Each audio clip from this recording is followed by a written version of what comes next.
Our story opens at the Hero Plaza outside the Papal Palace, where a quiet dark-haired mage and the golden-eyed girl at his side have wandered in for a look around. He stops, cold, red eyes narrowing on the square. Wasn't there supposed to be a statue here commemorating Hero Lista's whole party? He tips his head back, tracing the shape of a towering monument rising above the square. A weathered plaque looms in front of him, the old script worn but unmistakably official. And there it is, a bronze monument frozen mid-battle cry, 4 legendary heroes immortalized in stone. He climbs the steps toward it like he's done this before, like his feet already know the way. The plaque spells it out in cold dates: Lista, Rin, Kai's pride, names and years, a whole party laid to rest centuries ago. "Why are you asking that all of a sudden?" She blinks, thrown by the strange tone in his voice as he quietly asks, "What year is it?" She laughs it off. "Oh come on, it's Tertia year 1418, like it's the most obvious thing in the world." The number lands like a punch. 1418, he repeats, and something behind his eyes goes very, very still. Impossible memories hit him all at once. Did he just reincarnate, or has someone else's entire life fused into his own head? His body doesn't even feel like his own anymore. Through the haze come feelings more than faces: Lista's booming laugh, Kai's drunken rambling, pride's ever-present smoke. For one heartbeat he's right back there with them, young, reckless, grinning like nothing could ever touch them. Then the math catches up with him, and it's genuinely terrifying. These aren't old memories, they're 900 years old. A battle memory surfaces. Did we win the final battle? Answered as dryly as possible, of course they did. There's a statue, the sky's still standing. Back in the present, he's just standing there staring at that same monument, and she catches up behind him, teasing him for stating the obvious. "I see," he murmurs, piecing it together. If these are someone else's memories, he must have taken over this body entirely. She fills in the legend for him, not knowing how close to home it hits. They say Hero Lista stayed at Rin's side until the day until the day she died. She pauses on that correction, eyes going soft, like even she can feel the weight of the old story. "It's beautiful but so sad, isn't it?" she says, and he laughs, actually laughs. She's not thrilled. "Why is that funny? It's a sad story." "No, it's just," he trails off, a strange little smile tugging at his mouth like he knows something she never will. A memory of a clenched fist flashes by, and with it a quiet gut punch of a realization: he actually kept his promise. A single drop lands on her nose. "Rain?" she asks, glancing up. He looks up at the towering statue of the legendary swordsman above him and reaches out, like he could actually touch the past. Somewhere between memory and now, his footing wavers, but he starts and doesn't finish. A hand reaches down toward him out of the haze of memory, someone offering to pull him back up, a very long time ago. The memory breaks him a little, tears streak down his face. They couldn't keep it. He chokes out a promise, broken. The rain keeps building, quiet and gray, matching his mood beat for beat. A single drop falls through empty sky. He doesn't know what his old companions ever said about him after he died, but somewhere along the way he became a full-blown historical figure. The Empire's own emperor built a monument in his honor. Wizarding towers and old magic families basically treated him like a saint. A hand moves quietly across paper, writing it all down. "But the only thing 300 years actually left me with," he thinks, staring off into the library stacks, "was just magic." And behind that thought, a monstrous fanged nightmare of a creature and 2 tiny figures standing against it in some desperate old fight. More memories bubble up, his companions laughing, buried in a pile of ridiculous fluffy chicks of all things. His hand hovers over an old spellbook. So what is he even supposed to do now, with a legendary life crammed inside a new one?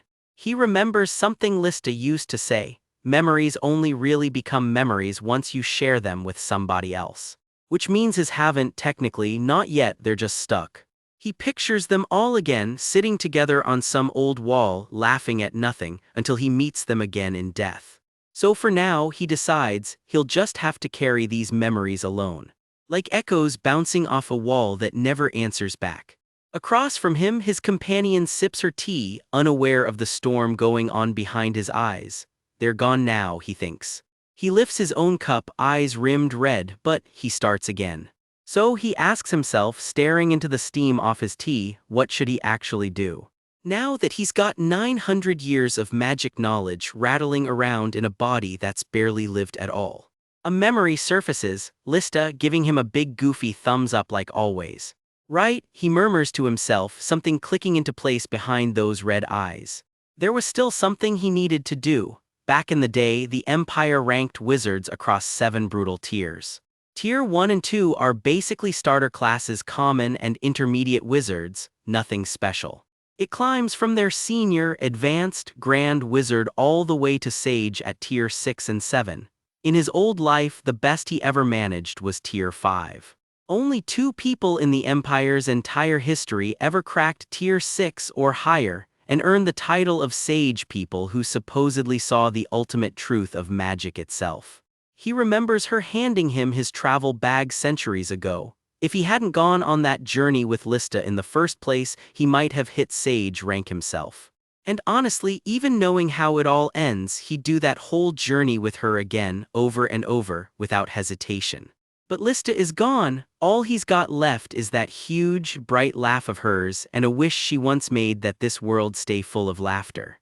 Walking these same streets now, he can't help but wonder if the peaceful world they bled for is even close to what she actually pictured.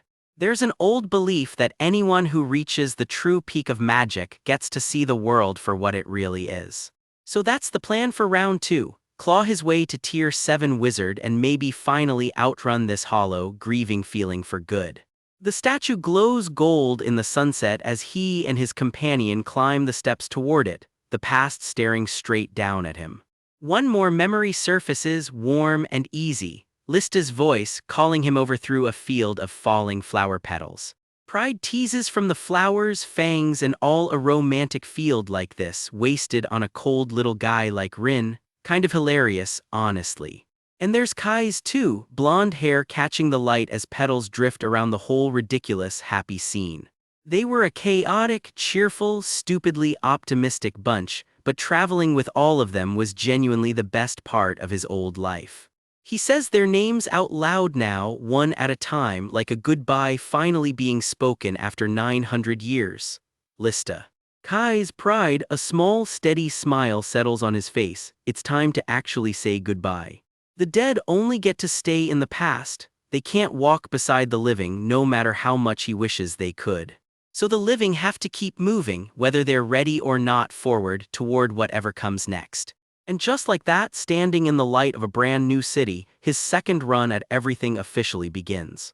Flashback 900 years to a scrappy kid mage trudging through the woods with his hero party when one weird question lands on him out of nowhere. Family? He repeats like it is a word in a language he half remembers. Turns out it is Lista asking, the loud, laughing sword swinger who practically raised this kid. Has he ever wished for a family? Nope, flat out, he does not even know what his own mother looks like. See, Rin grew up in the slums, and if the headmaster of the Osirius school had not spotted his magic talent and dragged him in, he would have died an orphan on the street. No family, no big deal, he tells himself. Cue Pride, the party's fire-throwing witch, practically wailing that it is so sad while Rin just wants the ground to swallow him whole. She does not wait for permission, she just yanks him into a hug, and a flustered Rin insists that even if he did have a family, he would not have a clue what to do with one. Lista just brushes past the deflection. Do not overthink it, Rin, she says, using his actual name for once instead of teasing him. There is a beat of quiet while it sinks in, Rin's face doing that thing where he is trying very hard not to look moved. And Lista lands the real point. You are a warm-hearted kid, so you will do just fine. 900 years later, that line is still doing damage. Cut to now, a very different kid wakes up in a very different bed, a maid chirping that breakfast is on the way. This is Rain, 9 years old, and yeah, technically a totally separate person from that memory you just watched. Technically. He stretches, groans, and hauls himself out from under a mountain of blankets like every kid who has ever had to get up for school. Slippers on, feet dragging across the floor. Very glamorous, noble kid morning routine so far. He catches his own reflection, red eyes staring back, and there is a lot going on behind them because it has only been 20 days since all his old memories came flooding back. All of them, that whole life you just watched, hero party and all, got crammed into the body of a spoiled 9-year-old young master. This kid, Rain, is actually the eldest son of House Ludwig, one of the Empire's top 5 magical families, quite the upgrade from dying broke and parentless. Getting used to a whole second childhood was never going to be effortless though. It has taken real work just to act like a normal kid again, which is a wild thing to have to say about breakfast. "Good morning, young Master Rain," the maid calls out. "Yes, mother," he answers, easy as anything. Nobody in this house has any idea who is actually driving. He wanders into the study, where his father is buried in paperwork behind a big oak desk. "Rain, you do not look so good, did you not sleep well?" his father Kevin Ludwig asks, not yet suspecting his son's insomnia has a 900-year backstory. Kevin ruffles his hair, chalking it up to leftover travel fatigue, sweet if a little off the mark. Rain mentions breakfast is ready and Kevin laughs, teasing that is clearly why his son bothered walking all the way here by himself. Kevin waves off eating though he is still buried in whatever is on that desk, and Rain cannot help but hover, worried. "Is this magic related?" Rain asks, eyeing the notes. Yeah, Kevin admits there is a big theory presentation coming up and he is a little behind. "Eating makes me nervous, so I try to get work done while my head is still clear in the morning," Kevin explains, rubbing at tired eyes. Rain glances at the papers and asks if his dad is stuck. "Do you need help?" he offers, and Kevin just laughs. "Were you about to give me a pep talk?" So Kevin walks him through the basics. Magic is just nature's rules twisted into math and then bent to do something new. And then this 9-year-old casually points out that one rune is clashing with another and suggests swapping it for something cleaner. No big deal, right? Kevin blinks. "Then if you use Empire Formula 41-2 you just get the answer," Rain adds like it is obvious. It is very much not obvious. Kevin's brain short-circuits. He just stands there holding the paper, staring at a solution his own son should not be capable of writing. Because here is the thing, the Empire's top scholars have been stuck on this exact problem for 200 years. It is tied to some legendary high-level spell, the kind of magic that gets its own dramatic flashback, cast centuries ago and never fully cracked since. How did he do that? Kevin mutters to himself, because if they crack this, it could save whole towns from floods and landslides. No pressure, kid. A perfectly normal 9-year-old does not solve a 200-year-old magical bottleneck before lunch. But then again, Rain is a Ludwig and that bloodline carries some weight. The scene shifts, family gathered in the manor's grand hall, and Kevin is clearly still turning the whole thing over in his head.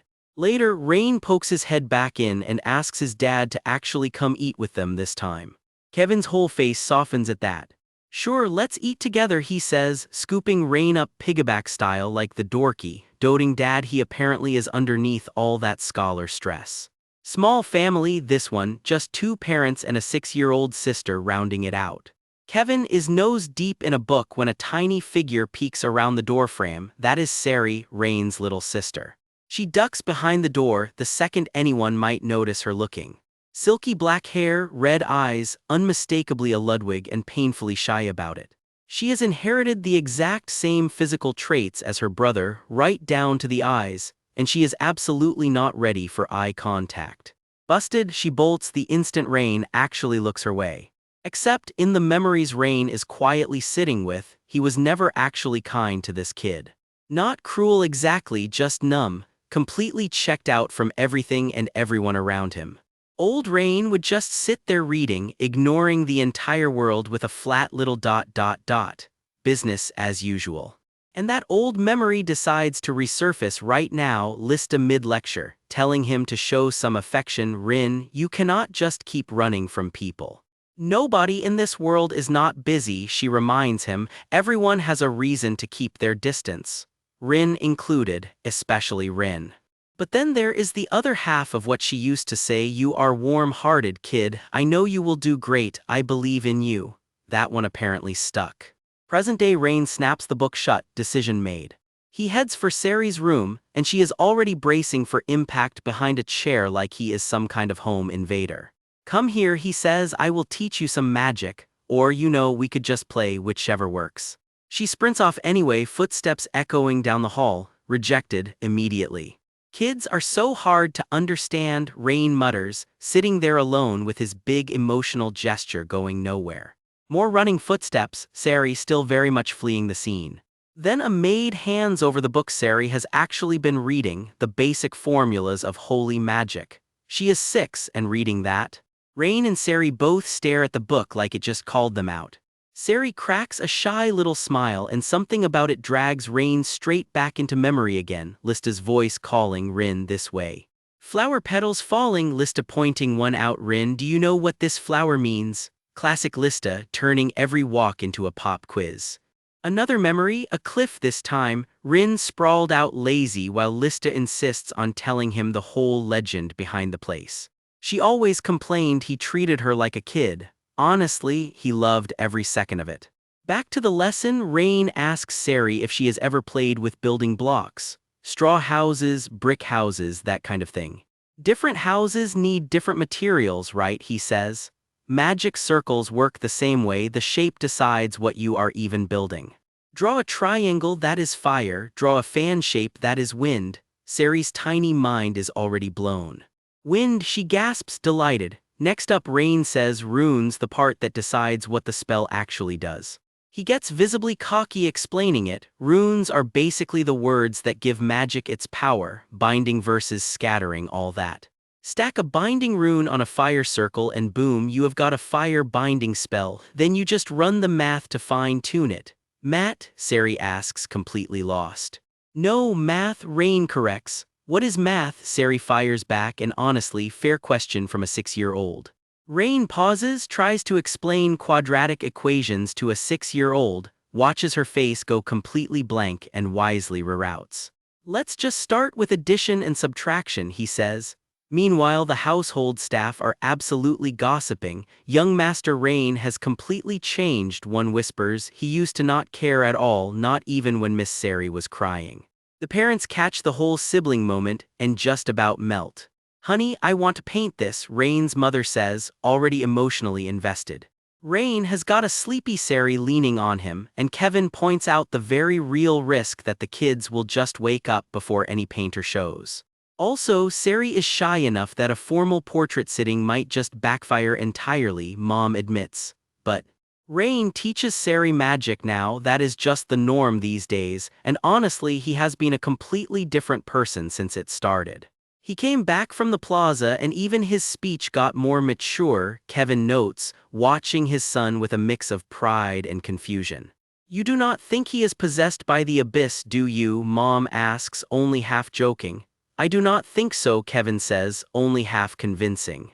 "Maybe it is like father like son," Kevin muses, then drops something huge. He had a similar moment once back when he actually got to see Rin's body in person as a student.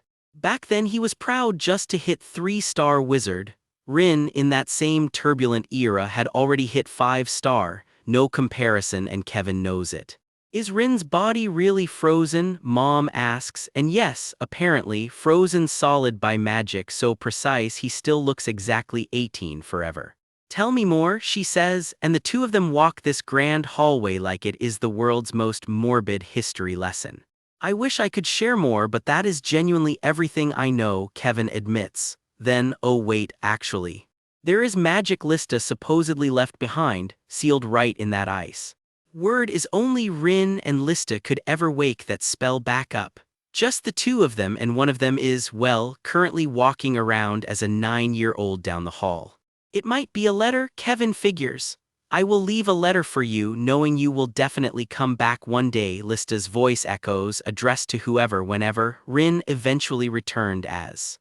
The vision lingers on Lista's back, walking off into that old memory, a message left for a future she never got to see. Back in the present, Mom has got something else on her mind. "Oh, I have something to tell you. It seems Rain is a genius," she says, "and not just any genius, one who might actually reach the level of a sage." No pressure on the 9-year-old, none at all. No way, Mom gasps. Is that why you let him sit in on breakfast today? Exactly, Kevin admits, completely unbothered. It might be early, but I think it is time to start teaching him the family's secret magic, Kevin decides. If he is really that gifted, Rain could grow into the thieving magician, the legendary title for a mage who can read and straight up steal any spell. This is bloodline-restricted magic, only usable by actual Ludwig blood. Exclusive club, basically. Is it really that hard to teach? Mom asks. I do not know how much I can even pass on, Kevin admits. It is, he adds, very much is. This is not something to take lightly, Mom presses. What is your actual plan here? I have, Kevin starts. Something in mind, he finishes, with the exact smile of a man who is absolutely not going to explain further this episode. And that is where we leave it. Welcome to Siastolica, Tulip Country, and about a third of it belongs to one very old, very powerful family, the Ludwigs. And here's our grand mage, flat on his back in the grass, just soaking up a perfectly nice day. He's got goals though, and big ones to hit 7-star wizard. Apparently there's a whole checklist to get through. A flash of some clawed, rune-covered nightmare crosses his mind with a warning attached. No matter how young you are, you can't waste your time. First step of that checklist, summon a guide. He pulls out a scroll and gets to work right there in the grass. Before he can finish, a small voice pipes up behind him, practically shouting, "What are you doing?" It's Sari, and the second she hears the word guide, she's already asking if he'll make one for her too. Yay, she's thrilled. He, on the other hand, looks like a man who just signed up for extra homework. Sari throws her whole body into celebrating, arms up, spinning in circles, the works. Yay, she's excited, understatement of the chapter. One small detail he can't ignore though, for a 6-year-old her speech is still pretty rough, something to keep an eye on. So he walks her through it. The guide spell runs on 4 runes, pillar, stay, dot, ladder, high-level stuff, technically a 4-star spell. In fact, there are maybe 10 wizards in the whole country who can even cast it. Sari just blinks at him, completely lost. He channels it anyway and the circle lights up, crackling with raw magic right in his hand. It detonates into a wall of light. Sari's jaw hits the floor, woo-oh. The recoil nearly takes him out. My body, he groans, swaying on his feet. Sari panics. Is 4-star magic already too much for him? He waves it off. Good thing it was just a guiding spell. Because if that had actually been combat magic, he admits, this body might not have survived it. This body is honestly a mess, he thinks, catching his breath in the grass next to her. Once he's steady again, he calls his own guide into being. Come here, Rudian ancient speak for guide. A little crystal spirit blinks into existence, sparkling midair. Wow.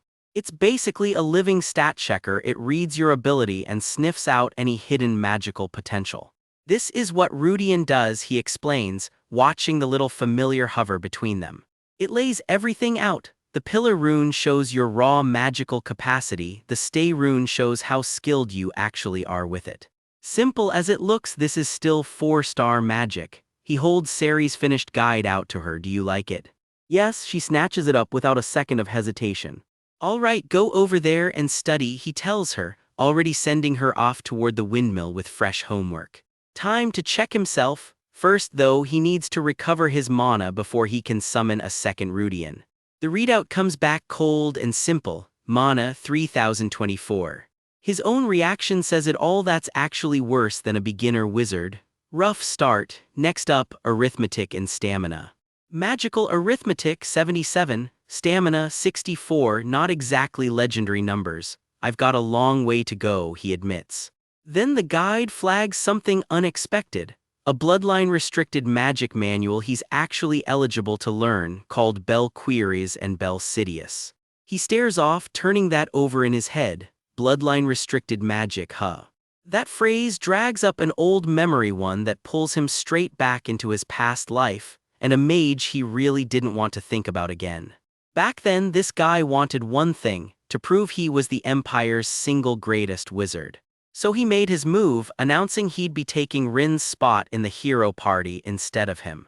Here's the twist though, his actual spellwork wasn't anything special. Yeah, the memory agrees with itself, sitting with that thought a beat longer. Not that impressive magic-wise, honestly kind of a letdown. But his eyes were a whole different story. Those things caused Rin no end of trouble. No matter what got thrown at him, that guy could somehow see straight through it. So Pastrin escalated, throwing everything he had, every spell he knew, into the fight. Even Pride got caught off guard by it, fire magic and all. And every single time, this guy just countered it, calm as anything. Their spells collided head-on, fire and lightning tearing the sky apart.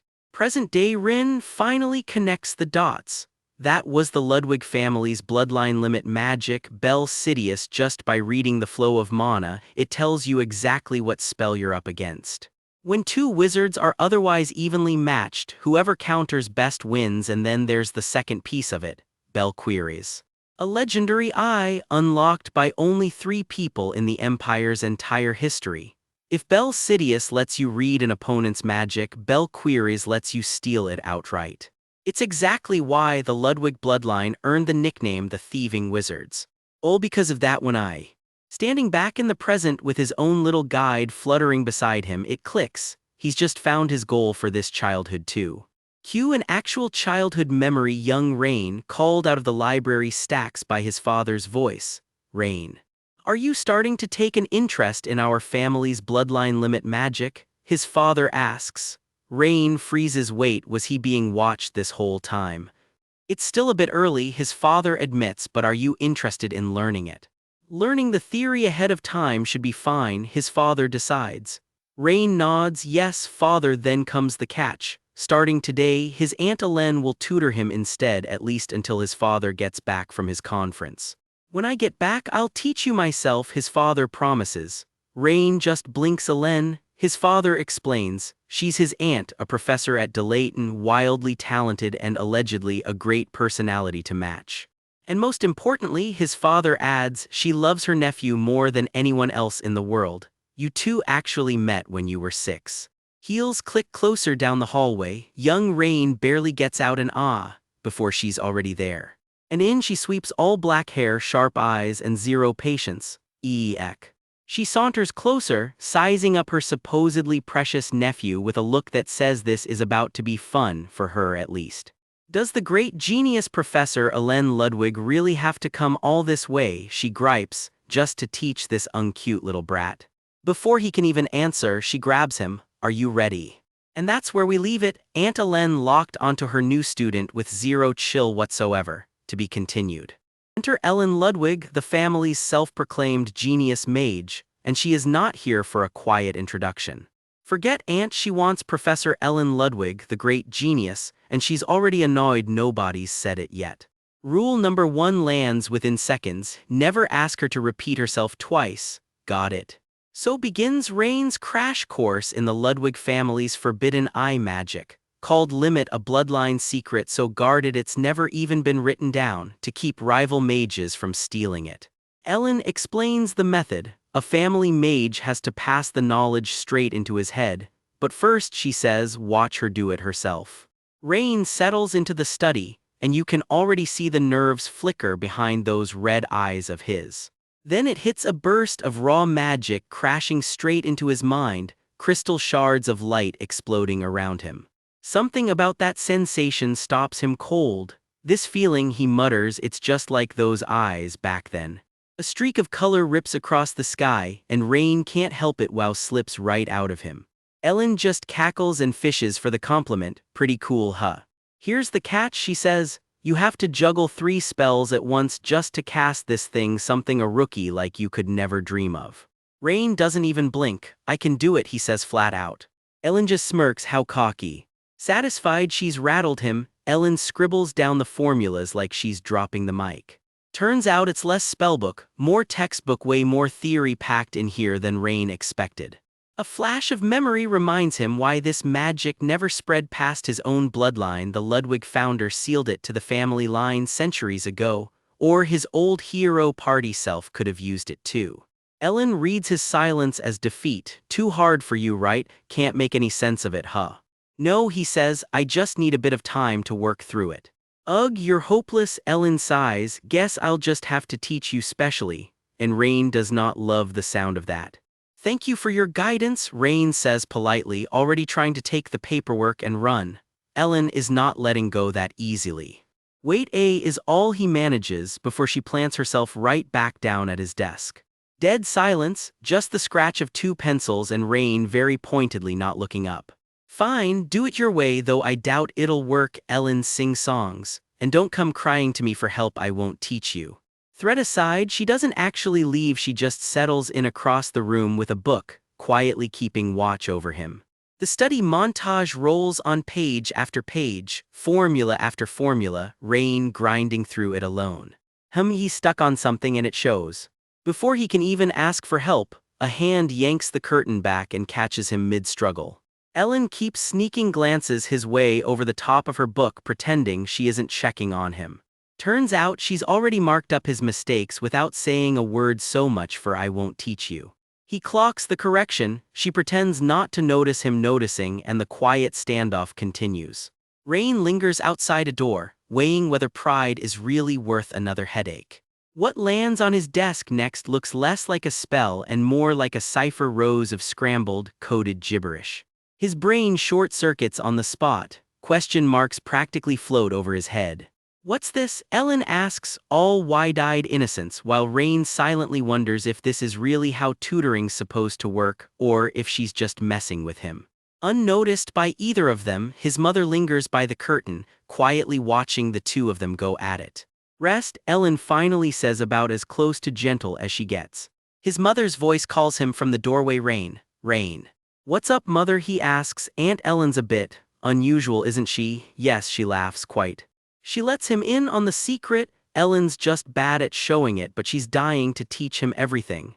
Ask her plenty of questions, his mother says, even ones you already know. Back when she used to tag along after your father and me, she was exactly like this. You can't imagine how adorable she was, his mother sighs fondly. Rain, deadpan, maybe the meaning of adorable has changed over the last 300 years. Back to the grind, the two of them settle into another long, quiet stretch of study.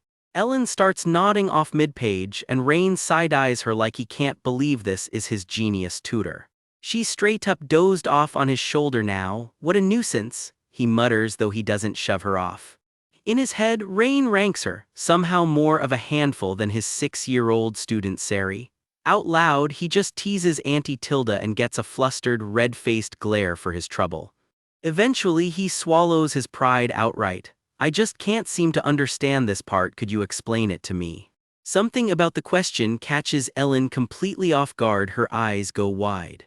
Then she completely loses it. Is that so? You don't even know this. Our family's doomed, totally doomed.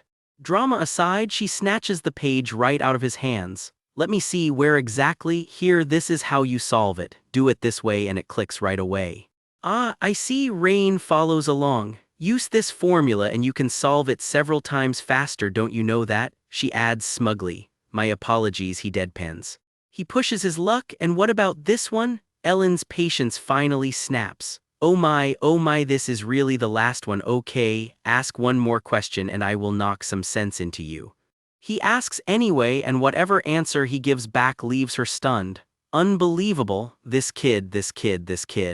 That's every lesson with Ellen in a nutshell, equal parts chaos and hands-on brilliance. Somehow it works, his grasp of both theory and practice starts accelerating fast.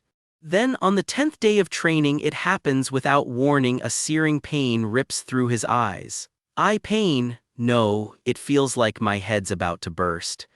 Blood pounds in his skull as the whole world bleeds into red. And then a sign awakens in his glowing red eyes. What is this? He breathes, everything turned into numbers. Every scrap of information around him pours straight into his brain as pure math. For a second, he wonders if this is what it feels like to be the one who built the universe. Then the real question hits: what does actual magic look like through these eyes? He watches a flame decode itself into scrolling formulas right in front of him.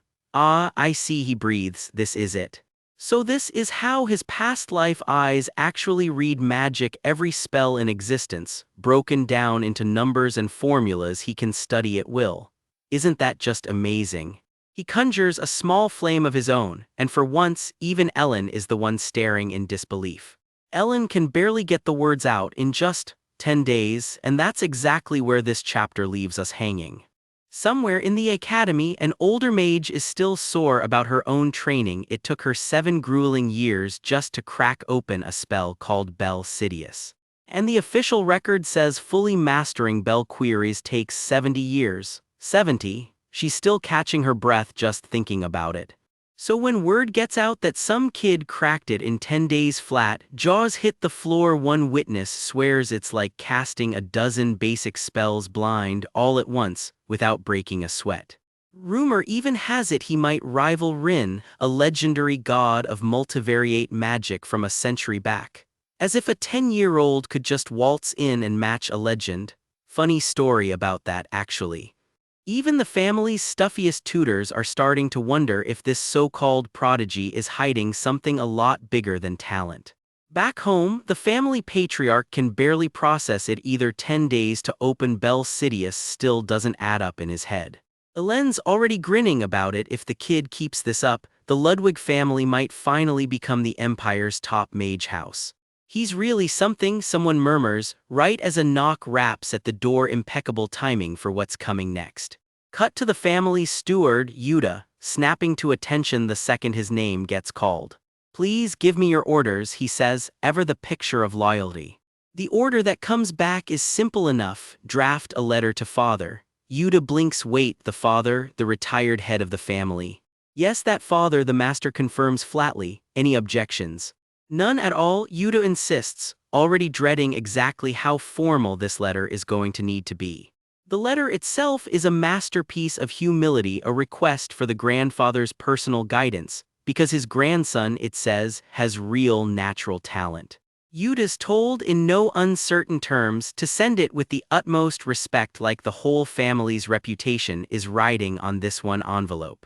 Yuta can't help but note just how hard the master is going to bat for his son. "As you wish, your grace," he replies, already reaching for his coat. And with a bow, the family's ever-faithful mailman has the letter as good as sent. Cut forward a few years, the skies over the continent have been dumping rain for days, and inside, a taller, sharper-eyed Rain is hard at work. Summer rolls around and he's swamped, barely has time to actually chew his food between lessons. By day, it's household magic drilled into him by his Aunt Elen, who apparently believes a smack to the head is a perfectly valid teaching method. Whenever he gets a spare minute, he's the one doing the teaching instead, walking little Sari through her first water spells. And once the sun's down, it's solo training, hauling boulders through the dark to keep his body as sharp as his spellwork. He can't help but marvel at how far magical theories come since his first life 300 years ago. Genuinely next-level stuff. Formulas that used to take an afternoon to work out now snap together in his head, faster and cleaner than anything he knew before. His raw powers climbing too fast enough that just walking away from a training blast barely phases him anymore. Still, there's a hard ceiling right in front of him. At this rate, becoming a 7th-rank mage of this era just isn't happening. He needs real power, and more than that, he needs knowledge he simply doesn't have access to yet. So he marches straight up to his father with a request. "Send me to the magical world to study." He says it's only a 3-year program. His mother about drops her fork. "The magical world? You actually want to go there?" "Yes," he says, flat and certain. He's already got the whole plan mapped out. The magical world, Golden Rose, home to Delayton, the Empire's top magic university. "You'll send me, right, father?" His mother is having none of it. Say no, he can't go, and promptly squishes his cheeks like he's still 5, not 10. His father lays out the actual problem. Mage kids start their formal training at 6, sure, but leaving home for another world entirely is a different story, and 10's still too young for that. Even if he went, he'd be too young for admission anyway, and besides, his father adds, there's something far more important on his plate right now. That something important has just arrived by post, a letter from his father, or rather, from Rain's own grandfather. Elen, mid-bite on some very aggressive dinner, nearly chokes on the news. His mother's just as floored, though his father barely blinks. "Grandfather, writing to my brother." Elen sputters, still wiping sauce off her chin mid-sentence. Rain, meanwhile, is stuck on one word, grandfather. He didn't even know he had one. No way, he thinks the Bell Query's magic he's been busting his back over this whole time was co-invented by his own family's founding generation. Somewhere else entirely, a shadowy figure crackling with dark energy mutters that his prediction was right all along, like he already knew this exact moment was coming. The name finally lands: Scala Ludwig. The Scala Ludwig, inventor of the very magic system Rain's been grinding on this whole time. Your grandfather is going to personally teach you Bell Queries, his father tells him. Rain's jaw hits the floor. Really? Yes, comes the quiet reply, though his father's tone doesn't sound entirely thrilled about it. And just like that, he's packed off. Go see your grandfather first, no arguments. Grandfather's place turns out to be a full-on castle-sized estate looming out of the mist. What is about all Rain can manage. The carriage rolls up the overgrown path, and this is really actually happening. A cloaked escort leads him inside, footsteps echoing down halls clearly built for someone with more money than warmth. The guide peels off at the last second, something's come up apparently, and leaves Rain to go greet the legendary grandfather solo. Rain steps through alone, and somewhere down that long hall, a figure's already waiting. The place is dead quiet, the kind of quiet that makes every footstep sound way too loud. And there he is, Scala Ludwig himself, silver-haired, gaunt, and radiating exactly the kind of energy that makes you want to double-check the nearest exit. He barely gets a word out before snapping his fingers, and something in the air immediately goes wrong. The room dims and something starts dripping that definitely wasn't dripping a second ago. For a split second, two ghostly shapes seem to flicker into being, face to face, and Rain's brain short-circuits trying to process what he just saw. Then the whole room starts rattling, glassware and chandeliers shaking like the estate itself is having second thoughts about this meeting. What is this? Rain blurts, sweat already breaking out. This was supposed to be a magic lesson, not a natural disaster. His grandfather stands dead center of it all, dark energy crawling up his arms, and Rain genuinely cannot tell what the old man's even trying to pull off. Every instinct is screaming to just react, but Rain forces himself to hold, to actually think before doing anything stupid. Magic circles flare to life in both his hands anyway, just in case thinking runs out of time. And there it is, master and grandson squared off across a storm of clashing magic. First lesson already going completely off script. We open on chaos, shrieking faces dissolving into static, and right in the middle of it, a kid crackling with raw blue lightning like he is about to short-circuit. The surge fizzles out and leaves him shaking, fist clenched, smoke curling off his knuckles like that magic nearly scorched him from the inside. Everything goes white and quiet for a second, just his eyes, wide and wary, waiting to see what happens next. Someone reaches out, stunned, and finally names the power out loud. This is Bell Queries. The old man tells him flat out, with this eye, he can see any kind of magic being cast, and the kid looks like his brain is about to melt from the scale of it. The grandfather can't resist showing off a little, grinning ear to ear as he brags he's got the whole thing under total control. The man clearly loves a dramatic monologue. Rain just stares, still trying to wrap his head around it all, while the old man's silhouette fades off into the haze. Cut back further to the family study, lined with books, where this whole obsession with the eye really started. Learning to activate Bell Queries, the grandfather warns, is only step one. Actually using it right means fully understanding what you're looking at. He asks the kid point blank what level he's at, and when Rain mumbles he can barely pull off third-rank magic quickly, maybe fifth if he pushes it, the old man's jaw drops. That is not normal for a kid his age. Even so, he warns, wielding Bell Queries properly takes monstrous magical power, and Rain's still got a long climb ahead. Rain just shrugs it off. Long still means possible, right? That's basically a yes in his book, and he begs his grandfather right there to teach him the way to get stronger. The old man warns him the training will be brutal, but insists that's the only way it actually sticks. He softens up and admits his first impression came off too harsh, then calls out to Kevin, Rain's own father, for a celebratory drink now that the kid's talent is officially confirmed. The adults head off to celebrate, and Rain's left standing there a little on his own, watching them go. Life at the estate carries on one more quiet evening before the training that's about to change everything. And that training starts right here, out in the freezing woods, with sparks already crackling in the air.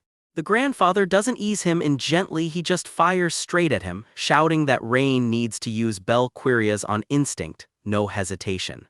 Analyze it now, don't blink, and Rain scrambles to keep up while the old man keeps barking at him to move faster. Even mid-drill, the grandfather can't hide how impressed he is. Teach this kid one thing, and he runs with 100. What should take a month, he's burning through in a single day. All that's left now is sharpening how he uses the eye and building the raw power to match. Enter the muscle for this lesson, a fire mage brought in specifically to make Rain's life difficult, because apparently the fastest way to grow is to risk actually dying. Rain squares up anyway, dead certain he's got this.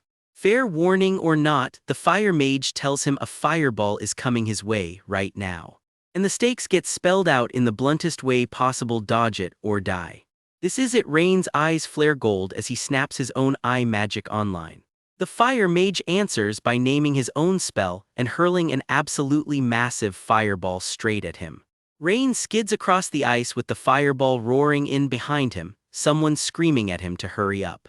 Even the grandfather panics for a second, ready to jump in himself and rewrite the fight with his own Belquirias if it comes down to it.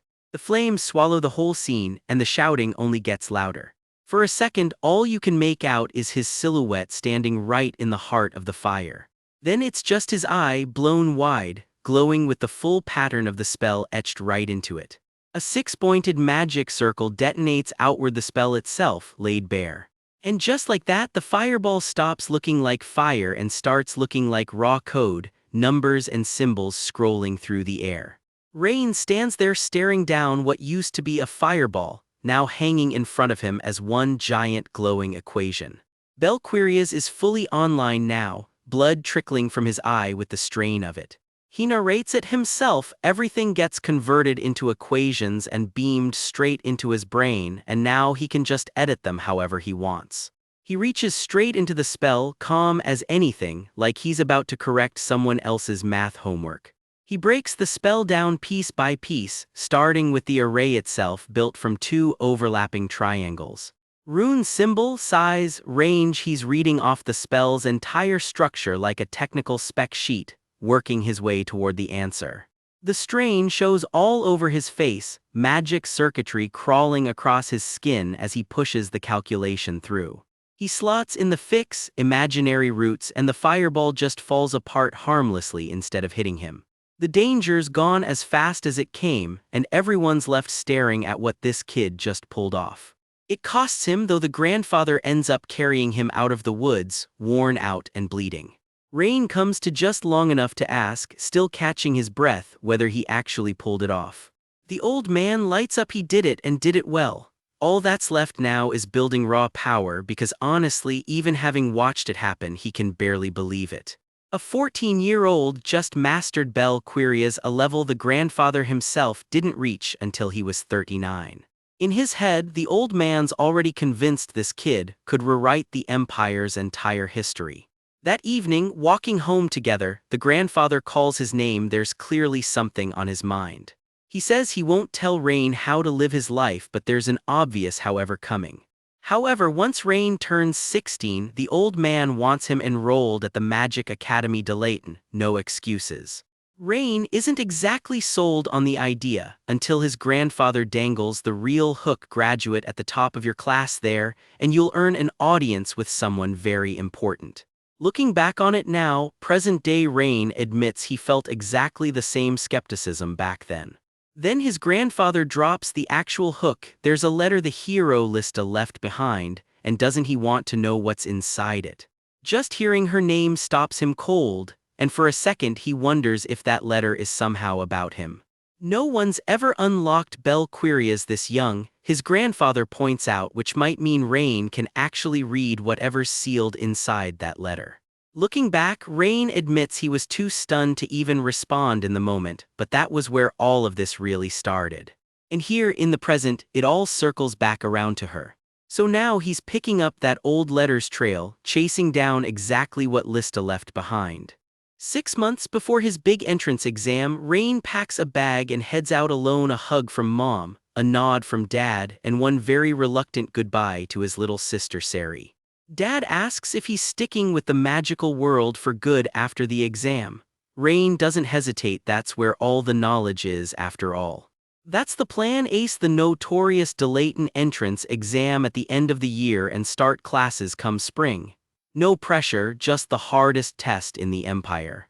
His family frets about him traveling without an escort, though as one of them mutters, his skills already outclass most escorts anyway. They figure he's safe enough as long as he sticks to the national highway. Famous last words if you've ever watched one of these shows. Walking off under the autumn trees, a quiet thought crosses his mind. Someday he'll look back on this exact goodbye, if he can even trust himself to remember it clearly. 15 days into the trip, and counting, his journey south is well underway. He rolls into the Jeram region, deep in the south of the Holy Empire of Richland, a sleepy little market town with more inns and bars than you'd expect. Weird detail right off the bat, literally everyone walking by is wearing a hat, some kind of local fashion statement apparently. A half-drunk local practically ambushes him over it. "Why aren't you wearing a hat?" Then acts scandalized that Rain's never heard of the Rin Top. Turns out the town's founder once got bailed out by the legendary archmage Rin. Yes, that Rin, though nobody here has any clue who they're actually talking to. Wearing a hat is the whole town's way of saying thanks, generation after generation. A little wooden top with, allegedly, a very grand history. Rain plays dumb and wonders out loud who this mystery founder even was, though something about that name is definitely ringing a bell. He's also curious why merchants this successful are still holed up in a backwater village like this one. The old man's answer kills the mood fast. There's trouble at the crossing that leads out towards Sunway Road. Monsters have been swarming the road, dozens of people already gone missing, and everyone's just stuck waiting on Lord Nori to finally send an expedition. Quick refresher for anyone new here: monsters are living things twisted by something called the Abyss, and they do not photograph well. No matter how many get put down, the Abyss just keeps making more. Less an infestation, more a subscription service. Rain quietly hopes it's nothing above his pay grade, though with his track record, calling anything a real threat to him is a stretch. The old merchant sees him off at the edge of town with a shouted "Be careful," about the most escort he's getting. Night falls fast out on the road, a crescent moon rising over a forest gone the color of fire. Alone in the dark bamboo, Rain suddenly goes still. He can feel something watching him. Eyes locked on him from somewhere in the trees. He doesn't even flinch. Whatever's out there can apparently tell he's not exactly normal prey. It's watching, not attacking. Rain's take on the village's whole monster problem, not his circus, not his monkeys. He figures the expedition force everyone's waiting on will sort it out eventually, probably. The thought tugs loose an old memory, a voice from centuries back, calling to change course and go by land instead. In the memory, someone balks at the idea. Wait, by land? Through the Kwun Land Road? Seriously. The plan gets hashed out anyway. Follow the Velizer Basin, push on toward a town called Turbinopol. Someone brings up a gorgeous flower garden along the way and asks if they should swing by. Q and excited, a flower garden. Chaos as usual. Someone's yelling, "Where is it?" while someone else demands to know what the plan even is anymore. And there they are, his old party in the flesh. Fire Mage Pride stirring up trouble, and Lista, their loud and endlessly cheerful leader, laughing through the whole mess. Kais cuts through the noise with grim news: the last army that crossed onto this continent got wiped out at the front lines. Pride points out even the strongest mercenaries alive sailed over, chasing glory. All the more reason, she says, to hurry up and go. With the strongest fighters gone, Kais figures whatever's left behind is probably just C rank, maybe B rank at the absolute worst. Whatever the real answer is, it's not the point right now. There's somewhere more important they need to be. A voice cuts through his thoughts: Lista, calling his name straight to his face. She waves off the small stuff. There's never any shortage of people who need help out here, so quit overthinking it. Back in the present, Rain presses a hand to his face. He can still hear her hoping out loud that he'd grow into someone who actually helps people. Even 3 centuries dead, he mutters, she still finds ways to nag him from beyond the grave. He shrugs it off as nothing, just a little worn out. He tells himself nothing some rest won't fix. Something shuffles closer through the grass in the dark. He doesn't even look up. Rather than chase it down himself, Rain sends out a little scouting spell. Instead, go find it, he says, and report back. A tiny conjured mouse scurries off through the rocks to do the legwork for him. A crow familiar takes off too, sweeping low through the red leaves to hunt for whatever's out there. Rain just settles back and waits, perfectly relaxed about the whole thing. The forest around him goes dead quiet. Then it screams, loud enough to rattle the whole forest, and Rain's expression finally sharpens. Bring it here, he orders whatever his familiars found. He wants a look at it himself. Something big is thrashing through the trees, tearing the place up on its way over. His crow circles overhead, herding the thing straight toward him. And here it is, some fluffy, multi-eyed nightmare, all teeth and way too many eyeballs, roaring right in his face. Rain just tilts his head at it. Is this supposed to be a threat too? Not exactly, quaking in his boots. He's fought 1,000 of these things before, he tells it flatly, and this one's not making the highlight reel. The creature shrieks and thrashes, but it's already losing ground fast. Rain actually offers it a deal: behave, promise not to hurt anyone, and he'll let it walk free. Then he answers his own offer for it. It's probably not going to listen anyway, and he's right. It never gets the chance to prove him wrong. Rain shrugs the whole thing off afterward. He wasn't doing anyone a favor, he just needed something to kill the time. And just like that, the thing that had the whole village spooked fades away into nothing. His mind drifts to another memory the second he set foot on that old battlefield. This is what was waiting for him. Boots hit the ground, wind cutting hard across the field. Young Rin sizes up the demon beasts sneering at him and doesn't hesitate. Low-level trash looking at me with contempt, let's send them all to hell.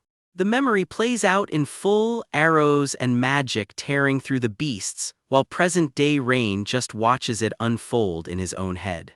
He presses on through the fight, chasing the last of them across a moonlit cliff. Up ahead, Lista and another party member are already waiting on the ridge until something makes them all freeze. A blindfolded figure stumbles out of the dark, and young Rin can barely get the name out: Kai's. Whatever happened to him out there? The chapter cuts away right as the truth is about to land. To be continued. Deep in a stretch of red-leafed mountains, Rin and a new travel companion pick their way forward under a bruised evening sky. A gust carries something familiar: cheap booze, and with it a name Rin hasn't let himself think in years: Kai's. No time to chase the thought. A nest of pale, segmented monsters bursts from the rock, and a green-haired stranger is already diving in spear first. Once the dust settles, Rin checks on his battered escort and immediately catches a whiff of alcohol coming off him. Interesting way to guard a mountain. The freckled, spear-wielding local isn't thrilled to see outsiders wandering and unwarned monsters practically live here, she scolds. Her white-haired partner just laughs it off, puffing his chest. We, descendants of the Imperial Palace, are protecting this place. Very official, very smug. Rin shakes his head at himself. It can't actually be Kai's, that's not how any of this works. Still, he thanks the two for the save and carefully asks if this is really the Bardantio Mountains he remembers. Wrong guess, the name's been changed to Kislentin. The white-haired guide can't hide his confusion that Rin's still going off the old maps. Kislentin, roughly, the mountains where Kai's made his stand. Someone renamed the whole range after him. The story goes that after taking down something called the Abyss, Kai's planted a flag here and never left. Which makes these two his actual disciples, the current generation of an archery school he founded, still guarding this same stretch of mountain. Rin, being Rin, asks his next question with zero tact, and both disciples go red and flustered before he's even finished. Is the basic principle of this faction drunken archery? A memory flickers behind his eyes. Kai's, bow in hand, definitely not sober. The disciple groans, half embarrassed by his own founder's legacy, then perks up. Lucky timing, there's a festival in town today. It pulls Rin right back into an old memory. Kai's slinging an arm around him, grinning. Today, everyone drinks free. Time you learned what alcohol actually tastes like. Back in the present, the disciples argue over what to do with a drunk reveler at their feet and the spaced-out kid standing next to him. "I'll drag him to the village entrance and be right back," the freckled disciple announces, hauling a wobbly festival-goer off before anyone can argue. Leaves skitter across the empty path in her wake, just wind, rustling branches, and one very quiet mountain. The white-haired disciple walks Rin on alone, grumbling good-naturedly about how the fallen leaves never stop piling up this time of year. "We rake them constantly," he sighs, "but this season there's just no end to it." Rin barely answers, his mind is somewhere else entirely. The trail cuts through a blazing corridor of red maple, sunlight slicing through the canopy in long gold bars. "Go up those wooden stairs," the disciple says, pointing ahead, "and you'll find a seal." Rin steps slow without him quite meaning them to. "Follow the road straight from there and you'll reach it." A weathered stone marker comes into view through the trees. Rin's eyes go wide. Whatever he expected to find up here, this clearly isn't it. The engraving on the stone is worn almost smooth, barely legible after so many seasons of wind and rain. Rin just stares, the wind pulling at his coat, the question forming slower than he wants it to. His jaw tightens, his hand grips his own collar like he's trying to hold himself together. "If you're on a journey," the disciple offers, "why not make a wish here too?" Rin blinks. "A wish. It might be hard to place since nobody's around anymore." "This tomb," the disciple says gently, "is the tomb of Lord Kai's. People come here every year and wish for him to keep protecting them." Rin's face goes white with shock. "Hey, don't joke around like that." "Joking?" The disciple frowns, genuinely confused. "Why would I joke about something like this? You do know Lord Kai's was a great man, right? You don't know the story behind this tomb. Are you even from this country?" "No, that's the strange part," Rin mutters. "Who builds a tomb in the middle of a mountain?" The disciple's answer lands like a blow. "Kai's once fought alongside the Grand Wizard Rin." Rin says nothing. The next line finishes it. "Kai's chose this exact spot for his own death." Rin goes pale, really. A long beat of silence, just wind and a wash of pale light through the trees. A memory surfaces, uninvited Lista, hair whipping in the firelight, hollering at Kai's to quit snoring. He reeks of booze again. Pride flinches away from a hand reaching for his head, fire crackling around him. "Ugh, don't touch my hair." Some things never change. In another memory, the party pores over a strange letter by torchlight, arguing over what it's even trying to say. A hand moves across the page mid-sentence, words being set down that will matter far more than anyone in that room realizes yet. "Oh, come on again." Someone reaches for Pride's head one more time. "I said don't touch it. Old habits, old jokes." Rin pulls his collar tight against the cold, present and past blurring together for a moment. Words drift up like they've been lifted straight off a page. "Did you know that we can never meet again?" Rin's fingers curl, something in him starts to crack. "No, just that." Flat denial, the only word he's got left. "That's not true." His voice breaks on it. He isn't bothering to stop the tears anymore.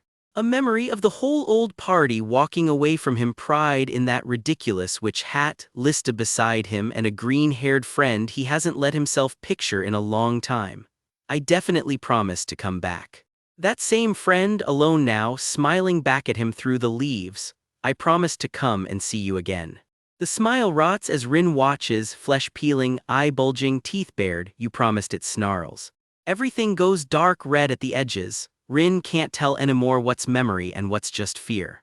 A single eye snaps wide open. The disciple, alarmed, lunges toward him. "Hey." Rin's already running, crashing through the underbrush, the disciple sprinting after him and shouting into the trees. He goes down hard in a drift of red leaves, and the disciple lunges to catch him before he hits the dirt. Kneeling over him now, the disciple checks him over as Rin stirs with a pained groan. His hand claws weakly at the fallen leaves, breath ragged, dragging himself back to the present, one gasp at a time. From above, he's just a small, still shape swallowed up in a sea of red maple leaves. The wind picks the leaves back up and scatters them into the dark, and that's where this one leaves him for now. Years after the war ended, the Grand Mage still comes back here every autumn, alone, staring at a sunset that never quite warms him anymore. But sitting still was never going to fix anything. Time to get up, time to finally go see Kai's. Let's say our goodbyes, he thinks, the sky bleeding orange around him. Sorry I'm late, but I'm here. A flicker of memory surfaces. Pride smirking through a completely insincere I'm sorry, and Lista cackling as she begs forgiveness for something she clearly isn't sorry about either. And Kai's mid-laugh is always caught forever on an unfinished I am that never got to land. Rewind further to easier days. Kai's sprawled out in a pile of fallen leaves, milking every excuse to nap instead of march. Is that it? Someone asks, watching a hawk cut across the pitch-black sky. Finding this in the dark is no joke. You've got some eyes on you, the scout says, impressed that Rin spotted the bird before anyone else even noticed it move. Rin just shrugs it off, though secretly he's pretty pleased with himself. Meanwhile, the others are debating the group's eternal mystery. How does Kai's, of all people, still pull his weight while blackout drunk? Honestly, if I wasn't sober myself, I'd never have guessed, someone admits, which somehow only makes it funnier.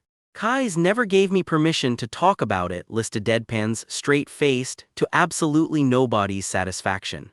Turns out the real mystery is his snoring. Dead quiet all day, then a one-man thunderstorm the second everybody tries to sleep. Nights like these, wrapped in dumb arguments and worse jokes, were the ones Rin never wanted to end. Then it ended. One look at their faces says everything. Something has gone horribly wrong. A fresh mound of turned earth, sitting under a cold autumn moon. Kai's lies broken, blood on his lips, the life draining out of him faster than anyone can stop. Rin can only scream into his own hands, useless, forced to watch it happen. Even dying, Kai's grips something tight against his chest, like it matters more than his own life. The wailing doesn't stop, it just gets louder. Grief claws at him right there on the rocky ground, under a moon that doesn't care either way. The moon just keeps shining down on the dirt, indifferent to all of it. I love you, Rin whispers over and over, a hand reaching for someone who can't reach back anymore. Back in the present, his boots crunch through the grass toward the one place he's been avoiding for years. The gravestone waits for him, same as it always has. Step by step, he closes the distance he's been putting off. And there he is, standing right in front of Kai's after far too long. The name carved into the stone hasn't changed one bit, only Rin has. He kneels down, pressing one hand flat against the cold rock. Then he lifts his hand and lights a fire only a grand mage could conjure. Flame gathers between his fingers, a tribute built from raw magical power. For just a second, the firelight makes it look like someone's finally at peace again. Then the whole hillside goes up, a blaze fit for a hero's send-off. Burning leaves spiral into the night sky like 1,000 embers saying their own goodbye. Just as fast as it roared to life, the fire starts to settle, Rin standing steady at the center of it all. He doesn't flinch, not even a little. The flames settle into a quiet glow around the grave. Turns out this small graveyard holds more than just Kai's, a quiet reminder of how much this place has actually seen. The embers cool, the name stays lit in Rin's memory either way. And finally he turns to leave. One more visit done, time to walk back into the world of the living. I'm sorry, Kai's, he says, not because he was ever too shy to say it, but because he still can't quite finish the sentence. Even now, some part of him just lacks the courage to really face what happened. All he ever wanted was one more chance to ask for forgiveness. But the memory that actually comes back isn't sad at all. It's Kai's grinning wide, ruffling his hair like he never had a single worry in the world. Just warmth for once. He watches his old companions walk on ahead, already fading into distance and memory. I couldn't keep my promise to you, he admits finally to no one but the dark. And with that, the past loosens its grip on him, just a little. Autumn in the south, he remembers, was somehow always brutally hot. Enter the magical city of Golden Rose, shining, sprawling, and about to become Rin's problem. Crowds pour in through the gates, everyone chasing their own reason to be here. At the city's heart sits Delayton, the magic university that draws them all in. Honestly, I was curious about this place back in my last life, Rin admits, and kind of underwhelmed now that I'm actually here. Vendors are hawking everything from spellbooks to rare dungeon loot on every single corner. All knowledge flows through golden rows, the saying goes, and judging by this market, so does all the junk. Rin wanders through it all, unimpressed, hunting for something specific. He finally stops at a stall and points something out. How much for this? 10 copper coins for this, he mutters, not at all convinced it's worth the price. Funny thing about being reincarnated, technically he's pushing 80. Doesn't stop him from scarfing down street food like a teenager. A vendor's nervous cough reminds him that's the clock tower bell, the exam is about to start. He tosses over his coins, remembers, oh right, he actually came here to take the entrance exam, and takes off running. 2 steps in and he's already clipped some poor kid's snack cart. Somewhere behind him an actual thief bolts through the crowd, snatching whatever he can grab. Security here is really not great, Rin notes, watching the guy sprint off scot-free. Not his problem, he decides. The guards can handle some random pickpocket, he's got an exam to ace. So he books it toward the university instead, autumn leaves flying behind him. He barrels straight into some poor old man, throws out a half-hearted apology and keeps running. Sorry, but he is not missing this exam. Turns out that random pickpocket just stole something an old woman needs for her own grandson's entrance exam today. Rin goes quiet, not his problem, he tells himself. He's got his own exam to worry about. I have to take the entrance exam, he repeats, like saying it twice makes it feel less rotten. But something in him won't let it go. A voice in the back of his head just will not shut up, help her. It sounds a lot like Lista, calling his name the exact way she used to whenever he was about to do the selfish thing. He turns back around, that guy who ran off, he's the one who took it, right? Wait right here, he tells her, already moving. And just like that, the Grand Mage takes off after a 2-bit thief, to be continued. Rain launches himself off a rooftop mid-chase, coat snapping in the wind. Somebody's about to have a very bad day. He slams down onto the tiles below without missing a beat, boots skidding across the roof. The chase rips across the rooftops of the city, and down below, people scatter and scream at the commotion overhead. For one gut-dropping second he's in freefall toward the street and his face is very clearly saying, yep, this is how I die. Rain rounds on his target, already fed up with the whole chase, and threatens quite calmly to turn the guy into a charcoal briquette. He doesn't even flinch, just barrels forward, yelling for everyone in his path to get out of the way. Up close, his eyes are blazing red with power. He is not in the mood to repeat himself. He vaults off the edge after her, a girl in white leaping straight into the fight right alongside him. She flings her hands out and sand magic rips to life around her fingers. A wall of sand comes roaring over the rooftops like a desert unleashed in the middle of the city. The sand claws through the air, closing in fast on its target. Caught right in the middle of it, the ill-feared old thief goes white as a sheet, stammering that it's actual sand coming for him. She soars clear of her own attack, landing lightly as a spire of sand erupts behind her. The wave crashes down and her feet touch back down on solid ground. She doesn't hold back the mockery either, calling him brave for pickpocketing in a place like the Golden Rose. Watching from a distance, Rain mutters that this guy clearly picked the wrong day to steal from anyone. Standing tall atop her own sand spike, she points down and declares him absolutely doomed. She strikes a cocky little victory pose, clearly enjoying every second of this. Rain's eyes narrow as he studies her fighting style, a sand-summoning soldier, and that same insufferably confident attitude. It clicks for him. She's the illegitimate daughter of the Warden family, one of the Empire's top 5 mage bloodlines, right up there with his own. His mind drifts back to childhood, meeting her at old gatherings long before he'd even regained his past life memories, and getting an earful from her every single time.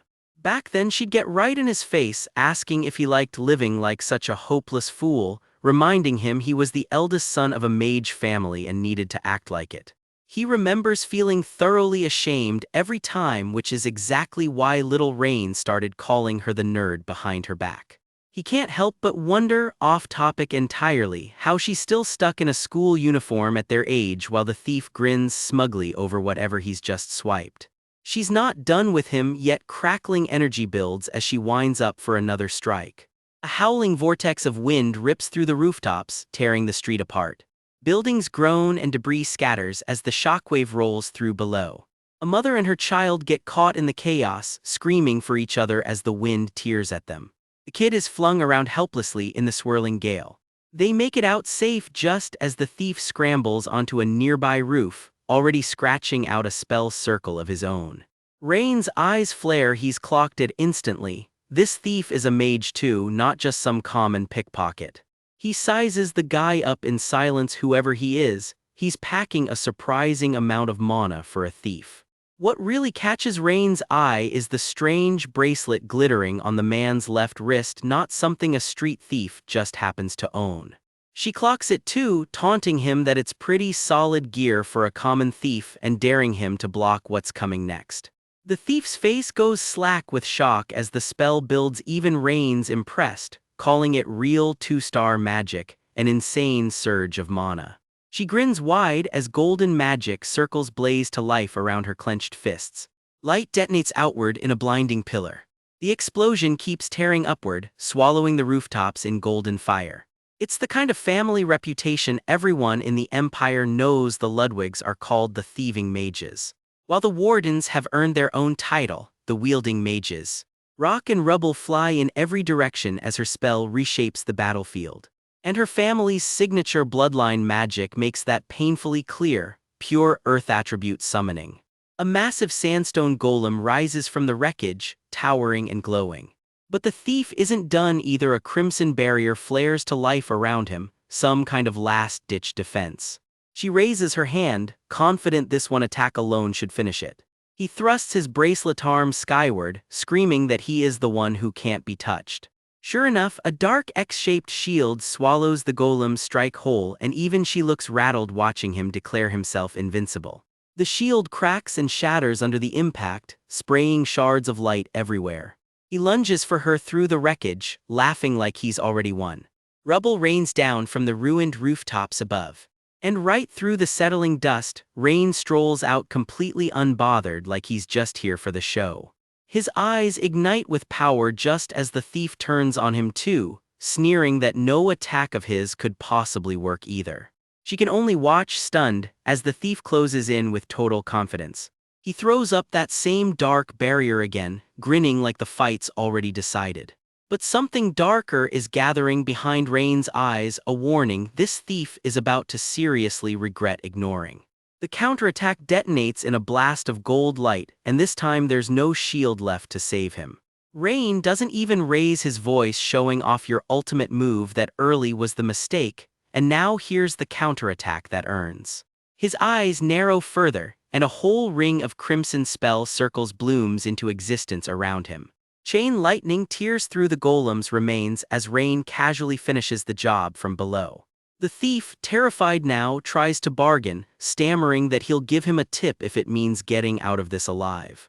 Rain isn't interested in deals. He just turns to the girl and tells her plainly, casting your spell first never guarantees the win.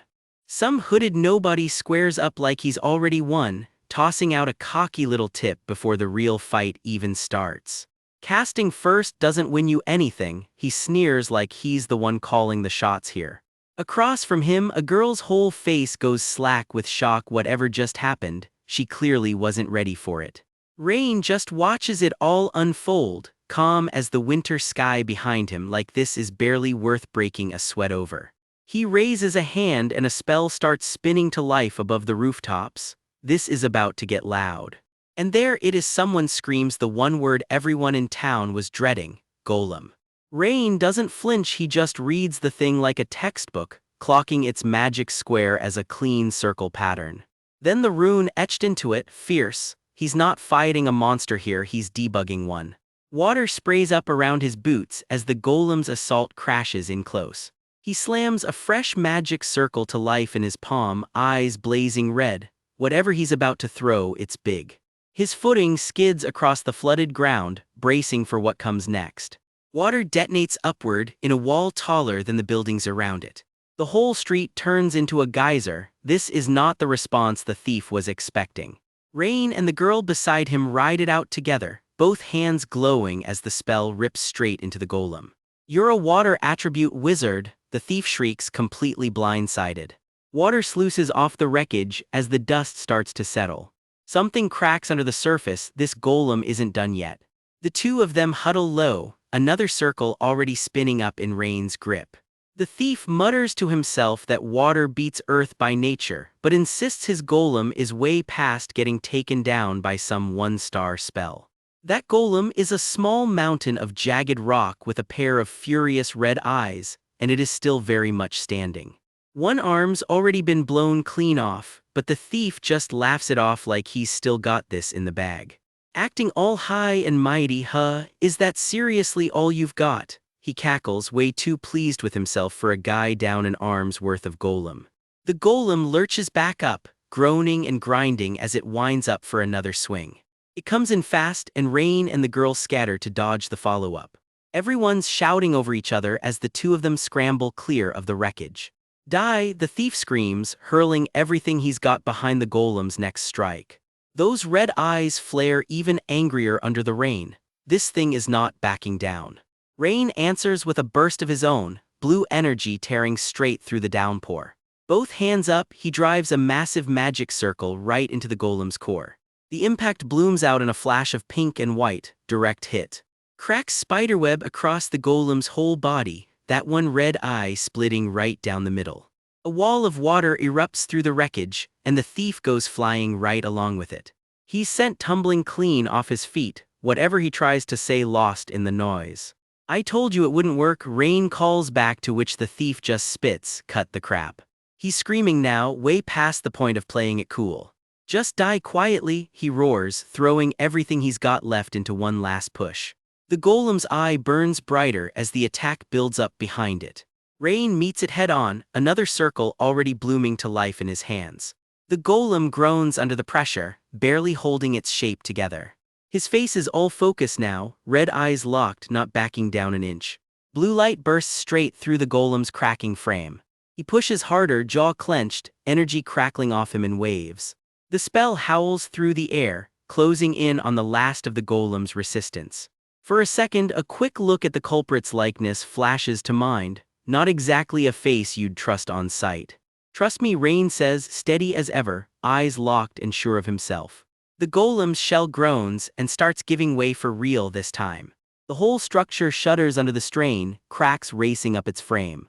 Both red eyes crumble apart as the whole thing finally caves in. It comes apart in chunks and rain, and the girl ducks as the debris starts raining down. Rubble arcs across the sky in every direction. The two of them stare up, bracing for whatever's about to land on them. A chunk of golem slams down hard enough to rattle the whole street. More of it shatters apart on impact, nothing left but rock and dust. Debris keeps raining out of the sky over the rooftops.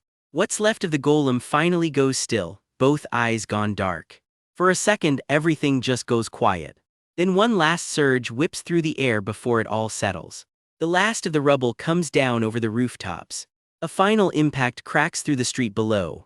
Rain shakes off the impact and keeps moving. He's not done yet. Here's the catch: he's working around in real time. You can't cast your own spell while you're busy hijacking someone else's. So, the girl yelps, completely thrown. Hey, how can you? How can you just grab me like that? She demands, cheeks burning while gold light floods his hand. His fingers trace through the glow, already unraveling the spell he just intercepted. She watches him work, still too stunned to look away. A golden X locks into place between his palms, the stolen spell laid bare. Only a few seconds since he first triggered it, and he's already reading the whole array, a double square, carved with runes for rhythm and interval. He starts rewriting it on the fly, binding, flow, reversal, solved with the same calculus he uses to break down every spell that comes at him. Solve the puzzle, alter fate, he mutters, and just like that the odds flip. Gold light detonates off his fingertips. His hands blaze with borrowed power, fully under his control now.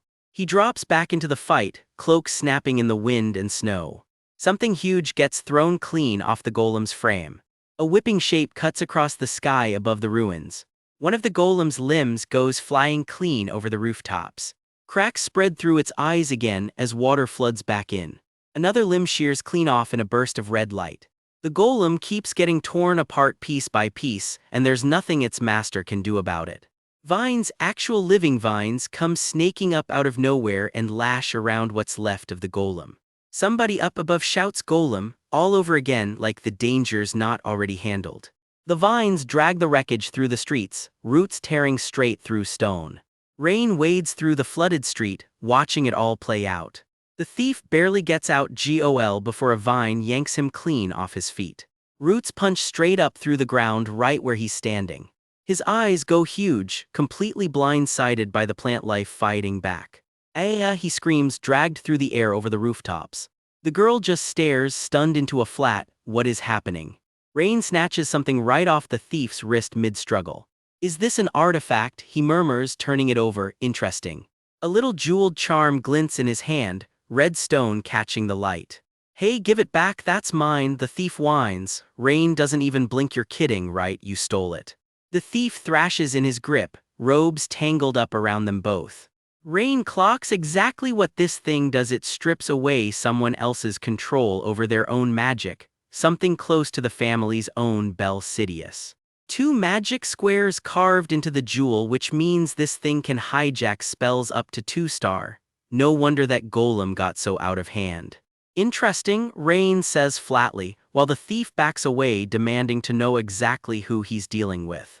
"Oh, how can you cast that fast?" the thief stammers, absolutely rattled. Rain just shrugs it off in his head. Who is he? Even if he said it out loud, nobody would believe him anyway. He turns and walks off through the wet streets like none of that just happened. The girl trails a step behind, still catching up with everything. An elderly woman stands there, visibly shaken, eyes brimming. He presses the little jeweled charm back into her hands. "Be more careful from now on." The bracelet catches the light one more time as it changes hands. She clutches it like it's the most precious thing she owns, because to her, it clearly is. Rain's already moving on, unbothered, while she's left there in tears of relief. Somewhere behind him, the whole town finally lets out its breath. A crowd's gathered now, cheering him on. "You're amazing, kid, awesome." He rubs the back of his neck, playing it modest. "Miss Warden's pretty great too, you know." Then somebody yells the words that stop him cold: "The entrance exam."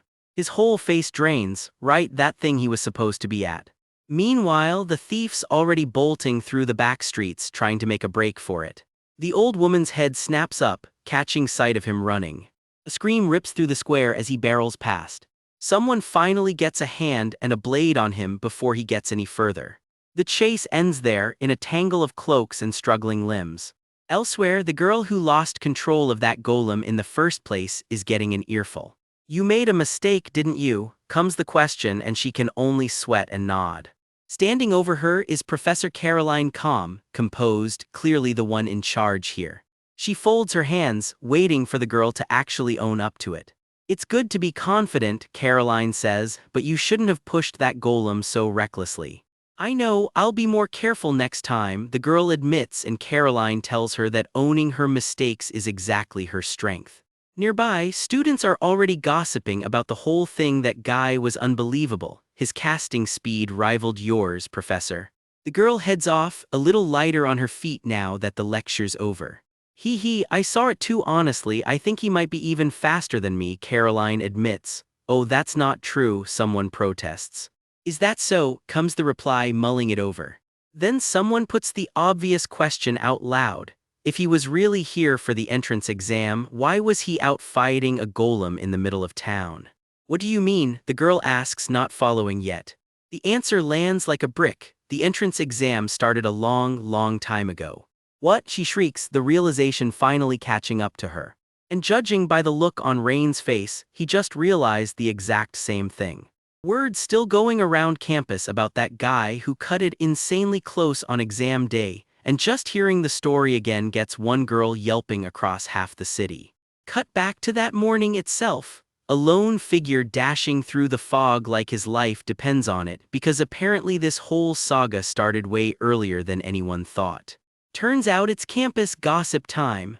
A very embarrassed classmate begs a strict blonde official to cut the latecomer some slack, but nope, rules are rules. She keeps pushing. Maybe he was late because he was off helping somebody else. Doesn't that deserve a little grace? The official isn't exactly melting. The classmate isn't done arguing. Wouldn't it honestly be more interesting for the school if a guy like him actually got in? She's got a point, honestly. The official goes quiet for a second, then admits it. Yeah, fair, that's actually true. Then a completely different voice cuts in, needling her about when she started caring about other people, and drops a hilarious visual of some poor soul getting mummy-wrapped and launched clean over the rooftops. Apparently that's what inspiring people to work harder looks like around here. Cut to the professor's office. Inside that office, we meet the official actually running the investigation, a sharp, blonde professor poring over a file on a supposed prodigy the heavens allegedly dumped on the Ludwig family. Rumor even calls him a walking disaster.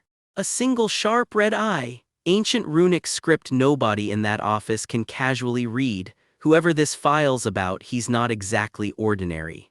The notes claim he spent 3 years as a teaching assistant under someone called Scaldy Ludwig, and the shadow flickering by, one glowing red eye catching the light, definitely isn't reassuring anyone.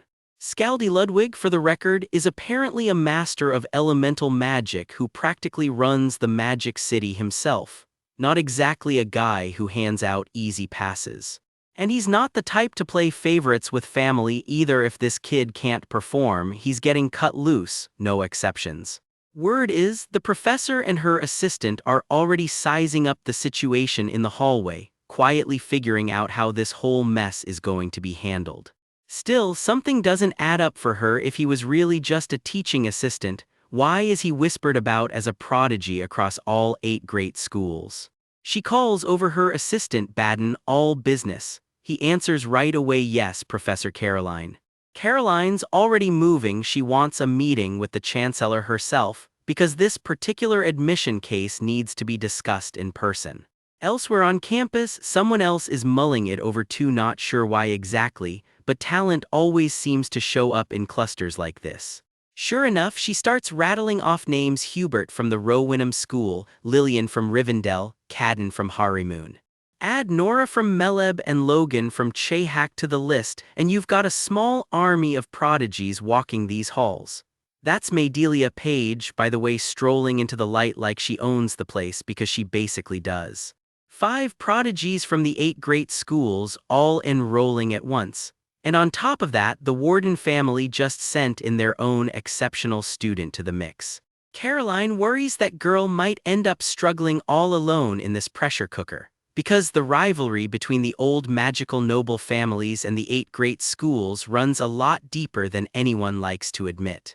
Madelia's take: meddling in student drama is never fun, but let's be real, this batch of students is anything but ordinary. Time to loop in the professors and keep a close eye on things. Her one condition: don't hover. Constant interference helps nobody, and that smirk says she's already enjoying this way too much. That's the Chancellor of Delayton for you, Madelia Page. Something's clearly bugging Caroline though, because she just goes quiet.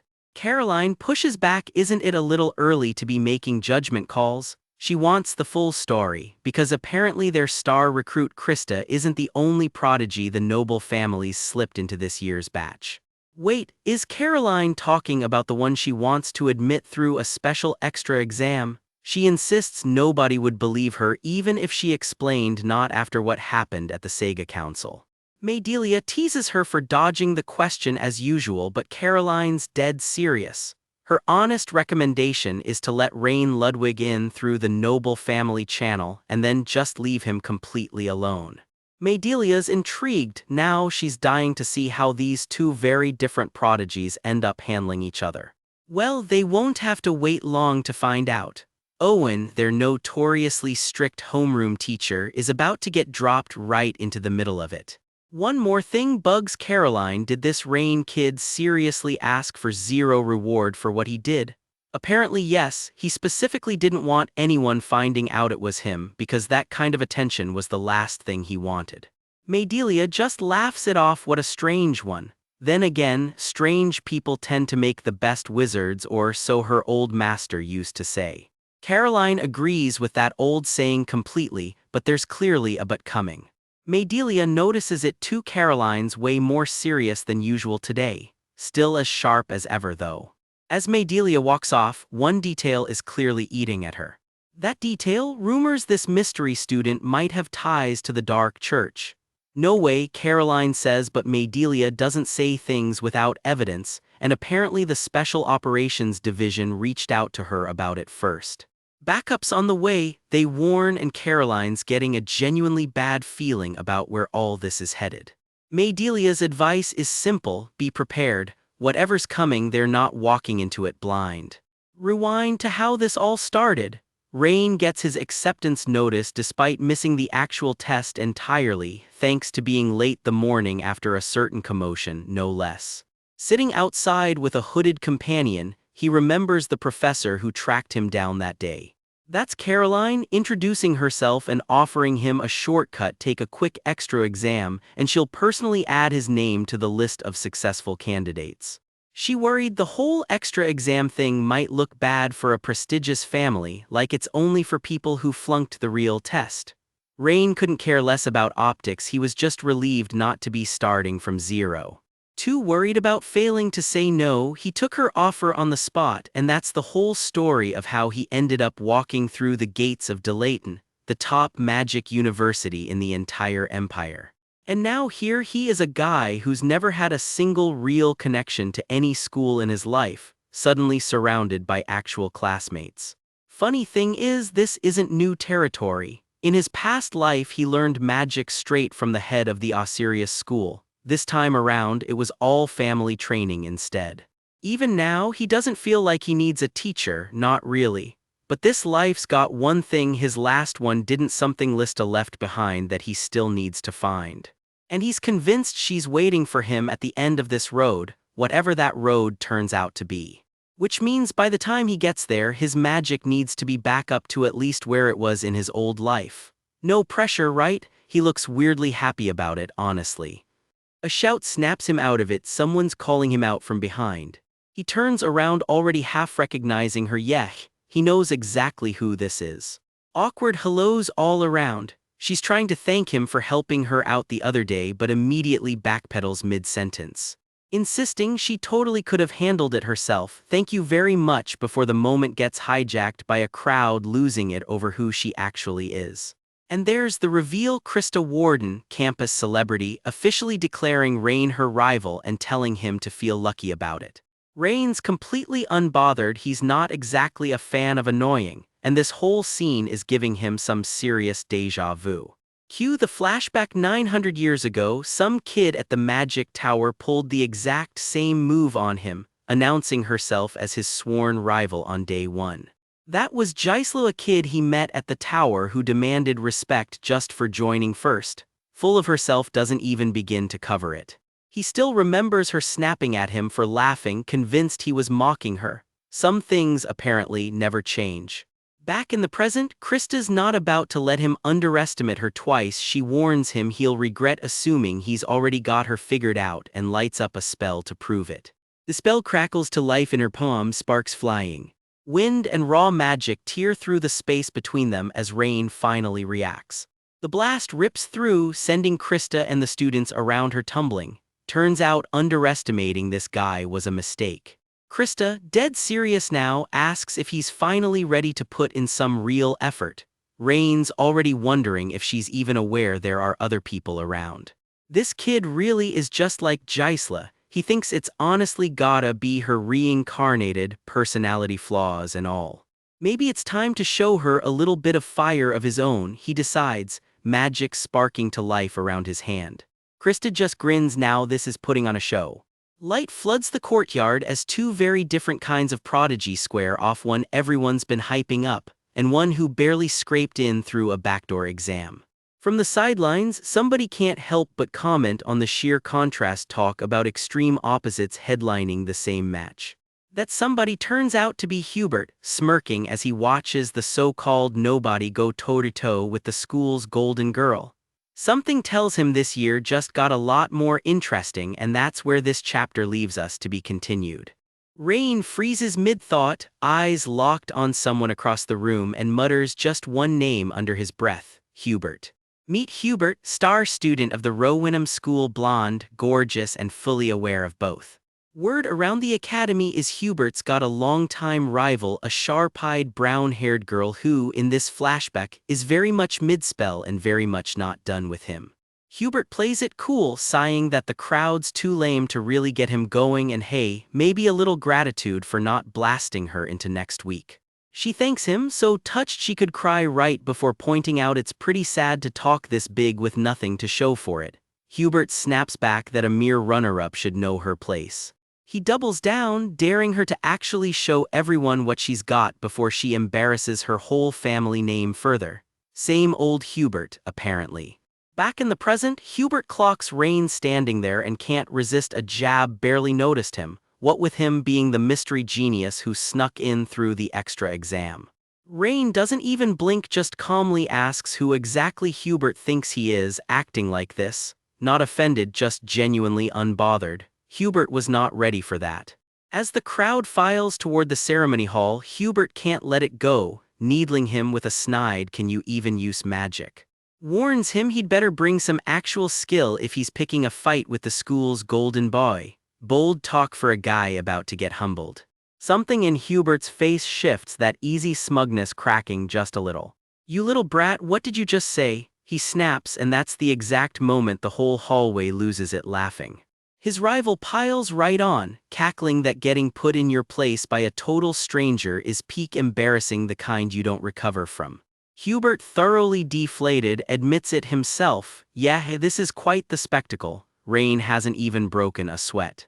A staff member spots the commotion and yells down the stairs the new student representative is supposed to be inside getting ready for her oath, not out here starting fights. "Yes, yes, coming," she yelps, bolting for the door, leaving Rain to quietly follow along, thoroughly entertained by his first hour at this school. Hubert, saving what little face he has left, warns her he's only letting it slide because he's in a hurry next time they're settling this for real. She just tells him to leave it, please, completely unbothered by the idea of a rematch.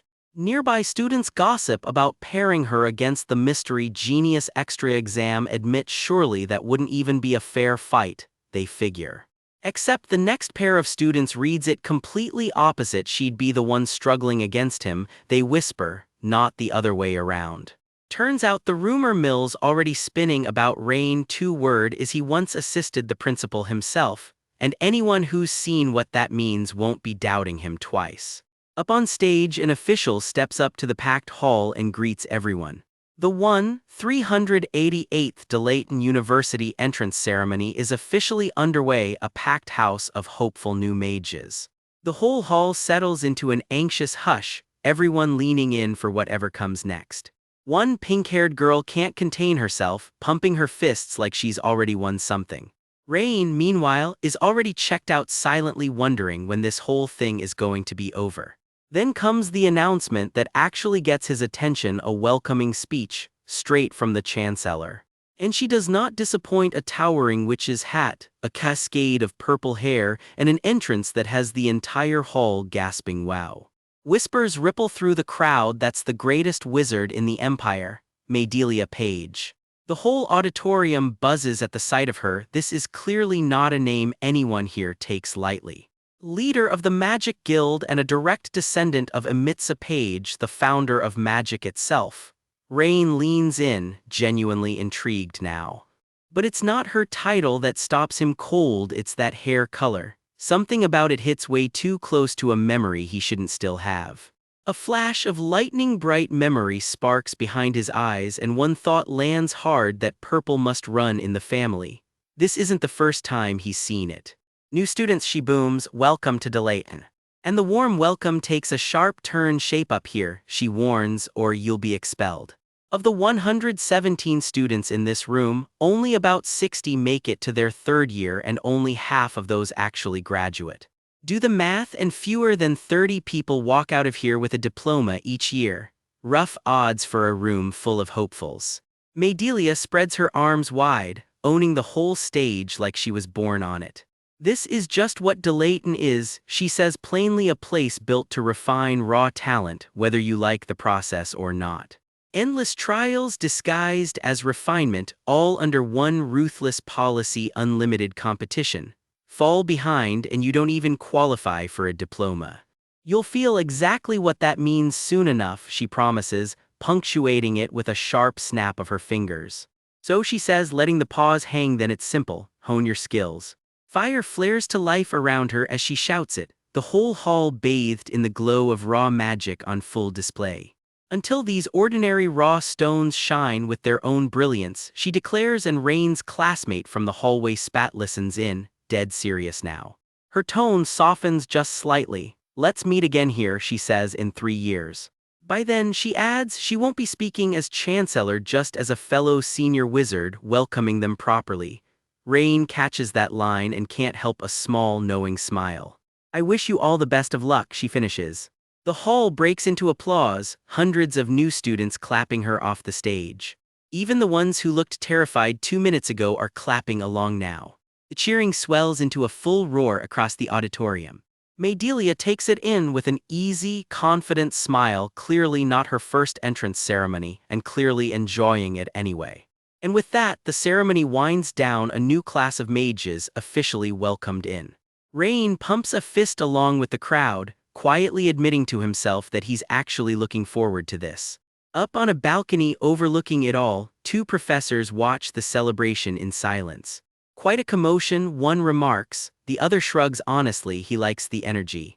Energy's fine, comes the reply, but you'd better bring the skill to back it up too. So Professor Owen, what's your read on this batch? Owen doesn't sugarcoat it. He was hoping for a strong year, but all he sees are fools with nothing between their ears. His colleague blinks, caught off guard. What exactly do you mean by that? Owen doesn't blink. Everyone, he says flatly, is getting an automatic fail, and just like that, this brand new class has a target on its back. Rain steps out for his first day at Delayton, papers tucked under his arm, looking every bit the transfer student who has no idea what he just walked into. There it is, Dragon Sleep Hall, the university building named for the literal dragon statue snoozing on its roof. Even Rain has to stop and stare. Is this really the place? Yeah, it's massive. Autumn leaves, towering stone, a sleeping dragon the size of a hill. This school clearly wants you intimidated before you even step through the door. He finds the long marble hallway leading to his classroom, footsteps echoing off the arches. Nothing like sneaking off to fight monsters in a past life, just a very long, very quiet walk to homeroom. A room number catches his eye. Ah, there it is, found it. First class, day 1, and the nerves are already creeping in. Inside, the lecture hall stretches out in rows of empty desks. Rain walks the aisle alone, and for a 900-year-old war hero, he looks surprisingly like a kid on his first day. He claims a desk by the window, autumn color spilling in outside. Simple as that, seat picked, exam day officially begun. He settles in, staring out at the fall leaves, looking a little too pensive for someone who's supposedly just starting school. A cheerful girl slides in next to him. Let's get along well. Rain fumbles it, a beat too slow. Oh yeah, sure, let's, while somewhere in his head a much darker version of himself is already muttering get along, like it's a threat. She's all smiles and energy, waving hello like they're already best friends. Rain, meanwhile, is still recalibrating. Rain slumps hand over his face. Heavens are really merciless. Rough start to day 1, apparently. Turns out his seatmate is beaming about the arrangement, practically glowing. Roughly translated from the sound of it, she's thrilled to be sitting right next to him. Somewhere behind them, another classmate's jaw drops watching the two of them chat, eyes wide like she just witnessed a crime. The gist of it, Rain's expected to go head-to-head with the school's top student from Lesson 1, Krista Worden, and Krista, sitting right beside him, seems delighted. I'm really glad to be sitting next to you, she says. Of course, he replies, already sweating. I'm glad too, Rain says out loud while the girl watching from the next row looks like she's about to combust with jealousy. In his head, though, it's a different story entirely. Because I get to knock this arrogant brat down a peg from day 1, pure villain energy. Krista, blissfully unaware, has never been happier. Around them, the class won't stop whispering about the two rivals, and Rain's stuck wondering why nobody thought to loop him in on his own gossip. It's making him queasy enough that his mind wanders somewhere else entirely, a memory. Someone once asked him, have you ever wanted to go to school? That someone was Pride back in his past life, blunt as ever. No, that's strange. I'm already a 4-star wizard, what else am I supposed to? learn, presumably. You're an idiot, Pride tells young Rin flat out. Learn at school, that'd just be a waste of time. Young Rin knows in a book isn't convinced, then what do you learn? Pride grins sly as a fox, people. School's not just for academics, she told him, and present-day Rain, watching his classmates gossip about noble bloodlines right in front of him, finally gets the joke. Back in the present, a hulking, scowling man storms in and Rain's brain short-circuits. Gorilla, wait, is this the teacher? Dead silence falls over the room. Something about this guy has every student on edge. Turns out this is Professor Owen, infamous for grading with zero mercy. No wonder the whispers started the second he walked in. Owen just stands there, unreadable, sizing up the room with a low hum, not exactly a warm welcome. His eyes narrow and the room cuts to the students bracing themselves, already regretting enrolling. Same story, different row, more students frozen under that stare, waiting for the hammer to drop. Owen exhales, long and heavy, like teaching this class is already draining 10 years off his life. I can't believe I have to teach these pathetic little monkeys for a whole year, he mutters. I have zero motivation. Cold, honest, devastating. A bunch of monkeys with nothing but crap in their heads, he goes on, flinging a piece of chalk for emphasis. I'm talking here, where are you looking? Someone in the back apparently wasn't paying attention, and the resulting crash says everything Owen needs to know about this class's attention span. That glare again, it's less stern teacher and more creature that has seen things. The students are not okay. A gust, a flinch from Rain and Krista both, and Owen sums up his first impression in one word: pathetic. He turns his back on the class entirely. Is this funny to you? You all know nothing. Somehow that's worse than being yelled at directly. You think getting into Delayton means the world is yours? He asks. Dreaming about being court magicians for nobility or building your own magic tower and living large? Big dreams meet reality check. Well, you can throw those delusions to the dogs, Owen says flatly. If you ever actually achieve any of that, I'll let you call me master. But you already know there's a catch coming. You're nothing but baby monkeys who haven't even grown fur yet, he continues, and you have mountains left to learn. Somewhere, a dream of becoming a cool wizard just quietly died. Any of you from one of the 8 great schools? He asks and immediately answers his own question. The worst part of this school is you lot, the idiots from the 8 great schools. Prestige means nothing to this man. He winces like the memory physically hurts. The bizarre formulas you brought in under the guise of tradition are just unbelievable. Somewhere, 2 students are just trying to hold hands and not get called out. You people are absolutely revolting, Owen tells the room, deadpan. Never worked a day in your life, yet you walk around like you know it all and act arrogant.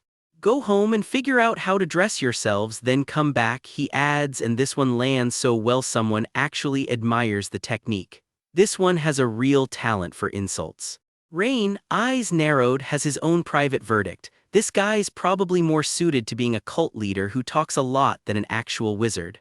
Owen, unaware he's being roasted right back, plows on. My job is to try and make you somewhat useful wizards over the next year. Not that you're any better than monkeys, he clarifies, just in case anyone felt hopeful for a second. There's no place in this classroom for anyone worse than a monkey, he warns. If you can't keep up, I'll drop you without mercy. At least try to evolve into humans. Bars on the floor and he's still finding room to lower it. The whole class goes quiet, murmuring under their breath, nobody brave enough to make eye contact with the small, terrifying man at the front. Dead air, why is no one responding? Owen asks as if the answer isn't standing right in front of him. Is that it? Are you all still half asleep? Do I need to teach you how to answer? The tension in the room could snap a wand in half. One student finally cracks under the pressure. No, you're not scary, which is exactly the wrong thing to blurt out because Owen just tilts his head. Am I scary? Oh, so that means, rookie mistake. And then the real bombshell drops. Everyone will be paired up with their seatmate for the exam, and whichever pair finishes last gets expelled on the spot. Krista, Rain's seatmate and reigning rival, just smiles like she already knows exactly how this ends. Somewhere that verdict gets met with a grim, quiet so be it. No turning back now, pass together or fail together. Professor Owen barely finishes his sentence before the room freezes. Fail this exam and you're expelled. No appeals. One classmate can only mouth the word expelled back at him in horror while a neighbor swears they must have misheard that. A blonde classmate shrugs it off, betting Owen's just bluffing to scare off the weak ones. Nearby, Rain and his new seatmate aren't buying that theory for a second. Up front, Owen scratches fresh instructions onto the board without so much as a glance at the panicking crowd. This is not a man who does sympathy. Somewhere in the room, a fist slams the desk hard enough to rattle it. Patience is already running out and the clock hasn't even started yet.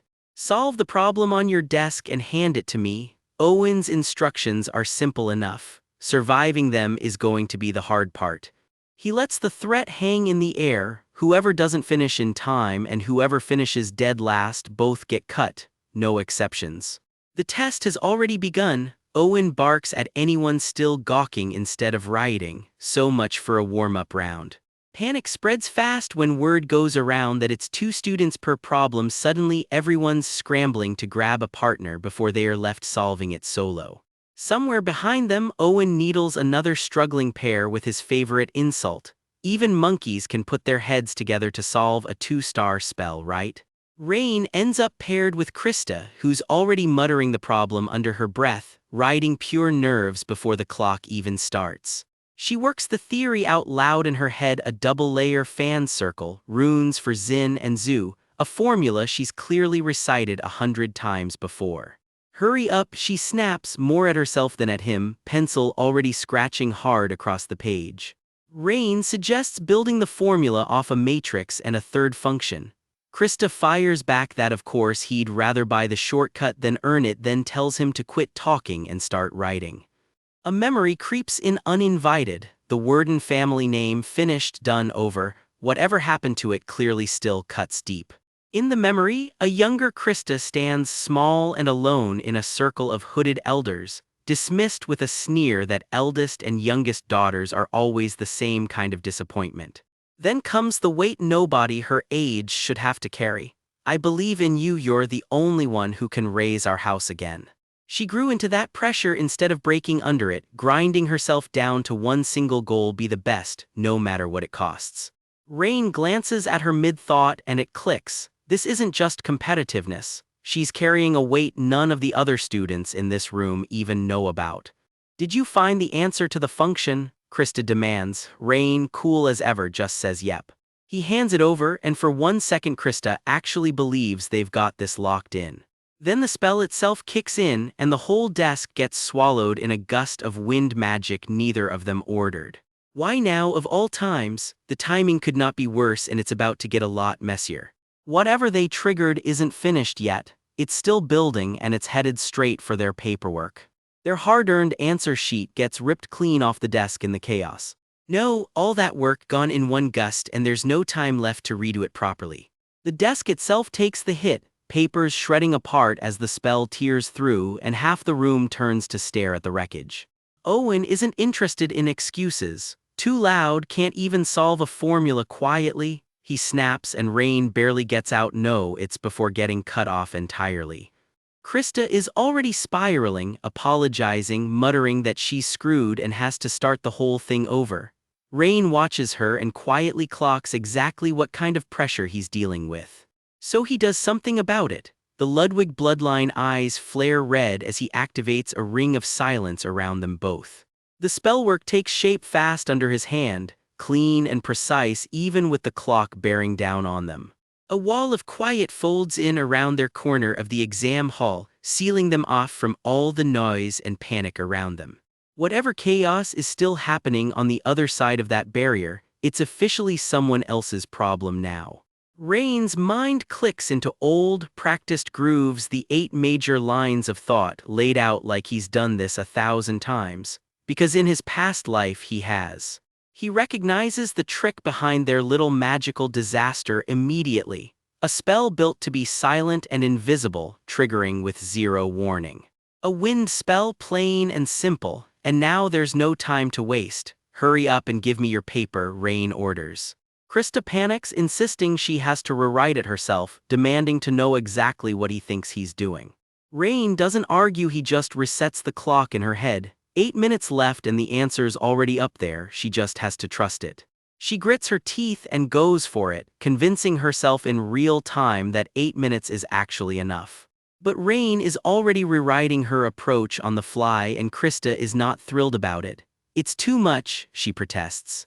He tells her flat out that her method won't get her there in time. She fires right back, how would he know without even trying? You need to learn how to give up, he says, which earns him a very deserved asshole before Krista doubles down. She can do it, just not his way. So Rain stops arguing and just starts writing, eyes blazing red, racing the clock himself. You can't be a wizard if you fall apart like that, he tells her blunt, but he means it as a lifeline, not an insult. He lays out the one rule that's kept him alive through worse than this. A strong wizard stays calm, no matter what's falling apart around them. He knows that rule the hard way. A memory surfaces from the world he used to live in, and it's a nightmare with too many eyes and far too many teeth. Back then, his old party didn't even get 8 minutes to get it right. Lista threw herself at the thing without a second's hesitation, buying everyone else the seconds they desperately needed. Back then, the penalty for being just a few seconds too slow was never something as forgiving as expulsion. It was death, full stop, and that memory is exactly what's sitting behind every calm word he's giving her right now. Back in the present, Krista squares up and announces she's leading this time. He can follow her lead. Rain just smirks, don't hold your breath. Rewind way back, long before anyone called him the Grand Mage. Just a rattling picture frame, a rumble of thunder, and a memory clawing its way to the surface. Down the hall strolls a smug blonde troublemaker and his thoroughly unimpressed dark-haired classmate, dragging themselves in for grading day like it's their own execution. One kid shoves his paper at the professor with a nervous "please mark mine first" and gets nothing back but dead silence. Never a good sign. The old professor doesn't even bother with a red pen. He just conjures a crackling blue circle around his own fist to judge the work on the spot. The rune flares to life, humming as it checks every line of the formula against the real thing. The professor confirms it out loud, the runes are actually working. Small miracles apparently still count as news here. Not bad for the time you had, he grudgingly admits, then immediately warns them not to get cocky about it. And then, without missing a beat, he drops the real verdict, grade C. Cue the stunned silence. The girl can't believe it, she swears she solved it first with perfect formulas. The blonde just wants a reason. The professor isn't having it. Don't be a brat, he snaps, you know exactly why the Robinham School of Wind marked you down. You monkey cub, the professor adds for good measure. Apparently insults are just part of the curriculum here. Meanwhile, another classmate is losing patience with our black-haired genius, demanding he just get out of her way already.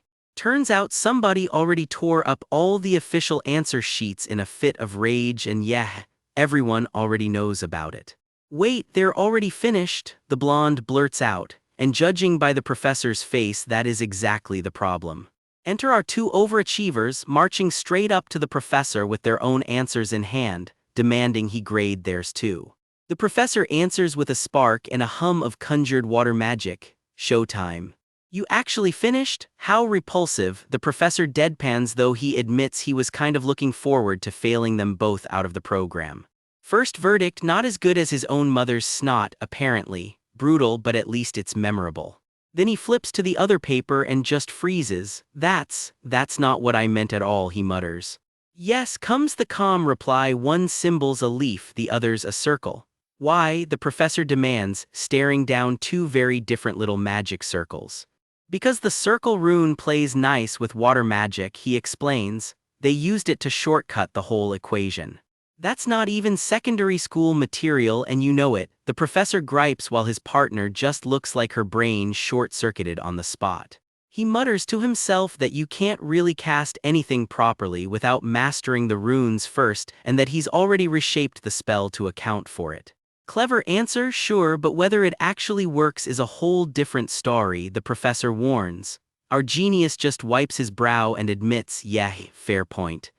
Let's find out ourselves then, the professor decides, and from the look on both their faces, somebody's about to get soaked. Nose flatten, he cackles, blasting a jet of water straight at the kid's face, all while casually mentioning the real problem is a dual property flying circle, and it's about to get so much harder. The spell answers back with a burst of raw green light. Magic floods the courtyard, swallowing professor and students alike in a wash of blue-green light. From above, they're just three tiny silhouettes caught inside a howling storm of their own making. Then it detonates, a blinding white shockwave tearing straight through the sky. Even the professor can't help but stare up, slack-jawed at what they just pulled off. A second burst flares gold across the courtyard, and somewhere in the crowd, one very startled classmate nearly loses his glasses. Word travels fast. By now half the academy has stopped whatever they were doing just to gawk. Students crowd the windows and the courtyard alike, soaked and staring like they just watched a comet land. And there he stands in the rain, the kid nobody expected much from, having just rewritten what talented even means at this school. The professor finally breaks. He's seen plenty of geniuses come through here, he admits, but never anyone who solved it quite like this. The whole class breaks into applause, someone in the back too stunned to even close his mouth. This answer, he announces, earns a grade this test has literally never given out before, an S. The room loses it. That's very generous of you, his partner beams, not even pretending to be humble about it. She's practically vibrating with joy, fists pumping, yelling her thanks to the entire room. Her partner throws his arms up right along with her, while the professor just watches, thoroughly unmoved by all the theatrics. Even he cracks the ghost of a smile which, for this kid, might as well be a standing ovation. All right, the professor grumbles. Finish up and get back to your seats, geniuses. She spins around, still celebrating, and nearly flattens him on the way past. Oops, sorry, she laughs, not sorry at all. Class dismissed, and our two troublemakers, the genius and his blonde partner in crime, head off, already scheming their next move. The blonde leans in with a warning look, voice dropping low. Whatever he's about to say, it isn't a joke this time. Our genius's eyes go sharp and still, all business now, while his friend just grins like he already knows exactly how this ends. From behind them, the professor's voice cuts back in, cold and final. Anything to say for yourselves? Don't make him repeat the warning if they'd rather not find out what punished means. Two sets of eyes narrow in the low light, one blazing red, one glinting gold, and neither one backs down an inch. I won't let you off the hook next time, the professor warns one last time, the air practically crackling around them. School days here are anything but boring. Meet Professor Owen, or as literally everyone on campus calls him, the gorilla. These first years just barely survived the written test, and now they get the privilege of sitting through his special brand of tough love. First day chaos already, papers flying everywhere as everyone scrambles to survive year one. Somehow our guy makes it through grade school in one piece. Trying to make small talk with his seatmate Krista, Rain gets nothing back but dead silence. Excuse me, hello, can you hear me? Cold shoulder, table 4-1. He just sits there wondering what he did wrong, red eyes fixed on the window like the answer's gonna fall out of the sky. The gorilla clears his throat, and it's officially go time, day one of real lessons, and you can already feel the whole room tense up. When a couple of students admit the material's tough, Owen doesn't blink, he just promises to serve up something even spicier next time, something to look forward to. By the end of the lesson, half the class has their eyes spinning in circles, and Owen isn't done twisting the knife. Keep up or get left behind, he says, or just go ahead and prepare to die. Somebody mutters that's maybe a bit much. Out in the hallway, Krista's trying to say something to Rain, and it is not coming out smooth. About earlier, she starts, then stalls out completely, back turned, clearly working herself up to say thanks. Rain just says thanks, plain and simple, then can't resist needling her about how quiet she's being, like her voice suddenly dropped an octave. Which, of course, lights the fuse. Krista whips around demanding he say that again, full fangs out mode. She's not about to let owing him one slide either. This debt gets repaid in full next time, no conditions, and don't you dare get smug about it. They're rivals, she reminds him, and this is the first time she's ever needed anyone's help. Got it, she yells, and Rain, completely unbothered, just tells her to calm down a little, ice cold. Words already spreading that the gorilla handed out an S grade, and honestly half the school refuses to believe Owen's capable of giving anyone a good grade. Turns out the rumor's true and it clicks once someone mentions the exam was taken in pairs. Krista and that genius were teamed up together. Guess being paired with a 900-year-old mage in a teenager's body has its perks. The next day rolls around and everyone's still buzzing about the girl who swore she'd pay back her debt the next time they crossed paths. And there she is, Krista, teeth gritted, telling him flat out to just wait and see. She actually bows to him properly for the help, while somewhere behind them a certain pink-haired classmate watches the whole thing with pure, undisguised envy. Rain can't walk 5 feet without students whispering about him now. That's the top-ranked guy, they say, the eldest son of the Ludwig family. Turns out being a reincarnated legend gets you noticed. Krista can't resist one more jab, teasing him about missing out on the room next to hers because he showed up late. And Rain fires right back that if she were actually that good, she wouldn't have needed a makeup test either. He finally reaches his new dorm room, alone this time.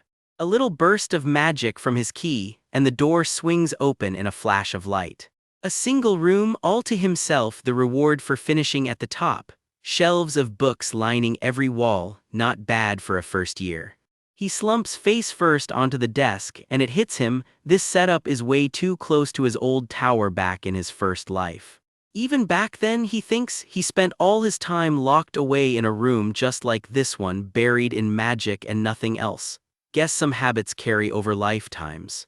Later that night, alone in his room, he stretches out and lets his mind wander. Flopped on the bed, staring at nothing, thinking way too hard for someone who's supposed to be relaxing. Aside from grabbing first place, he figures there's really nothing left to do here. Top score in high school. Cute, he's had bigger problems. He actually considers sneaking into the Vatican to go dig up his own old remains because sure, why not casually break into a heavily guarded holy site? But he catches himself with his current body and skill level that plan gets him killed, not answers. So instead he just lies there, turning his own weakness over in his head. He raises a hand and starts sketching out a spell in the air, testing what he's actually capable of these days. A crimson magic circle spins to life above his palm, his old power still very much in there somewhere. Then it kicks back on him hard and he flinches, still nowhere near what he used to be able to do. 900 years of legend and he's stuck relearning it from scratch. And right on cue, in the middle of his very serious crisis about his own power level, an owl, just sitting there, staring at him. Turns out it's a male owl and it's dropped off a wooden box for him. He takes it from the bird and just stares the thing down for a second, clearly not expecting mail tonight. No sender's name anywhere on it, nothing suspicious about that at all. He cracks it open, wondering out loud if his own father sent it. Inside, sitting side by side, are 2 old books. 2 books, he confirms to himself, still not sure what he's looking at. He notices right away how fragile and worn these things are. These aren't just old, they're ancient. And the second he opens one up, his whole expression drops. This, he breathes, this.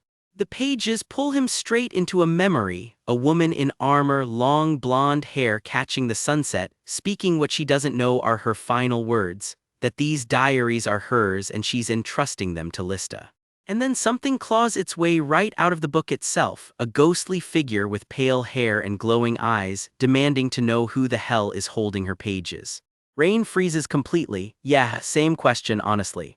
Night's fully set in outside his window now and the question just hangs there in the dark, who actually sent this thing? He's sweating and not from the cold.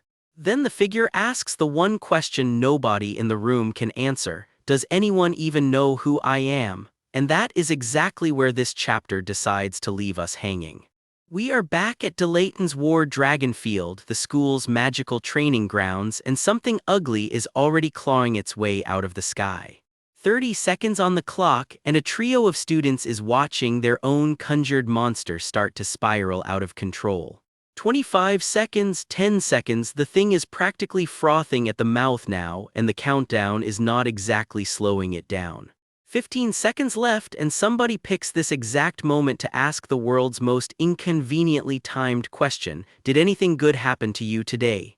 Meanwhile, a mud monster the size of a house is not here for small talk. She answers with her boot instead of her mouth, launching a flying kick straight into the thing's face.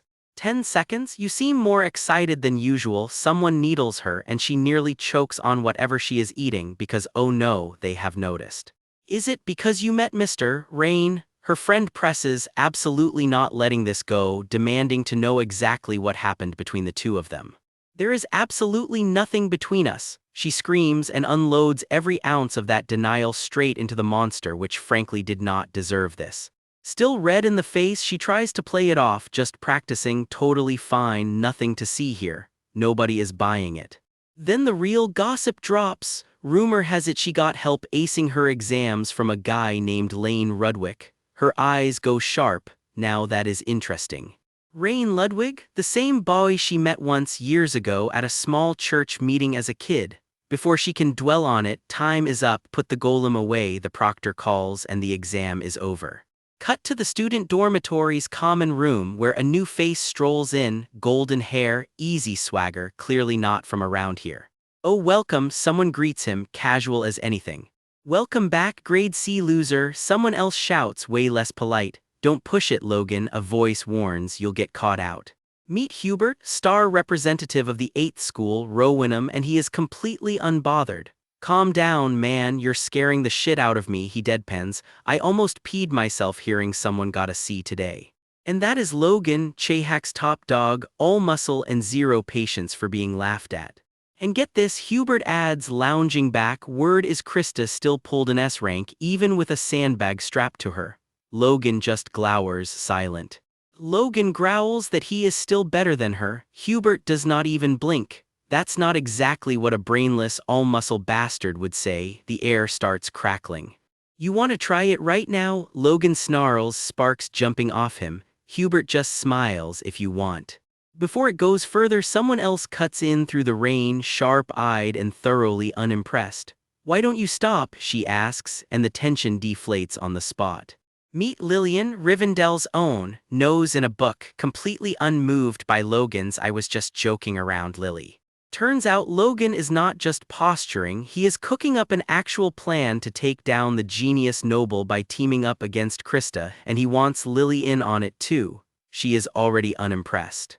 That's exactly why your magic hasn't improved, she tells him flatly, then cuts deeper. What does he even get out of picking on someone weaker? Logan backpedals fast, kidding.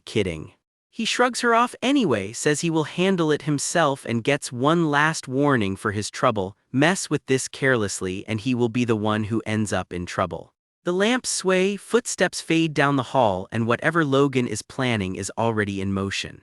Alone again, Hubert lets out a long breath, right before something he digs up nearly knocks him flat.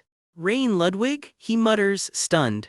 Turns out the guy worked under a man named Scoutsy for 3 years and earned his spot on pure merit, no bloodline pull at all. A guy with no rank to his name pulling that off, Hubert does not buy it for a second. Meanwhile, across town, Rain is curled up in bed with a book of his own, splitting his own life story into 2 parts, who he is now and the magic and combat style that got him here. Even he admits, some of it he still does not fully understand. If someone out there really did figure out who he used to be, how would they even know? And if they knew, why has nobody reached out? He sits with that thought for a long moment, then catches the clock, already past 11, and figures he had better kill the lights before the dorm inspector comes snooping. He drifts over toward the light switch, the question still nagging at the back of his mind. One flick and the room goes black, except for 2 red eyes that do not stop thinking. He lingers at the window a moment longer, staring into the dark, before turning back to whatever is pulling at him. Lamp back on, book back open. Whatever this is, he is not letting it go. And then it happens, a flicker of blue light, crystal-shaped, blooming right out of the pages in front of him. It flares bigger and brighter, and he reaches for it like he already knows exactly what it is. Rudian, the name rips out of him because he absolutely recognizes this magic. Is this the same spell he built in his previous life? He looks closer and no, it is not quite. This one is bigger, darker, something is different. And even if it somehow was his old work, how does a spell survive fully intact for 300 years? powered by whose magic, built for what purpose? For a second he sees them again, his old party walking ahead of him like they used to. Then he grits his teeth and pushes the spell forward himself. A status window flickers into view, progress on his unique magic research, 37% complete. Except he never touched this in 900 years. Someone or something has been finishing his work for him. He digs deeper, back into runes he buried 3 centuries ago, chasing down exactly what this thing is. His breath catches. This is research from his past life, his own attempt to climb all the way to the rank of sage. These are the exact 12 runes he tried and failed 300 years ago. He thought every single one was a dead end. Turns out he is sitting at 37% progress on all of them. Wait, that does not add up. Rudian is only rated a 4-star tool. It should not even be able to track the progress of a 6-star magician's research. So how is it doing exactly that? But what if it is not a glitch? What if this is actually real? For the first time in a long time, he lets himself believe it. The path he has been walking was not wrong after all. If he keeps pushing like this, one day, he can actually reach the truth. And just like that, hope shows up uninvited, the first real hope he has felt in 900 years. Then just as fast, he shuts the door on it. I erased it right out of my head, he tells himself, because some doors, even a genius mage knows better than to open all the way. Not yet, anyway. Book closed, decision made. Okay then, Rain mutters, gearing up for some serious research. He strides through the library doors like he's on a mission. Let's start our research, he says, and he means every word. Straight to the shelves, reaching for exactly the book he needs. No wasted motion here. Out in the rain, he notes it's warmer here than up north, thanks to the nearby Red Mountains. A little weather lecture before the real work begins. Soaked and unbothered, he keeps walking through the downpour, headed somewhere important. Turns out there's a place to practice magic to your heart's content, the War Dragon Fields. A kid nearby can't help but ask why he's dripping wet. Rain just shrugs it off. Someone offers to show him around personally, and as she explains just what this place really is, the sky behind them already looks like it's on fire. At the gate, he's told to place his student ring on the entrance. He and his guide step up together while flames roar behind them like the building itself is alive. The ring flashes verified. The whole entrance erupts with a roar, and just like that the two of them are in. A voice welcomes him properly. 1388th Rain Rudwig, welcome to the Warriors Hall. 30 rooms open and waiting, make yourself at home. Rain picks room 15 closest to the center. Request approved, no questions asked. First order of business, he asks for a target, a sturdy one please. He plants himself in a glowing circle and starts building up the spell. Out of the mist rises his target, a hulking green golem built to take a beating. Someone watching raises an eyebrow. Just a 2-star spell? Still, they have to admit, not bad for something like that. Rain locks in on the rune he needs first, then starts weaving a triangular barrier from scratch. He endows the rune with the Yun element, threading raw magic between his fingers like he's done it 1,000 times. The spell crackles violently to life, catching even him off guard for a second. He steadies himself, chasing down a half-formed memory to get the technique right. Mid-cast, he can't help but wonder out loud, shouldn't this only be 1-star magic? He grits it out anyway. The spell finally cracks open in a burst of light and noise. A blinding flash forces him to throw a hand up over his eyes. Sparks chain wildly around him as he pushes the spell to its limit, teeth gritted. It all spirals into one massive, swirling vortex, the spell's climax. It slams home in a huge fireball, right where he wanted it. The dust and sparks start to settle. What's left of the golem just sits there silently wrecked, target down. Not everyone's impressed. Somebody nearby scoffs, calling it shitty magic. Rain doesn't even flinch, just keeps firing. The critic, arms crossed and clearly above it all, insists real fire magic is supposed to be loud. Because apparently if it's this quiet, it must just be the basics. Word going around says this smug critic is actually a teaching assistant under someone named Scalzi. Rain files that away for later. He lines up another shot at the target. One clean hit and the target orb shatters completely. Rain wipes the sweat off his brow, barely made it through that one. Reviewing the results. The spell melted the target from the inside just as intended, but it took a painfully slow 30 seconds to melt a mere 2-star golem. Way too long. He wonders if the rune's incomplete or maybe his math theory's just off. Either way, he's grinning plenty of time to figure it out. That confident smirk says it all, he's locked in now. However much digging it takes, he'll figure it out. He never expected researching magic to feel this exciting. He settles in to study, a glowing blue construct hovering beside him as he works through the theory. Turns out he reworked the whole rune by reformulating the underlying matrix mechanics. No big deal, apparently. His research tool doesn't just sense the magic floating around him, it hands him a full summary of the day's findings. He calls it priceless and honestly fair enough. A status readout ticks his research progress up to 37. 1%, slow and steady. Thrilled with himself, fist pumping and all, he decides not to overthink any of it. That celebration cuts short fast. Something's coming, and it's caught him completely off guard. A smirking upperclassman drops in, slinging green magic like he owns the place. Words apparently already going around that Rain's just the little chick mage from the Rowenham school. Not exactly a warm welcome. A swarm of bat-like creatures close in on him, hungry and fast. Rain slices one down clean, no hesitation. The rival's own strike lands hard right back, dropping one of his own creatures in the crossfire. The whole skirmish dissolves into a blur of claws, spellfire and motion. Then the rival himself gets caught in it, knocked clean off balance. He goes tumbling, more bruised ego than bruised body, but tumbling all the same. Rain, completely unbothered, actually throws him a compliment. "You were good, weren't you?" Then twists the knife right back. In no wonder this guy never stopped running his mouth. We open cold on a burst of raw magic, someone unleashing a spell so wild it tears the air itself. Something's wrong. A pair of sharp red eyes snap open like a memory just clawed its way back to the surface. Cut to a classroom, chalk dust and rune diagrams everywhere. This is magic theory, and step 3, the math, is where dreams go to die. The professor, grizzled, grouchy, allergic to patience, warns that one bad calculation here doesn't just cost you marks, it can level the room. Turns out some genius centuries back invented a cheat formula, the Rin discriminant, specifically so idiot students stop turning themselves into charcoal. Today, they're using it.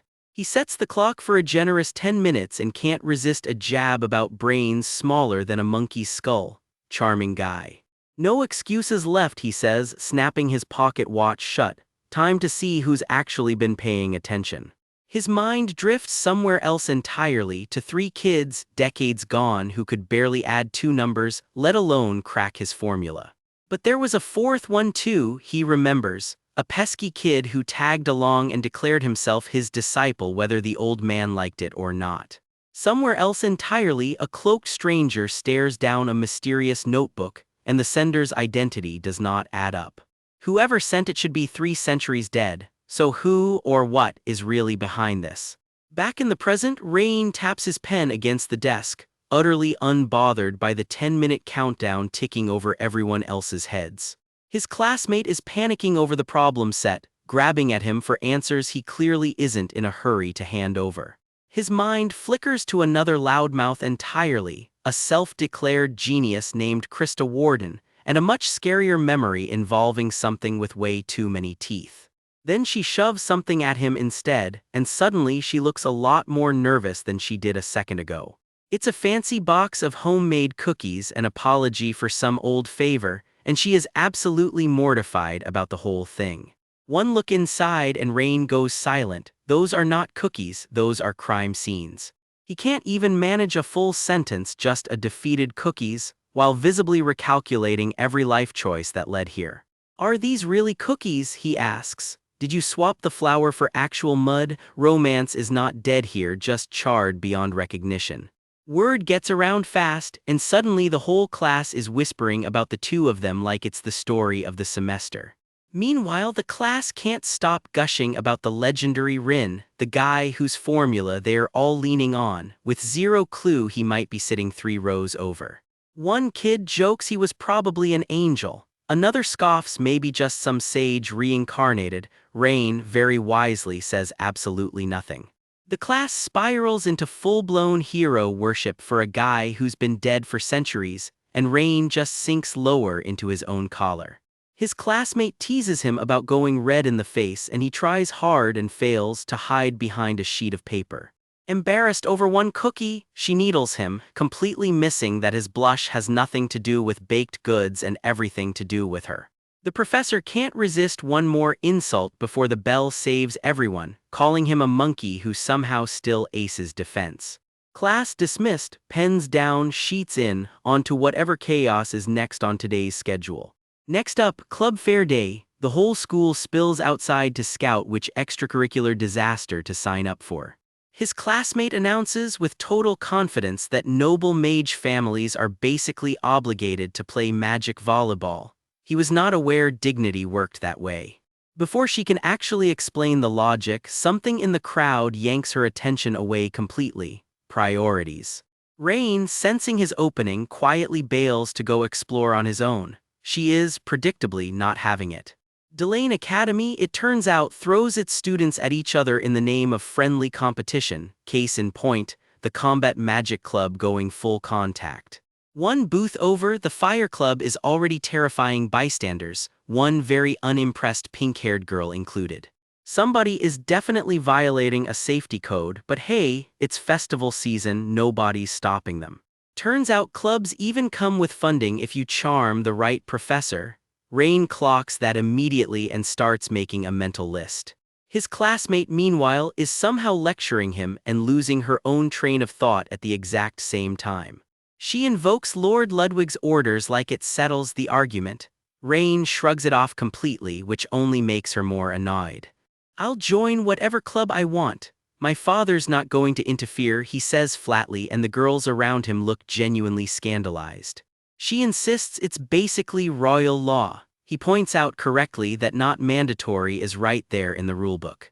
He's already mentally checked out, eyeing the sculpture club and the local development club instead. The volleyball pitch is not landing. Then, out of nowhere, the mood drops. A memory surfaces, a war-torn world and someone's quiet hope that one boy, Rin, might grow up to fix it all. A lone warrior sits alone among the wreckage, praying the boy she believes in will protect what's left.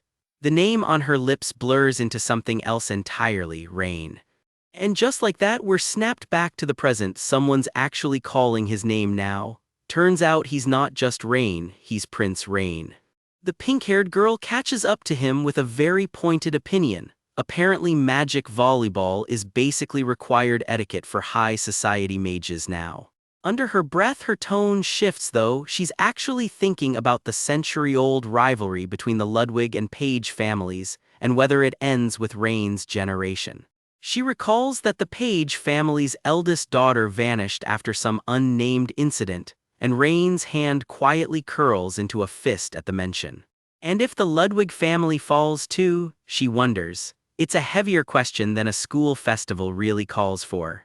Then her brain just swerves straight into a full daydream about the glorious era of Lady Krista Warden. Lady Krista, she practically screams, fists clenched, completely lost in fangirl mode. She strikes a whole dramatic hero pose over it, like she's the one leading some grand new era. Cue the moody hero walk, cape practically billowing despite there being no actual cape. Just another day at Delayton, some kid sprints past swearing up and down he wasn't following anybody. Nobody looks convinced. Rain and Krista go looking for something quieter than the main lecture halls. The campus's obscure magic development club tucked behind a weathered old sign. Is this even the place? Krista squints at the door while Rain double-checks the note in his hand. Krista can't believe what she's hearing. How is anyone supposed to just accept conditions like that? The reason becomes clear fast. A towering upperclassman strolls in, informing the club that around here, the strongest one simply takes charge. A hush falls over the room. Whoever this guy is, even his silence is intimidating. Who is he? Someone finally dares to whisper. Turns out he's Logan, star representative of the Chehak School, one of the 8 great schools, and the one that churns out mages built more like brawlers than bookworms. Nobody's ever heard of this club, and starting one from scratch with zero funding is apparently a very normal problem here. Turns out that's exactly the plan. No resources of your own, just take some off a smaller club instead. The method is a magical showdown. Winner takes the loser's resources, simple and completely sanctioned. Rain and Krista clock exactly what kind of place they've wandered into. One bystander just shrugs it off. I hate annoying things, he mutters, but the club's own hit-headed member isn't backing down, snapping straight back at Logan and his precious school. His point: sure, all that dry academic research pushed magic forward, but nobody's actually used it to help people struggling in the fields. Is that so? Logan just quirks a brow, unconvinced, while Rain and Krista take in the standoff from the doorway. We can definitely fix that, the club member insists. That's the entire reason this club got founded in the first place. Even if it's just for the people struggling right now, I refuse to hand this over. Logan just cracks up, laughing in his face. If fixing poverty with magic were actually possible, he sneers, the archmages would have done it centuries ago. Then the laughing stops. Logan grabs him by the collar, demanding to know what all those noble seniors ever actually accomplished. He keeps going, spitting on the whole club as leftover research from a bunch of nobodies who never got anything done. That's Krista's cue. She steps right up to Logan and flips his own logic back on him. Maybe he's the one giving up on the person in front of him because mocking is so much easier than helping. Logan's answer is to grab the next guy by the collar and hoist him clean off the ground. I can't do that, is all the poor kid can choke out. Logan leans in close, mocking him for barely being able to keep his eyes open, like he just rolled out of bed for this. It can't be helped, Logan mutters, and something dark and winged shrieks to life around him. Let me help you open your eyes, he sneers, a monstrous aura curling up behind him like a bad omen. Magic crackles bright and violent in someone's hand, ready to answer force with force. That's when Rain finally steps between them. Why don't you do it with me instead? Logan wants to know exactly who's butting in. Rain's answer is almost insultingly casual: me, I'm just a newly recruited member. For just a second, Rain's mind drifts somewhere far older than this campus. He tells himself he's only doing this to keep some obscure magic research alive. Sure, that's the whole reason. A memory surfaces, a glowing crystal over an old research log, its progress ticking upward by fractions of a percent. Magic can do anything, a younger voice once marveled, dazzled by a burst of raw spellwork. But even back then, the honest answer was humbler. It's not that magic can do everything, there's plenty it still can't touch. The memory settles on a desert oasis, the old hero party resting in the shade, wondering if magic could do something as simple as pull water from sand for weary travelers. Lista turns to young Rin with that same brilliant grin. Rin, can I ask you a favor? After this journey, cast me a few spells, ones simple enough that anyone could learn to use them. That kind of magic, she tells him, make it with your own hands, Rin. 900 years later, Rain still hasn't let go of those two words, his own hands. Back in the present, Logan's still sputtering, a newly recruited member. Wait, then he clocks Krista standing right there too. Then he spots the red eyes. He starts to call Rain some low-class mage, catches himself mid-word and laughs it off as just a slip of the tongue. Turns out Logan actually came here today planning to formally greet the esteemed Rain as a fellow disciple of the 8th school. Awkward timing to run into him like this instead. Rain skips the pleasantries entirely. He just wants confirmation of one thing: did Logan really just propose a magical showdown?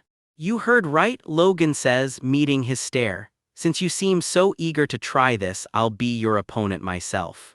Logan just cackles, practically announcing his own name like a title. Does Rain really think he's got the confidence to beat him, Logan, of all people? Then comes the backhanded offer. Feeling nervous, he'll even skip combat magic entirely just to make it fair. Logan makes a big show of pretend worry. Are you serious? Even handicapped, looks like I'd still lose, laying the sarcasm on nice and thick. He can't help himself, laughing that Rain isn't even low class, he's just plain lowly. Krista's face says everything about how well that's landing. He catches the insult too late. Oops, my mistake, then pivots straight into another delay tactic. Technically, new members need 3 whole days of approval first. Rain isn't interested in the paperwork. If they're doing this, they're doing it personally, right now, no more stalling. Logan finally lays out real terms. If Rain wins, he drops his claim on the club entirely and personally runs off anyone else who tries this stunt again. But if Logan wins, the prince has to submit a formal withdrawal letter admitting defeat. He's even dictated the wording, already something about meeting the great Logan of the Chahak school and hitting an insurmountable wall. Subtle. Krista's furious. He's talking about giving up the whole club like it's nothing, and Logan just tells her to butt out since she's an outsider. Rain just agrees, sure, Krista, stay out of this, calm as ever, which somehow worries her more than the fight itself. Pick the date and time, Rain tells him. I'll be ready whenever. Logan just laughs, so he's really taking the deal and promises to bring in a professor as judge. No point waiting around, Logan decides. Tonight, 6 o'clock sharp at a place called the Dragon's Lair. Ominous name, very on brand. Well then, Logan says, flashing one last smug grin as dark energy crackles off him on his way out. Rain's reply is short, calm, and just a little bit chilling. See you later. We open on 2 students easing through the library stacks, practically rubbing their hands together. This catch is huge, one whispers. The professors and elders are going to love it. Cut to the guy. They're clearly talking about a scarred, grinning brute radiating trouble. This is going to be an amazing day, isn't it? He smirks. Something tells you amazing means bad news for somebody else. Down a dim corridor, our red-eyed hero walks alone, and the whole hallway feels like it's holding its breath before whatever comes next. A bespectacled classmate steps into his path with zero chill. Entering the magic duel, know your place. You're a freshman at Delayton, stop fooling around. The guy all but manhandles him mid-sentence, panic dressed up as bravado. Classic I'm not worried, you're the one who should be worried energy. A long, loaded silence hangs between them. Neither one is backing down, but neither looks thrilled about it either. Our hero just shrugs it off. Okay, I got it, do whatever you want, he says, and the other guy slinks away muttering that it was stupid of him to even worry. Turns out Mage House descendants basically never step into magic duels, which makes this whole thing a lot weirder than it looks. One glance at his class ring gives it away, a sophomore, already causing this much noise. Asked why he's doing it anyway, he doesn't sugarcoat it. There's more to lose than gain here, he admits. Honestly, he's just curious how far this goes. The classmate can't shake one question: why did this guy actually help him? All he gets back is pure deflection. I didn't do it for that reason, I just had homework or something like that. An awkward silence settles over the empty room, the kind where nobody quite knows how to say thank you out loud. Word starts spreading fast. I'm grateful, sure, but I think Prince Rain has no idea what he's walking into with Logan. Yeah, hey Logan, remember that grinning brute from earlier? The rundown isn't pretty. Logan's a Jing-type mage, and he absolutely wrecks anyone who tries to fight him from a distance. Add in the fact he's built like a tank with the personality to match, already a veteran of several duels, and you get a win rate north of 90%. Cool, totally fine. One flashback of a past opponent left bloodied on the ground makes the point louder than any stat sheet ever could. This guy doesn't just win, he ruins people. The classmate backpedals, calling himself reckless for even bragging about his club, then quietly admits he grew up in the countryside, and joining this club meant more to him than anyone realized. Flashback to a whole village cheering him off. I just wanted to make their life a little better, he says, exactly why he picked up magic in the first place. But reality had other plans. The anxiety piled up, the doubt crept in, and the days just kept slipping by without much to show for it. He admits he was only hanging on for personal reasons and in the end, felt like he hadn't actually achieved a thing. Watching all this unfold, our hero doesn't hold back. Isn't that pathetic? Ouch, blunt but not exactly wrong. The classmate practically collapses into his chair. I guess that's a sign from God that I should quit, he groans, fully spiraling. Nervous laughter kicks in. I'm so sorry, I'll just drop out of the duel, he offers, already halfway out the door in his head. Rain turns around with that flat, unreadable stare of his. What's pathetic? And you already know he's not done talking. Turns out he's already made his move. I'm the one who entered the magic duel now, he says, casually pulling club books off the shelf to study up before the fight.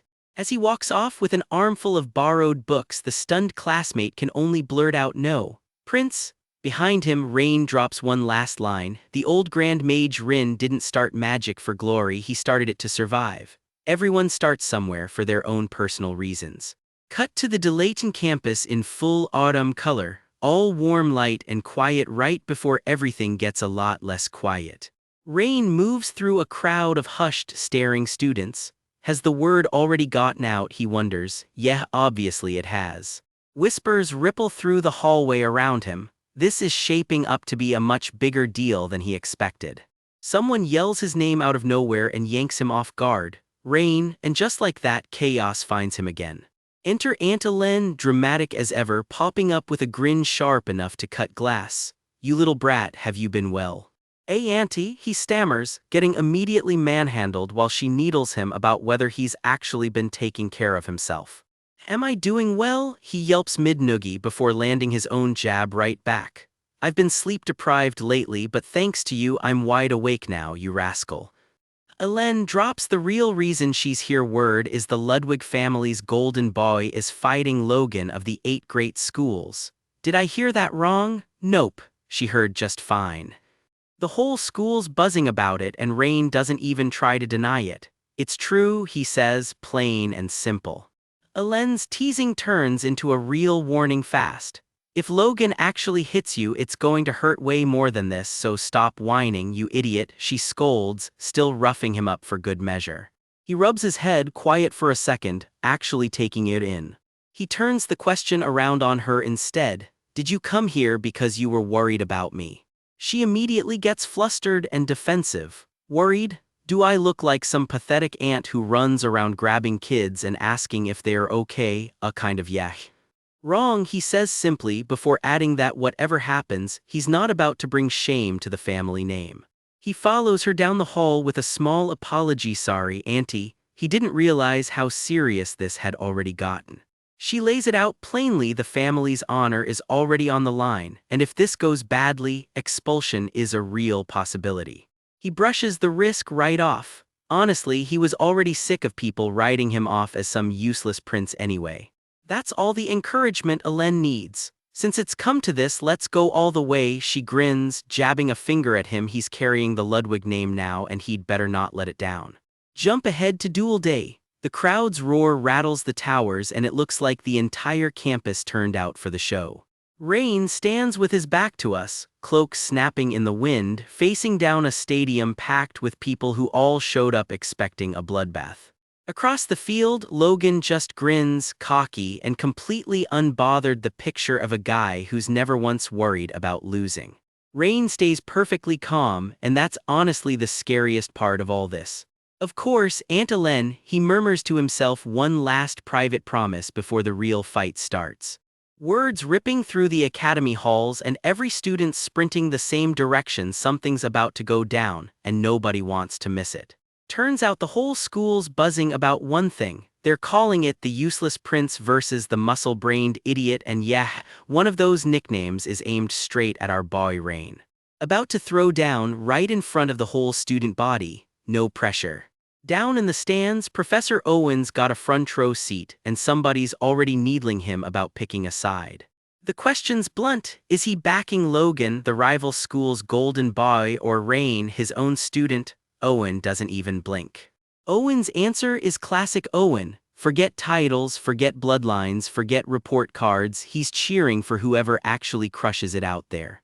The rival school's rep just laughs in his face. You're naive, he says, like he already knows how this ends.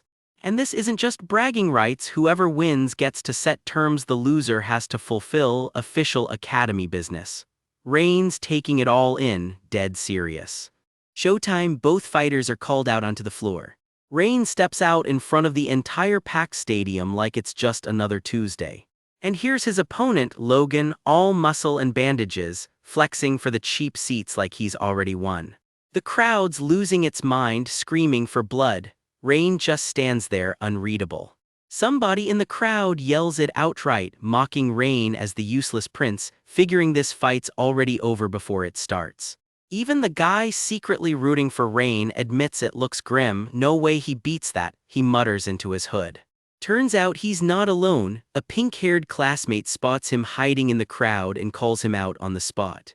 He panics and backpedals hard. I'm not worried about him, I just want to watch that idiot get knocked around. Sure, buddy, nobody's buying it, especially not her. Someone tosses Rain a real question before the fight. Close combat mages hit hard and fast, so what's his actual plan for dealing with that? Rain just turns calm as ever. The rival rep watches from the sidelines, arms crossed, clearly expecting a show. Back in the stands, his classmates aren't nearly as calm. You can see the panic setting in on their faces. Then Rain reaches for his weapon of choice, and it is, unmistakably, a broom. Even Logan does a double take. He genuinely thought it was some kind of staff. Nope, straight-up cleaning supplies. The whole arena says it out loud at the same time. Is that a broom? Yes, it is. The crowd absolutely loses it, laughing, sure they're about to watch a joke of a duel. Are you here to clean? Someone shouts, and honestly the whole stadium's cracking up at this point. Even the nickname flips mid-joke. Now he's the genius prince fighting with a broom, and his two friends in the crowd are dying of second-hand embarrassment. Logan can barely get the words out through his own laughing. He's not even sure the broom is legal for the duel. Owen has to physically hold Logan back while he keeps digging at Rain, needling him about how arrogant he used to be, like the broom is some kind of poetic comeuppance. The rival rep even tries to talk him out of it entirely. Just forfeit now, save yourself the embarrassment. Rain just sighs, unbothered. Logan keeps playing the wounded senior card, acting like Rain's whole personality has been a personal insult to him since freshman year. Owen isn't having it either. Senior, since when? He's clearly done listening to Logan's trash talk. Owen just grumbles about kids these days talking back, reminding everyone that words don't cast spells, actions do. Rain finally gets a jab in himself. Since when did mages start settling things with trash talk instead of magic? Fair point. For a second it nearly boils over. Rain and the rival rep get right up in each other's faces before anyone backs down. Cooler heads prevail. Barely, the rep steps back, muttering that he'll go double-check the rules one more time before this actually starts. Back in the crowd, his two friends are holding their breath, watching every second of the standoff. Whatever the ruling is, it's final. No appeals, no do-overs. Both fighters are asked point-blank if they accept. Both answer without hesitation, yes. Owen steps in to set the stage himself, channeling a wall of raw power just to keep the fight contained. Lightning splits the sky as the countdown officially locks in. 10 seconds, and there's no turning back now. Both fighters plant their feet on opposite ends of the arena floor, broom and bandaged fists at the ready. A massive glowing clock hangs over the arena, ticking down every last second. Back at the academy, one of the staff aides is scrambling to catch the start of it, notice in hand. She swings by Ellen's office to check if she's really skipping her own nephew's duel, and Ellen just waves her off, saying she's got paperwork to handle instead. Of course, the second she's alone, Ellen drifts over to a window, watching the sky like she's not thinking about him at all. Then, quiet as anything, she murmurs to her brother that maybe, just maybe, Rain is carrying something a lot bigger than anyone in that arena realizes. Back in the arena, Logan's cinching his bandages tight, telling everyone there's no point even watching. He figures this'll be quick. Rain doesn't look worried in the slightest. If anything, he looks like a man who already knows exactly how this ends. The clock hits 0, the duel is on. The whole academy erupts, and that's exactly where this one leaves us hanging. The match kicks off, and this walking slab of muscle wastes no time flexing every scar he has got. Somebody warns him to watch closely. Your Highness, lose this one and you are out for good. No pressure at all. His opponent throws down the big guns, a Chehak school secret technique that floods his whole body with raw physical enhancement magic. A couple of classmates in the stands are not impressed by the theatrics, muttering that he clearly thinks one punch will settle this. The magic surges through him, veins lighting up neon green like he swallowed something he should not have. Even the resident analyst up in the crowd has to admit that spell came online fast. One slip in control with a spell like that and you are paced, which is exactly why everyone respects a top Chehak student. Rain is already airborne, clearing out of the blast radius before the crowd even finishes gasping. Logan grins ear to ear and makes it personal. 10 seconds, he says, and this fight is done. Rain just exhales, completely unbothered. Cute deadline. The first real exchange lands hard enough to rattle the sky itself. Something goes flying clean off the arena floor from the sheer force of the hit. Up in the stands, jaws drop, and down on the field, Rain is standing dead center of the blast without a scratch on him. Debris rains down around him like it is nothing at all. The useless prince can't even move, someone sneers, conveniently ignoring the arena-cracking punch he just dodged. Logan is not worried either way. Physical enhancement covers both offense and defense, so as far as he is concerned, this fist wins no matter what. He winds up for the finishing blow, cocky as ever. "I'll crush that annoying face to pieces," he promises. Subtlety was never his strong suit. The punch comes down like a falling boulder, and Rain meets it with, of all things, a cleaning broom. Logan's cocky grin freezes solid on his face. That broom did not just block the hit, it is already moving again. Rain's eyes go cold and focused, red as blood, all business now. And just like that, Logan eats a counter he never saw coming. Rain lands the follow-through clean. A streak of raw magic rips across the arena in his wake. Every face in the crowd, Glasses Kid included, has the exact same "wait, what just happened" expression. Even the too cool for this crowd loses its composure for a second. Up top, the professors go dead silent, watching something they clearly were not expecting to see today. Logan gets sent tumbling through the air, his own enhancement magic sparking uselessly around him. One old professor's eyes go wide. He recognizes the move. It is the sealing technique of the Osarius school, first devised centuries ago by the legendary Grand Mage Rin himself. That grip, that stance, it is Grand Mage Rin's own fencing style, down to the last detail. Legend has it the whole school was founded with help from hero Lista herself.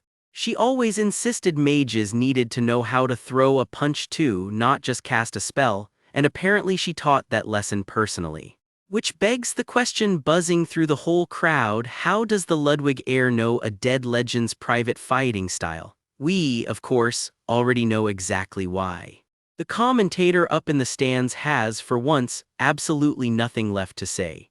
That cheap broom he grabbed off a supply cart has not so much as splintered. By all rights, that broom should be toothpicks by now, which means he is reinforcing it with his own magic live mid-fight. That kind of control is genuinely terrifying. He spins the broom into a total blur, and the whole crowd is left wondering exactly what they just watched. Rain lets out a tired little breath, like that was barely a workout. The stands absolutely erupt. Cheering, gasping, a full-blown eruption of noise from every corner of the arena. Logan's on his knees, enhancement magic fizzling out, while the crowd loses it over the fact he just got bounced clean off a broomstick. Rain barely reacts to the ovation, though somewhere in that crowd someone is still stuck on "wait, what was that move just now?" Logan is still shaking, staring at his own hands, beaten by a literal cleaning broom, courtesy of the guy everyone wrote off as the useless prince. He can't even process it. Rain just tosses Logan's own countdown back at him. 10 seconds are up and we are still here. He stands there, broom over his shoulder like a king holding a scepter, while Logan is still picking himself up off the dirt. Logan mutters something about it not being fun to bully a promising junior, right before powering back up for round 2. New deadline, 6 seconds this time. Somebody is getting a little desperate. Rain just plants his feet, broom ready, and waves him in. He digs in, magic crackling at his heels, ready for round 2, and that is exactly where the chapter leaves us hanging. Picking up right where things left off. The sky over the arena is raining rock and debris, and down below, our so-called deadliest duelist is bracing for impact. Up on a ledge, Rain watches every falling stone like it's landing exactly where he wants it to. Logan's not having fun anymore. In his head, plain and simple, I'm struggling with the situation I've gotten myself caught up in. So he does what cornered bullies do best, screams "take this," and throws everything he's got. He cracks the ground wide open, unleashing raw magical power, no finesse, just brute force. Rubble goes flying as Logan launches himself straight at his target. And Rain just rides it out, dropping in from above with his busted old staff like he's got all the time in the world. The two collide and the whole arena shudders. In the stands, a couple of classmates nearly jump out of their skin at the shockwave. Even the warden girl, usually all smirks, goes quiet watching Logan bear down. Someone hits the dirt hard in the chaos, and for a second it's not even clear who's winning this.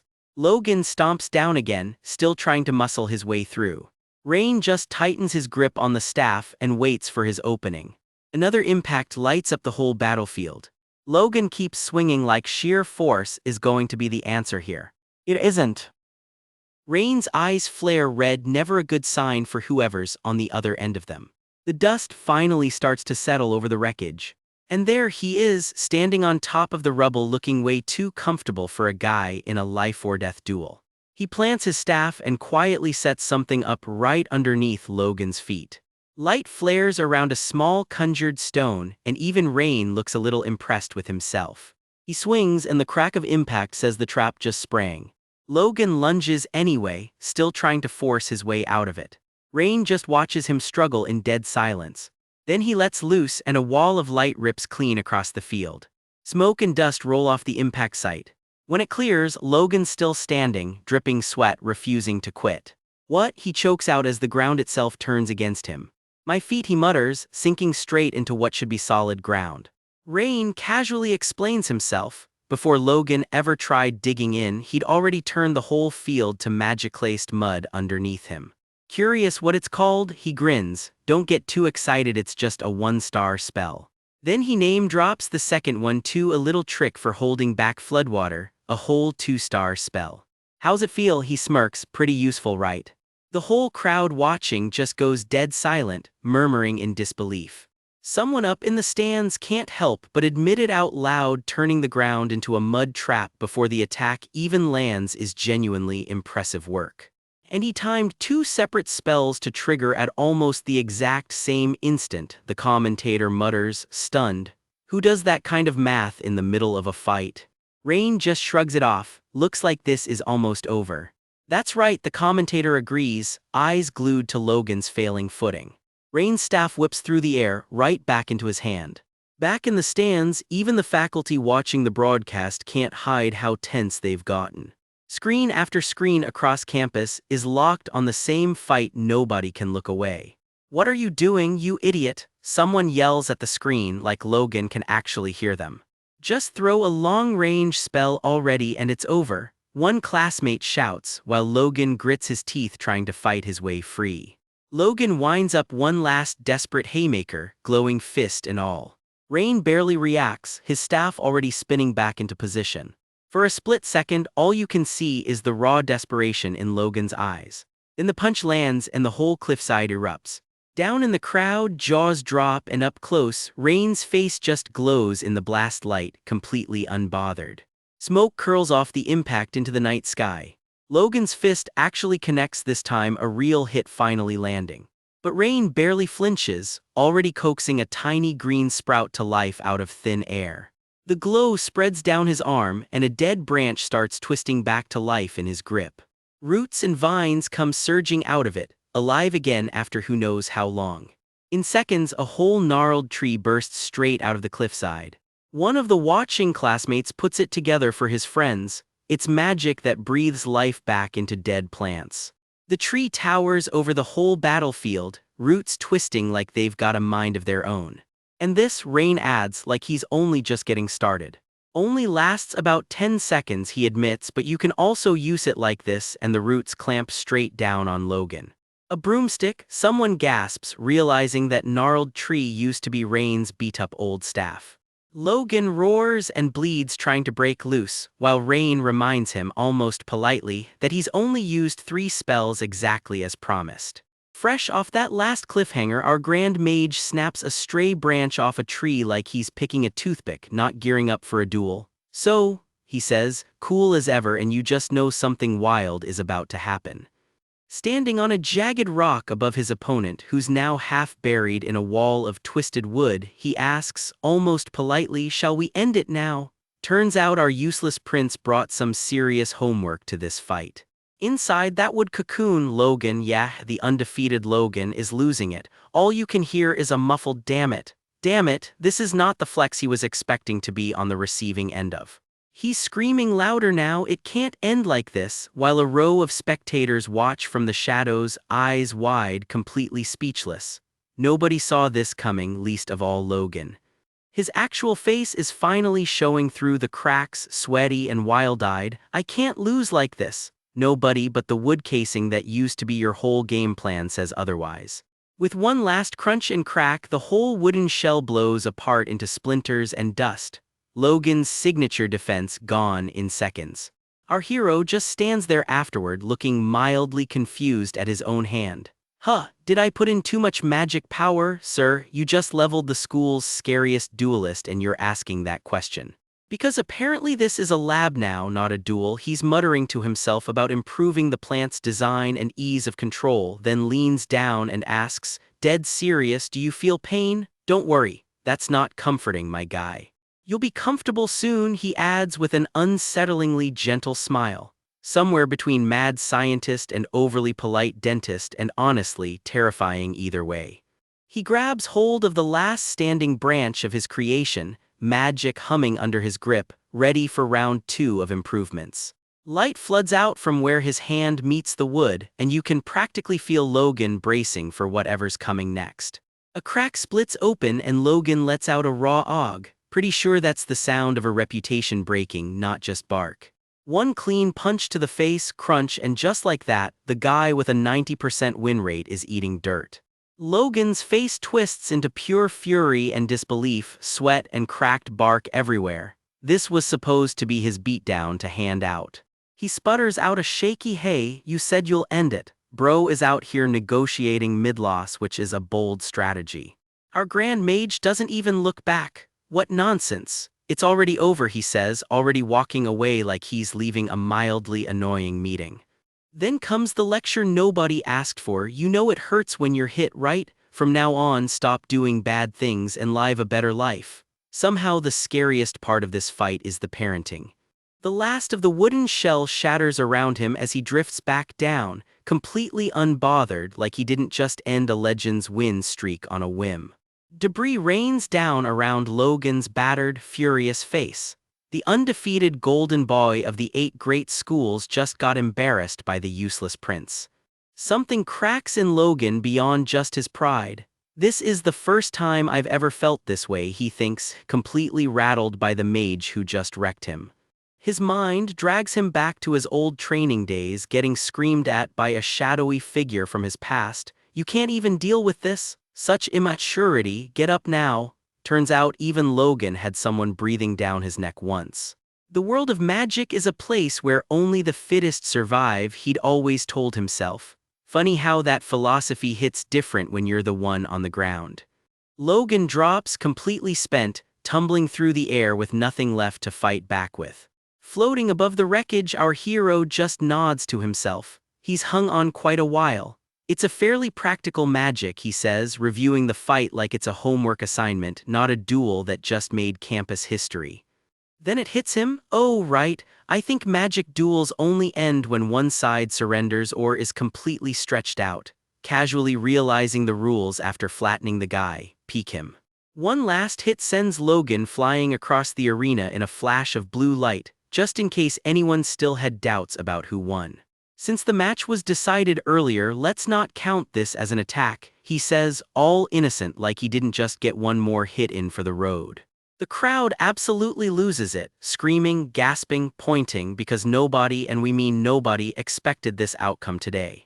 Logan lies flat in the rubble, completely out cold, the unbeatable reputation currently face down in the dirt. Up in the official's box, a stern-looking proctor takes in the scene, clearly recalculating everything he thought he knew about this match. Our hero just watches quietly, red eyes steady, not a hint of gloating on his face. The proctor's still processing it, jaw tight, like he's replaying the fight in his head and still not quite believing it. He raises a hand and releases the signal spell into the sky, making the result official for the whole arena to see.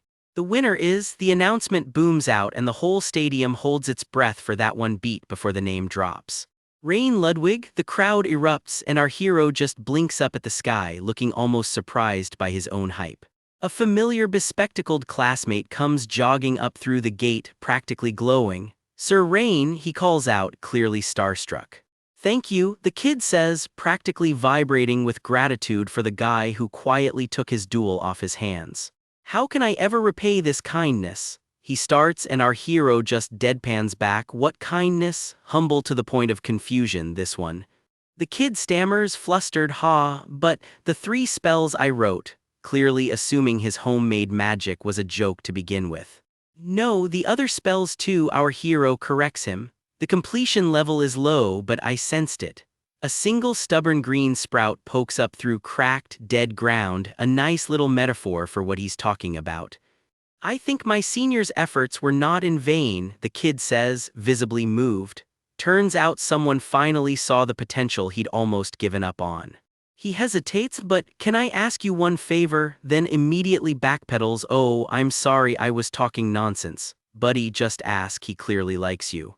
Please make a lot of magic to develop our hometown in the future," our hero says warmly, to the point where I don't have a chance to step in. A weirdly sweet way of saying go be great without me. Later, alone, he pictures a familiar figure bowing back at him across some hazy, half-remembered space, a memory of someone he clearly still misses. At this time, what would Lista say? He wonders, picturing his old hero party leader's easy, blinding grin. He catches himself. "No, let's not think about it. I'm not Lista," he says quietly, like he's drawing a line he's drawn before. But he trails off, standing there a long moment with more on his mind than he's letting on. "Maybe I saved some face," he tells himself, which might be the understatement of the entire chapter. By nightfall, the whole academy's buzzing about it. The useless archmage knocked Logan down. The rumor mill does not waste any time. Somewhere in the dark, someone's eyes go wide just hearing the story secondhand.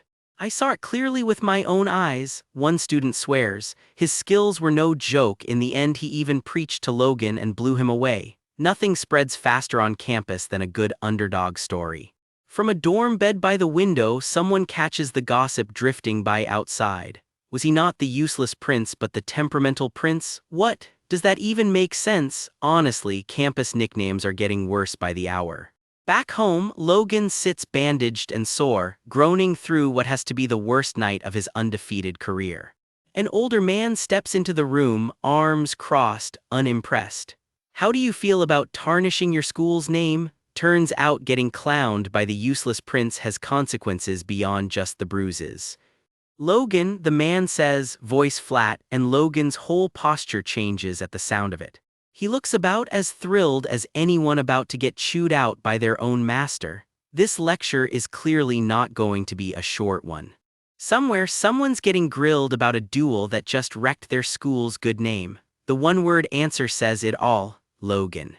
Beaten and bandaged, Rain's got company. A grim old man lets himself into the room like he owns the place. His mind flashes back to the man barking that he'd better call him professor here, not what he actually is to him.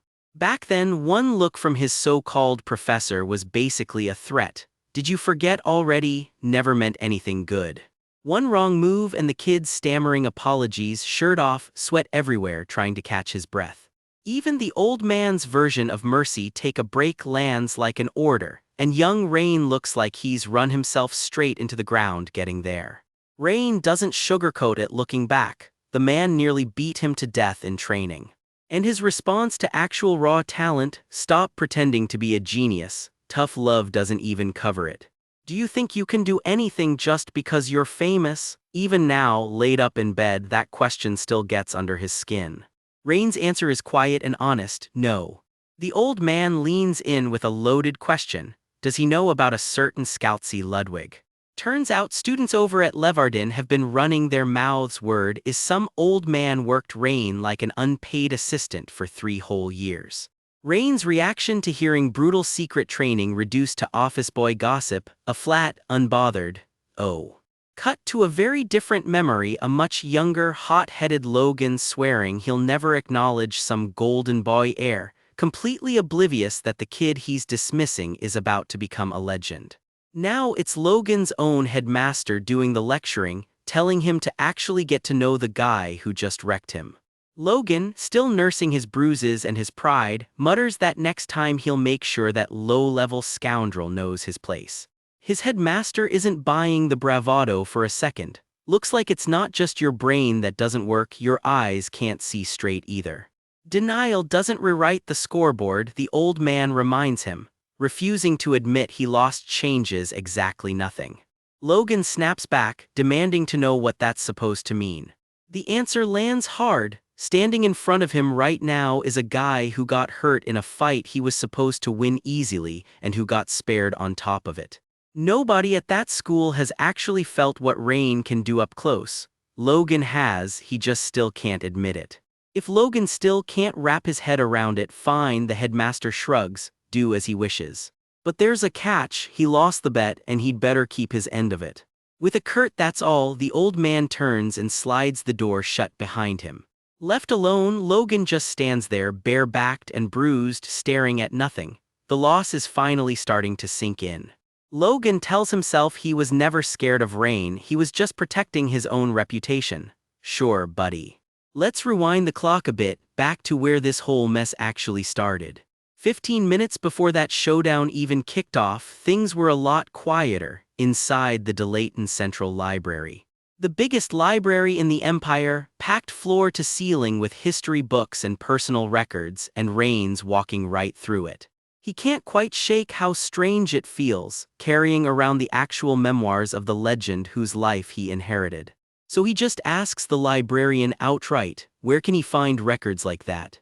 Her eyes light right up. If it's that book he means, she knows exactly where it is and hands it straight over. Rain's practically buzzing, books in hand. This is the closest he's gotten to his old party in 900 years. The spines read life and the salvation of Kai's castle and pride, the priestess of the fire dragon, his old party, written straight into history. One line jumps right off the page at him, let's make a bet, and just like that he's pulled into an old memory. Centuries back, a much younger Kais is caught reading quietly on a fallen log, blissfully unaware he's about to get ambushed. Pride swoops in overhead, needling him about whether he's actually got the nerve to back up his own bet. Her grin says it all. Is he scared because his opponent in this bet happens to be the dragon priestess herself? She leans right into his space just to provoke him, and Kais, flustered and cornered, grumbles, fine, they'll try it anyway.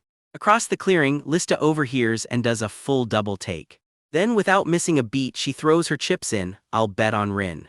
Someone teases her for always hyping up the party's kid mage, but Lista just shrugs it off. Everyone's got the right to pick their horse. Kai's still not thrilled about being dragged into this, wants to know why he got singled out in the first place. Lista's answer is basically a shrug, this and that, and she teases him for maybe wanting to back out already. Pride jumps right back in, grinning, egging him on to just spit it out already. Then the mood shifts. Lista admits, half-joking, that her own life will probably be shorter than Kai's and Pride's won't look much different. But Rin's still young, she reasons. Out of all of them, he's the one most likely to live the longest and end up with the biggest life story of them all. Of course, she adds quietly, nobody actually knows what the future has in store. Still, she says it with real hope in her voice. She can't wait to see Rin's greatness for herself someday. For a second she's just laughing, carefree, and then the memory quietly dissolves into falling petals. Present-day Rain finishes that thought himself. He was the one who died first. Turns out Lista's bet didn't pay off. The record in his hands makes it official. Congratulations, Pride, she's the one who actually won. Rain just sits with that for a moment, letting it settle. He notices something else too. Kai's own record on these shelves looks a lot thicker than his ever will. Turns out Kais went on to be hailed as the Saint of Archers, founding a whole school built around drinking and archery and cranking out students by the dozen. Rain leans in closer, not quite believing what he's reading. Wait, he married a noblewoman and had descendants? Rain's jaw drops right there in the library. Whatever else changed, Rain's just glad the old drunk actually got his happy ending. He sets that book aside and reaches for the next one. This one's Pride's Priestess of the Fire Dragon, the cover reads. He flips through the pages and something makes him stop cold. The records on her just stop, nothing after the year 1168. Rain's expression goes dead serious. She doesn't resurface in any record until 1200, and by then the Association of Republic Sorceresses had already officially declared her dead. The woman who loved chaos and noise died quietly all alone. Even just reading it, Rain doesn't buy it.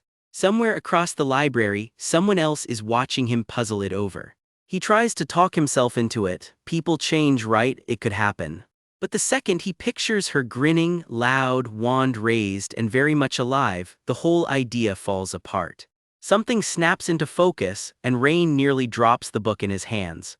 No, he says flat and certain, one hand pressed over his mouth.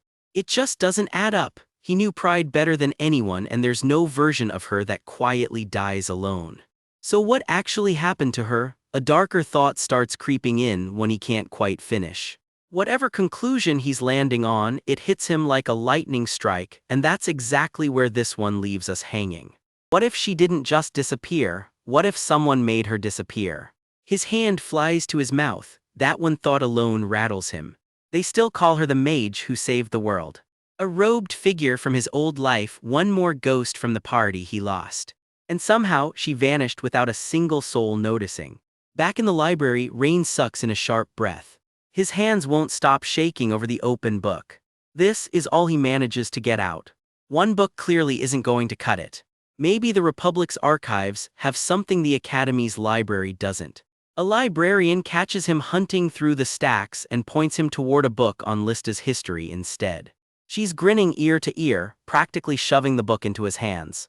Her personal pick, apparently, though if it's just another book on Lista, he's already read every page there is. Still, he takes it with a quiet, genuine thanks. Then his smile drops, his fist tightens around the cover. Something in these pages just snagged a memory he wasn't ready for.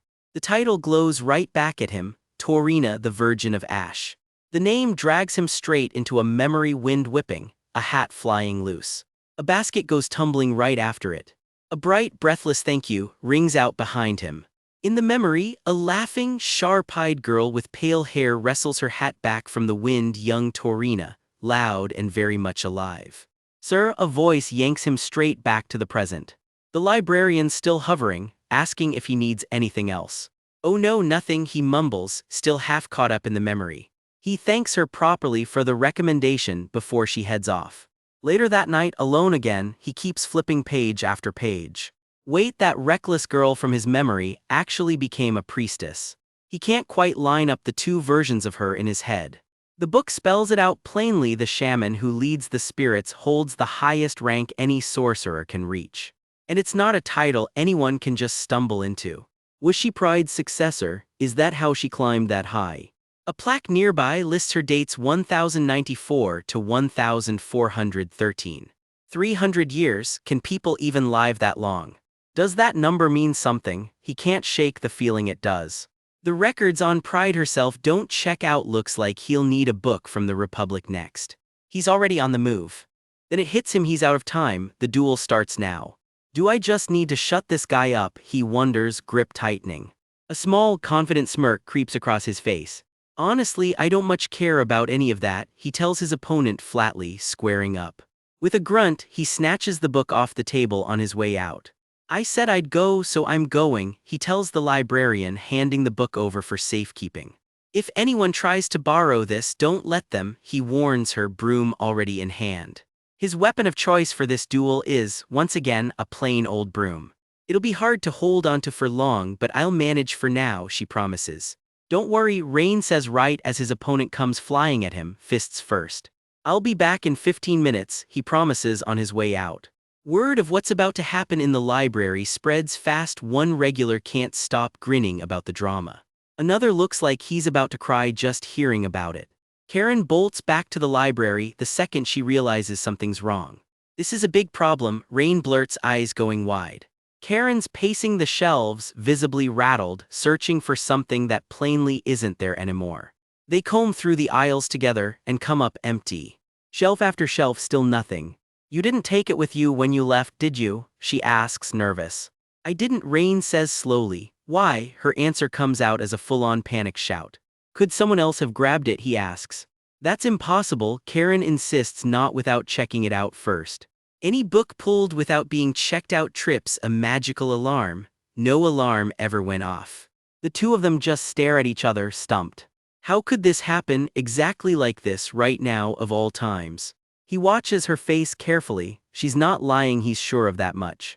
Karen's mortified, apologizing over and over for losing something she swore to protect. "Just let me know the second you find it," he says, already turning to go. "You can just buy a new one," he adds, and she looks almost too relieved to speak. "Just assume I lost it and order a replacement," he offers. Karen practically yelps that she couldn't possibly. "There's really no need to go this far," she insists. He insists right back. "Even if it's on my own tab, that's fine by me," he shrugs. She's still not having it. "Fine, I'll handle it your way then," she finally relents. It's not even her job to be this stressed about it, he thinks, but she's clearly sincere to a fault.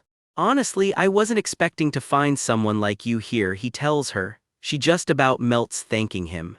"Sir Rain," she says softly, and for once the whole library goes quiet around them. Night falls over the academy. The dorm towers go dark, one window at a time. Sprawled out in bed, Rain lets that "thank you" from earlier replay in his head. Come to think of it, he's been hearing that a lot lately.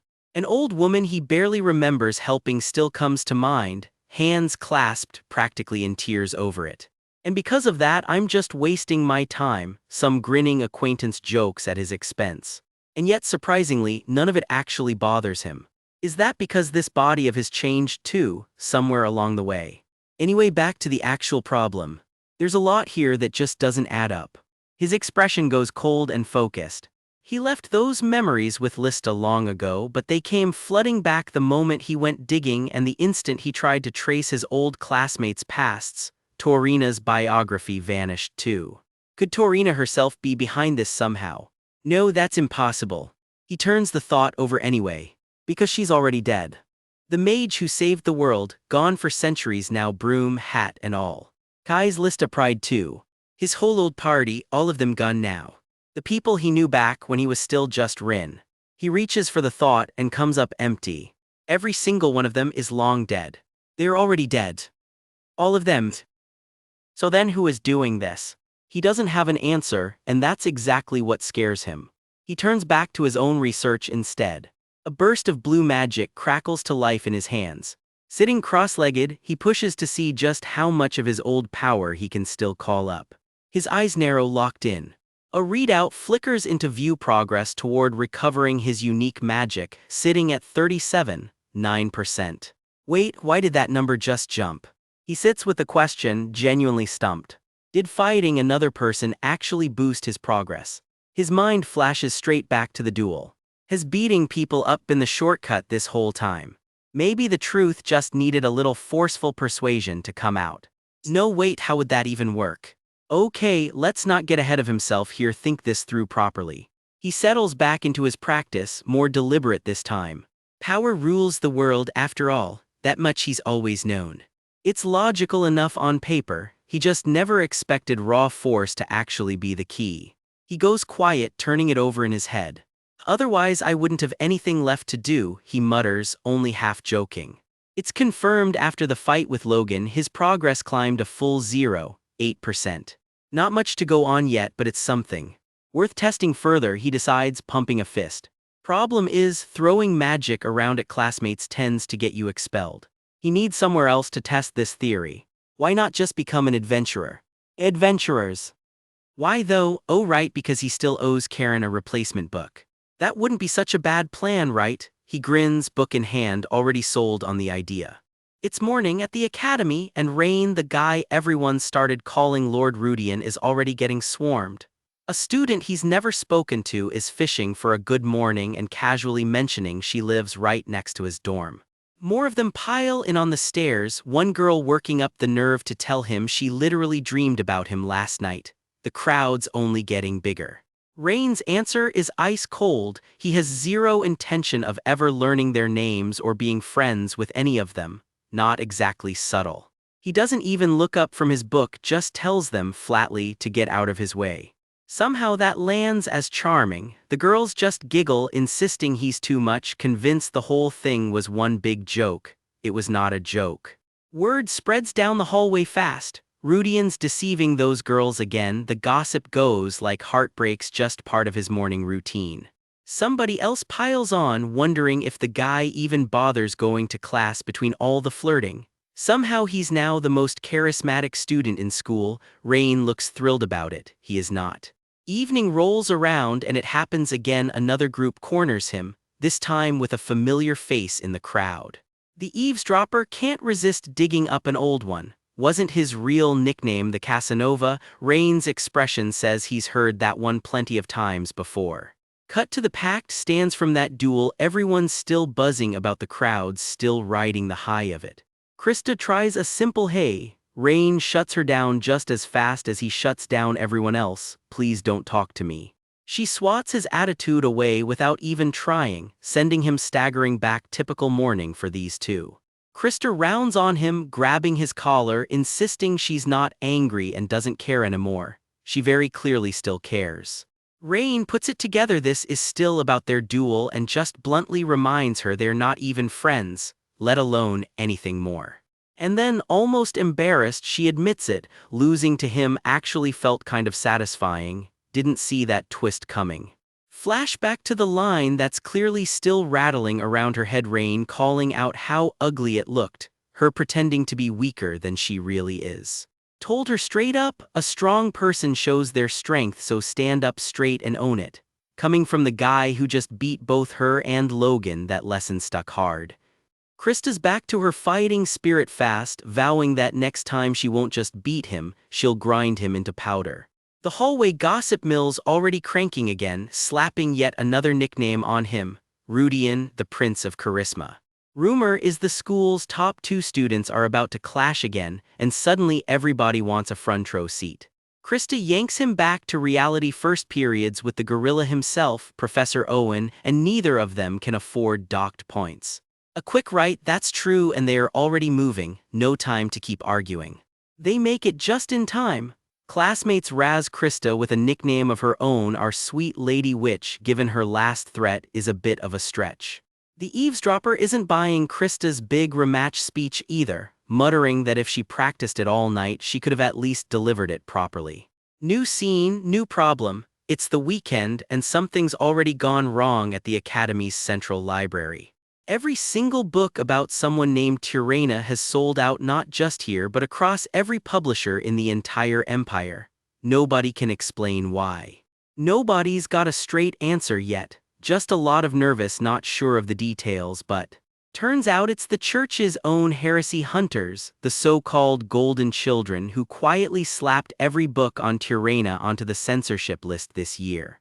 Someone who's already dead just got posthumously judged a heretic. That's a new one. Rain wants to know why, and it turns out his librarian friend has actually read the banned book herself. Apparently it's required reading for anyone who works the stacks here. Here's the kicker, Tirana trained directly under the legendary Grand Mage Rin and the Fire Dragon Priestess Pride, which means this freshly branded heretic is tied straight back to Rain's own past life. Rain presses for details, anything about forbidden magic buried in there. Not by her standards, she says, though she's quick to admit the copy she read was already censored, so who knows what got cut. If he wants the real, unfiltered version, there's only one place left to look, the black market. Cursed daggers, monster bones, books with actual teeth. The inventory down there is not exactly reassuring. Rain's confident he can track down a copy, no problem. His librarian friend looks a lot less thrilled about the plan. She warns him it won't come cheap, the black market never does. Banned book, jacked up price for the risk, about what you'd expect. And he can't exactly take out a family loan for a book the church already flagged as heresy. That paper trail writes itself. Price tag at least 3 gold coins. On a librarian's salary or a student's allowance, that's basically impossible. Rain sighs that he thought being reborn into a noble family meant never worrying about money again. Reincarnation really oversold that part. He runs through the usual get-rich-quick options, selling scrolls on the street, moonlighting as a tutor, and shoots down every single one. Naturally, he lands on the most reckless option available: bet everything on his own life and become an adventurer. He thanks his librarian friend for the help and drops that bombshell before she can even react. Back home, someone catches him heading out the door with suspiciously vague plans.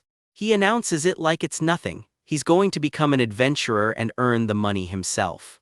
His household is horrified. That's not exactly the career path a noble heir is supposed to take. His retainer begs him to reconsider. Rain just asks for a little patience while he handles it his own way. Back at the library, his friend hears the plan and is left completely speechless. Even Rain admits, with a little shame, just how far he's willing to go for one banned book. Quick jump forward the next morning. Meanwhile, back at the library, someone's found a checkout record that breaks every first-year rule in the book. The culprit's easy to spot: a brand new trainee named Karen, barely 4 months on the job, and it happened on her shift. Turns out the illegally loaned book went straight to Rain. Of course it did. The head librarian vouches for her rookie, wondering if it's just a clerical slip. Karen swears she meant to write down Professor Owen's name instead. Fair enough, her handwriting's so bad the record could pass for 3 different names. With Rain's name on everyone's lips lately, they figure she just slipped up in the confusion. Then the real gossip drops: word is Karen's been sneaking off for secret meetings with Lord Rain, and hey, love makes anyone forgetful. The head librarian just laughs it off, more than satisfied with that excuse. Paperwork's still paperwork, though they decide to get the borrower's name corrected and loop in Professor Ellen Ludwig once the meeting wraps. Picture the old-school adventurer, some grizzled sellsword risking his neck in a monster-infested hole for coin. That's the myth this story starts by tearing down. Back in the day, people pictured it as a suicide job: drunks and ruffians packed into taverns, picking fights for a paycheck. That at least used to be the reputation. These days, adventurers are basically combat professionals who actually help people, and our reincarnated Grand Mage is about to become one of them. Or, glorified pest control, clearing out beasts for a living. Do it well enough and top-tier adventurers get treated like actual heroes. Which brings him here, standing in front of the Adventurers Guild. Yeah, the world's changed a lot since the last time he wore this face. Inside, some regulars grumble about business being slow, no decent labyrinths nearby to farm. He catches more of the gossip walking by. Apparently the Red Mountains have been crawling with beasts ever since the Red Dragon Legion packed up and left, and everyone else is cashing in. His own thought slips out: why am I stuck here like this? Nearby, a couple of adventurers are debating whether the rat spider infestation everyone's talking about is even worth the risk. The bounty, they agree, is pretty sweet. Rat spiders noted, that's the job he's about to take. At the counter, a sharp-eyed, green-haired receptionist clocks his uniform instantly: a Delaton student, huh? He wants to register as an adventurer, official paperwork and all. ID please, she says, and he hands it right over. He asks the obvious question: how long is this going to take? Being a verified Delaton student speeds things up: 10 minutes tops, she says. Then she actually reads the name on the ID and does a double take. Ludwig, as in that Ludwig. She's quietly spiraling. Why would a noble like that even want to be an adventurer? He, meanwhile, just wants to know what's next. One more clause to check, she says, sliding the paperwork over. He squints at it. What's this? Turns out it's a special waiver, nobles only. The guild isn't liable for anything that happens to you out there. Naturally, he asks if anyone's ever tried to hold the guild accountable anyway. Oh yeah, she says, about 100 people did, years ago though. That lawsuit apparently is exactly why the waiver exists now. Cheerful bit of guild history right there. Registration complete. She hands over his badge, plain iron, and walks him through the ranking ladder: bronze, silver, gold, platinum, diamond. Does everyone start at iron rank, he asks. Not necessarily, she tells him. Prior combat experience counts. Come in as a trained mage and your starting grade reflects that, no matter how humble the badge looks. It really just comes down to whether you can actually handle the requests you take. Since he skipped the formal ranking test, there's a little more to explain. He gets the gist, there's clearly more to learn, but he's already halfway out the door mentally. Take care out there, she tells him and reminds him that higher ranks unlock bigger, better-paying jobs, something to grind toward. And just like that, he's officially cleared to collect bounties on dangerous beasts, a literal noble prince off to punch bugs for silver. The adventurer badge opens up whole new dangerous territory for him to explore. Current net worth 44 silver coins, big spender. First target, those rat spiders everybody's been complaining about, 2 silver ahead. Cheap bounty usually means weak monster, right? The request board is papered with flyers on the things, warnings, sightings, all of it. Somebody clearly wants these things gone fast. At 2 silver a pop, the only real way to make this trip worth it is volume, catch a whole lot of them. Not exactly the glamorous heroic errand he was picturing, but fine. All right then. Determined, red eyes, one last look at the sky. Let's head out, he says, toward the mountain everyone calls Dragon's Peak. The mountain itself looms red and jagged against the sky, exactly the kind of place that used to have actual dragons managing pest control. Dragon's Peak, he crouches, taking the place in, clearly not his first time standing at the base of this mountain. At the shrine gate leading up, there's a whole crowd milling around, more people than you'd expect for a monster-infested hiking trail. Turns out it's a pop-up market, vendors hawking high-grade life potions for 10 measly copper coins a pop, an extra life for pocket change. Ever since the dragons that used to keep this place in check moved out, monsters took over and business is booming. Give me one, I'll buy 4, that kind of energy. An old local flags him down, warns him the area past this point is crawling with monsters, offers him a potion for the road. He turns it down flat, no thanks. Confidence of a man who's died fighting worse than rat spiders once already. He just keeps walking. Ahead, the stone stairs climb up into the trees, the old path to the shrine of the fire dragon. He starts up the mossy steps, they're still here, he notes quietly. He crouches partway up, running a hand along the stonework. Somebody's kept this place maintained, and that little detail knocks something loose in his memory. A memory rises up unbidden, 2 figures walking this exact tree-lined path a lifetime ago, a witch-hatted fire mage and a companion he hasn't thought about in centuries. In the memory, his past self, the original Rin, tells Pride the good news, her hometown's finally safe. Pride just grins under that ridiculous witch hat, relieved. Young Rin squares up in the grass, cocky as ever. Just watch, he says, I'll clear every last pest off this land. Somebody calls out from the tree line before he can even start, hey, you there. A grinning green-haired stranger steps out, claims there's no point trying to hide, his eyes don't miss a thing. Young Rin, unbothered, points out he wasn't exactly hiding to begin with. The stranger needles him about the whole dramatic entrance, why the show-off act, until Pride shuts him up with a quiet, that's enough. Turns out it's a recruitment pitch. Join our party, the stranger says, we've been needing a mage. Big grin, big energy, let me introduce the rest of the crew, he says, already pulling him in. First up, apparently, a very reliable silver rank frontline fighter. Sounds impressive so far.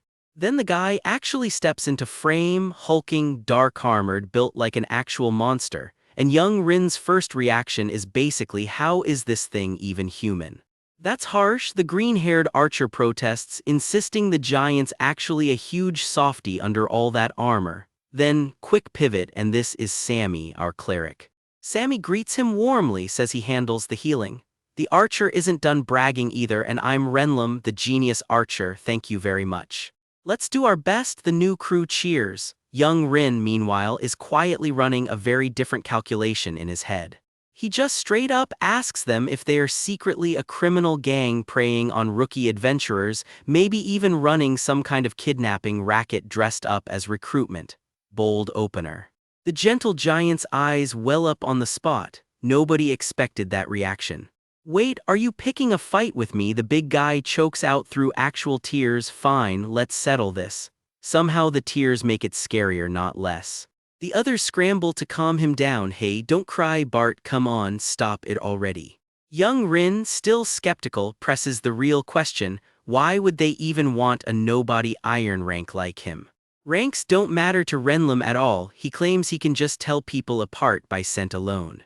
You look strong, right? He grins, clearly running entirely on vibes.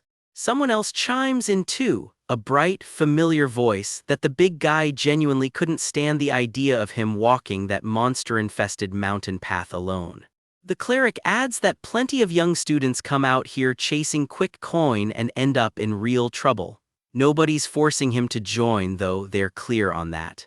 He goes quiet for a beat, weighing it. If you'd rather go alone, just be careful, they tell him. Thanks for the advice, he finally says.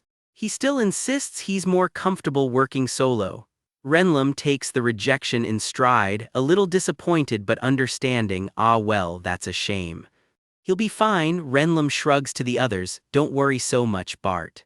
All right then, young Rin decides he'll hunt the rat spiders solo. He already knows their den. This time he's making sure it actually pays off. And that resolve lasted about 5 minutes, because here he is grabbing Renlam by the shoulder, grinning, telling him to holler anytime they need magic backup.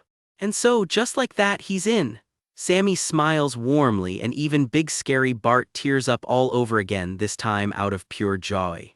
He sets off with these 3 new party members at his side, fists bumped, grinning like idiots. The start of the crew that would one day become legend. Destination, same as always, those rat spiders crawling all over Dragon's Peak. The memory fades out as quickly as it came, footsteps and daylight swallowed by shadow. Present day again, and he's standing at the exact same threshold, except this time completely alone. He steps into the den. Something's dripping in the dark, and it isn't water. Dark stains streak the rock underfoot. Deeper in, it only gets worse: bones, claw marks, blood everywhere. Whatever did this, it was not a 2 silver bounty rat spider. We open deep in some quiet woods, sunlight slicing through the trees. It's calm, real calm, which in monster hunting stories usually means something's about to crawl out of the underbrush. Someone in the group gripes that they've walked forever without spotting so much as a shadow, wondering out loud if these things are even real. Spoiler, they're closer than anyone thinks. Turns out the target is shy by nature and almost never shows itself to humans, but the gnawed-up trees are a dead giveaway they're camping nearby. Nothing says we live here like chewed-up bark. Before anyone takes another step, someone tosses out the least romantic question in adventuring history. We'll split the profits 4 ways, is that okay? Gotta get the money talk out of the way first. Rain and the crew's grizzled guide, we'll call him Bart, agree on the split easy enough. Then Bart turns to him with the real question: is this his first time out here, and does he actually know how rat spiders behave? The green-haired girl in the crew admits she has no clue and asks for the rundown. Of course, comes the reply, because apparently story time is part of the job description out here. Cue the lecture: rat spiders are exactly what they sound like: rat head, spider body, gross efficiency. The colony runs on a queen, soldiers, and workers like some deeply unsettling little kingdom. Somebody perks up, and the queen. Bart's answer is a flat "that wasn't part of the request, right? Cool, cool, definitely not foreshadowing anything." Naturally, someone wants to just wipe out the whole nest, queen included, no half measures. Great energy, terrible plan, as they are about to find out. Bart shuts that down fast. The queen is way more dangerous than the soldiers, and taking her out for real would need a full-scale operation and money nobody here has.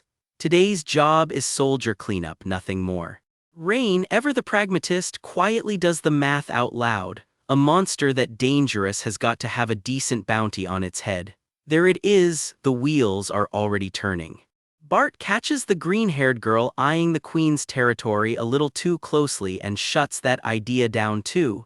Don't even think about trying to catch it, he warns. That thing's a real challenge even for seasoned hands like his.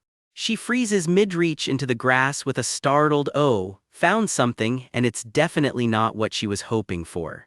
Whatever it is, she dives straight into the pit after it, yelling "found it." Subtlety was never really part of the plan.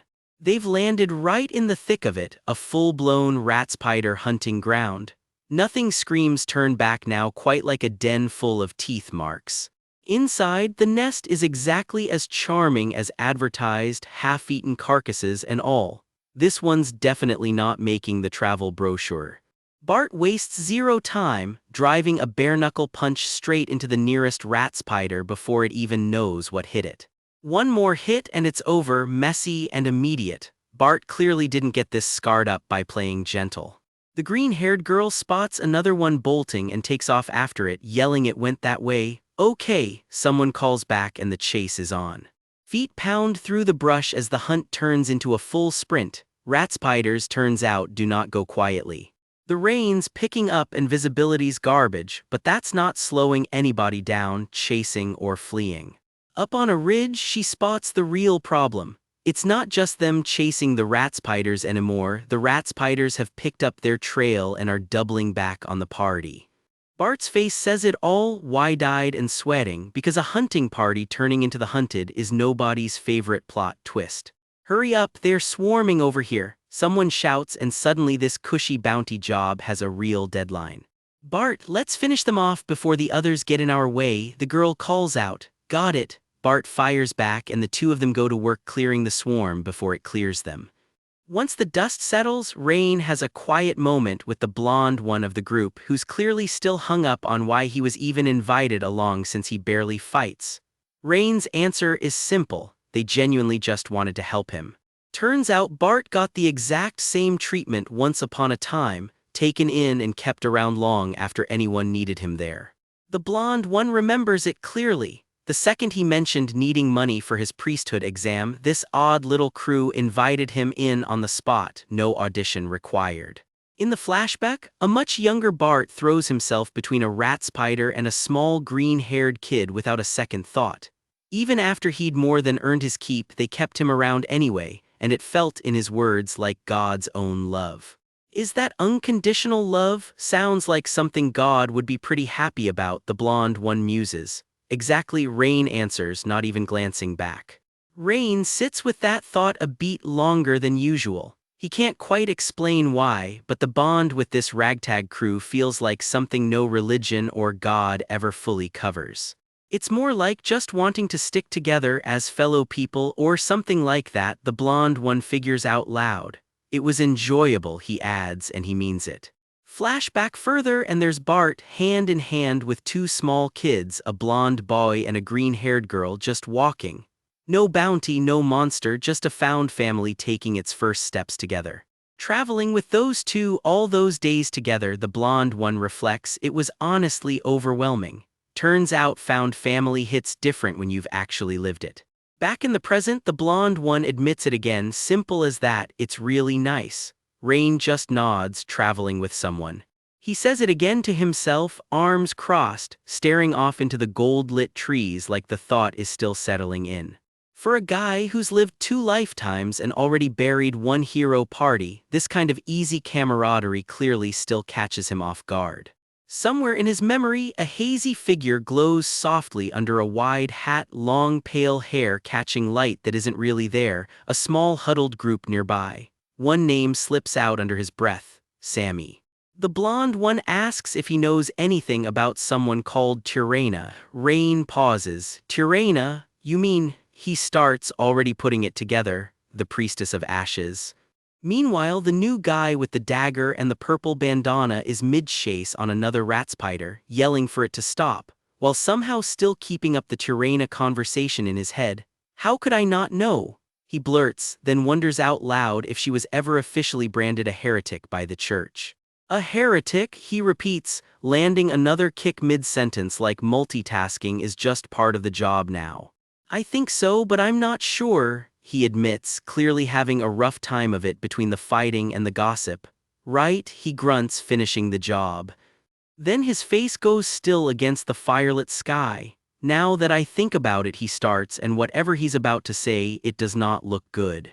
A deep rumble rolls through the ground once, twice. While what's going on? Someone yelps while Bart and the others freeze, half convinced something huge is barreling straight for them. The rumbling keeps coming, closer each time, shaking loose dirt and nerves alike. This is crazy, The dagger-wielding rogue chokes out, sweat pouring, as something enormous looms out of the dark carrying what looks like a very unlucky rat spider in its jaws. Is this for real? The green-haired girl breathes, and yeah, at this point everyone's asking the same question. The thing finally steps into view, a hulking, matted, dead-eyed horror that makes every rat spider they've fought tonight look like a warm-up round. Someone bolts, and from somewhere in the chaos, a shaky voice confirms the one thing nobody wanted confirmed: yes. And there it is in giant blood-red letters practically screaming off the page. It's the queen. So much for that wasn't part of the request. Multiple glowing red eyes, a mouth full of fangs and blood already in the air. The queen has officially crashed the party, and she does not look like she's here to split profits 4 ways. Deep in a rain-soaked forest, something monstrous is shrieking, and a grizzled old fighter freezes the second he hears it. The shrieking gets louder and closer. Whatever's coming, it's already tearing straight through the trees toward them. Meet the rat spider queen, a monster that's supposed to stay buried underground. Today, apparently, she's decided to come topside. 2 of the mercenaries lose it on the spot. She's twice the size any record has ever logged, and nobody wrote a single word about this happening. One cocky blonde fighter just grins it off. It's because we left it alone too long, he says, like that explains anything at all. A rat-sized scout barrels out of the underbrush first, just a taste of what's coming behind it. Then the queen herself surges up in a wall of blood-red light, dwarfing everything around her. The old veteran's face goes white as the roar rolls over him. Even he's never seen anything on this scale. 2 more of the party catch sight of her and just freeze, the color draining out of their faces. This is the horror story made real. Whenever the queen surfaces, every rat spider around her turns feral and starts slaughtering anything in reach. A war cry rips through the chaos: don't turn your backs on it. The second anyone runs, the swarm is on them. Someone else shouts back that retreat isn't an option. They face this thing head-on right now. Another fighter curses under his breath, staring down a wall of teeth closing in fast. Rem, Bart, we need to retreat. Someone screams, but the 2 of them are already committed, weapons up. It's just one more big creature, why retreat over that? One of them snaps back, only to get shut down cold. It's not that simple. The horde around the queen isn't guarding her anymore. It's a full-blown slaughtering frenzy now. The grizzled veteran barks over the chaos that this is exactly why greenhorns get people killed, then dives back in swinging. A green-haired fighter with a battle braid is already airborne, weapon out, dodging a rat spider's lunge by inches. Rem, taking out the grunts won't help, we have to target the queen, she yells. Rem, armored and grim, doesn't argue, I know. Orders fly: Sammy, get those newbies clear. Rin, protect Sammy. The young mage plants himself between his hurt friend and the monsters, staff raised. Yes. Steel flashes as another counterattack cracks off, buying the group 1 more second to breathe. Bart wades straight into the swarm, taking hits head-on just to carve a path toward the queen. Blood sprays as his blade connects again and again. He is not backing off. One of the party's ranged fighters unloads a brutal combo of impact shots straight into the mass of monsters. The horde keeps coming in waves, and the party is barely holding the line. Blood flies again as the fight tears on. Somewhere behind him, Bart's allies watch in horror, bracing for whatever's next. Another rat spider goes down hard, a limb torn clean off in the melee. Bart keeps pushing forward alone, sprinting straight at the queen with his axe raised high. There it is, the glowing red core buried in her jaws, the one weak point that actually matters. Bart swings with everything he's got and buries the axe right into it. Off to the side, Pride can't help but grin at the hit. Whoa, clearly enjoying the show more than anyone actively getting attacked should. It landed perfectly. For 1 second it actually looks like they've won. We got the queen, someone cheers, but Rin's face doesn't relax. Something about this still feels wrong. His eye flares red, that same uneasy instinct nagging at him even as everyone else celebrates. The dust settles and the old veteran's face crumples. His gut is telling him this isn't over. It isn't. The queen's head snaps back up, very much alive, and Bart is caught right in front of her. Bloods, no, that's black liquid. The party realizes in horror, whatever's coming out of her isn't natural. It's still moving. Someone screams as the supposedly dead queen keeps twitching, refusing to die. Something worse than the queen is taking shape, her body warping into a pulsing black silhouette. Bart's face goes white with dread as he realizes exactly what's happening to his weapon. His axe is dissolving in his hands, melting away like it was never even steel. The corrupted mass detonates outward, and the screaming starts all over again. For one horrible second nobody says a word, they're just watching the thing they thought they killed rebuild itself. Rem squares up against the reforming monster, jaw set, refusing to give another inch of ground. The green-haired fighter curses and swings through a wave of smaller rat spiders, buying the other's precious time. Bart, someone screams, the corrupted queen's jaws are already swinging toward him. Run, but it's too late and the terror on Bart's face says he already knows it. Her jaws close around him in a spray of blood, the whole party can only watch. His scream cuts through everything else happening on the battlefield. He's still breathing, barely, bloodied, broken, and running out of time. The green-haired fighter completely loses it, screaming that she'll kill the thing with her bare hands. The queen just grows more grotesque, 3 glowing cores burning now where there used to be one. Somewhere in the chaos, someone snarls at a weaker creature to get lost rather than waste time on it. Get out of here, the green-haired fighter screams, swallowed up by a wall of snapping jaws. A wounded ally waves Rin off. Brother, I'm fine, just go help them fight it, lying through his teeth about how fine he actually is. Brother, the cry comes again and Rin's chest tightens under that crest he still barely knows how to wear. The monster stands over a pool of mud and blood, daring anyone left standing to try again. Then a second shape steps out of the dark, not a monster this time, but a robed figure radiating something far colder, dark poison magic. This is soul-devouring black magic, the kind that doesn't just kill you, it corrupts everything it touches. A bloodied hand confirms it, there's no doubt left about what's really behind all this. The realization hits the whole group at once, faces going gray. Somebody's been pulling the strings this entire time. If that's the case, someone mutters, putting the pieces together as the fire dies down around them. Then there's a black magician nearby who's been strengthening the queen this whole time, which means those bastards are still close. Rin's back stiffens under his crest. If that's true, the real enemy hasn't even shown its full hand yet. A blonde ally grabs Rin by the collar, shouting his name like it's the last card left to play. What's wrong with you? Get a grip. He shakes him and Rin finally admits the truth. I can't use attack spells. You're the only one left who can still fight, brother. Behind them, the queen looms over everyone who's already down. The two of them stare each other down in the firelight, one begging, the other frozen by something he can't explain. I don't want to lose our comrades, please. Rin's eyes well up, red and shaking, the weight of it finally cracking through. Something in him is right on the edge of breaking loose. His jaw clenches, blood and tears mixing on his chin. Whatever's been holding him back is about to give. For a second, everything just goes quiet, dust and ash settling over the battlefield. Then, completely out of nowhere, Rin asks the single weirdest question you'll hear all chapter. How much? His friend just blinks. What?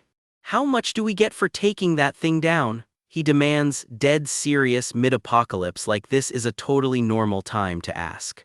Tell me quickly, probably around 20 gold coins, that's worth 1,000 regular rat spiders. 20 gold coins, Rin repeats and you can watch something click behind his eyes. Not bad. His whole face twists into pure, blazing resolve. A blade finally punches clean through the monster's hide. The tide is turning. A massive red magic circle blooms to life in his hands, more raw power than anyone's ever seen from him. It detonates in a wall of fire and light. Whatever was blocking him is gone for good. In the smoke afterward, the green-haired fighter can only kneel by Bart, choking out the same broken sound over and over. Hey, you damn rat! Another ally spears down one of the last stragglers before it can regroup.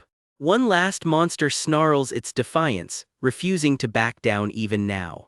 I'll deal with you, a fire-wielding ally steps up to finish what's left. And Rin, crest blazing, drives his own fire straight through it. This is the first real glimpse of the grand mage he's about to become. The fight's already ugly. A blood-soaked beast roars in and young Rin doesn't flinch, snarling right back that he will take it on. Its claws flex in the firelight, ready to come at him again. Rin channels everything he's got, lightning crackling up through his hands. The charge builds fast, power surging up through him. His hands blaze with blinding light, the spell almost ready to go off. It detonates in a wall of gold, bright enough that even his own allies have to shield their eyes. The blast slams straight into the beast, and for a second it actually staggers.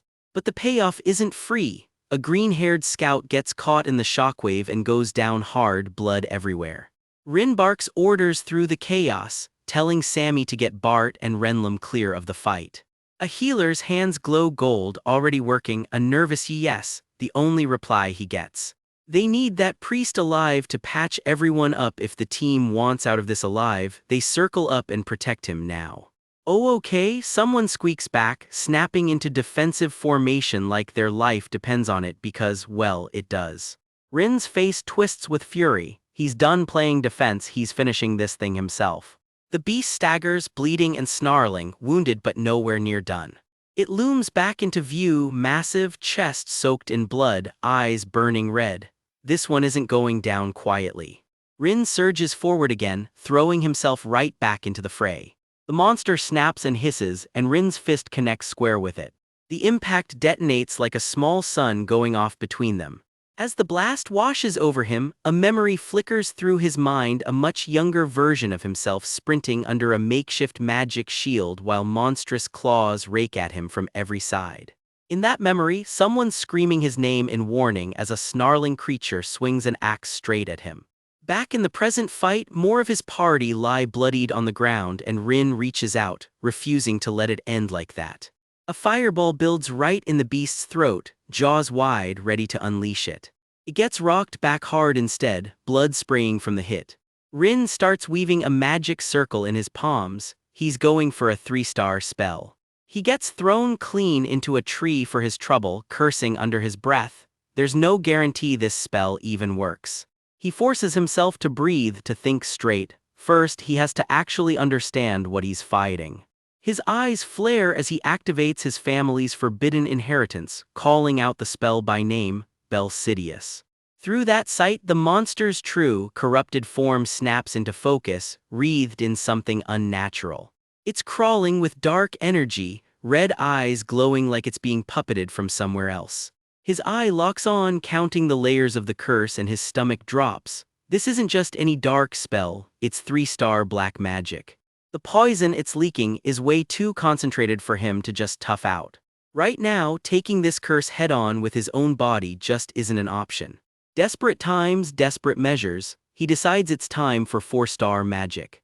Even he knows how reckless that is. If it goes wrong, that's it. And somewhere out there, the black magician behind all this has to be close. He curses under his breath, torn on what to do next. Meanwhile, Sammy's staring down her own gut-check moment, begging a bleeding Renlam to just lie down. He waves her off with a flat "I'm fine." Someone shouts after her not to be reckless, but Sammy's already moving. "I'll leave Bart to you," she says, and takes off toward the worst of it herself, self-preservation apparently optional today. Renlam takes another hit and goes down hard, blood spraying across the ground. The team rushes to him, panicked, asking if he's okay. He waves them off through gritted teeth. Forget about him, just clear out the small fry. Back with Rin, another blast rips through the trees right next to him and he barely gets clear. Something claws its way out of the wreckage, and even he doesn't see it coming. It lets out a horrible howl, and Rin's whole expression goes white. Turns out the monster isn't just some mindless brute, it's shielding its own offspring.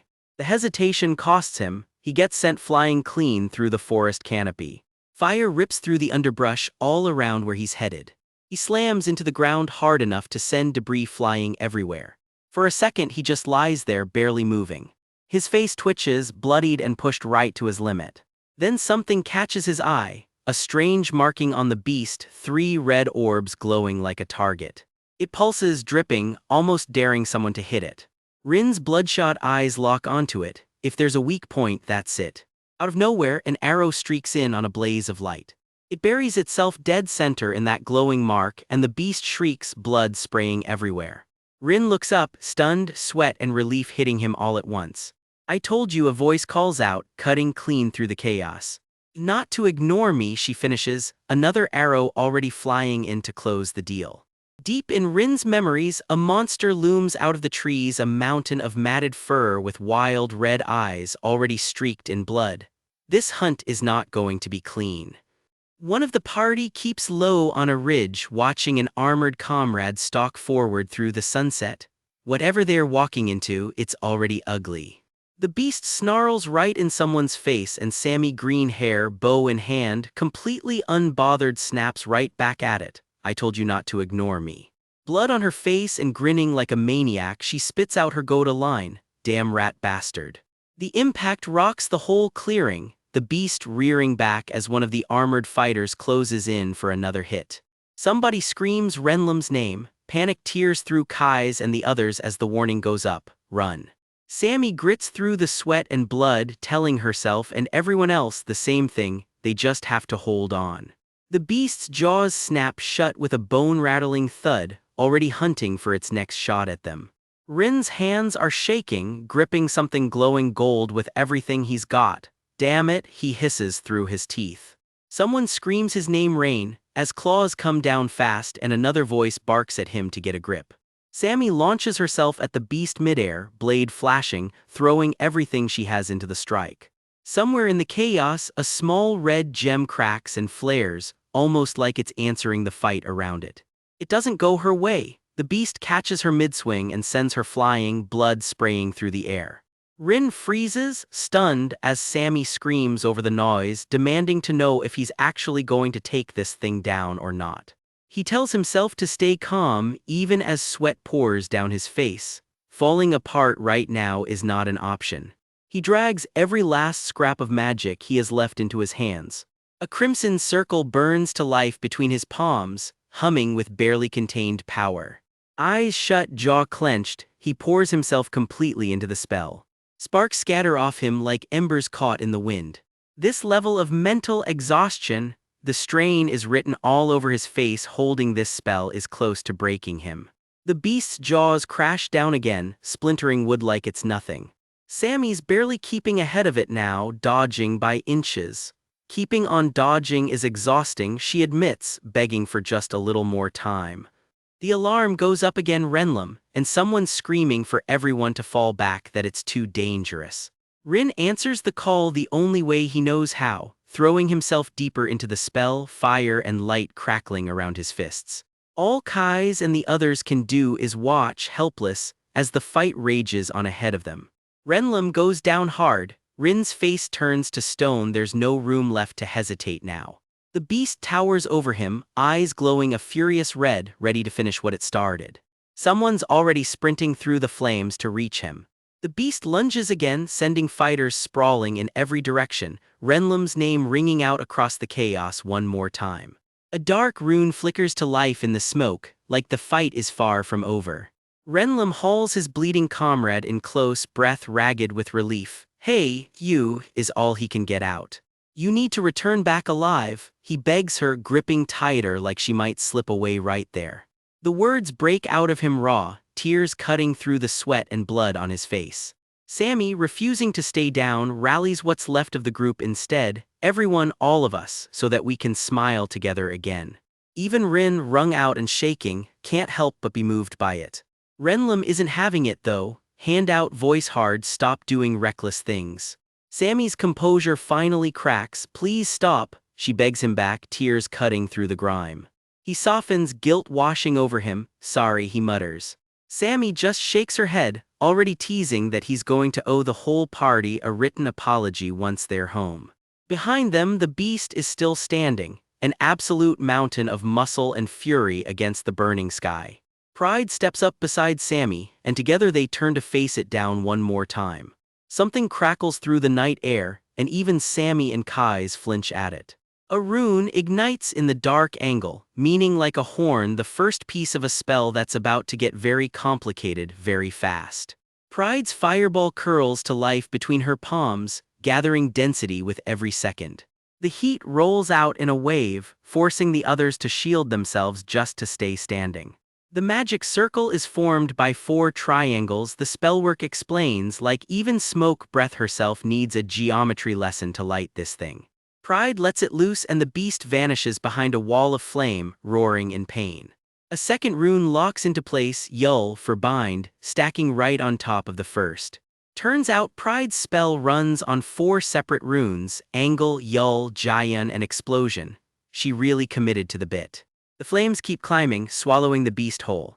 The others brace against the firestorm, shielding their faces from the blast of heat. A third rune flares to life, Jayan, meaning tie, the spell tightening its grip. Coordinate equation calculation complete, the spell announces as the beast curls up screaming inside the inferno. Power equation calculation complete, there's no walking this one back now. The whole clearing goes up in fire, the beast's shrieks swallowed by the roar of the blast. All that's left glowing in the smoke is one dying, furious red eye. The fire pillar rockets skyward, closing out the fight for good. Something enormous just tore open in fire, swallowing the whole horizon. The blaze keeps climbing, shadows twisting inside it like something is dying in there. Whatever just got hit is not getting back up anytime soon. For a second you can almost make out a magic circle glowing dead center in the inferno. This was no accident. And the fire just will not quit. A fresh pillar of flame rockets skyward, still eating everything in reach. Somewhere below, people are sprinting for their lives, screaming their heads off. The inferno chases them anyway. Zoom out and it is worse than you thought. A fire tornado swallowing the whole battlefield, mountains reduced to black silhouettes underneath it. Ash falls like snow over the scorched ground. Whatever just happened here, it is over. 2 of the party's fighters are down, leaning on each other, barely holding it together. They are alive, right now that is the only good news going. Something twisted and black stands frozen in the smoke, the thing that did not walk away from whatever just went off. It does not move again. Smoke just rolls over the wreckage in silence. 2 more of the party stagger up and just stare at the devastation, completely speechless.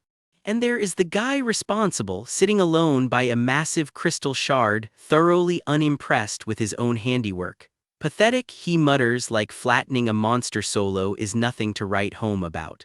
The smoke finally starts settling over the crater he left behind. Whatever this place used to be, it is unrecognizable now. Rewind a bit, a flash of light, then rows of jagged teeth snap into view. Turns out this whole mess started as a simple pest problem. The rat spiders are running away, someone shouts, nothing like a little overwhelming force to change a monster's mind about fighting. The whole nest scatters in a panic, tripping over each other to get away. Bart, brother, one of his crew yells, sprinting through the wreckage to find him. Word is already spreading through the group, somebody just dropped that terrifying queen in a single hit. But first things first, nobody on this field gets to escape. Someone chokes out an apology to Rem, badly shaken. She just waves it off, relieved everybody made it out alive. I already got first aid, I'm fine. We just had bad luck this time because apparently nobody had this queen's insane regeneration on file anywhere. And you took her down in one shot. Yeah, hey, that part is still sinking in for everybody. Because a few feet away, slumped alone in the wreckage, is the guy who actually did it. Rain, are you okay? His crew finds him out cold under the moonlight and immediately loses it. It's a magical overload, someone diagnoses. He will be fine, he just fried himself casting way past his own limit. That fire spell just now, Brother Rain must have cast it, the pieces click into place fast. But why was he hiding behind a rock? Fair question. The queen was nowhere near him, he never even needed the cover. If he'd shown his face, his name would have spread fast. Let's talk about that later. Healing him comes first.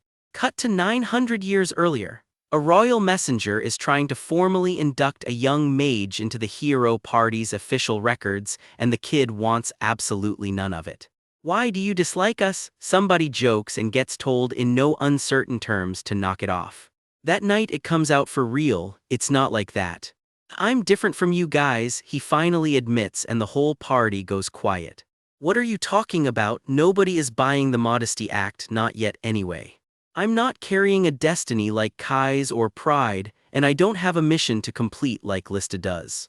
I didn't set out on this journey for anyone, it was just personal curiosity. Being here is just a coincidence. I don't deserve to have my name included. I might even tarnish your reputation. 900 years later, some things never change. That little speech earns him a shock to the system on the spot. Aren't you getting too cute these days? Honestly, fair. Someone grabs his hand before he can spiral any further. Rin. You are a member of our party. Full stop, no further debate allowed. The rest of the party just shrugs the whole thing off. Do whatever you want, just like you always do. No matter what the others say, you're A. The sentence trails off, but you already know where it is going. You don't need to think about self-sacrifice. That one lands harder than it has any right to. This world, she tells him, already sees exactly who he is. Already acknowledges you. As the great mage of the hero's party, no asterisks, no coincidence, no takebacks. Cut back to the present, he wakes up groggy in a cozy inn called the Golden Rose, his whole body screaming at him. I must have gone overboard, he groans, understatement of the century. His crewmate is not buying the innocent act for a second. Don't even think about lying, I know exactly what I'm talking about. I wasn't exactly hiding it, he admits. Turns out he faked the guild report, claiming they used a bought scroll instead of his own magic, all just to keep his name out of it. Should I fix the report? No, leave it, that's better for now. There's clearly a reason behind it, I won't pry, but you saved us with that power, so I owe you one. It's not like I did you some huge favor. Cue an entirely different debate, what to do with all that reward money.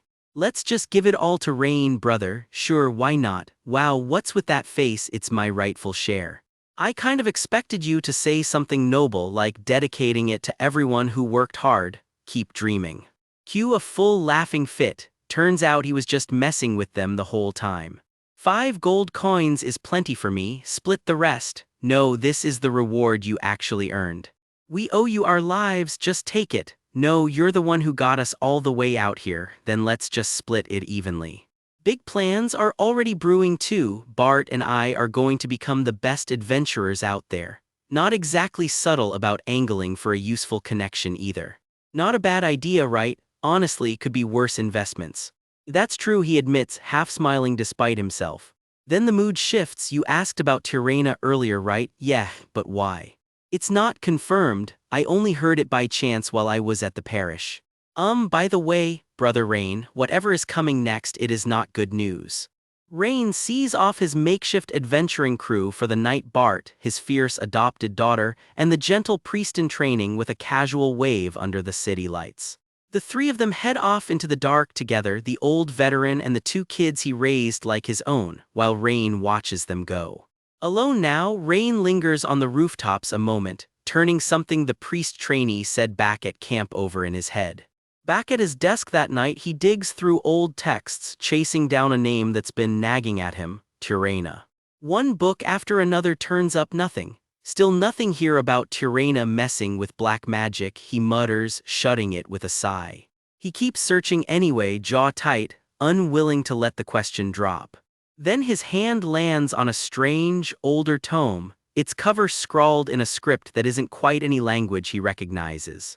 The pages pull him somewhere else entirely, into a memory that isn't from this life but his past one. A younger, brown-haired Rin picks his way through broken ruins at night, uneasy. A talisman flares to life in his hand, ready for trouble. The place is wrecked, stone cracked apart, trees stripped bare. Whatever happened here, it happened badly. I found Tirana in A. The old account begins and Rin's younger face turns grim just remembering it. A half-submerged ruin out in the swamp where a small, filthy, terrified girl was hiding, arms wrapped around herself. Tirana, only 7 years old at the time, flinches back, hand clamped over her mouth, as a spark of light flares nearby. Rin gets a small fire going. This should do, he says, quiet and unhurried, giving her nothing to be afraid of. He stays sharp anyway, blades ready at the first low growl from somewhere in the dark. The ruins groan and crack around them, something stirring in the debris, and Tirana curls up even smaller, terrified.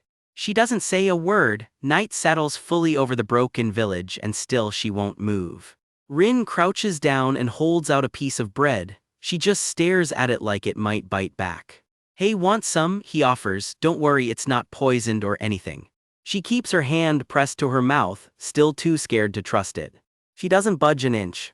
Somewhere beyond the ruins, smoke still curls up into the night sky, what's left of a village nobody else even knows was here. Not gonna eat it, he asks. That's all there is, he adds, settling in by the fire he built for her. She eyes him warily, unconvinced, while he just waits her out. Then gently he tells her the truth, they're gone, her family, her friends, everyone. Dead, the word just hangs there over the fire.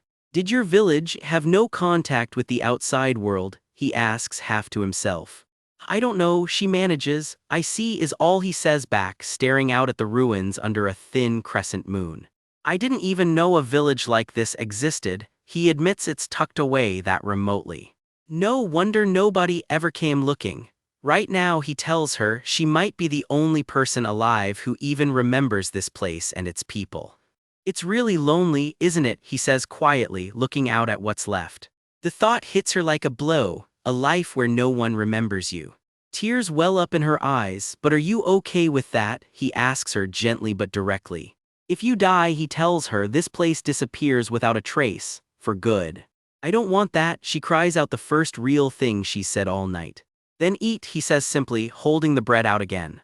To survive, he adds, that's the whole point. Even if you don't want to, you have to eat, he presses, gently but firmly, amid the ruined homes.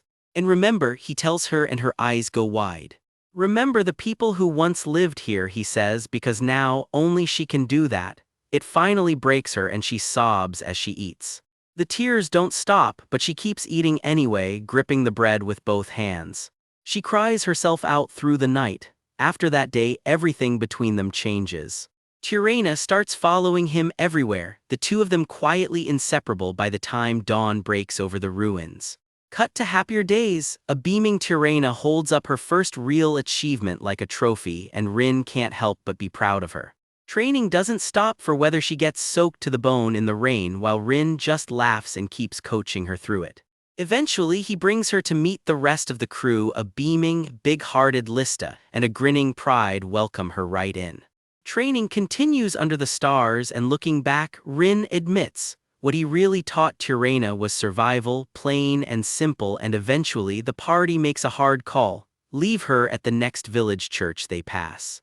I agree, Pride says, staying with us is just too dangerous. Lista just holds the exhausted girl a little closer. I never planned to make Tyrrhena into a great mage, Rin reflects, just enough magic to survive on her own. From now on, learn everything I teach you like your life depends on it. Got it? Yes, got it, master, she fires back, determined. Tyrrhena throws herself into every lesson without a single complaint, even dousing Pride's fire blast with water magic like it's nothing. Even after the party eventually parts ways, the lessons stick, putting out fires with water magic, catching falling people with earth magic. All these were spells to help others, Tyrrhena realizes, lighting up at what she's actually capable of now. Around the campfire, the others can't resist teasing him about it. Rin, you like that kid, huh? You sure you're not just a big softie for kids? Wait, is that actually true? Say something that makes sense, he grumbles back, brushing it off, though privately he wonders if it's sympathy talking or something closer to pity. Maybe, he figures, it's simpler than that. He just recognized a kindred spirit, a kid stuck in a situation not so different from his own past. But magic lessons in the woods can't last forever. Eventually the day comes when they have to leave Tyrrhena at a church for good. The party arrives at the church gates together. Her expression goes dark, but surprisingly she says her goodbye quietly, without making a single fuss. Staying here would just make it worse for all of us, someone reasons. Let's leave the village quickly. Yeah, let's do that. Take care, Tyrrhena, Rin tells her at the door. She just goes quiet as she's led inside. This is your new home now, the church tells her. From now on, we're your family, they promise her. But as the door closes, something darker seems to curl up in the shadows behind her. Older now, Tyrrhena finally says what she's clearly felt all along. This isn't my home, you're not my family, reaching for something else entirely. Dark power crackles to life around her as she declares it plainly. Her only real family was ever her old masters. It's the last image in the account. Tyrrhena and one of those old masters, power blazing between them, and Rain can guess exactly where this story is heading next. Somewhere in a quiet church school, an old priest is just checking in on the newest recruit's paperwork. Spoiler, paperwork is not going to be the problem today. Turns out the new kid already left her mark on the place, and someone is staring at the wreckage in total disbelief. Word spreads fast, and while the staff scramble to organize a search party, the old priest just waves it off, completely unbothered. "Just let her go," he says, cool as ever, which is exactly the kind of answer that makes everybody else lose it. Meanwhile, the girl at the center of it all is still tied down and fighting to break loose, apologizing through gritted teeth because nothing is keeping her from reaching her master. She busts free whooping like she just won the lottery, while her old master just tips his face to the sun and sighs about how wonderful youth is. His fellow priest can only stare. How is this man so calm about losing his star pupil? And there she goes, sprinting flat out toward the people she has already decided are her real family, the legendary heroes party itself. She skids to a stop in front of them and announces she escaped using magic she learned from her master, which raises exactly as many questions as you would think. "I won't cause any trouble, I promise." The group sizes up their new fan, sword-wielding Lista, Fire Witch Pride, and the rest of the crew, unimpressed but curious. Someone finally caves. "All right, but we can't stay together forever." Her whole face lights up like she just won something way bigger than that lottery. "Please just take me with you." She is not letting this chance slip through her fingers. Her new mentor lays down rule number 1 on the spot: magic is never a weapon against the innocent. She salutes back without a second of hesitation. And just like that, she is officially one of them. He double-checks the fine print. "No one got hurt in her great escape, right?" "Oh no, I didn't." "Good enough." Life on the road with the heroes party officially begins. Her name, we finally learn, is Tirana, and under the party's watch her raw talent starts blooming fast. Not without the occasional bit of chaos, mind you. But everyone agrees this kid's gift is the real deal. So one by one the whole party starts pitching in to train her up. She soaks up every lesson like a sponge, even the ones that come with getting strung upside down from a tree branch as a prank. Every session she is punching straight through solid rock like it is nothing. Sure, sometimes she got a little too ahead of herself, which is exactly what a fist to the head is for. Bounty after bounty, her skills keep climbing by leaps and bounds, until she is finally strong enough to stand shoulder to shoulder with the party against real monsters. Case in point, this thing, not exactly a warm-up fight. With that, it is official. Tirana is a full member of the heroes party now, campfire dinners and all. The whole crew throws her a little celebration under the stars, because apparently that is how legends welcome a new mage. And just look at her now, barely recognizable as the girl who once had to be untied from a chair. Even her master cannot resist ruffling her hair every chance he gets.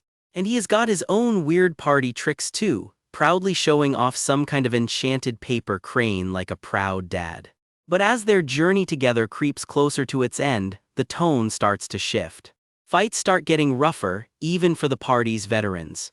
In the middle of a chaotic fall, the faces of everyone he cares about flash before his eyes. Whatever they are up against, it is throwing them around like ragdolls. This is it, the final battle against something the party only ever calls the abyss.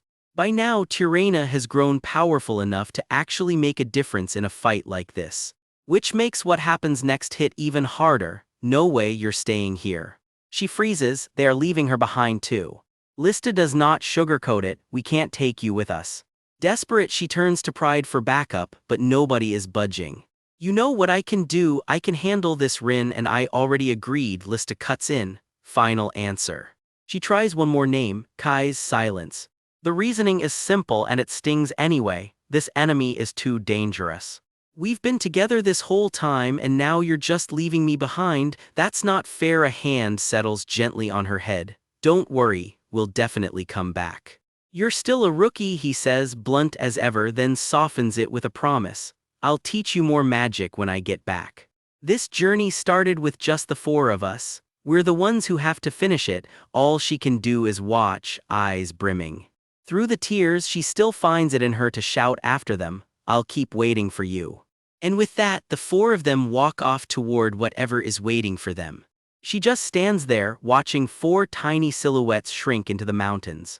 And so, the story goes, our adventures with her came to an end. A quiet close to a chapter neither of them ever really let go of. Fast forward to the present day. Someone has been digging through old records, muttering that none of it adds up. Why would Tirana ever have touched black magic, and why do the books about her keep quietly disappearing? Late nights, one flickering candle, and a stubborn refusal to let the mystery drop. Progress bar ticks up 2%. A win is a win, even if it might just be from clearing out some monster rats on the side. That's it, only 2%, yeah, still a long way to go. And then, tucked in the margins, an old clumsy little doodle labeled our coolest master in the world. Yeah, that one hits different. He just stands there a moment, book in hand, somewhere between the past and the present. Then the study goes quiet again, just an empty chair where he was sitting. Elsewhere, morning breaks over a quiet little town, like nothing is about to happen. Except somewhere close by, someone is not having a good day. Ugh, so annoying. Their master plan to thin out the local adventurers and lure out some so-called golden children did not exactly go as hoped. Standing in the middle of a smoking crater, they clock the scale of the damage. Whatever hit this place packed some serious firepower. Word on the vine points to two names, adventurers called Rem and Bart. Ring a bell? It should. Bart is the very same grizzled adventurer our boy has been running side jobs with. One of them wants blood, I'll skin them alive, but the other keeps a cooler head. Revenge right now just tips off the exact people they are trying to avoid. We just have to do it without getting caught, comes the compromise which, judging by the poor critter on the receiving end, is not exactly reassuring.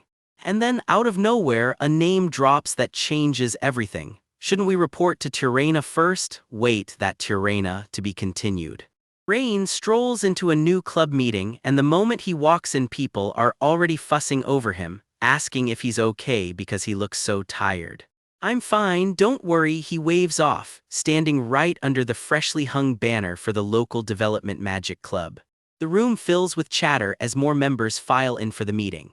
Looking down over the packed hall, someone mutters that the club's membership has exploded this term. Empty seats are getting hard to find.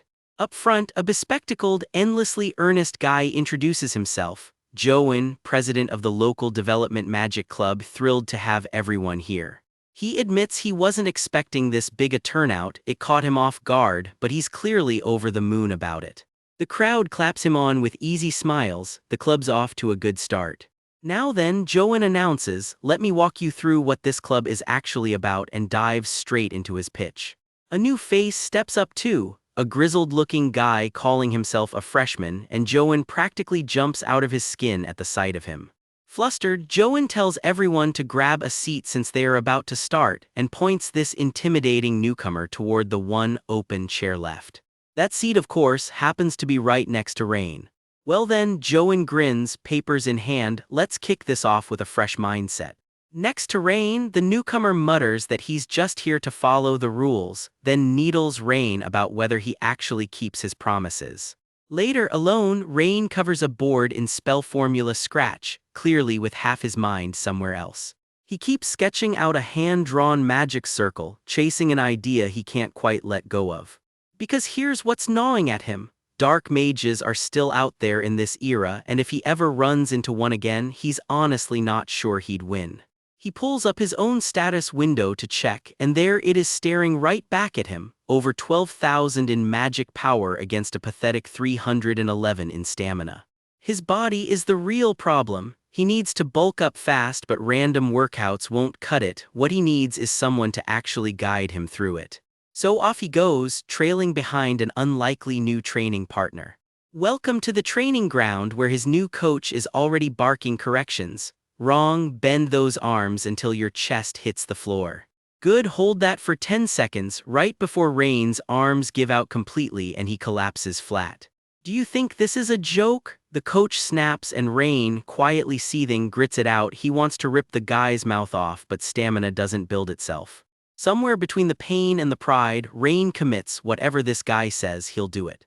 It's a strange kind of deal between them, more silence than words, like two guys who don't fully get each other but decide to try anyway. Rain even points out the obvious, you lost to me, didn't you? That's not exactly a reason to learn from you. His coach just shrugs, no point holding a grudge over one loss. Because yes, this drill sergeant is Logan, the very same rival Rain flattened in a duel not long ago. Hey, Rain starts, still trying to wrap his head around this whole arrangement. Logan cuts him off, blunt as ever. Seems like Rain's got the wrong idea about something, so let him spell it out. No, he says, there's no reason to trash-talk Rain's own school over any of this. He's not exactly the type to go around mocking people for free either. Point blank, Logan admits it, Rain is strong and he wants his help getting his own body up to speed. I'm not mocking you, Logan adds, I'm asking because facing you head-on actually taught me something. Rain, caught off guard, just stares. Honestly, Logan admits he didn't expect someone Rain's age to be operating on that level, and he's grateful for the wake-up call. Rain, for his part, knows exactly where his own gap is. A strong body is the foundation of everything, and his is nowhere close. If he's going to train properly instead of wasting time, he figures, why not learn from someone who actually specializes in it? That's true, Logan says, and honestly, there's probably nobody at this school more qualified in bodybuilding than him. Rain tries to wave him off, I can't teach you, find someone else, but Logan's already pitching his counteroffer. He's not asking to do this for free. Logan flicks him right in the forehead, a little reminder of exactly how outmatched Rain still is physically. If I'd meant it, Logan says coolly, you'd already be dead. Then the real question, why didn't he go for the kill back when he had the chance? You're lucky is all Logan gives him at first. Then he actually explains Rain was never really his enemy, this is a school, not a battlefield. They're colleagues in the same field, Logan figures, not soldiers, just students, so why keep playing enemies? Back in the present, Logan is shaking a completely wrecked Rain awake. It's over, he says, honestly impressed, he didn't think Rain would still be going this hard. You get that I'm serious now, right? Right, next exercise up you get, to which Rain can only groan that he's completely done. No way, comes the answer. Get up yourself, Logan tells him flatly. Rain, still face down, insists his body just isn't responding. How would I know what a muscle newbie feels, Logan mutters. Rain worries someone might spot them together. The magic aristocracy and the 8 great schools would both have a field day calling this collaborating with the enemy.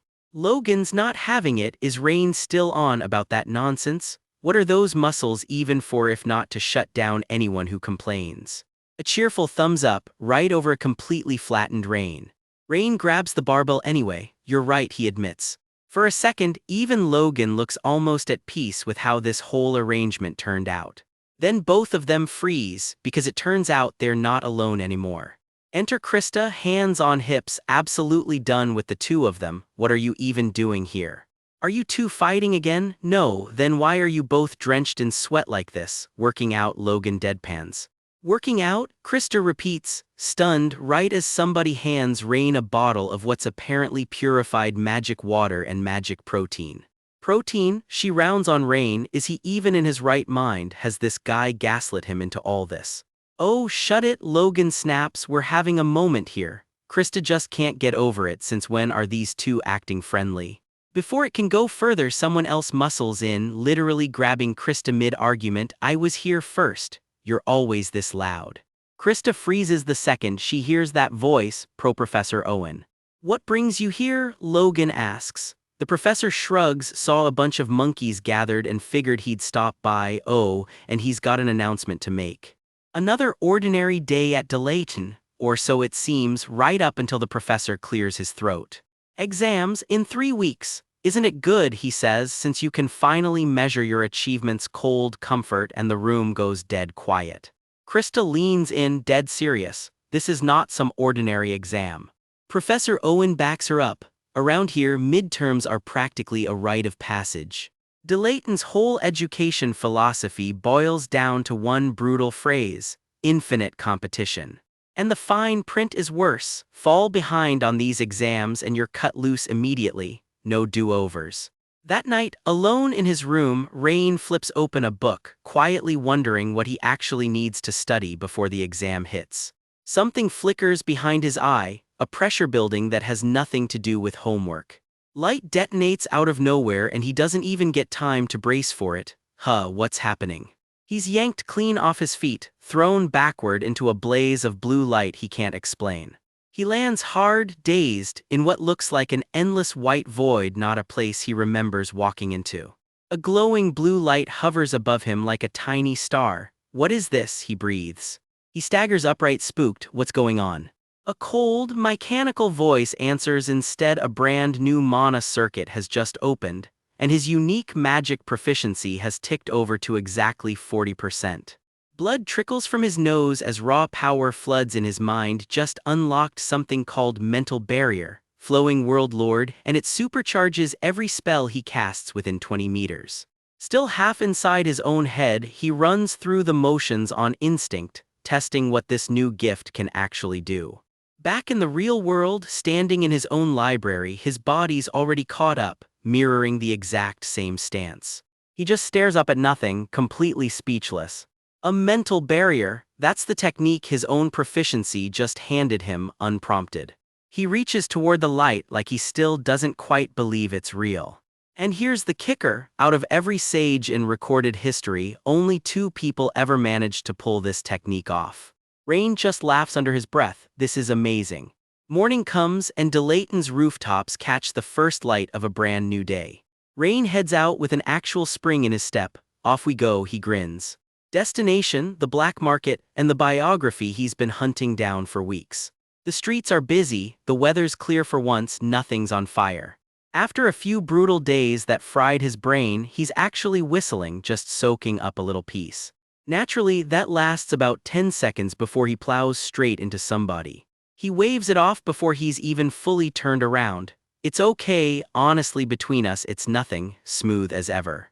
The other guy's still stammering out an apology, swearing he just didn't see him coming. Then a whole crowd descends on him, familiar faces, waving him down like he owes them money. Rain manages a sheepish hello, clearly not expecting this ambush. It's been a while, someone teases, conveniently ignoring that they saw each other just a few days ago. Before he can even ask why, the biggest guy in the group just scoops him straight up off the ground. Wait. Put me down, what are you doing? Rain yells, dangling like a sack of laundry. Turns out kidnapping has a decent excuse. There's a commendation ceremony for the Ratspider hunt, and the party's so-called main hero cannot be a no-show. Do I really have to receive it? Rain mutters. Don't be so stubborn, it'll be over quick. Besides, it's good manners to show up. And it's not just any ceremony, this one's hosted straight out of the Adventurer Guild's headquarters. Sure enough, the guild branch sign comes into view, and there's no wriggling out of this now. They march him right up the steps while a crowd starts gathering to gawk. Whispers ripple through the onlookers. That's Bart from Black Iron, and Rem from Drunken Archer is right there with him. The crowd showers Rain with praise for soloing a monster that had his own party struggling. Then someone can't resist a jab about whether his teachers were even any good. Say that again, you want to die? Someone snaps before it gets talked down from your angle. Sure, it might look that way. Bart admits it flat out. He and Rem fought their way to silver rank the hard way and never once felt outclassed, until they ran into the queen. Rain just goes quiet, letting the compliment sit. Bart's jaw tightens just remembering how close that fight actually was. Around them, the crowd eats it up, gasping and grinning at every word. The ceremony rolls on around him, Rain mostly just letting the moment happen. Then he clocks someone new stepping into the crowd. It's you guys, he says, half surprised. A shaggy, battle-worn stranger waves back grinning, and the crowd names him instantly. Beau Saint Rayoran, one of the Emperor's own 4 martial stars. The 4 martial stars aren't just a title, they are the Empire's absolute best, bound to serve the throne itself. No wonder the whole street just went quiet. Rem goes white the second she spots him. Rem, what's wrong? Someone asks. Rayoran just smirks at her. Ho. Well, look who it is, he drawls, and Rem practically chokes on her own words. What's our little cutie doing all the way out here? He teases. She insists he's got the wrong person. Mistaken? Yeah, that tracks better, he shoots back, not buying it for a second. Then he rounds on the blonde one too. No way, the kid who quit the dojo and dyed his hair grew up to play adventurer. Are you following me? The guy fires back, dead unimpressed. It devolves into an actual scuffle fast. Shut up already, seriously, just go away. Anyway, Rayoran says, finally turning serious, you're the one leading this party, aren't you? That's right, he adds, sizing Rain up. Obvious at a glance, taking down that mutant solo, you've got to be seriously strong. Bart shrugs it off. In a real party, nobody carries anybody alone, everyone just covers what the others lack. Rayoran's grin only grows. I like you more and more. You'll hit platinum rank in no time. He keeps talking, easy and warm, and for once Rain just lets him. The praise clearly lands with Rem and the others too, both of them lighting up at the compliment. But as Rayoran turns to leave, something shifts in his expression. Strange, he mutters to himself. Rain catches it, and something about the look on the old warrior's face puts him on edge. I'm sure I've seen that face somewhere before, Rayoran trails off half to himself. Under a night sky, a scruffy green-haired stranger studies Rain's face like he is trying to place it. I swear I have seen that face somewhere before, he mutters. His armored companion waves it off. It is not the face. The green-haired man is not convinced. Something about the vibe still nags at him. Then it clicks. He yanks Rain into a laughing headlock, hollering that he has figured it out. This kid is old man Scalgi's grandson. He squints at Rain's eyes. Yeah, they really do resemble the old man's. Back when that grandfather held the title of mage saint, this guy says he owed him more than a few favors. Rain Ludwig, he says slowly, staring Rain down. Ludwig, so you really are that old mage saint's grandson. He even breaks into a goofy impression of an old party member Rain once traveled with. If Kais could talk, wouldn't he sound something like this? Rain just stands there, mortified. Slung across his back is a distinctive white-fletched bow, the same weapon that made this old adventurer's name, long before today. How have you been? The memory pulls us back years to a younger version of him, bow already in hand. An arrow rips through the dark in a burst of purple light. Whatever he was hunting, it did not survive the shot. An armored official steps up. Liren, it is about time. The young archer just goes quiet, so that is his name. Nervous and stammering, young Liren agrees to get started. Whatever this ceremony is, he clearly was not expecting it. An official reads off a commendation, dragging on, while Liren and his two young companions wait around impatiently for it to be over. For his adventurer spirit, Liren gets a commendation, 2 gold coins and 500 contribution points split across his whole party. Present-day Rain listens to the story, quietly impressed. Word travels fast. A crowd gathers outside the guild hall, cheering the young archer on. Recruiters swarm him. Defeating a monster queen gets people's attention. Every guild in earshot suddenly wants him, dangling ridiculously good deals. Young Liren has no idea where to even start. Back in the present, Rain admits it. Liren really is kind of a big deal. Yeah, the old archer shrugs like it is no big thing. Elsewhere, Rain wraps up with his own crew. The priest in training thanks him for the job well done, and Rain promises to pass the good news along to the rest of the party. He is a brass-rank adventurer now, which means he might actually get recognized walking down the street. Let us just hope nothing annoying comes of that. Famous last words. From the shadows of the street, someone is watching him. Back home, Rain checks the cost of a spell called Mental Barrier. Flowing World Honored 1, 20,000 mana. He is not even close yet. He walks home under a small floating spell light, current mana sitting at just over 12,000. Still a long way to go, he tells himself. But once he gets his hands on the right book, he can finally focus fully on mana training. A mental barrier. The sage's domain he could never reach in his past life is finally within sight, and that is exactly when a voice cuts through the moment. Rain Ludwig, your Wijak, an armored figure blocks the alley ahead, using the formal title for a noble heir. Rain freezes.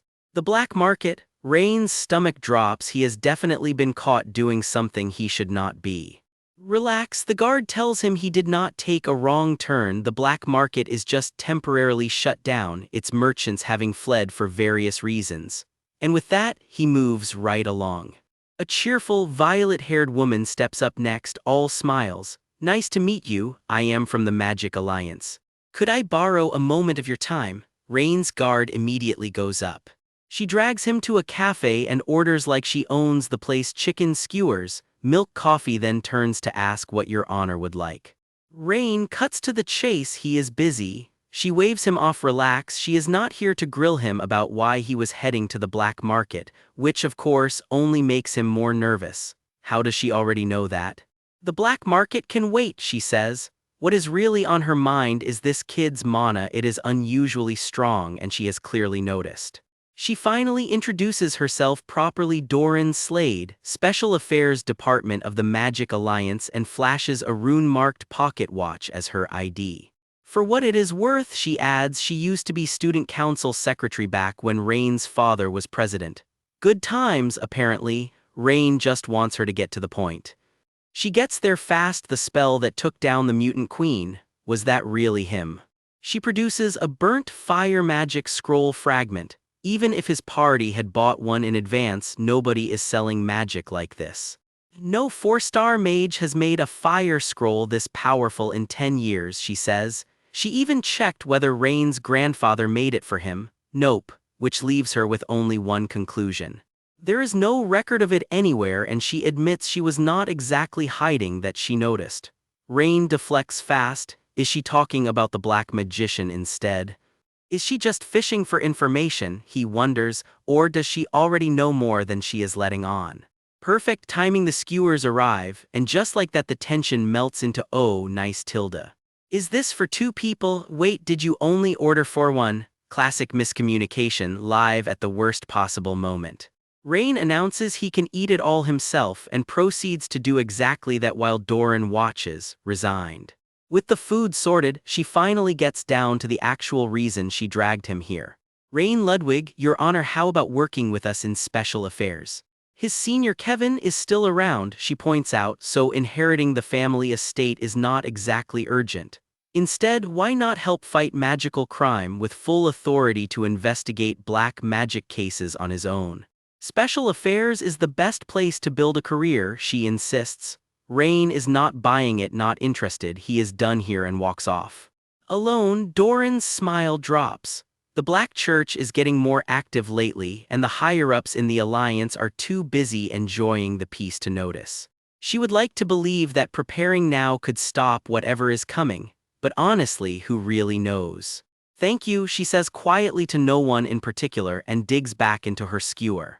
Rain walks off with his own dark thoughts stuck in his head. Is he really expected to fight those bastards all over again in this life too?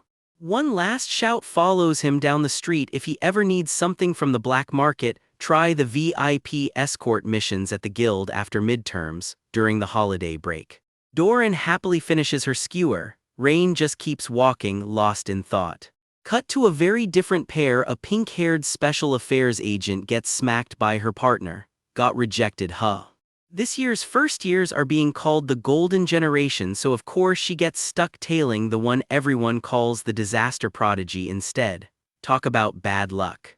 Rain Widjak just does not fit in with the golden generation, she gripes. But why? Her partner is not exactly sympathetic. Doesn't look like he's had any contact with Tirana, they conclude, so it is time to look for other suspects. But seriously, would any of these Delayton rookies really have crossed paths with her?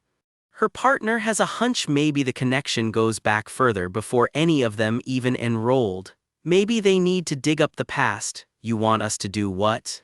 Yeah, he says flatly, eyes narrowing. How could anyone even dare to call themselves part of the golden generation? He wonders not with what he is starting to suspect. Elsewhere at dusk, Rain calls out to a senior he knows only as Kevin. Watching him approach, Kevin has a very different thought running through his head. You have really given birth to an incredible monster. I have never been this scared of someone's potential before in my life, Kevin admits to himself, and that is exactly where this chapter leaves us hanging. Back at the library, Rain checks in on his search. Still no luck getting his hands on that book. Karen winces, calls it her own oversight, and thanks him for even trying.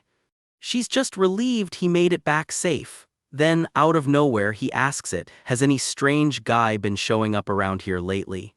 A guy in a hat with a creepy grin? Karen pictures it and shakes her head. No, Wait, actually someone from the Magic Alliance's Special Affairs Department did swing by. They were just catching up with some senior librarians from way back, then left, she says. She never even got a look at their face. Got it, Rain says, already turning to head back to the dorm. He thanks her for the intel, she brushes it off like it was nothing. He takes off down the hall at a dead sprint, so the guy really was here after all. But if he never even talked to Karen, then who fed him the tip about the black market? Rain's still turning it over when a voice catches him off guard, right on cue. Cut to his room that night, 2 absolutely massive spirit jewels sitting in a crate. It's huge, he mutters, more than a little smug about springing for the priciest ones on the shelf. A jewel this size should easily hold enough mana for his big technique. Current tally, roughly 12,000 mana on hand. Problem is, the mental barrier spell eats 20,000 mana just to cast. His plan, bank 8,000 of it in the jewel now and draw it back out when he actually needs it. Night falls, he plants a hand on each jewel and starts pouring mana in, the air around him humming. His focus locks in hard, red eyes blazing as raw magic floods through him. The jewel drinks it in greedily, runes spiraling around it. So far, so good. Then it fights back, Rain's thrown off balance as the jewel rattles like it's trying to buck him off. He grits through it and pushes past the resistance, mana infusion complete. Now all that's left is to wait for it to stabilize. Somewhere out there, a lone tower stands quiet against the night sky. Back cross-legged between the 2 jewels, he takes one steadying breath. Here goes nothing. Light pours down over him as he starts channeling the spell for real.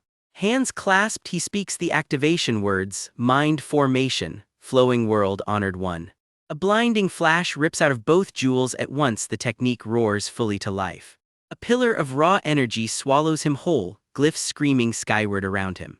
Something starts giving way under the strain, sparks jump, cracks spread, the spell shoving back twice as hard. His face twists in agony as the backlash tears straight through him. Blood spills from his mouth mid-cast. This is costing him a lot more than he bargained for. He crumples beside the now cracked jewel, muttering to himself, of course it wouldn't be that easy. Even flat on the ground, fresh runes flicker to life around his clenched fist. In his mind's eye, the technique's core pieces finally line up. Flow, measure, enhancement, world, the actual building blocks of his own spell. He steadies himself, dead silent, bracing for whatever comes next. A strange feeling washes over him. Wait, no way. His hand drifts toward glowing runes he swears he half recognizes. He reaches in anyway, runes whipping around his fingers like they're alive. Sweat pouring down his face, he stares the glowing symbols down, completely transfixed. It's like every missing piece of the puzzle is clicking into place at once. He knew it, this formation is exactly right, and he can feel it in his bones. The runes keep tuning themselves, the equations sharpening in real time. This, he realizes, is literally the shape of his own mind laid bare. Spent completely, he sinks to his knees as sparks of light scatter around him. Catching his breath, an old lesson surfaces. A mental barrier is basically a mirror reflecting the caster's own mind. The second sage Riot Warden said that himself centuries ago. Now it finally clicks. His own hunger for the truth is what shapes that mental image. The spell was never handing him brand new knowledge. It just patches over the holes in his technical know-how, and honestly, for him, that's perfect. From here on out, he can master any spell purely through self-study. No teacher required, which, let's be honest, is exactly how he likes it. One more step closer to becoming a 7-star sage. Somewhere across the city, the academy's spires catch the morning light. Inside, a wide-brimmed witch hat sweeps into a sunlit hall. The scene shifts to the people actually running this school. In the Delayton conference room, Chancellor Madelia Page gets straight to business. Is the seniors' graduation schedule locked in yet?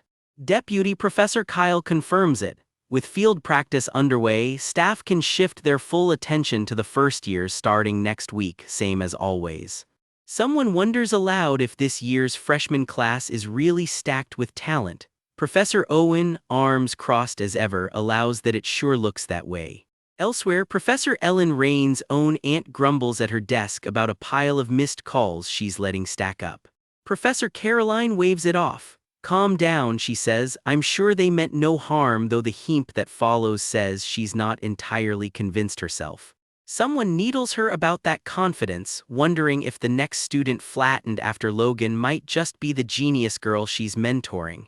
Chancellor Madelia laughs it off, but a beat later alone her voice drops low, murmuring a single name, Kainsa. If things had gone as planned, as heir to the Page family, Kainsa should already be leading Delayton's golden generation. Instead, we find her standing alone, silent, swallowed by the mist. Madelia catches herself and shakes it off. We should get moving, she says, all business again. Chief Professor Marhina's expression turns grave as a bell tolls through the halls. Inform the faculty, gather every student immediately. Madelia's gaze sharpens to a point. Starting today, she announces, midterms begin. The boy's grinding through his morning drills, sweat and all, groaning that his trainer Logan has cranked the intensity up to borderline murder. Before he can catch his breath, classmates confirm it. Everyone's being herded to the auditorium right now. His brown-haired classmate is not thrilled about the sudden summons, grumbling about the rush as they get dragged along to the midterm briefing. Wait, midterms aren't supposed to be for another week. But that's just how Delayton operates. The dean and professors rewrite the schedule whenever they feel like it.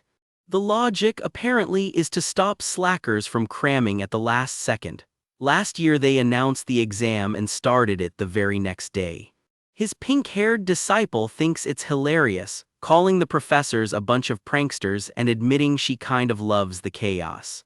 Her friend isn't buying the fun prank framing, calling it out for what it is, professors power-tripping, dressed up as a lesson in being ready for anything. He goes quiet, turning over what to do next, while his disciple just pouts that this whole situation is way too annoying for a Tuesday. The girls jump, startled out of their spiraling, as he snaps them back to reality with a simple "all right, let's go," and leads them toward the grand hall. The first-floor auditorium looms ahead, massive and already filling up fast with nervous students. The group files in with the crowd, flipping through notes as they filter toward their seats. Every footstep echoes a little louder in her head. You can see the nerves creeping up on both girls as the room fills in around them. He's zoning out in the sea of white uniforms when a voice cuts through. Logan, and sure enough, his gray-haired trainer comes strolling up. Logan needles him about showing up so fast, and our guy just shrugs it off. This much is nothing. Logan's proud of the new protein shake recipe, our boy's verdict, it tasted like death. Meanwhile, his disciple is horrified they're getting all buddy-buddy with the enemy. She warns him Logan is one of the top rivals to fear in this exam. He just shrugs. Rival, he's just the trainer who feeds him magic protein every day. Logan needles him for reading too much kindness into a free shake, then someone else clocks the group and sneers. Look who it is, even Krista's lackey showed up. Logan milks the drama, mock-shivering about how scared he is, before flatly telling the whole rowdy group they're way too loud. Our guy's patience is already gone. If you're gonna chat, he snaps, take it somewhere else. His disciple sheepishly apologizes, while Logan just smirks that with his skills he'll pass easy, so why is he even stressing? His classmate isn't in the mood for jokes either, telling everyone to quit being so laid back. Even Logan goes quiet on that one. Here's the ugly truth behind the word midterms, it's a cull. Every semester at least 20 students get expelled outright, some years as many as 50 or 60. If you want to stay enrolled, you'd better fight like your life is on the line, because it basically is. The whole room goes dead silent. A voice booms out over the silence, greeting the whole hall as the one running this show finally steps up. She's clearly enjoying watching them squirm, telling them to hold onto that tension all the way through exam week before moving straight into the rules. There she is, the woman in charge, with a tiny dragon-like familiar perched on her shoulder like an accessory. Midterms are officially in session. Surprise, exams run all week starting today, wrapping Friday. Half the hall just visibly aged 10 years. Every student will be graded directly by their own professor. Watch the nerves ripple through the crowd face by face. Fail, and you're packing your dorm room the same day. No grace period. and now she says, let's meet the professors who will be deciding your fate. Two figures step forward, a hunched old woman under a huge witch's hat and a tall, sharp-eyed man in a dark coat. The room can feel it already, these two mean business. Whispers explode across the hall, and his disciple looks like she's about to lose her mind over whoever just walked in. She yanks his collar, gushing that this is a straight-up celebrity while their classmates are already shushing her before she gets them all in trouble. That, ladies and gentlemen, is Professor Marhina. This is not just some professor. She used to run the entire Magic Alliance, the single highest honor in the magic world, before settling in here as head professor. The tall professor beside her drives it home. A legend just graced their little academy, and judging by our boy's blank stare, he still hasn't clocked why that should matter to him.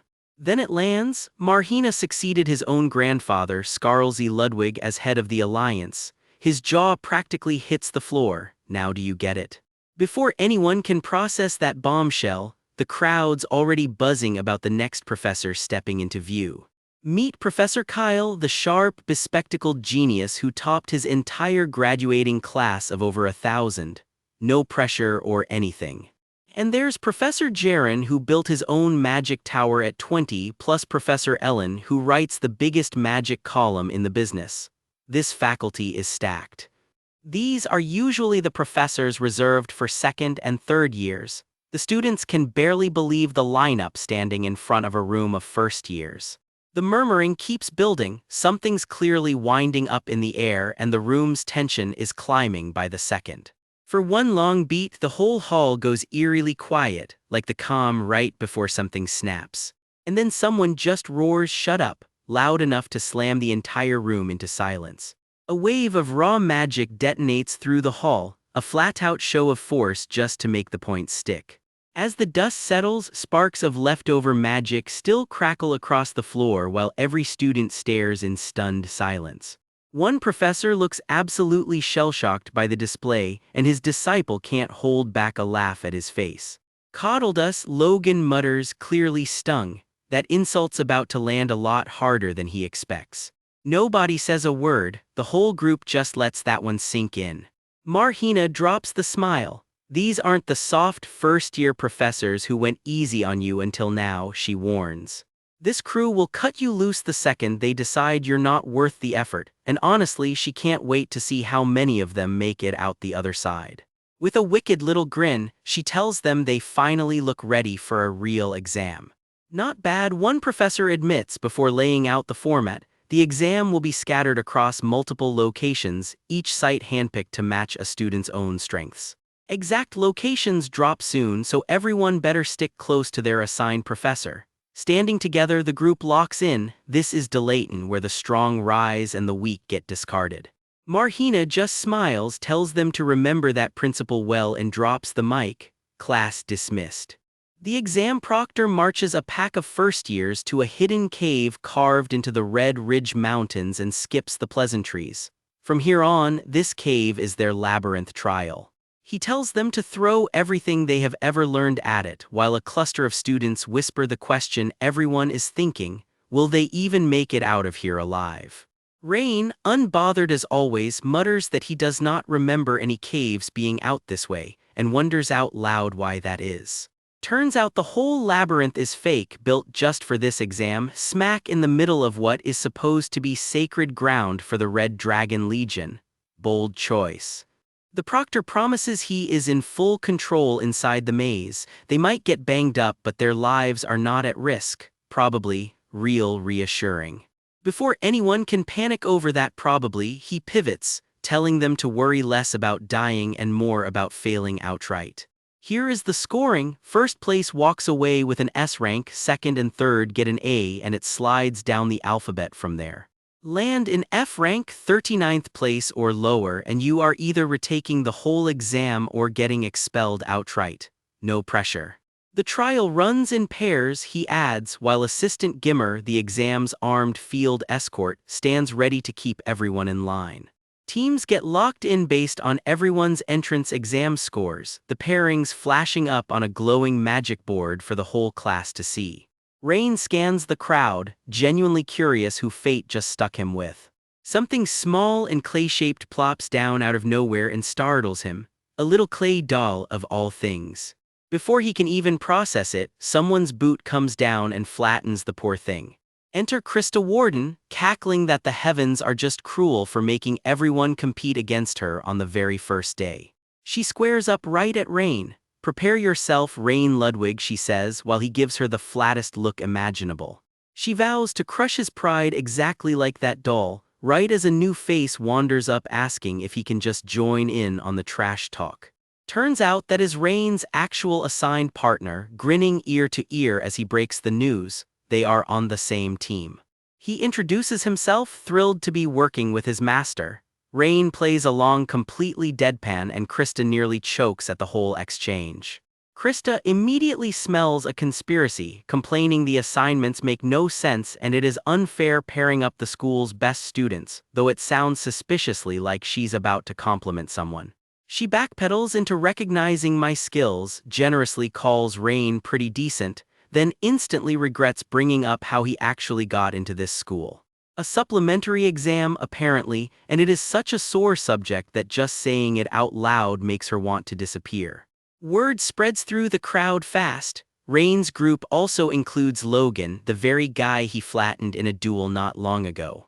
Krista shrugs it all off. Who cares what team anyone's on, she is taking first place regardless. Rain just waves her on with a lazy "sure, go ahead," quietly wondering to himself why everyone around here is so obsessed with rankings. His new partner presses him on it. Is topping the class actually the goal? Rain shrugs it off as something that just sort of happened, which only convinces the guy these 4 exams a year matter even more. Somewhere off to the side, someone practically cheers that this is exactly what they were hoping for, while Krista breaks into a nervous sweat. Gimmer's grin says he has big plans for today's little exam. He lays out the format: 10 minutes to plan with your partner, then it is go time. Gimmer warns everyone the countdown starts automatically whether they are ready or not, prompting a couple of students to quietly decide they are doomed. Absolutely doomed. 20 separate routes, same number of targets each, 1 team per route. Not a race against everyone else, just against the maze itself. Rain and his partner start plotting. They will need light magic just to see. His partner shoots that down fast. They cannot burn mana on light forever, and after a near miss rattles them both, they settle on something cheaper: torches made from actual tree branches. Off to the side, Gimmer explains to a colleague why this brutal maze runs every single midterm. The only time you really learn what a mage is made of is when you throw them into trouble they have never faced. Under real pressure, he says, most people's minds go blank and their judgment falls apart. But every so often someone actually shines under that exact pressure, and spotting those students is the entire point of Gimmer's job. His partner keeps drilling the strategy: light, offense, defense, divide the work evenly or you get caught out. Nearby, Krista cannot resist eavesdropping and sneers that such a basic plan will not cut it if they are gunning for first place. Rain fires back that she should worry about her own plan, and she just smirks that hers is already locked and loaded. She is clearly holding something back, brushing off the jab with an easy "you'll see soon enough." Then she turns dead serious for a second, reminding Rain she has never once lost the top spot in her entire life. Today will be no different, she promises. She is about to show him exactly what separates their skill levels. Rain just looks entertained. Rain calls his partner in. "Let's go, Rumlow," which gets a slightly panicked "yes sir" right back. Yes sir energy through and through. Over on Team 2 marker, Gimmer calls it. The exam is officially starting. Across the field, Krista and her own partner brace themselves as the countdown finally hits 0. One by one, teams get launched straight down into the maze through glowing magic circles. No stairs, no elevator, just straight into the dark. Somewhere below, one team leader barks out a quick order for light and gets an eager reply right back. Elsewhere in the maze, another pair tumbles hard into the dark, already scrambling to get their bearings. One shouts that their detection magic just picked something up and they split the job on the fly. One handles the landing, the other keeps hunting for targets. 2 targets confirmed. Back with Rain and Rumlow, the targets get called out fast, 20 meters dead ahead on the wall and another tucked behind a pillar to the northwest. Krista gives a sharp nod, showtime. She throws her hands out and calls her signature line, "Rise up, my soldiers." Golem soldiers claw straight up out of the ground around her, answering the call instantly. The watching proctors can barely keep count, 5, 8, more than 10 summons all at once. Gimmer just lets out a low, impressed whistle. Turns out this is Warden family bloodline magic, first created generations ago by the second Sage Riot Warden. Krista has clearly inherited the real deal. Even calling it a mere 2-star spell undersells it. That casting speed alone is ridiculous.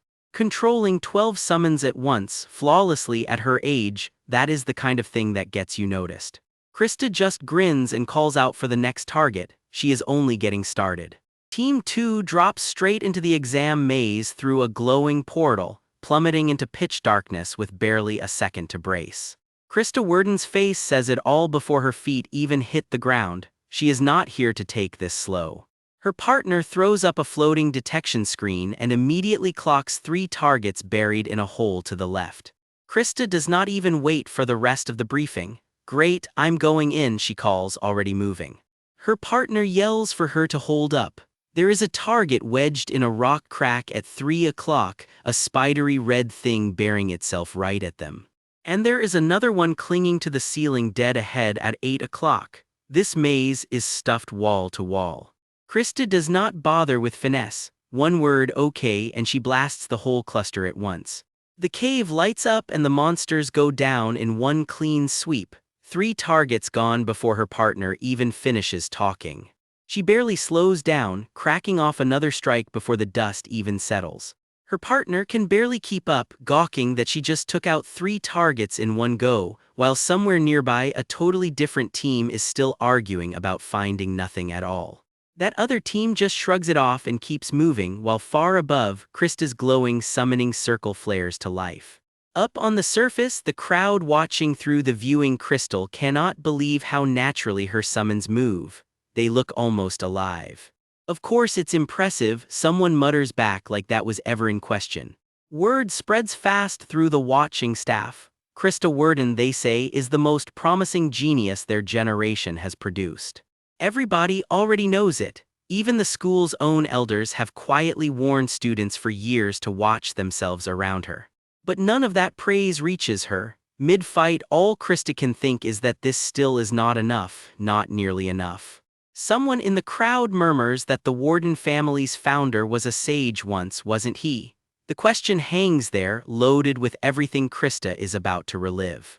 Cut to years earlier. 2 robed elders size up a little girl trailing behind them, murmuring that she is, technically, a lady of the Warden family. Young Krista just stands there under a cold spotlight, small and completely alone with it. One elder needles about her father, the current head of the family, who apparently only just scraped his way to a measly 2-star rank. How, he wonders aloud, can 2 families that both once produced sages turn out so differently? Another cuts in to shut it down and gets told with a straight face that spelling it out cruelly is somehow the considerate option here. He crouches to her level and hands little Krista the message directly. "Go tell your father their family isn't fit to call itself a house of mages anymore." The crown, he says, is simply too heavy for the wardens now. Krista just stares at the ground, hearing every word. It's time to let go, he tells her, before holding on makes everything worse. Best if the whole family just quietly walks away from magic for good. The real verdict, stripped of all the politeness, she simply does not have the talent. And with that gut punch we snap straight back to the present mid-battle. Back in the maze, her partner begs for 1 second to breathe. Krista is having none of it. There is no time for a break. She grabs him mid-fall and just demands the next set of coordinates, already airborne. One terrified "yes ma'am" later, and she's already lighting up the next target. Back on the surface, the watching staff go quiet. "Incredible," one breathes. "It's honestly chilling," says another. It cuts to an old memory, a mentor once marveling that she could already handle magic at this level so young. Someone asks young Krista what's wrong. She just says quietly that she is going to become the greatest mage there is. Not for glory, she adds, so her mom, her dad, her sisters, none of them ever get looked down on again. I'll take it all back, she vows, and the present-day fight roars right back into focus around that promise. Her golem soldiers tear into the monster with everything they've got. This fight was never just about exam points, it's about the family name. I'll take it back with my own two hands, she swears again. The child's promise and the grown mage's fury landing as one and the same line. Another summon cracks open in a blinding burst of red light, answering her call instantly. Somebody screams her name in warning as a massive horned monster comes crashing down right on top of them. Bodies go flying in the chaos, the whole team scrambling just to stay ahead of it. Up above, the watching professors murmur that they're counting on her. Owen and a very familiar dark-haired student both among the crowd holding their breath. Her past and her present keep colliding, lightning splitting the rock exactly like the pressure splitting her focus. Her hand glows gold as she reaches for everything she's got left, just to restore the warden name one more time. Roots and lightning twist together into one massive surge of power, way past anything a first year should be able to pull off. It detonates skyward in a wall of gold light, and everyone watching just about forgets to breathe. She screams the spell out with everything left in her chest. There's nothing held back anymore. Somewhere in the wreckage, a familiar red cloak gets swallowed by the lightning, an echo of the man from her memory finally going down for good. The finishing blow lands clean, and the last monster does not get back up. The proctor calls it, every magical reading on the route has flatlined. Team 2's exam is officially over. Total time, 4 minutes and 13 seconds. Her partner just stands there drenched in sweat, looking like he aged 5 years. Under 5 minutes flat for a route packed with that many targets, nobody down there is calling that normal. Krista stands alone on the rubble as the dust settles, and one of the watching staff allows, grudgingly impressed, that this is exactly what you'd expect from the descendant of a mage family. And then her name gets called out directly, Krista Worden. Whatever comes next for her, this clearly is not over yet. Word ripples through the crowd. One team just finished the labyrinth trial before anyone else even wrapped up planning. A watching instructor can only stare. He knew Krista Worden had talent, but nothing prepared him for this. One elder just watches, stunned, muttering that he knew she was gifted, but he did not expect it to be like this. No wonder she is already being floated as a future leader of the magic city itself, he realizes. Now he finally understands why the family elders always kept a wary eye on her. Since he started teaching, the proctor tells a colleague, this is only the second team ever to clear the trial in under 5 minutes, and they did it exactly the way the family motto promises, with overwhelming power. That is just how her family works, Krista shrugs, this much is natural. The Warden bloodline, rooted in the Highlands, runs on sheer stamina and raw magic power. He admits he built the whole strategy around that bloodline's strength, but her movements go beyond raw power alone. This has to be the payoff of relentless effort. Her real gift, he decides, is being both a genius and a grinder. He calls 2 names to the front, Krista Worden and Rain's own exam partner, Rumlow Baslai. Rumlow lights up at the news, dragging Rain into the celebration. Not bad for a pairing nobody expected much from. A few steps over, Krista dips into a modest little bow, insisting everyone is far too kind. Her classmates are not letting her downplay it, though, mobbing her with applause and shouting that she earned every bit of it. The applause just keeps rolling in, a steady wall of clapping all around her. In her own head, though, the celebration barely registers. She is already locked on Rain, silently swearing there is no way she is not finishing this year as top graduate. Elsewhere, Professor Owen catches Logan's eye and calls his name, admitting, almost amused, that exams might actually be more fun than he expected this year. Logan just grins back. That is exactly what he is saying. Centuries back, under an open sky, Lista throws an arm up beside a much younger Rin, grinning like she has already made up her mind about something reckless. So what is the plan, someone asks. The blunt answer comes back fast. Walking into that fog is basically a death wish for everyone here. Lista just complains that she is hungry, waving off the danger with a flat "so what" and an unimpressed grunt from the rest of the party. One teammate does not even blink. Lin, just blow the whole thing up. Lista's answer comes back instantly, got it.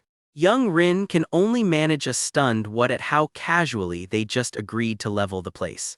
The target comes into view, a whole city wrapped in ominous fog. Someone reminds the group they need to preserve its shape if they ever want to restore it, and Pride agrees that part is non-negotiable. "Are you joking?" comes the disbelieving reply right before Lista fires back with her whole life philosophy. "Sometimes you just charge in and deal with the consequences later." She flashes a peace sign and an easy grin, like she genuinely does not understand what all the fuss is about. Somebody yells at her to knock it off, but Lista turns soft for a second, telling Rin flatly that he matters to her more than any cultural heritage site ever could. She will take the blame later, she shrugs. Isn't that what a leader is for? And if talking does not work, she is happy to settle it with her fists. Someone squeaks out, "And are you serious?" "Really? Got it. I don't care what they say later," Rin decides, brushing off a teammate's worry with the same reckless confidence he just watched Lista model. It's a strange thing to learn from a memory like that. Sometimes a genuinely reckless act is exactly what changes the world.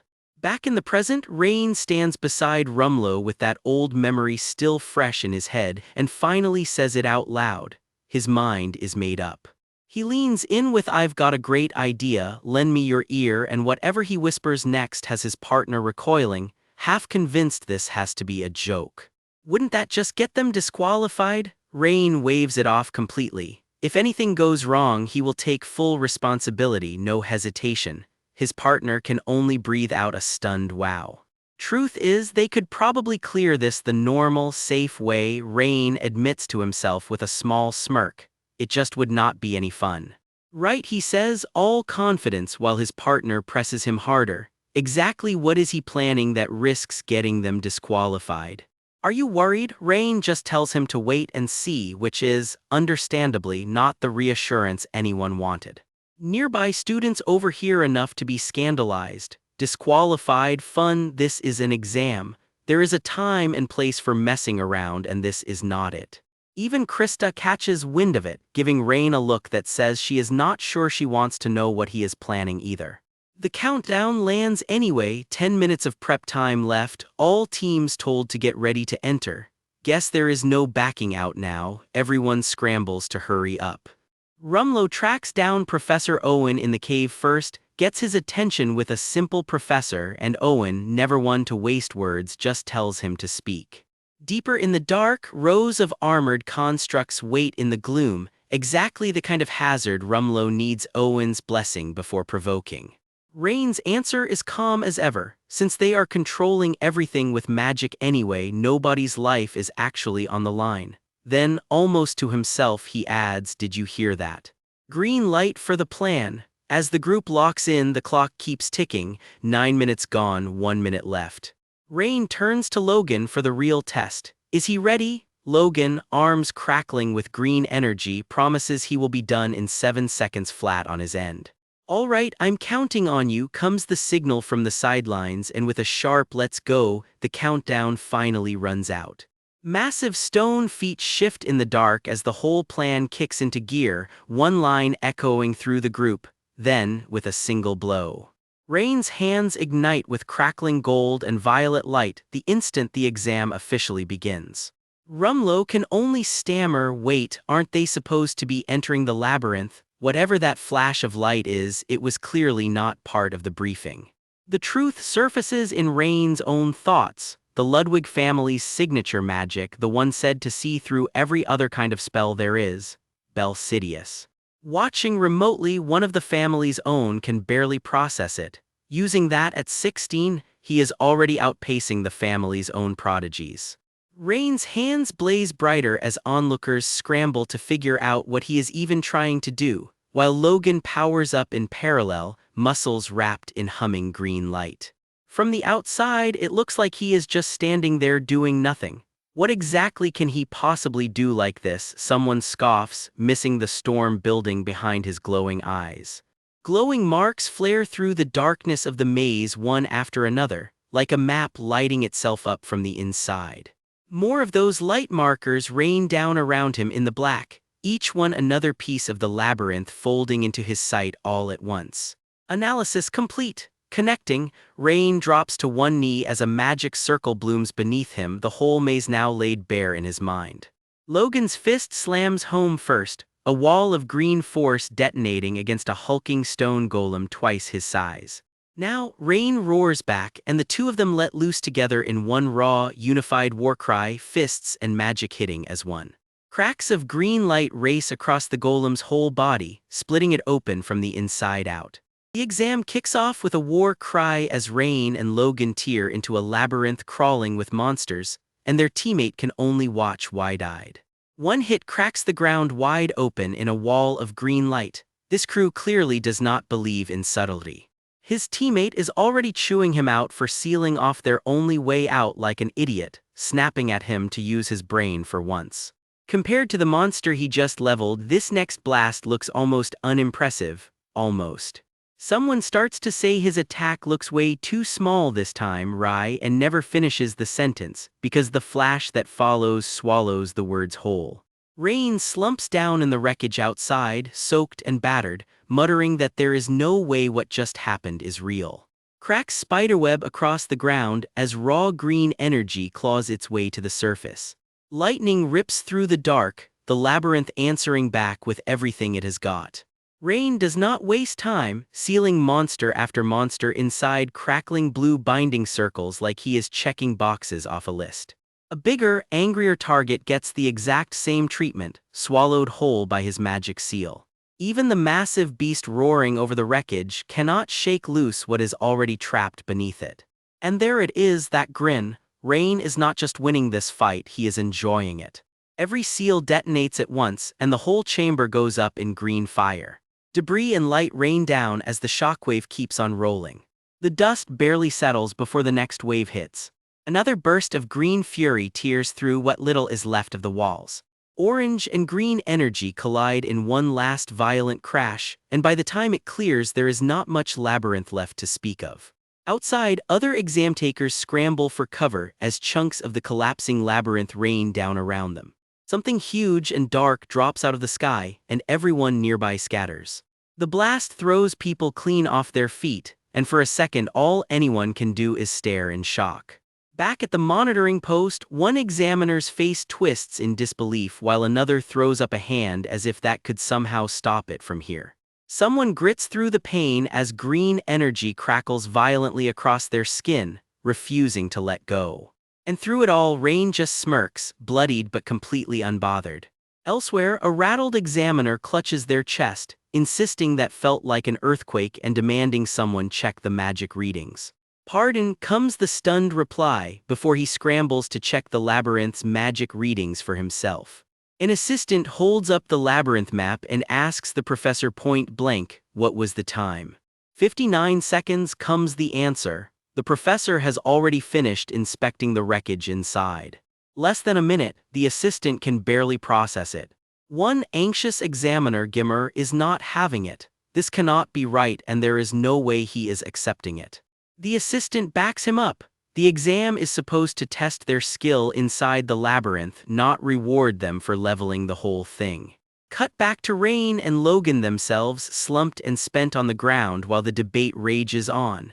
Is wrecking the whole place supposed to count as perfection? Gimmer doubles down, what they pulled off is far from perfect, it is a total mess. The professor lets the silence sit, then calmly reminds him, geniuses, Gimmer, are usually the farthest thing from perfect. Gimmer goes quiet, clearly not convinced yet. The professor lays it out plainly. Perfection is just whatever fits the world's current standards, and the geniuses who actually change the world have always blown past those standards. He sketches it out as he talks. These two are not failing the old definition of perfect, they are inventing a brand new one. By the old rulebook, sure, Rain and Logan's run looks like a mess, so the professor turns the question right back on Gimmer. Has he ever even thought about destroying the labyrinth himself? Gimmer stares down the cave entrance and admits it. He has never considered it, but if he really wanted to, he probably could. Exactly, the professor says. The point was never whether you could, it is that nobody else even thought to try and they pulled it off anyway. That, everyone agrees, is what actually matters. Could this really be the moment they have all been waiting for? Watch closely, the professor tells Gimmer. This is the day these students start becoming names the whole world of magic has to reckon with. The horizons of magic are about to shift, and Rain and Logan just stroll off like it is no big deal. 40 minutes pass in a quiet, empty sky. The exam is officially over and the results just went up. Time to go take a look. Turns out a lot of students ran dry on mana or lost control completely, and more than a few had to retake the whole thing after getting hit one too many times. Against that backdrop, Krista and her partner Rumlow clearing the course in 4 minutes and 13 seconds looked genuinely incredible, more than enough to earn them a temporary S rank. However, Logan and Rain's team finished in under a minute flat, 59 seconds, and that single number is about to rewrite the entire leaderboard. The scoreboard updates in real time, and Krista can only stare at her own name sliding down the list. Her S rank gets knocked down to, and the instant Rain's insane time locks in. Somewhere, a rivalry just got a lot more personal, to be continued. This kid isn't even 10 years old and she's already tearing open 3-star magic like it's nothing. That's the Warden family's youngest daughter about to save her whole house from ruin. 6 years old, the retainers around her can barely process it. The one scrumbling Warden name just got a little breathing room, all because of one kid. Cut to a rain-soaked street where a couple of strangers wonder out loud if the once mighty Ludwig family has finally hit rock bottom too. Word is there's no hope left for them at all. Same rumor mill, different family. They call this little prodigy the disaster princess. Sad, sure, but hey, not their problem. Lucky she's not their kid. That same fierce voice is already chewing someone out for not being angry enough about what people whisper behind his back. Try harder, she snaps, and this clearly won't be the last time she says it. Show those idiots what you're made of, she's not asking. Whoever's on the other end of that shout is about to find out exactly how loud her expectations run. You can see it on her face before it even happens. That's not excitement anymore, that's dread. Then it blows, a wall of golden magic tears through the scene, and whatever just happened, it's clearly bigger than anyone standing there was ready for. Jump ahead to exam day, and the whispers start right on cue. Some kid nobody rated much at a family gathering is suddenly the center of attention.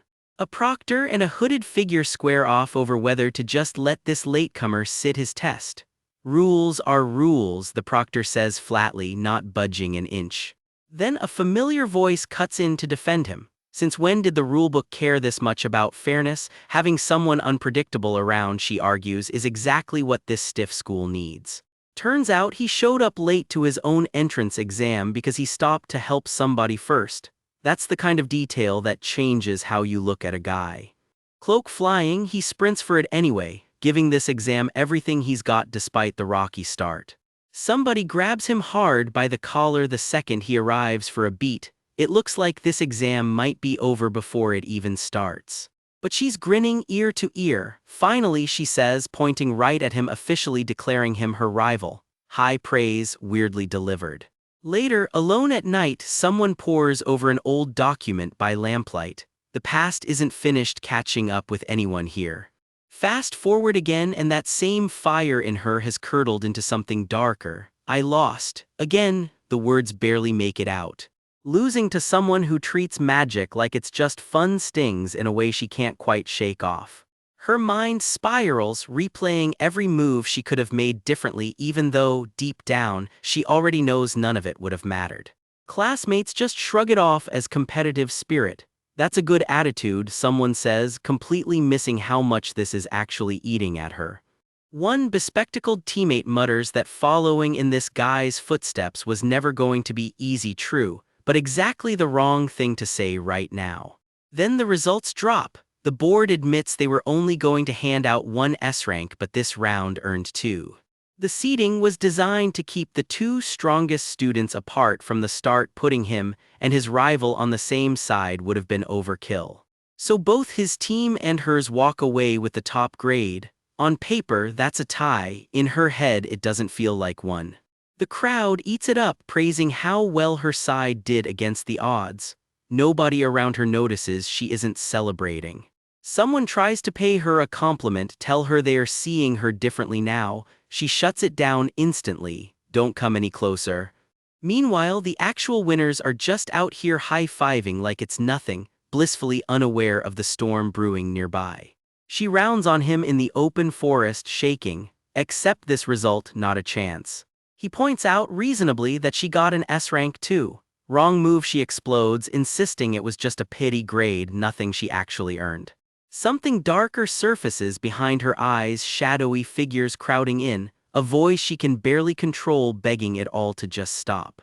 Ghostly echoes of people from her past beg her not to look at them like that, fragments of guilt she's clearly been carrying a long time. Whispers she can't fully block out swirl around her: noble blood, top student, the same titles everyone keeps using instead of her actual name.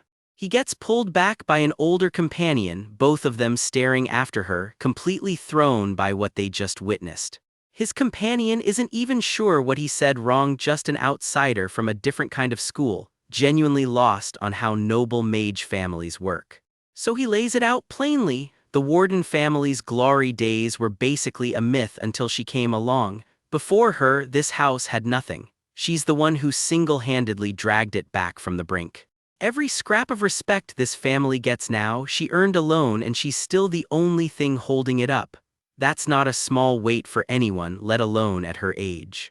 He watches the dust still settling in the distance from wherever she just stormed off to, quietly taking it all in. Whatever she just let loose out there, it left a mark on the landscape. In her head, the old lesson plays on repeat: a mage from a noble house is supposed to be revered, admired by everyone, never pitied. But pity, that word breaks something in her. She's given up everything for this, every bit of it, since she was 6 years old. It's the only way she ever scraped her way up to being called a genius of her generation. And somehow, effortlessly, he's still right there next to her. She remembers the disapproving whispers about him too: a nobody with no family name, taking on challenges that could embarrass a real mage house, just casually palling around with everyone like status doesn't exist. Magic is something to be enjoyed, she practically screams it. She's never once gotten to enjoy any of it. Why does he outrank her when, to her, he's clearly just playing around? It's the question that's been eating her alive. The anger finally has nowhere left to go but out, and it goes out loud. She screams it right at him. His very existence is the problem. He just stands there and takes it, letting the storm hit him head on. He doesn't flinch, doesn't argue back, he's just listening. When he finally speaks, it's calm. He tells her that when magic works exactly the way he pictures it, every bit of pain and hardship just melts away like it was never even real. That feeling, he says, is only for people who have actually put the work in to see it. And no, he tells her, he hasn't always been having fun either. I love magic, he says simply, not a boast, just the truth. He's had his own share of pain and frustration to fight through to get here, more than she probably realizes. You've carried the Warden family alone, he says, the last hope of that whole bloodline. Training to hit that level of magic by 16, I can't even begin to imagine what that cost you. But there's one thing I can tell you. A memory surfaces: a small girl sitting completely alone, no one else anywhere in the frame. The disgrace, the responsibility, none of that was ever actually yours to carry, he tells her. You could have walked away at any time. That lands like a slap, not comfort. Shut up, she screams back, and the ground itself starts cracking around her. Wasn't it? He presses, because she could never quite let go of how good it felt to actually accomplish something back then. Not an accusation, recognition, and it hits harder for it. Enough, both of them are shouting now, magic and grief tangled together, right on the edge of boiling over completely. Whatever's left of their control finally snaps, and the whole clearing pays for it. Through the chaos, a flicker of an old memory breaks through: the very first time she reached for magic, back when it still felt like pure wonder. Another flash: some small, strange creature standing in the rubble of that same memory, a detail from a past she's tried hard to forget. Underneath all that anger, there's still a kid who used to laugh freely. I'll vouch for you, he says, simple as that. No matter what you choose from here, he tells her, nobody's going to dare say a word against you. not while I'm standing here. Something in her finally breaks the right way this time. The tears hit different now.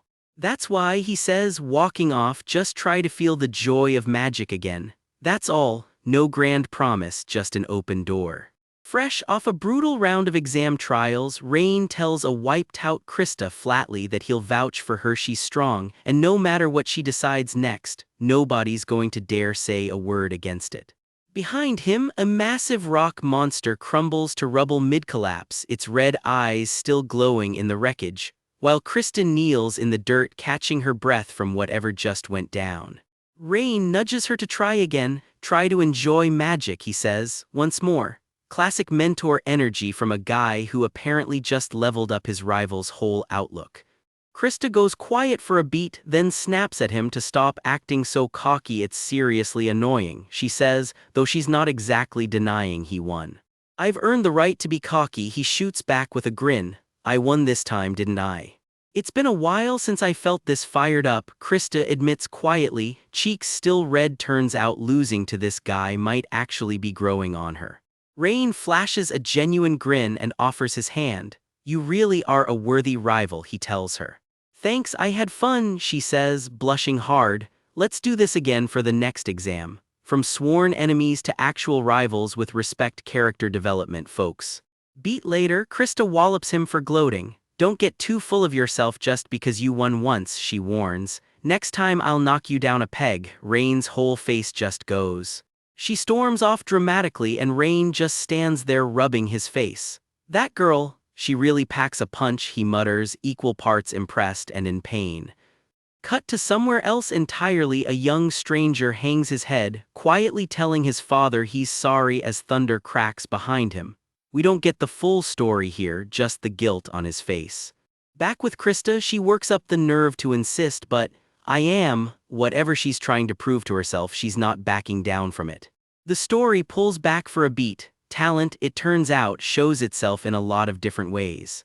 Sometimes it's a spark for the people around you, like whatever quiet moment is passing between two investigators pausing by a riverbank, one of them looking up sharply. Sometimes it's a wall you have to claw your way over. Cut to a battered Rain, while elsewhere a brawny adventurer buddy scans the area, grumbling, where the heck did they go? And sometimes it's just a friend you can lean on. Krista throws her arms up celebrating, right before a caption warns things are about to get a lot busier. Back with the two investigators. Ugh, can it really get any busier than it already is? One groans, is that so? The other replies, not exactly reassuring him. Time to wrap it up. Officials call in the students for a retake, with extra exams already lined up on the horizon. The mountains loom quiet over the academy grounds while everyone shuffles back for whatever comes next. Turns out there's no afternoon classes during exam periods, and just like that, the students have the rest of the day free, right outside the academy's imposing halls. Professor Owen needles Rain about a suspiciously swollen cheek. Rain deadpans it's just his imagination. Owen, unconvinced, lets it go anyway, probably knows exactly what happened. So does that mean free time this afternoon? Owen's answer, let's hit the gym. Rain, still recovering from the exam, can only ask if the man ever gets tired. That's why we should do more. Owen laughs, clearly feeding off Rain's exhaustion. Sounds like you've got plenty of energy left, Rain mutters, unimpressed but amused.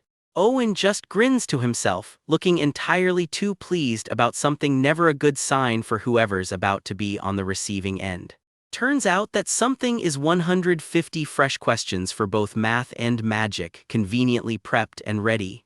While we're at it, Owen adds, let's throw in a written exam too. Cruel but efficient. If you don't want to, Owen tells the groaning class, feel free to head home. All the way back home, he adds, with a sparkle in his eye that says he will absolutely remember who left. Everyone standing in the back, you're taking the exam too, Owen announces, and the room erupts. What? No way. One student barely gets out. We're completely exhausted before Owen's face fills the frame. I told you not to make me repeat myself. Yes, sir.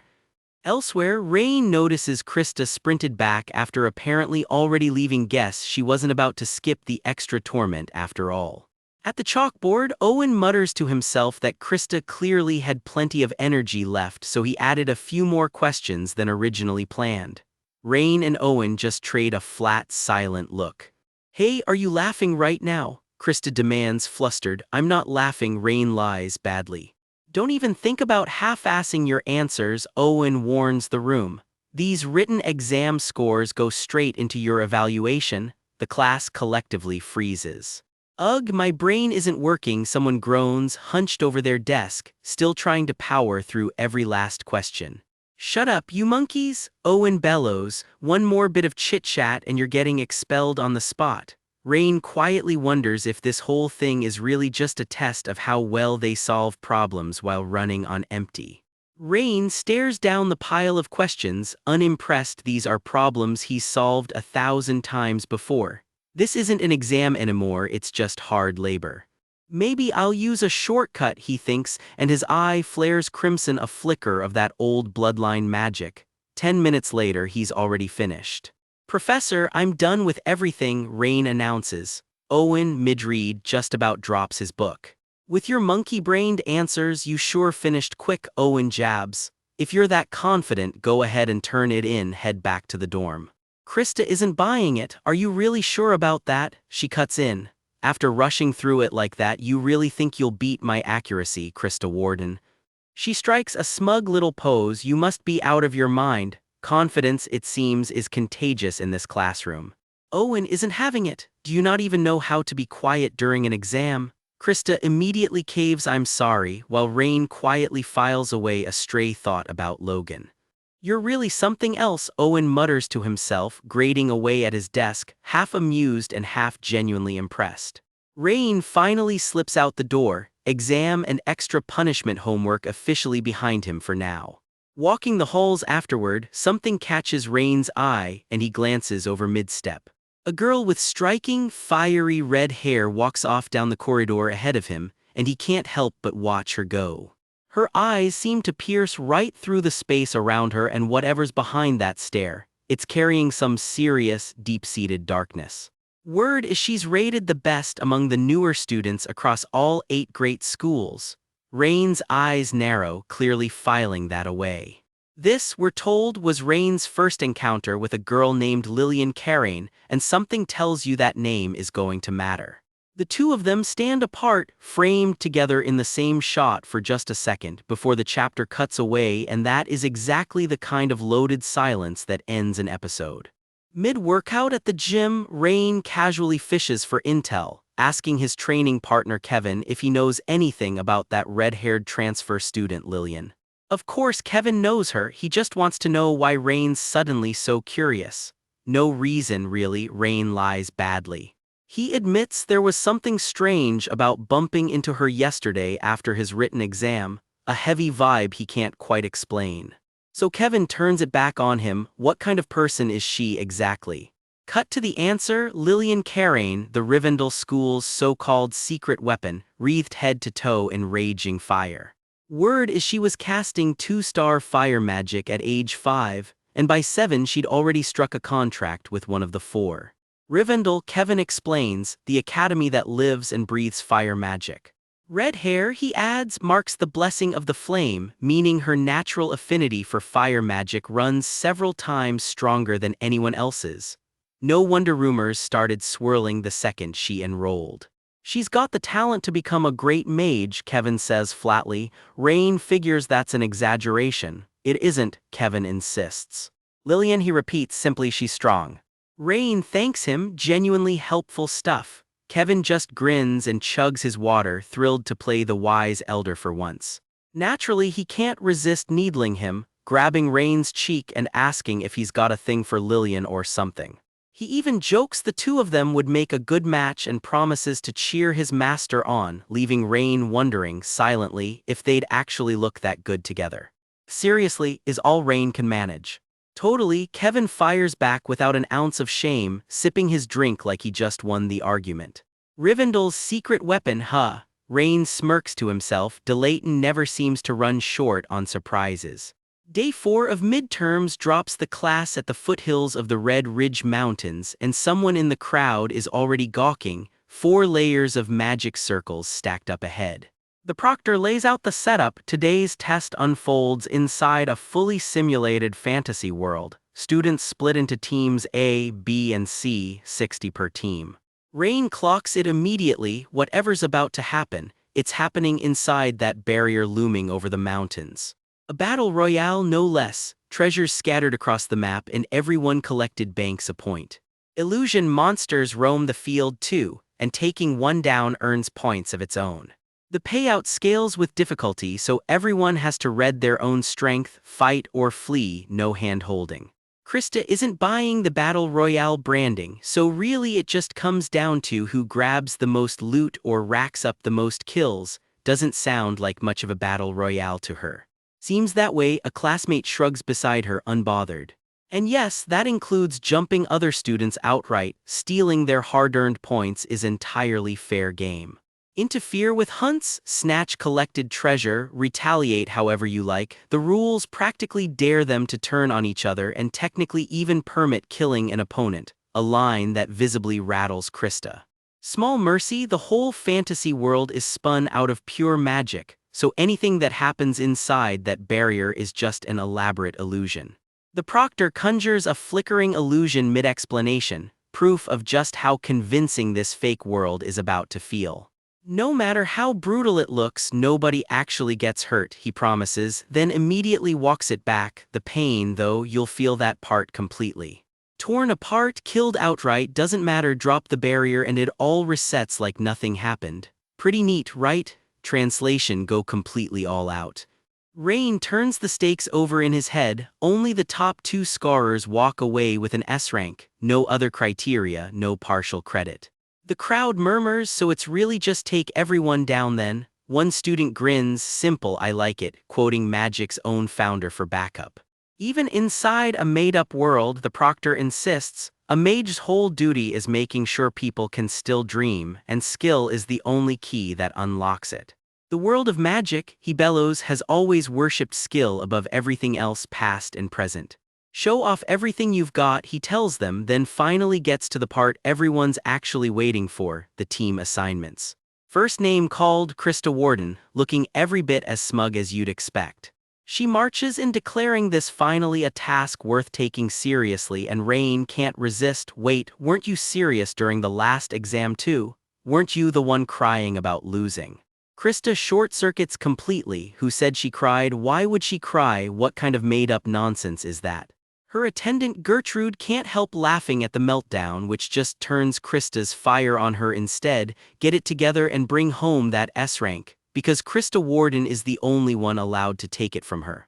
Underneath the teasing, there's a real edge to it. Krista flatly refuses to let Gertrude lose to anyone else, period. Stop provoking me, Krista finally snaps right before the proctor's voice cuts through the sky. Team A, your exam starts now. Next up, Team B. First called Gertrude Fenton, then Lillian Carraine, and right behind her, Rain Ludwig, the 3 of them landing on the exact same team. As the group heads out, Gertrude throws a glance back over her shoulder at Rain. Are you nervous? He asks. Gertrude jumps like she's been caught mid-crime. Knee nervous, her? The mighty Gertrude, sworn attendant to Lady Krista? Please, though she's quick to fire the question right back, shouldn't you be the nervous one, Lord Rain? Me, Rain blinks. Why? Because she says, thumbs proudly pointed at herself. He's stuck on the same team as Gertrude now, run into her early and he could get eliminated fast. Rain just smiles, that's not happening. She huffs at the confidence, but Rain's attention has already drifted somewhere else entirely. Lillian herself steps into view, all business as usual. What's your business here? I've got something to talk about, she says. You've got a moment, right? Down in the exam grounds, a sandstone golem rips itself up out of the dirt, tentacles thrashing. Just another Tuesday at Delayton, apparently. One competitor eyes the scoreboard climbing past 280 points and can't help but wonder how a certain Rain guy is stacking up. Still not enough, he mutters, gritting his teeth and pushing on. Nobody said topping this exam would be easy. Elsewhere, a sharp-eyed mage in glasses cracks a monstrous tree thing clean across the face with one brutal swing.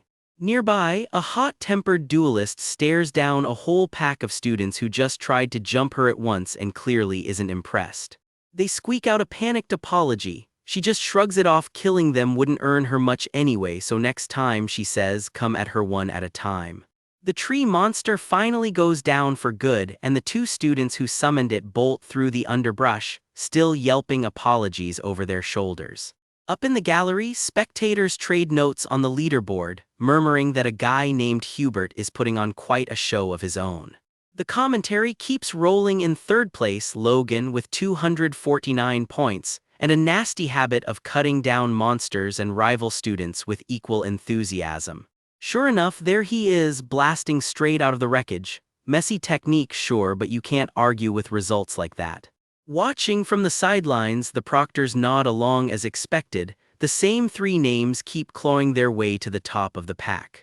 One sharp-tongued old spectator scoffs that everyone down there is nothing but a bunch of weaklings. Tough crowd.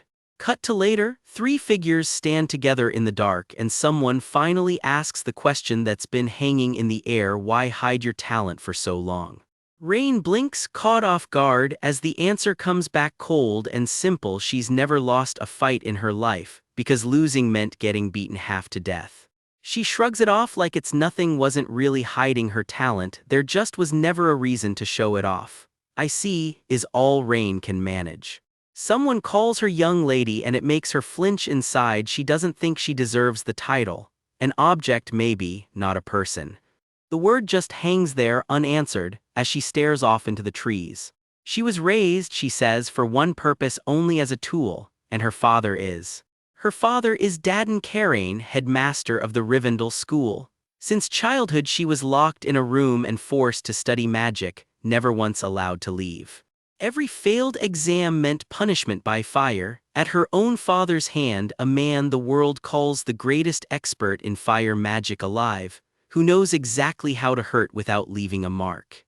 Rain goes quiet, comparing it under his breath to something even darker he's seen before.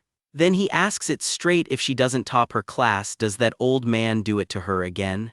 Not anymore, she says flatly. If he ever tries it again, she'll kill him herself. Her father's a 4-star mage, beating him outright sounds impossible. So her goal is simpler: graduate Delayton at the very top, earn the whole school's respect, and use it to drive him out for good. So consider this her warning, she tells Rain flatly. Stay out of her way.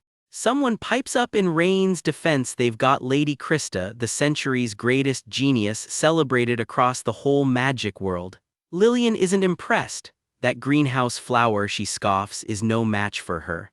Rain's head snaps around, sharp and none too pleased. What did you say? Her pink-haired companion Gertrude just blinks. Did she really just call Krista a greenhouse flower to their own lady's face? Lillian just shrugs. Isn't she, though? Rain softens a little, saying he understands now why she's so desperate to win. For a moment the tension eases, the three of them standing close, something almost like understanding passing between them. But Lillian only looks away, silent. But I can't give up on graduating at the top, she says. That part isn't negotiable. I've given you my reasons, she tells Rain, and I've warned you. If you still get in my way, she lets the threat hang unfinished, red hair catching the light as she turns to go. Rewind a bit, the exam horn sounds and the first wave of students comes stumbling out of the barrier. Team A's results come in. Krista and Hubert post 361 and 338 points respectively, both walking away with an S rank. Lady, you did great, truly impressive. Krista just waves it off for her. That exam was nothing like swimming on solid ground. With Team A cleared out, it's Team B's turn. Pick your starting zone. Exam's about to begin.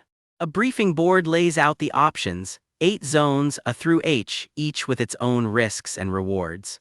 Zone A's a mountainside, Zone F a highland, the two biggest zones, packed with monsters and treasure and easily the most popular picks.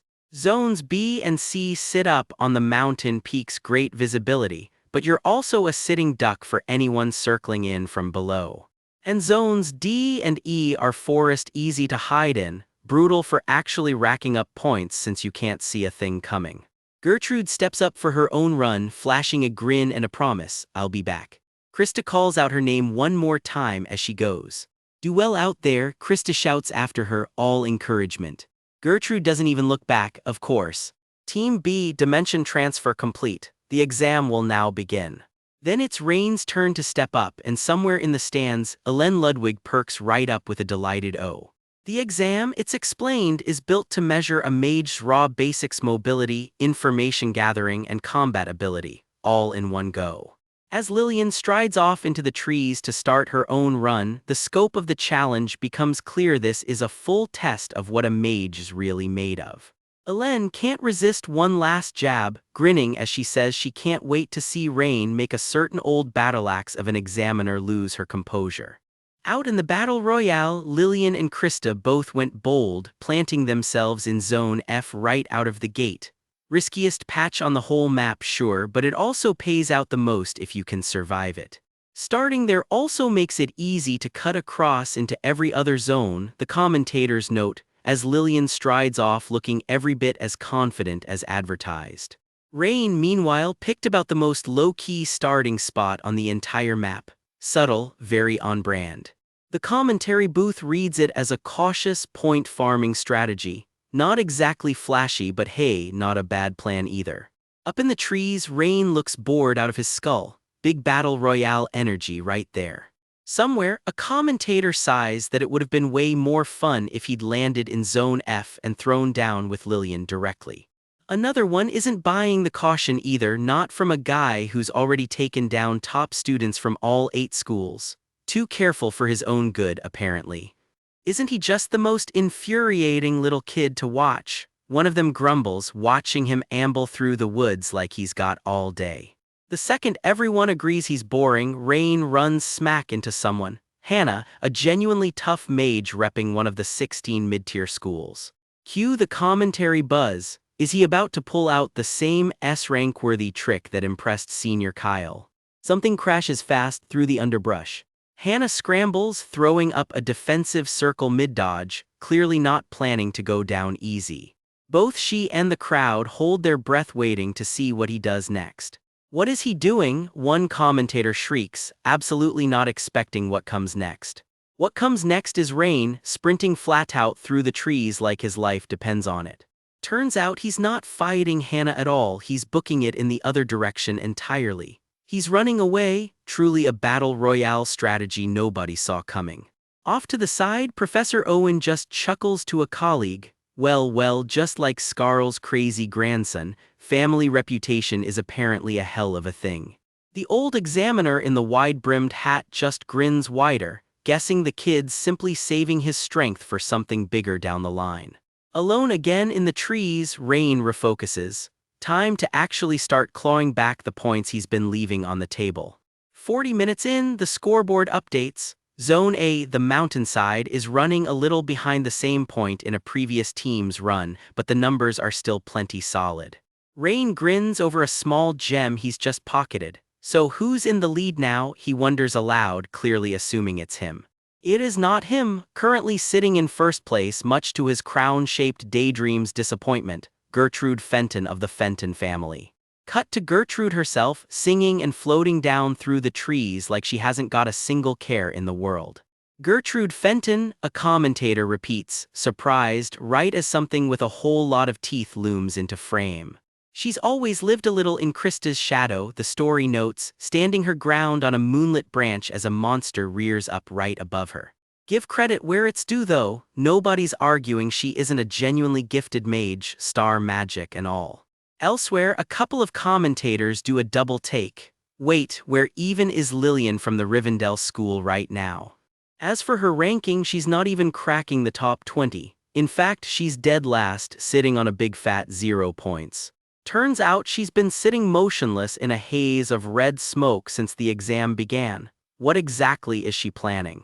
Somewhere else on the map, another contestant's treasure run turns into a full-blown fireball brawl with a monster. Back on the ridge, Lillian still hasn't budged an inch. Is she just genuinely not interested in the score at all? Rain, meanwhile, has been all about the loot, barely lifting a finger to fight anything since his very first encounter, and he's still cracked 13th place on treasure alone.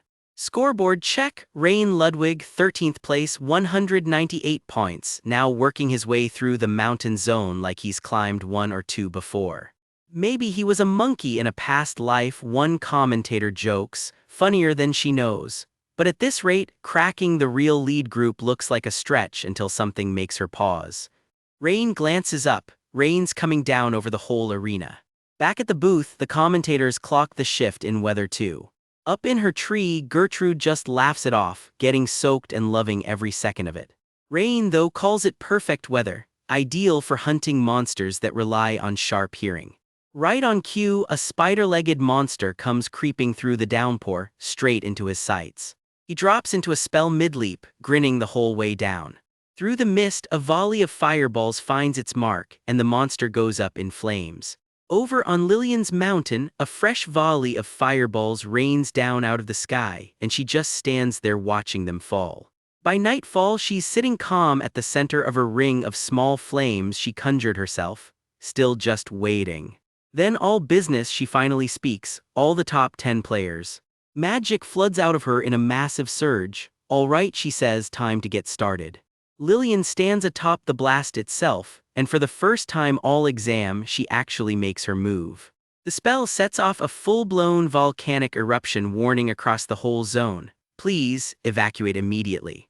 This battle royale, the commentary reminds everyone, was never built for hiding out and surviving quietly. As the safe zones shrink around the eruptions, two startled contestants collide head-on, no way left to avoid each other. Someone in the booth mentions they've thrown up a barrier just to keep the rain off the viewing box. Priorities. With the timing finally right, the top group makes its move exactly as expected. That's not it, your problem's your lack of finesse, someone shoots back right before another voice cuts in. Someone's breaking through at an incredible speed. There he is, Rain, dead center of a battlefield packed wall to wall with monsters. Dead serious now, sweat on his brow and a fierce grin creeping in, he's finally ready to cut loose. He's finally making his move. Fire crackles to life in his hand as he squares up against the whole horde. The dust settles on a field of monsters, all down for the count. Quiet win, quiet chapter, and a big fat to be continued. Picture the scene, jagged, rain-soaked rock stretching out across Zone C of the exam field. Quiet enough you'd almost forget monsters are still crawling around out here. Somewhere out past the rocks, one score keeps climbing fast. Word spreading through the field, Rain Ludwig is on the move and he is not slowing down. He's already blown past 12th place, then 11th, and by the sound of the commentary, he's nowhere near finished climbing. 9th place, then straight up to 8th. One bystander just mutters something about a cocky little guy watching him blast through yet another monster like it's nothing. Even the windbag himself, the old proctor running this exam, can't make sense of it until someone nearby puts it together. The kid's using vibration-type magic to lure monsters straight to him. Turns out he'd been quietly rigging Zone C with vibration traps well before things kicked off, baiting every monster in the area to come find him instead of the other way around. One more monster goes down clean, blood spraying across the rocks, just another number added to the tally. He plants his hand against the ground, a magic circle blazing to life beneath him. This, he decides, is the moment to cash in everything he's set up. The trap springs, a whole swarm of monsters gets caught in one enormous blast all at once. Dust and debris swallow the whole clearing, and somewhere in the middle of it, a very small, very satisfied figure is still standing. Nearby students catch sight of something twisting up out of the ground and freeze. Are those actual tree roots coming to life? Kyle starts to point out there isn't a single tree anywhere near that spot, and then the words just die in his throat. Someone on the sidelines starts putting it together. Was luring every monster in the zone the plan all along. The tally updates all at once, plus 164 points, for a field now littered with monster carcasses. One analyst marvels that he's running 3-star magic calculations at full speed while juggling that many targets. Her colleague just laughs for this guy, apparently that's a light workout. Total comes out to 362 points. Even counting Team A, that puts him in first place outright. He looks out over the wreckage from the top of a ridge and decides that score should be more than enough to coast on. Modesty was never really his thing. Elsewhere, the exam field itself is turning hostile lavas, swallowing more ground by the minute, and there's barely any treasure or monsters left worth chasing. Back at the command post, the verdict comes in: it's looking too late for Gertrude to close the gap on Rain now. Someone taps Senior Proctor Kyle on the shoulder with the news. Then a bigger problem surfaces. Bruno, who held third place, and Anne in fourth have both vanished clean off the rankings. Someone jokes about failing eyesight. Kyle isn't laughing and tells them to look for themselves. They really are gone, not just slipping a spot or two. A massive gap has opened up between them and everyone still behind. Worse, they're nowhere in the top 10, not even cracking the top 20. Kyle orders up the footage from exactly where third and fourth place were standing, 3 minutes back. The replay spins up, projected clean across a floating magic screen. And then the footage catches fire, literally, a wall of flames swallowing the whole frame. Kyle and his assistant just stare, debris still raining down on the replay. Whatever did that to third and fourth place clearly wasn't holding back. Cut to the source herself, teeth gritted, storming straight through the wreckage she's leaving behind her. "Take this," she snarls and unloads another blast that lights up the entire clearing. What the is about all anyone nearby manages to get out before the shockwave hits. Back at command, Kyle and his assistant watch the readings spike right off the chart. The storm keeps howling over the ruined clearing, rain hissing against ground that's still smoking. Somewhere up in the canopy, the fight keeps rolling on, out of sight but very much not over. She stands there, wreathed head to toe in her own fire, completely unbothered by it, like the flames are just an extension of her. Word spreads through the watching crowd that she's only got a couple more targets left. Catching either first or second place ought to do it. Even the most jaded onlookers can't argue with that one. Yeah, someone admits this one's definitely strong.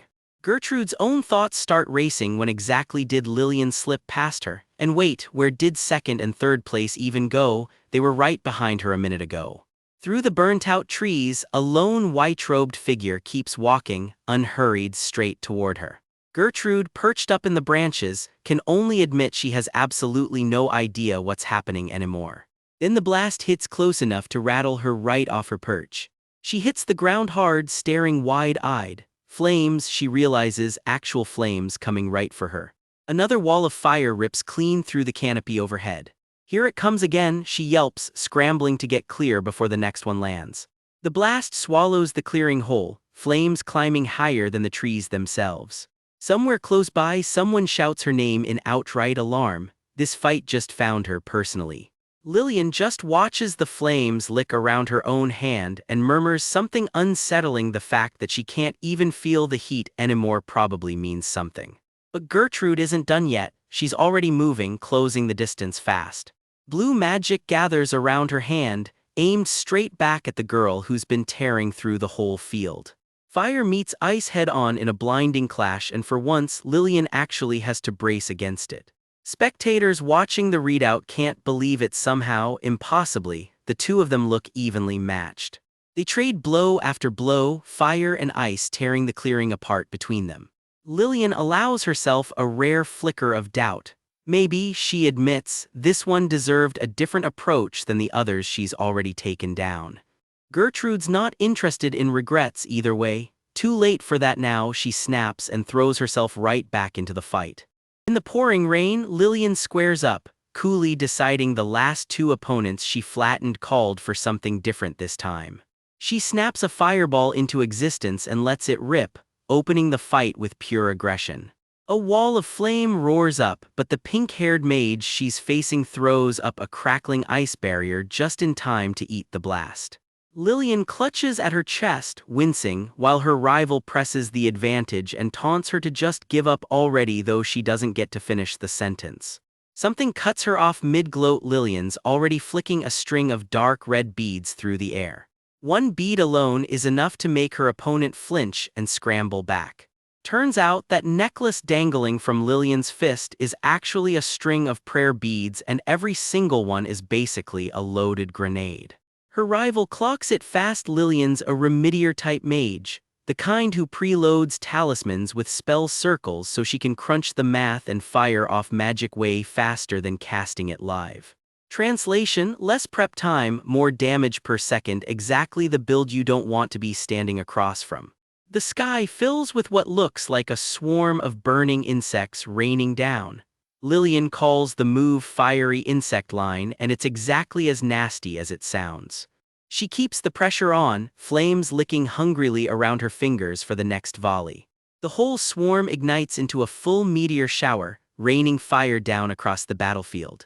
Her opponent grits her teeth and slams up another ice shield, bracing against the barrage. It's not enough, the fire chews straight through, and she's caught right in the blast. The whole clearing goes up, trees and all, in one deafening roar. Subtlety was never really on the table today. Lillian doesn't let up for a second, expression ice cold as she keeps the flames coming. But her rival's not done either. She launches straight through the flames with a flying kick, using the fire itself as cover. Beads rain down around her as she closes the distance fast, blade drawn and ready to end this up close. "You're finished," she snarls, closing in for what she's sure is the final blow. Steel meets steel in a blur. For a second, it's genuinely impossible to tell who's actually winning. She kicks off a tree trunk to add extra force to the strike, and for just a flash, Lillian's eye goes wide and bloodshot with the impact. Lillian barely gets a guard up in time as more of those cursed beads clatter around them both. Somewhere in the noise, a flash of memory cuts in a crowd cheering someone's name, proof of exactly the kind of reputation her rival's carrying into this fight.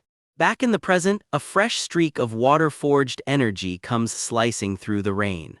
She catches one of Lillian's fireballs dead center in a swirling column of water, snuffing it out on contact. Lillian doubles over, gripping her side. That one actually landed. Onlookers watching from the sidelines catch their breath as Lillian slips clear of the worst of it at the last possible second. The crowd tenses up, sure her rival's left herself wide open and Lillian's already reaching in to capitalize. Scorched ground and skid marks are all that's left where the last exchange just went down. Her rival answers by dropping into a glowing blue summoning circle of her own, gearing up for something bigger. Lillian just smirks, completely unbothered by whatever's about to come out of that circle. The blast rips the ground wide open, and a pair of watching investigators do a double take, wondering aloud if she just tapped straight into an underground water vein. Word around the crowd is she's the Fenton family's own prodigy, blending water magic with real martial arts, and every move so far has been exactly on purpose. Lillian ends up face down in the water, and her rival doesn't hold back on the gloating. Picking a fight with the young lady without knowing her place, she says, was a mistake. She hauls Lillian up by the hair, promising she'll happily be the one to knock that arrogant pride down a peg.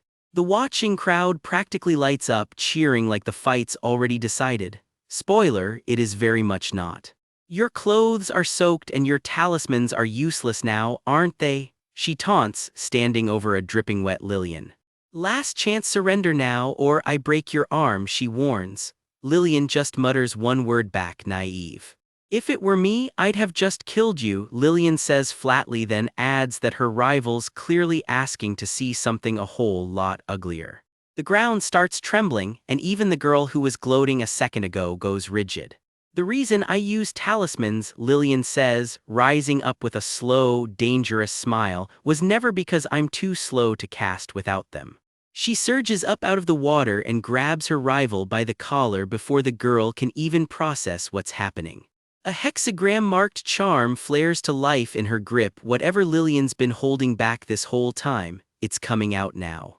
Her rival's eyes go wide with dawning panic as she clocks all the prayer beads still scattered through the trees around them, unused. Flames start crawling up around Lillian's whole body, and this time it doesn't look like she's playing defense anymore. Every one of those leftover beads ignites at once, ringing her in a floating wall of fire.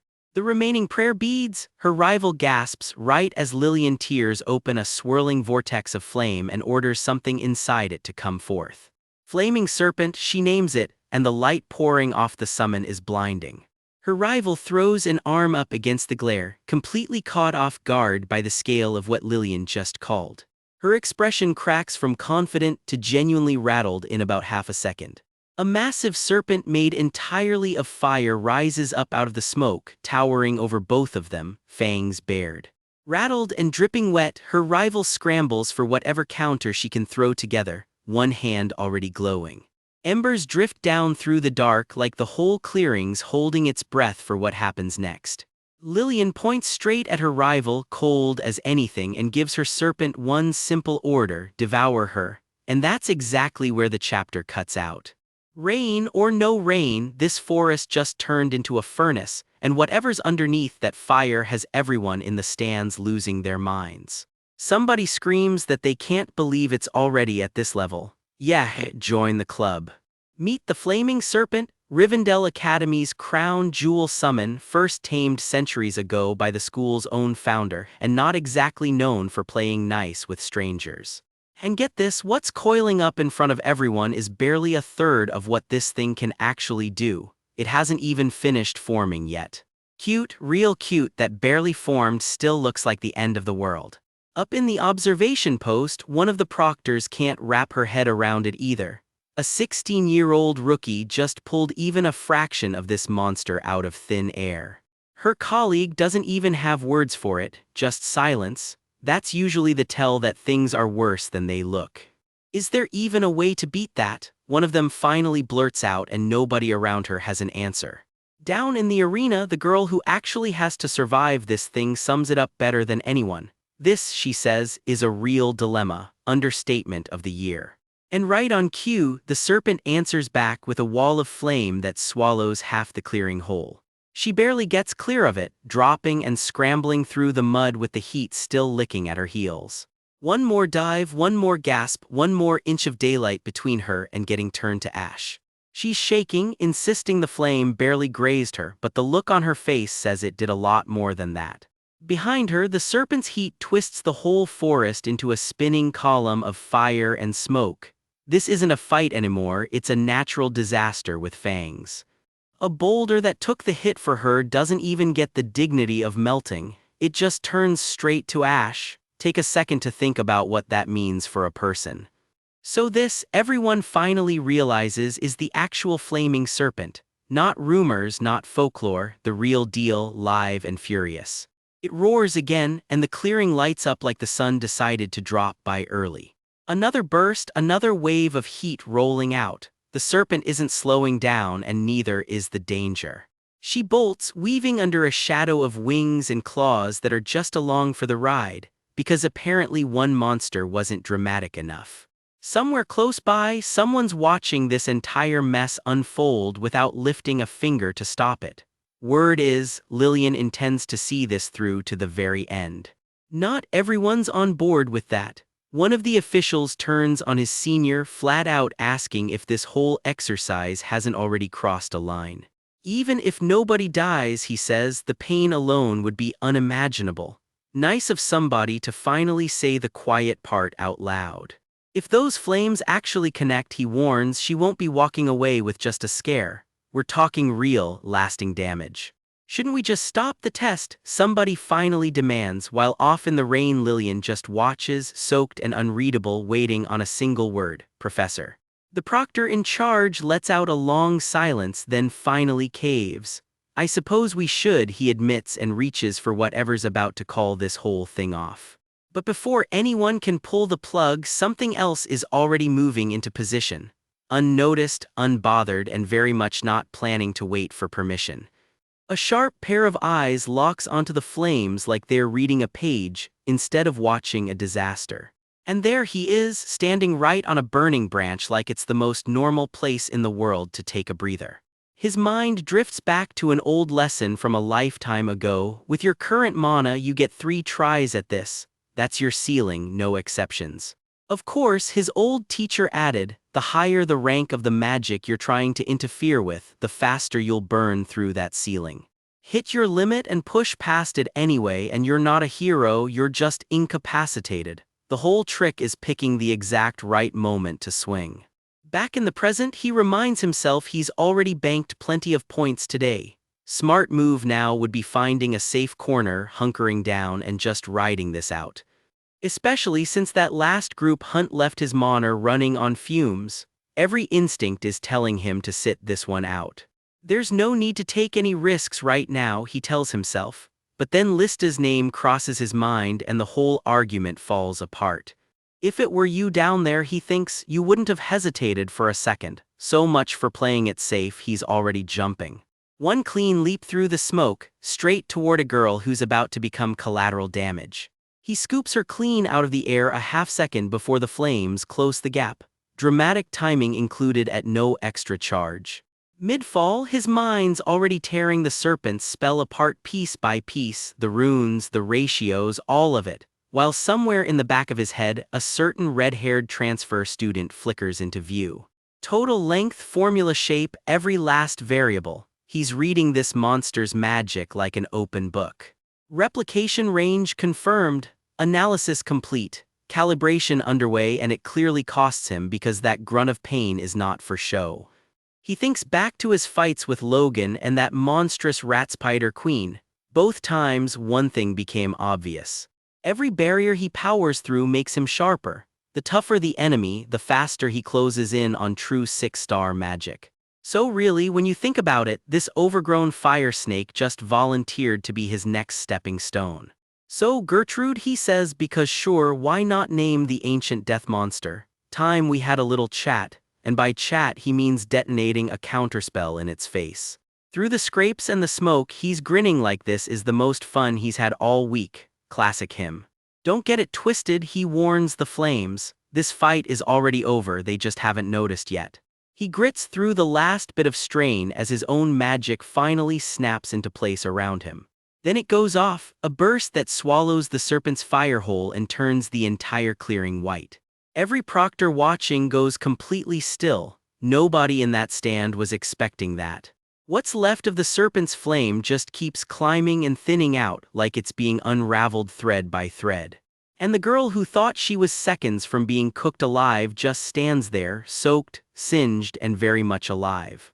The proctors can only stare, repeating the serpent's name like saying it again will make sense of what they just watched. The wall of flame just winks out mid-cast, and the redhead who summoned it, Lillian, can't believe her eyes. No prizes for playing nice here. This battle royale exam only rewards results, and everyone's racing the clock on limited resources. Even the terrain's rigged for it. Someone's laced these woods with glowing test markers to see who will actually stop and help a rival instead of racking up points. Deep in the trees, soaked and worn down, our grand mage in disguise trudges on alone. Word's already spreading among the watchers to keep an eye on this one. He's shaping up to be a top scorer. The old proctor running this whole circus watches it unfold with a knowing little smirk. He drops to one knee, the spell burning through way more mana than it should. A blunt reminder his body still can't fully carry the power he's holding. Gertrude spots him bloodied and barely standing and practically screams at him to run. Elsewhere in the woods, Lillian trudges on alone through the downpour, running on fumes. She mutters to herself that the Fenton family's magic is her worst possible matchup, and with her mana this low, she can't summon the flaming serpent again. Gertrude rounds on Rain, dead certain it was him who snuffed out that serpent, and warns him not to even think about interfering again. Through the settling dust, footsteps splash closer in the rain. Somebody's on the move. Lillian realizes that if he really did kill her serpent, she's completely defenseless out here right now. Battered as he is, Rain grits out his own goal through the pain. He's going to be the top scorer, whatever it takes. Lillian plants her feet in the mud and starts channeling everything she's got left. A massive blaze roars to life above her. She is not done yet, not even close. It's smaller than her last one, sure, but it's still a wall of fire ripping straight through the trees.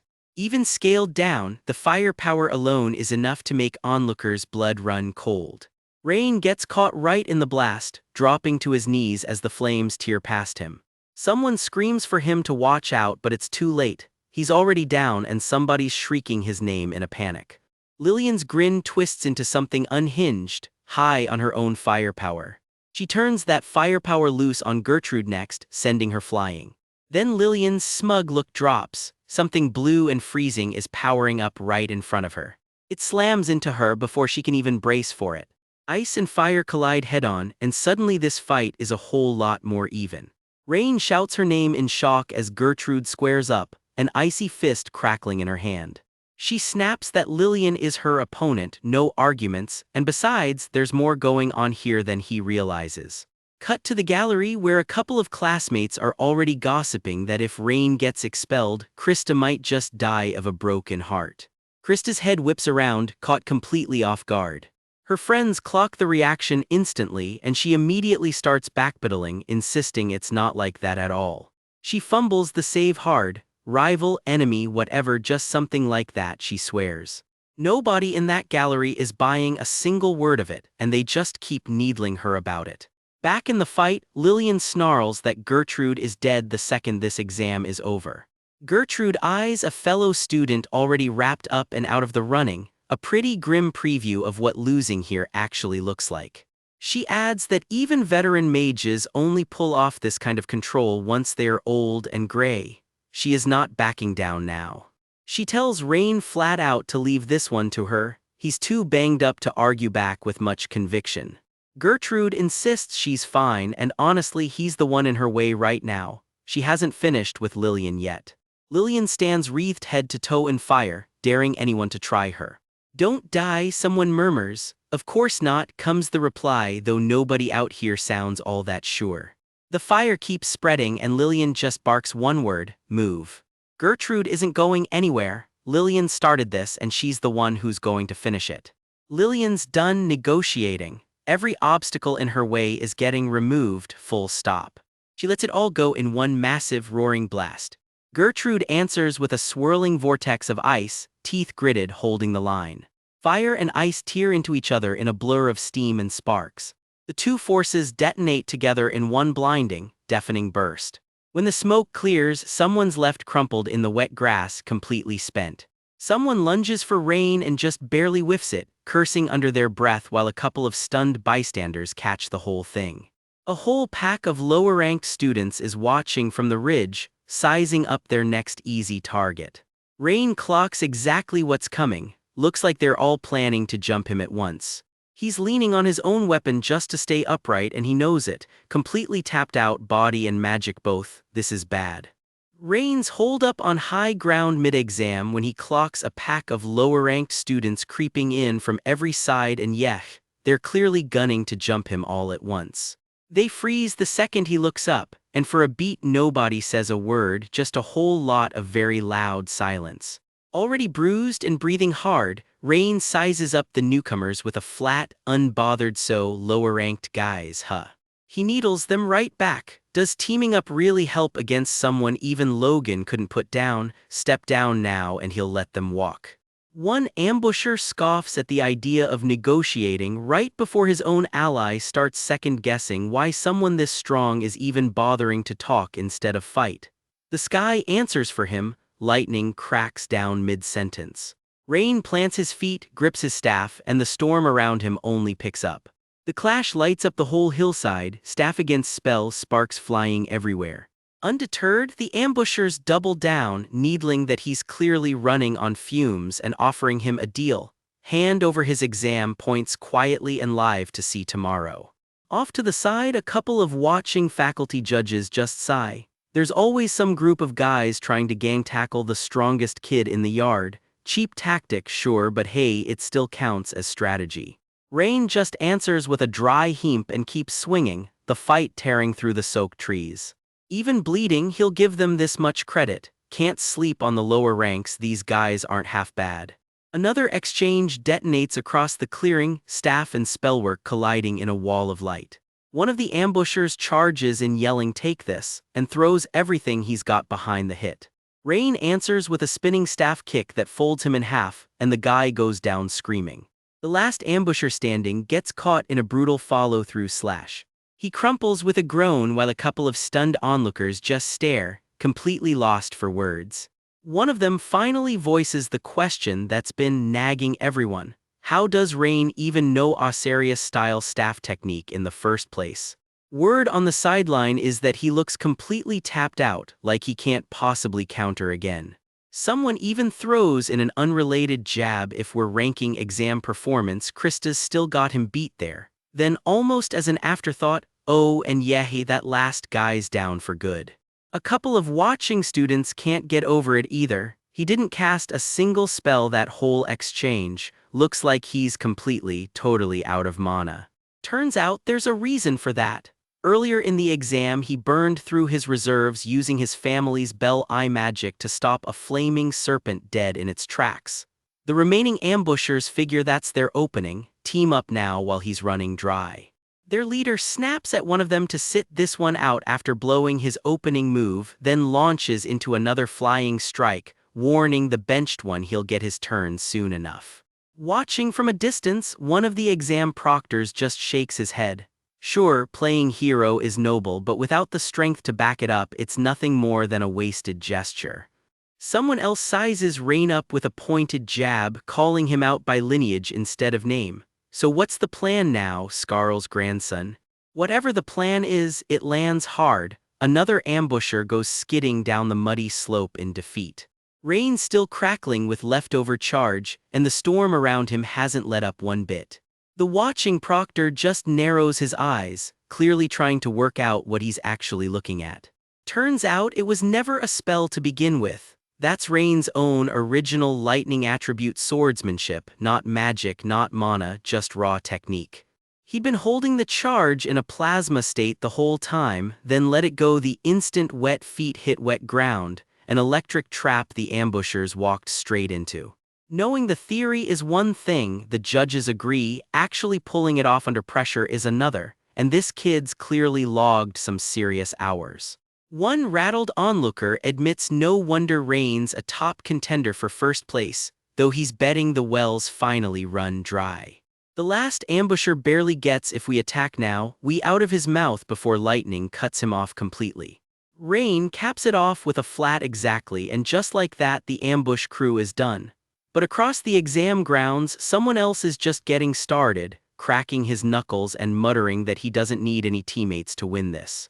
A couple of exhausted onlookers groan at the new commotion. Great, what now? Then clock exactly what they're seeing: earth magic stacked straight onto raw physical power.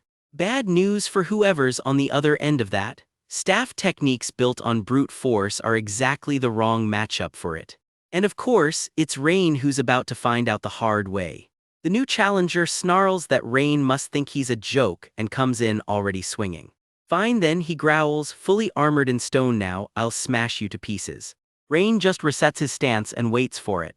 The two collide with a shockwave that rattles the whole clearing. Mid-exchange, the rival lets something slip. He's not just a user of Osarius-style staff technique, he helped invent it alongside someone else entirely, which only raises the question of how Rain learned it too. Rain fires right back that he shouldn't be underestimated either, and drives a lightning-charged fist home. The rival doubles over coughing, cursing under his breath that the hit rattled something loose, while the onlookers can't believe he's still even standing. His stone armor starts cracking apart around him, and even he has to wonder if his eyes are playing tricks on him.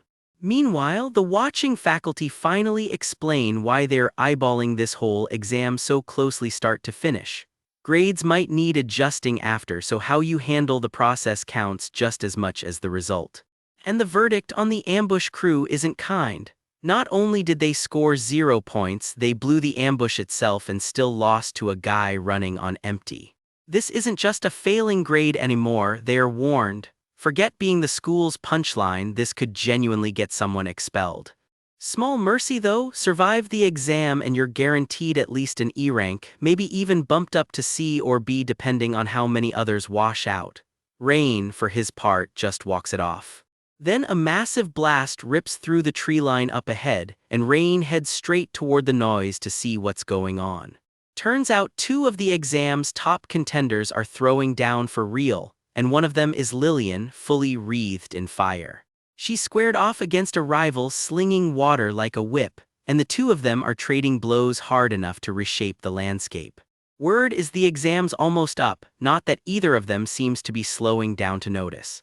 Rain takes one look at the carnage and decides discretion wins today. No way is he getting caught in the crossfire of that fight. Back with the beaten rival, the warning lands cold: keep pushing his luck or accept it's over and walk away before he's expelled for it. Rain just tightens his grip on his staff, soaked and worn out but still very much standing. Deep in his exam duel, Rain's last spell comes crashing down out of a stormy sky in one huge wall of fire. Through the smoke, his opponent throws him a way out. Surrender now and take a B grade, or keep going and risk getting expelled outright. Rain just sits there in the mud and rain, blood on his lip, clearly not remotely finished. A B grade, honestly, that's not a bad deal for someone this worn down. He lets himself think it over for half a second. Then he decides that's beneath what he came here to prove and says he'll wrap this fight up properly instead. It sends everyone nearby into a panic. Are you crazy? Did you get hit in the head? Half the crowd screams that backing down now makes him a fool, while the other half mutters there's no way he has any strength left to keep going. His opponent isn't taking chances either. Seeing how much rain just poured into that last spell, he figures this is his shot to finish it and steal the score outright. His summoned beast lunges in for the kill while its handler snaps at it to quit hesitating and just end this already. Rain grits his teeth and squares up anyway. If you lose here, you're expelled, the rules remind everyone watching, loud and blunt. Somewhere in the crowd, someone's practically screaming him on, "You can do this." He hauls himself upright one more time. Soaked, bloodied, red eyes blazing, he's clearly not done swinging yet. His opponent doesn't even see what's coming. For a second, his whole face just goes blank with disbelief. Lightning rips down out of the storm and slams straight into him, ending the fight right there. End of exam, someone calls out over the rain and it's finally actually done. All students end the battle and quickly exit the barrier. The proctors call out. Rain just lets out one long breath. Finally. It's over, he mutters, staring up at the gray sky, completely spent but still standing. Across the field, his opponent's out cold in the dirt, not managing a single word. Elsewhere, two investigators watching a different duel finally exhale. It's finally over, one admits, "I was on edge the whole time." Her partner just raises an eyebrow. "Were you anxious?" "Not particularly," she deflects unconvincingly. Nobody's buying it. This, they both agree, is kind of a big deal. Except it isn't over at all. Down on the field, Lillian and Gertrude are still going at it, water magic tearing the ground apart. Lillian answers with a wall of fire, launching herself straight through the flames after her. The investigators scramble. Keep this up and it could cost both girls serious points. They're completely losing it right now. One shouts as the barrier itself starts cracking under the strain. "These guys," one investigator mutters, looking exhausted just from watching. The exam barrier splinters, glass-like cracks spreading out in every direction. Gertrude and Lillian collide again midair and shatter what's left of it completely. The two investigators just about jump out of their skin watching it happen. Even Gertrude and Lillian look briefly stunned by how far they just took this. That's when the old proctor in the ridiculous wide-brimmed hat finally loses his patience. "What's the point of having skills? You're just a greenhorn," he snaps. "The exam is over," he booms. "If you don't want the lowest grade possible, get out of that barrier immediately." Gertrude and Lillian finally break apart, standing off across the muddy field, both running on fumes. Gertrude checks herself over, stunned. The wound she took is just gone. Wait, no, that injury was never even real, someone realizes. It was an illusion the whole time, and somebody nearby drops back in shock. Even now, worn out and separated, Lillian and Gertrude are still glaring daggers at each other. "Get out now while I'm still being nice," the old proctor bellows, dwarfing both of them with how loud he gets. "How many times do I have to say the same thing, you brats?" he snaps before something over in the distance catches his eye instead. Turns out his investigators have news. The barrier just got forcibly broken. Problem is, there's still a whole other group's exam left to run. "Then we'll just retake it," the old proctor barks over every nervous yeh in the room. "If you understand, get moving immediately." "Yes, sir." Out on the mountain, the whole cohort falls in and starts the long hike toward the next trial. Somewhere in that line, Lillian corners Rain about the fight he just walked away from. "What did you do to him?" she wants to know. "I don't know," he deflects. "Answer me," she presses, so he turns it right back around on her instead. "But before that, let me ask you something. You," he says, looking her dead in the eye, "do you actually respect your father?" "No," she answers, flat and immediate, no hesitation at all. Then what is it? She snaps back, needing to know exactly where he's going with this. I just thought it seemed similar, he says. Chasing first place just to drive her own father out, crushing everyone in her way to climb, isn't that exactly the life her father wanted for her? The way you're trying to burn people alive to get there, he adds, sounds a lot like everything I've heard about your father's past. If that's really the life you want, he shrugs, then nothing I say is going to matter anyway. I'm the one who took down the fire emugi, she says instead, ice in her voice. Keep talking like that and you and I are going to clash again soon. Then I'll show you properly, she warns, be ready. He doesn't say a word back. Alone now, she mutters to herself, what would he even know growing up in a happy family with everything just handed to him? She stares down at the small flame flickering in her palm, the anger not fully burned out yet. A softer memory surfaces instead from further back. Someone once gently asked her, Lillian, when you grow up, what kind of magician do you want to be? Sunlight breaks through the trees somewhere far from Delayton, a quiet lull before this story rewinds to explain how we got here. A red-haired traveler leads a whole pack of white-cloaked academy students winding down a forest trail. Looks like a reward trip for the school's top performers. Rain spots a familiar pink-haired face in the clearing and lights up old friend Gertrude, apparently along for this trip too. Their escort greets Krista Warden with a warm young lady, and Gertrude wastes no time teasing the two of them about hitting it off. Gertrude's smart mouth earns her an instant bonk to the head. Well done running her mouth like that, apparently. She grumbles it's all nonsense while Rain and their escort just trade a look like, what is her deal? Turns out she's still stinging from earlier, mortified that everyone was staring at her, but it's true, she insists, blushing hard. Threats fly right back at her, and Rain doesn't get off easy either. Their escort's got questions about a stunt of his own.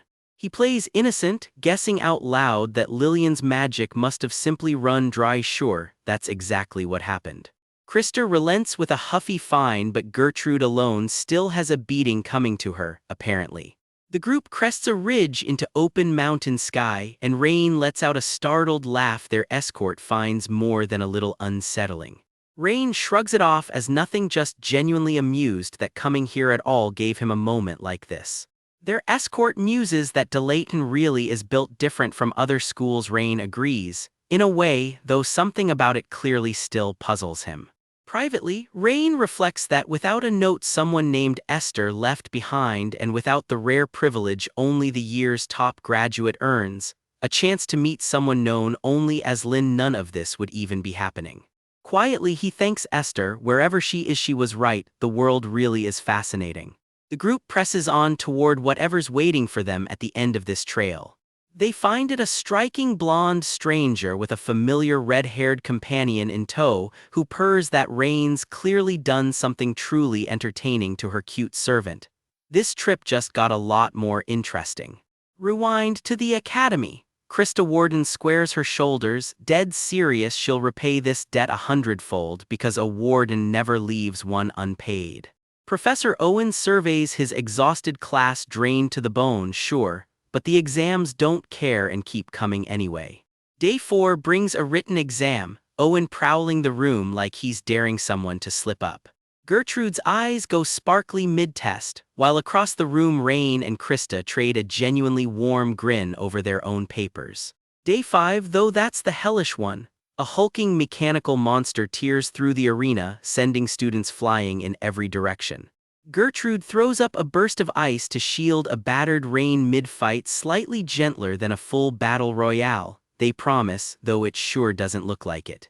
Bruised, bandaged, and still grinning, Rain's clearly having more fun with this than any sane person should.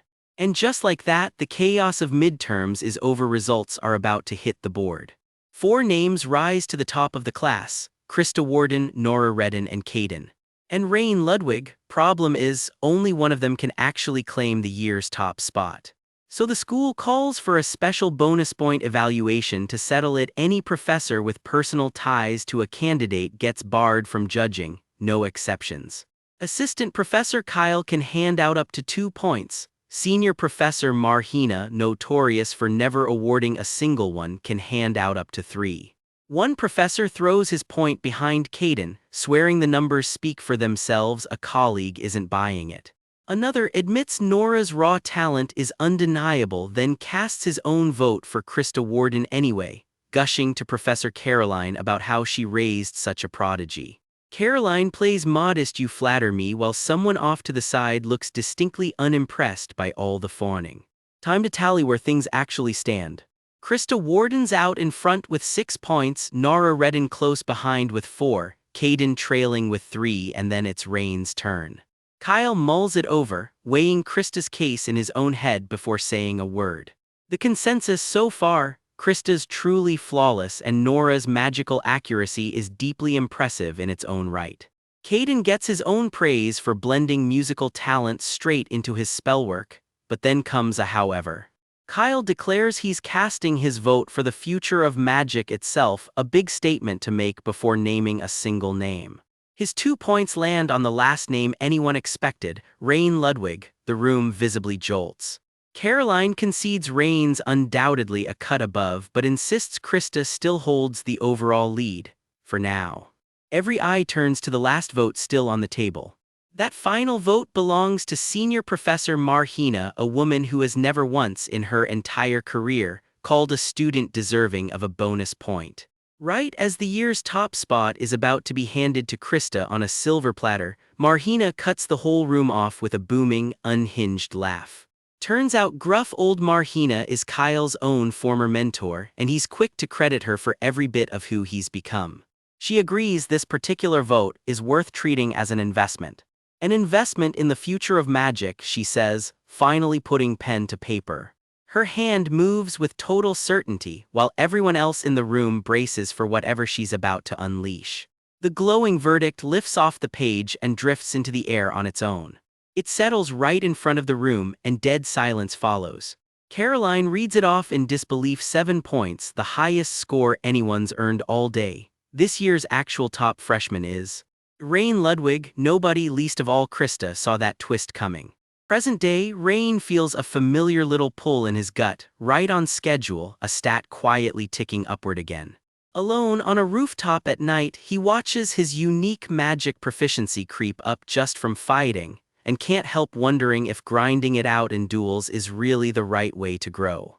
He closes the book, sets it down, and turns away from the shelves with something else on his mind.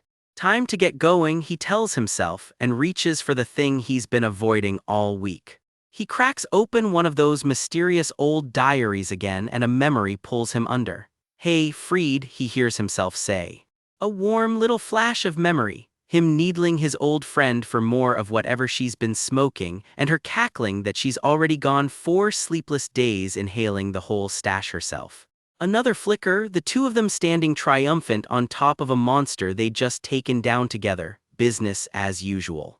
She clicks her tongue and calls him by the old nickname only she still uses. The full memory is about to open up. They call it Dragon's Breath, a legendary elixir said to send anyone's mana skyrocketing. A robed priestess with a little bird perched on her shoulder is the one who hands it out. She introduces herself plainly: Priestess Freed, servant of the fire dragon Beldekidan, not the kind of person who gives away miracles for free and everyone knows it. She promises the young mage the full tour of the Red Mountain Range if he just comes and collects it himself. So here he is, young Rin himself, hiking alone into a blood-red forest to finally claim it. Something this carefully prepared, he figures, deserves the courtesy of showing up in person. Even after all this time, he's not about to let an old promise slide. "I haven't forgotten, Freed," he grins, hiking pack slung over his shoulder. 18 hours deep into the trek now, somewhere on the path to Snow Blossom Peak. An endless stone staircase climbs up into the light. He keeps climbing. The fire dragon supposedly commanded a legion here for nearly 1,000 years. Even now, the whole mountain range still hums with leftover mystical mana. He's dead exhausted, hauling himself up crumbling stone steps, one huffing breath at a time. He finally stops to catch his breath and grab a bite, when a stranger's voice calls out to him from the trees. Startled, he finds a scruffy traveler resting on a rock, calmly asking where he's rushing off to in such a hurry. The traveler sizes him up and guesses exactly where he's headed, to loot the shrine at Snow Blossom Peak. No need to get cagey about it, the man says. Anyone young enough to try that climb must have a pretty desperate reason. He's not just making conversation either. His actual advice: don't you dare go anywhere near Snow Blossom Peak. That shrine's been sitting abandoned for almost 300 years, and not one looter who's gone in after it has ever come back out alive. Word is some kind of demon raised by the priestess herself guards the place. A demon guarding a shrine? He's skeptical. The traveler just shrugs. People call it a demon, but truth is nobody actually knows what the thing is. The man admits he backed off himself. One more step toward that entrance and he's convinced he'd be dead. Same warning again, dead serious this time. If he values his life, don't even try approaching that entrance. He thanks the man for the advice and keeps walking anyway, quietly figuring some kind of monster really must be holed up in there. Good to know, he tells himself to stay sharp from here on out. The trail swallows him deeper into the trees as night closes in. Still climbing, lantern in hand, staff ready, the shrine can't be far now. The forest gets loud fast around him, metal clanging somewhere, birds cooing in the dark. Nature's just reclaiming the quiet, he tells himself now that human footsteps have gone silent out here. Still, it's a lot noisier than he'd like. Rat spiders of all things skittering and squeaking around him. Somewhere in his memory, someone once joked, "Is this scrawny kid seriously our party's mage?" That old memory drags up an even older argument, the traveler swearing he's nothing like a pigeon and Freed cackling back that he's clearly never met a parrot. Trudging on through the dark with his lantern, he mutters that he'd honestly rather be dealing with Pippi right now than any of this. At last, the shrine's old red gate rises up out of the trees ahead of him. He finally made it, and honestly, just getting here nearly wiped him out. Now the real question: where's he even supposed to go from here? Guess he'll just try walking straight into the shrine first. This place was supposedly built by the fire dragon itself. Even legendary construction hasn't survived the centuries intact. Crumbled stone and rubble everywhere, with something eerie glinting red in the dark. That demon rumor crosses his mind again. He tells himself it's probably nothing since he can't sense any presence at all. That's exactly when something lunges out of the dark right behind him. His eyes go wide, so much for no presence at all. He throws himself backward just in time to dodge the first strike. A monstrous shape of pure fire erupts out of the ruins above him, wings of flame tearing open the night sky. So this is the shrine's guardian. Turns out the rumors undersold it. The creature rears back, a burning face full of teeth and pure fury bearing down on him. He plants his feet and fires back with a blast of his own flame, refusing to just take the hit. It still catches him, and he goes down grunting in pain. That's a rough welcome, he manages, half laughing through the pain as another blast rips through the clearing. A tree explodes into splinters beside him, the guardian's roar shaking the whole mountainside. The blast even catches that traveler from earlier, sent tumbling down the rocks along with him. Clutching his chest through the smoke, he freezes. That sound, he knows that sound from somewhere. Flames wrap the creature's entire body and his face goes pale. He's starting to recognize this thing. A memory flashes through him, Freed grinning ear to ear with her little yellow bird perched right on her shoulder. No way, Pippi, the shrine's terrifying fire guardian, and Freed's harmless little pet parrot are somehow one and the same. The blazing shape screams across the night sky above the ruined forest, and the young mage is left staring up, completely floored by what he's just figured out. Rewind to way back when a young Rin gets pulled into a chaotic party introduction by their fire mage going by Fried back then. "Rin, say hi, this is Fried," she grins, already causing trouble. Then the real star of the show shows up, a tiny, fluffed-up yellow chick perched right on her hand, and this is Pippi, meet the party's brand new mascot. Turns out Fried raised that little bird like her own kid. Cut to now, a grown Rain stares down something huge and burning and his brain short circuits. No way, Pippi. That tiny chick has apparently done some serious growing. A massive, screeching phoenix wreathed in fire erupts in front of him, nothing like the fluffball he remembers. The phoenix skips straight past the reunion hug and opens up with a full blast of fire. His only move is to get out of the way fast. He barely dodges a searing slash of flame, stumbling clear by inches. "I never thought I'd get hit by Pippi," he mutters, equal parts stunned and annoyed. He can't help but laugh bitterly at the irony. This fire-breathing menace is apparently still technically the mascot of the party. TCH is all he's got left to say about that. Rewind further, 300 years further to be exact. Local legend says a phoenix once burned down an old temple, torching the place while someone fled into the night. Present-day Rain can't stop turning that old legend over in his head, walking alone in the dark, chewing on one nagging thought. But what if? What if that legendary temple-burning phoenix wasn't just some monster? What if, somehow, impossibly, it was actually Pippi? The memory hits him like a gut punch, a much younger Rin fist bumping his tiny fire bird friend. Face to face with the real thing again, all he can choke out is, "Pippi, is that you?" His voice cracks and his eyes go wide, screaming her name into the fire and wind, desperate for any sign she remembers him too. The phoenix answers with a violent gust of wind and flame, sweeping him straight into the middle of the storm. This is not exactly the warm welcome he was hoping for.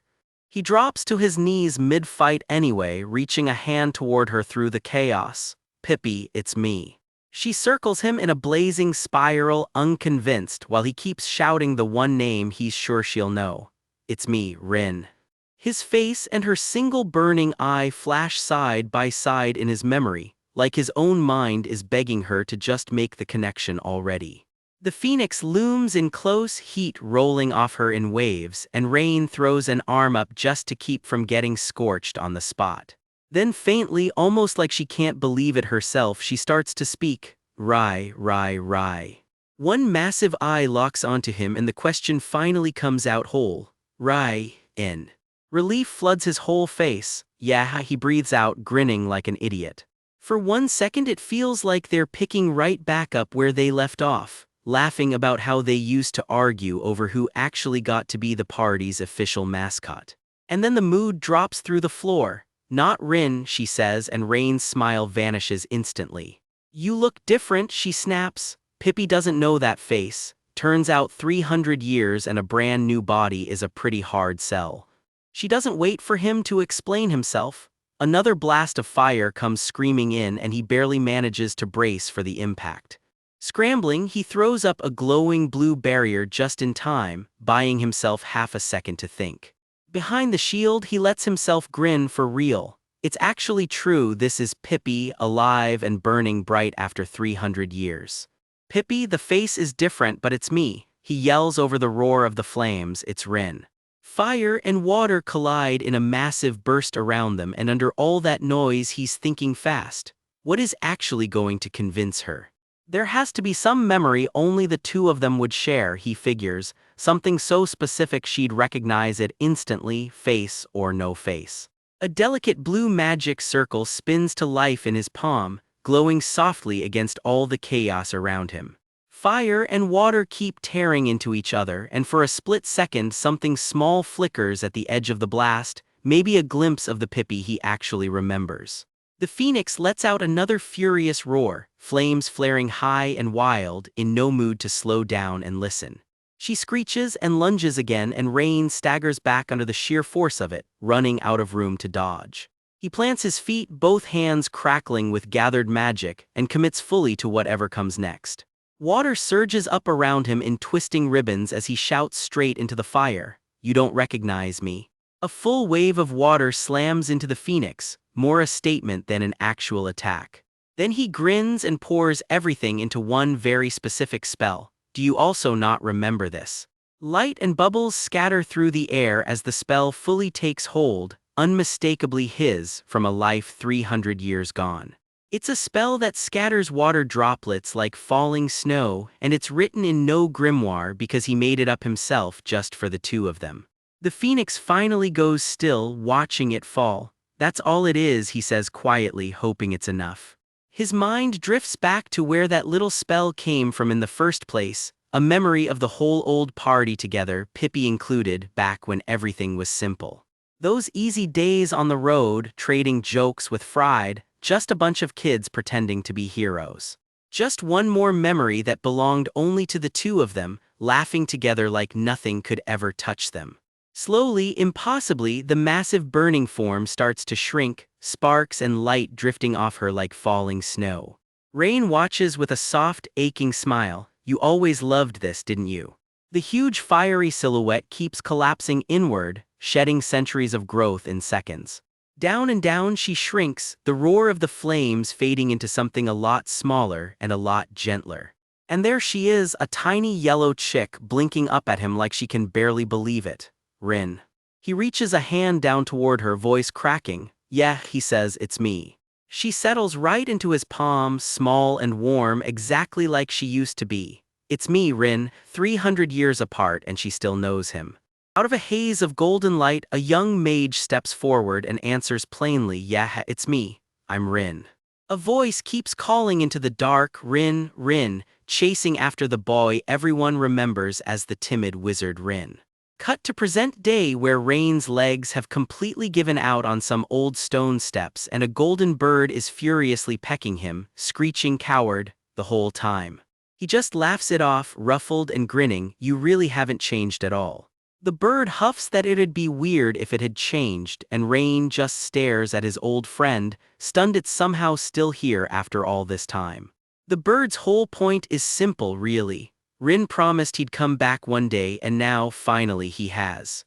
Rain just chokes out a shaky you idiot, the first crack in his composure since he sat down.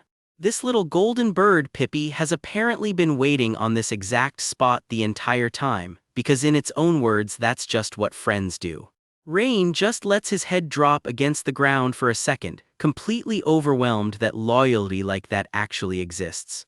After 300 years apart, the two of them just talk about nothing, about everything, straight through the night. It pulls him back 3 centuries, to a much smaller Rin sitting on these same temple steps with an even smaller, fluffier Pippi. Pippi's clearly been waiting since the moment Rin's soul woke up again inside Rain's body, and there's so much to catch up on that the hours just vanish. Dawn creeps in over the trees as Rain finally starts apologizing for making Pippi wait so unbelievably long. Making you wait this long, Pippi? 300 years really was too much, huh? And Pippi, flying right alongside him, doesn't even try to disagree. Then Pippi drops something in front of him out of nowhere, a small ring, glowing faintly, held out like it's been saved just for this moment. Rain's whole expression tenses the second he recognizes it. This is Fried's ring, isn't it? Pippi only confirms it. It clicks for him instantly. Pippi hasn't just been waiting around, it's been standing guard over this exact spot for 300 straight years. Pippi protected it, plain and simple, leading Rain straight up to the doors of an old, half-forgotten shrine. The second the ring catches the light, a burst of red magic tears the old seal right off the entrance. The ancient doors groan open, and for a moment all Rain can do is stand there and listen to 3 centuries of dust finally give way. He steps through into a hall he clearly hasn't laid eyes on in a very, very long time. Pippi bolts on ahead down the corridor, and Rain has to shout after it just to keep up. Where are you even going? He yells, breaking into a full sprint after the bird. He keeps calling its name down the torchlit corridor, chasing that little golden blur deeper into the shrine. He finally catches up to find Pippi perched quietly in what looks like an old, untouched bedroom. And it hits him all at once, this was Fried's old room. Pippi hops onto an old wooden box sitting on the bed and starts knocking on it insistently, like it's been waiting to show him this too. Inside, wrapped carefully in red cloth, is a single old bottle. What's this? Rain murmurs. He turns the bottle over in his hands, studying it, clearly not expecting whatever this turns out to be. Underneath it, folded and glowing faintly with old magic, sits something else, a letter. The paper is so old it's practically crumbling in his hands, and something in his expression goes completely still.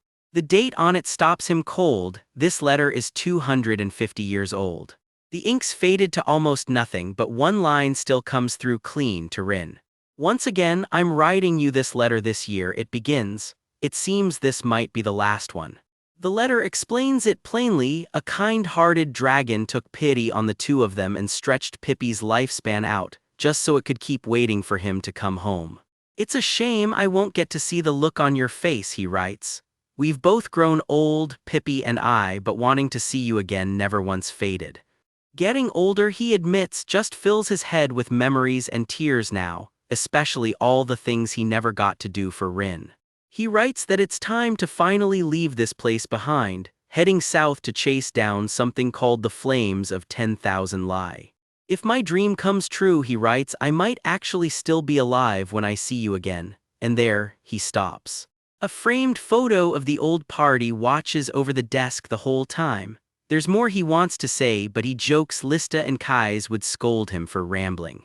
The gift tucked inside, he explains, is a birthday present. Happy 19th birthday, Rin, the dragon's breath he'd promised him a lifetime ago. He just hopes it helps even a little on whatever road Rin's destined to walk next. The letter closes on two lines that hit harder than anything else in the box. Thank you, I miss you. Rain wipes his face, thrown by how formal it all reads. Why's he being so formal? That's not like him at all. He's openly crying now, and Pippi just keeps circling him, chirping don't cry on repeat. Rin, don't cry, Pippi calls down from above, watching over him from the sky the same way it always has. Somewhere in a half-lit memory, a voice tells him not to cry. He swears he's not, then can't help laughing that her stiff, overly formal way of talking never stopped being funny to him. Alone on a windswept ledge, he just sits with his own thoughts for a beat, the kind of quiet that says more than any line of dialogue could. He tips back a bottle and raises it in thanks to someone called Frietta, off camera, a name that's about to matter a lot more than one throwaway toast. Something cracks, sharp and sudden, cutting the moment short. In a flash, a figure gets swallowed by crackling green-black energy, armor and power surging out all at once. Not exactly the kind of power-up you want aimed at you. The ground itself splits open under the shockwave. What they is about all anyone manages to get out. Something small and glowing tumbles free of the wreckage, a little red gem tucked inside a battered old journal. This. Back in the present, Pippi chirps up asking if someone can just grab the journal out of the bag because apparently that is easier said than done. Present day, Rain jolts awake mid-gasp as a notification flares in front of him. His mana just jumped from 13,222 clean up to 26,444. He arches back gasping like the wind's been knocked clean out of him. Even the rarest elixirs from the 8 great schools, the ones that take centuries to brew, only ever bump mana by 5,000 at most. This just doubled his instantly. If I'd known it was this effective, he groans, flopped out and dizzy, already regretting not maxing his mana out before knocking the whole thing back. Damn it, he's sprawled across the bed grinning through the pain anyway because free power is still free power. His fingers spark faintly, but he mutters, testing something out. Now I can use it, he grins, flexing a glowing bandage-wrapped hand. That's more than enough, he says, mana to spare and a plan already forming, the mental barrier. Cut to the past, young Rin packs up his room and asks a tiny yellow shape curled on the bed to come along with him. He's teaching a little bird named Pippi her very first words, waiting for Frietta, and Rin, wait. Now, wait for Frietta, he coaches her gently, and the fluffy little thing takes it in like her life depends on getting it right. Life goes on around them in quiet, ordinary moments while Pippi soaks it all in. You can wait with me, he tells her. She perks right up. Rin, together? Yeah, he laughs, just not in this exact spot. Frietta's famous enough, he figures, that if she's still out there somewhere, word would have reached them by now, a worry that visibly rattles his red-haired ally. When that happens, he promises, we'll go meet her together, so what do you say? Pippi flaps and squawks her way through the word until it finally clicks, together. Rin, together, she finally nails it and he can't help but laugh. All right, let's go together. The pair head for an old temple gate at night, guarded by a carved stone face that's seen better centuries. Morning finds them still together. He ruffles her feathers awake with a lazy "it's morning" back and forth. He looks up at the towering gate just before it groans open with a rumble loud enough to make them both flinch. They slip through the quiet grounds, pausing by a still pond on the way in. All right then, he says, let's get going, and they're off again. Pippi wants something to eat. Her answer is instant and enthusiastic. Corn, corn, corn. They keep walking, Pippi perched happily on his head like she owns the place. Oh, that's right, he chuckles, you've always loved corn. Then the scene turns. He's walking this same road alone now, staff in hand, fog swallowing the path ahead. Somewhere else entirely, someone sits writing a letter no one else can read. A familiar red-haired face looks up. Pippi, she starts. Mid-bite on a corn cob, Pippi freezes. I have to go now, comes the quiet announcement. Will you stay here, the woman asks gently, and wait for Rin. It's so she never has to face any of this completely alone, she explains, folding the letter away. Pippi flits down a quiet hallway toward the hooded figure waiting there alone. Pippi, the woman says again, softer this time. We'll wait for Rin, Pippi promises. It won't be easy, the woman warns her, it'll be lonely and long until he finally comes back for you. It's okay, Pippi insists twice, like saying it again makes it more true. Are you really sure about this? The woman asks one more time. Pippi recites her lesson word for word. Rin, Frietta's friend. Rin, Pippi's friend. Rin will come back, she says with total certainty. He'll wait, always. Yeah, the woman agrees quietly. That guy will come back. She glances at an old photo of the whole party and manages a small smile. Knowing how stubborn he is, there's no version of this where he doesn't come back. She cradles Pippi gently in one hand. I'm counting on you, Pippi. Tears slip out from under her hood even as she smiles. If it's you, she says, you'll do just fine. Well then, she says softly, one last goodbye hanging in the air. Let's meet again someday. Our story picks up at the messenger registry, and the woman behind the counter can't believe her ears. Rain wants to register his little yellow chick as an official messenger bird. He's not kidding either, he swears the bird is a genius and even gave it a bath just for the occasion. Put your money where your mouth is, Rain tells it, and repeat what the nice lady just said. Instead, the little guy breaks into a full victory dance. The clerk melts on the spot, adorable, sure, but not exactly what you'd call official messenger bird material. Rain begs it to use its words instead of its feet, and the bird finally speaks up with a very confident corn, corn. That's it, that's the whole vocabulary. Rain can't even process how his star pupil peaked at one word. He pushes for round 2 hoping for something smarter and gets 3 enthusiastic corns back to back for his trouble. Rain insists it's usually way more articulate, and the clerk just nods along, politely unconvinced. The clerk lays out the bad news. Parrots are too magically dull to work as messengers, and speak of the devil, in flies a proper trained messenger owl to prove her point.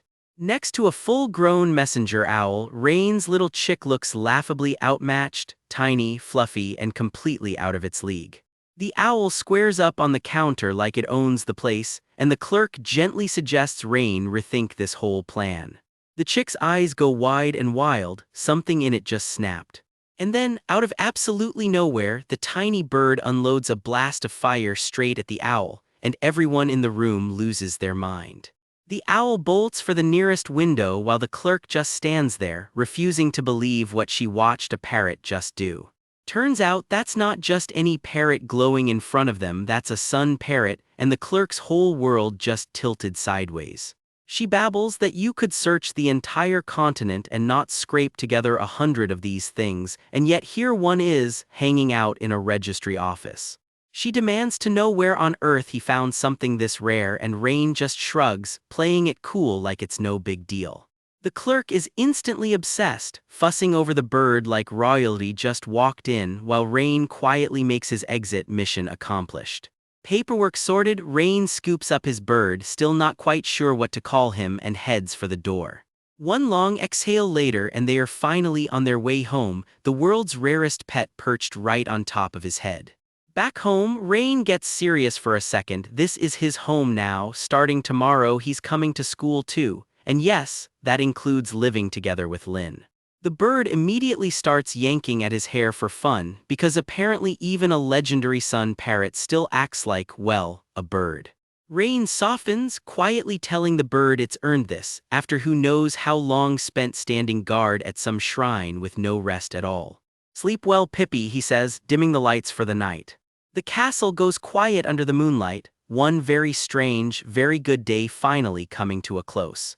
Next morning, Professor Kyle admits he's been distracted lately, lost in thought, and warns Rain to stay sharp because something's coming.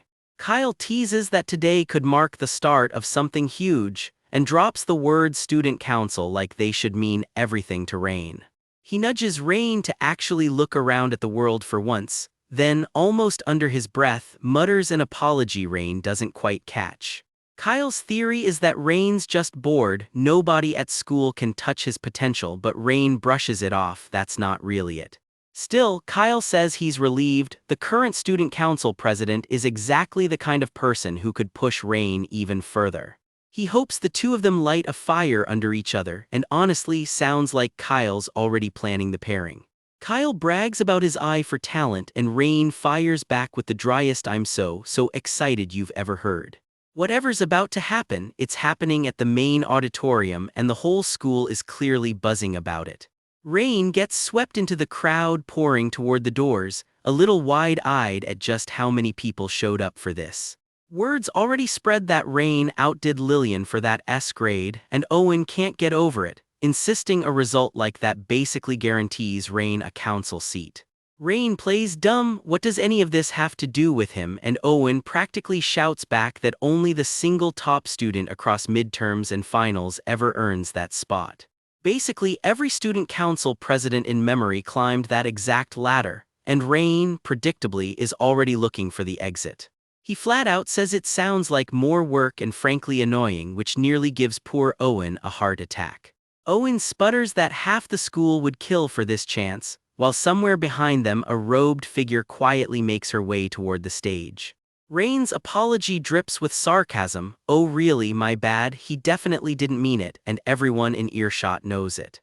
The midterm rankings finally go up on the board, and the whole crowd surges in to see who made the cut.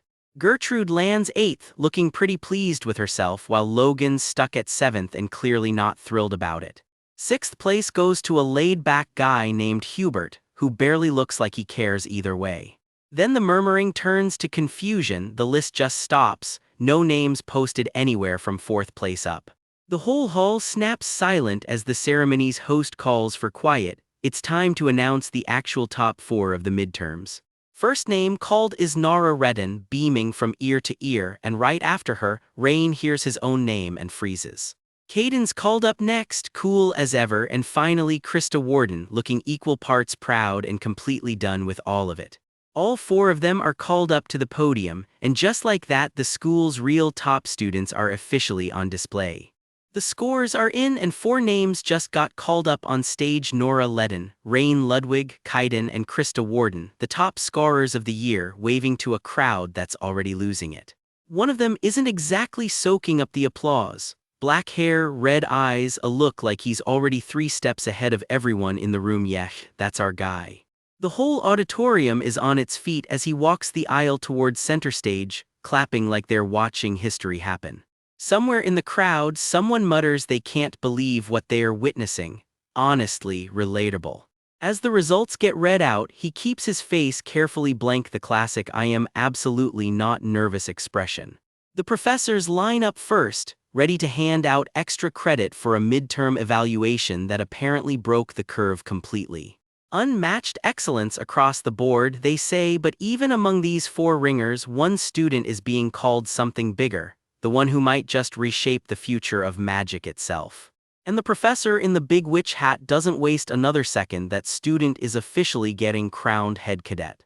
Off to the side, 2 old friends drift back to their own school days, watching this year's crop of hopefuls fight for the exact same title they once did. Her old classmate can't resist needling her. "She looks awfully pleased with herself today, doesn't she?" "Not at all," she snaps, insisting she's actually sick just thinking about how high that brat of hers is going to climb. "Sure, Ellen, sure."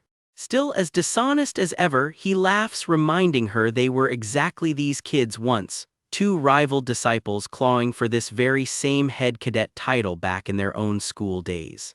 Fine, she admits, dropping the act. She's actually thrilled. Because deep down, she can feel it. This is one of those moments that ends up written into the history books. Somebody's already drafting the opening line for the history books. On that day, the future of magic revealed itself to the world. A little much? Maybe they're keeping it anyway. And there it is, head cadet of the 1388th midterms, Rain Ludwig. The prize is bigger than bragging rights, 2 graduate Delaton as head cadet, and you earn a personal audience with the legendary Archmage Rin. Small, funny detail that used to be his own name in a life he doesn't talk about.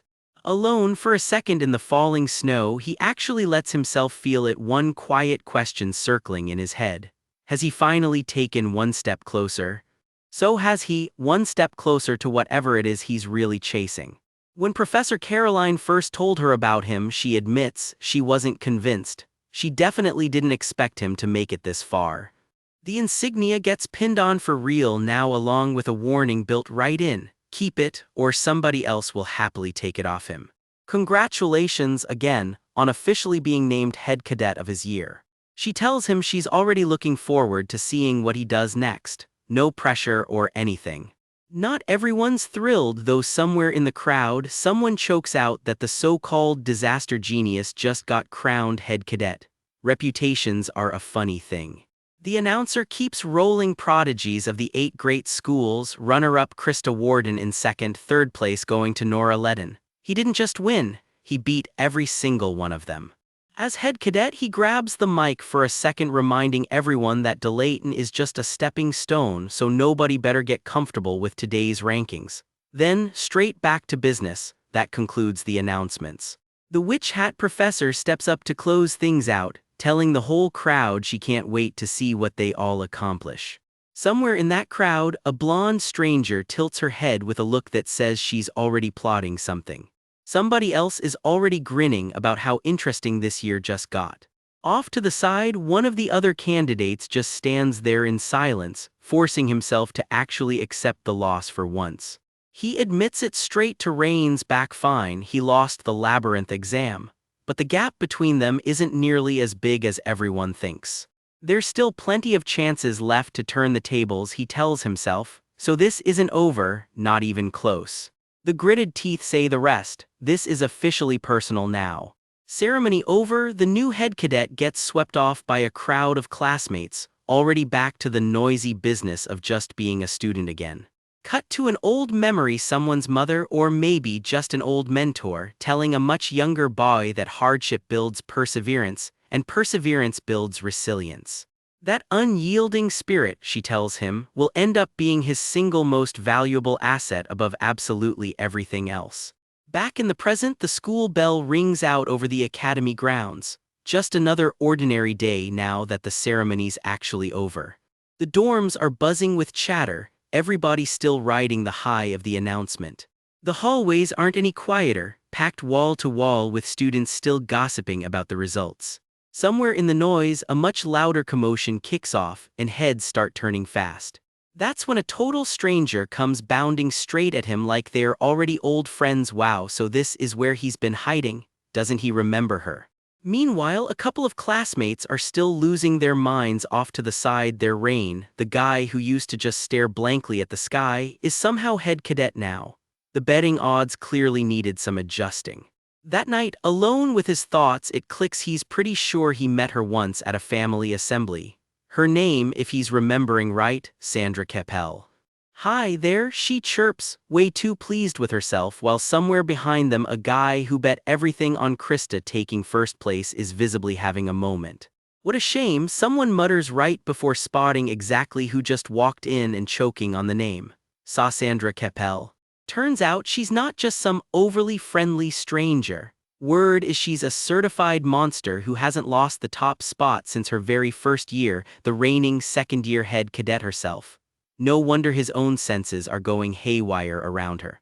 Before he can even process that, a grinning blonde classmate grabs him with an easy "all right, let's go," like Rain has any idea what's actually happening right now. Everyone's waiting for you, the guy announces cheerfully, already hauling him off by the collar while Rain sputters out a very reasonable "wait, what is this all of a sudden?" Go where? Rain finally manages. The answer, delivered with way too much enthusiasm, straight to the student council. Being head cadet, turns out, comes with paperwork.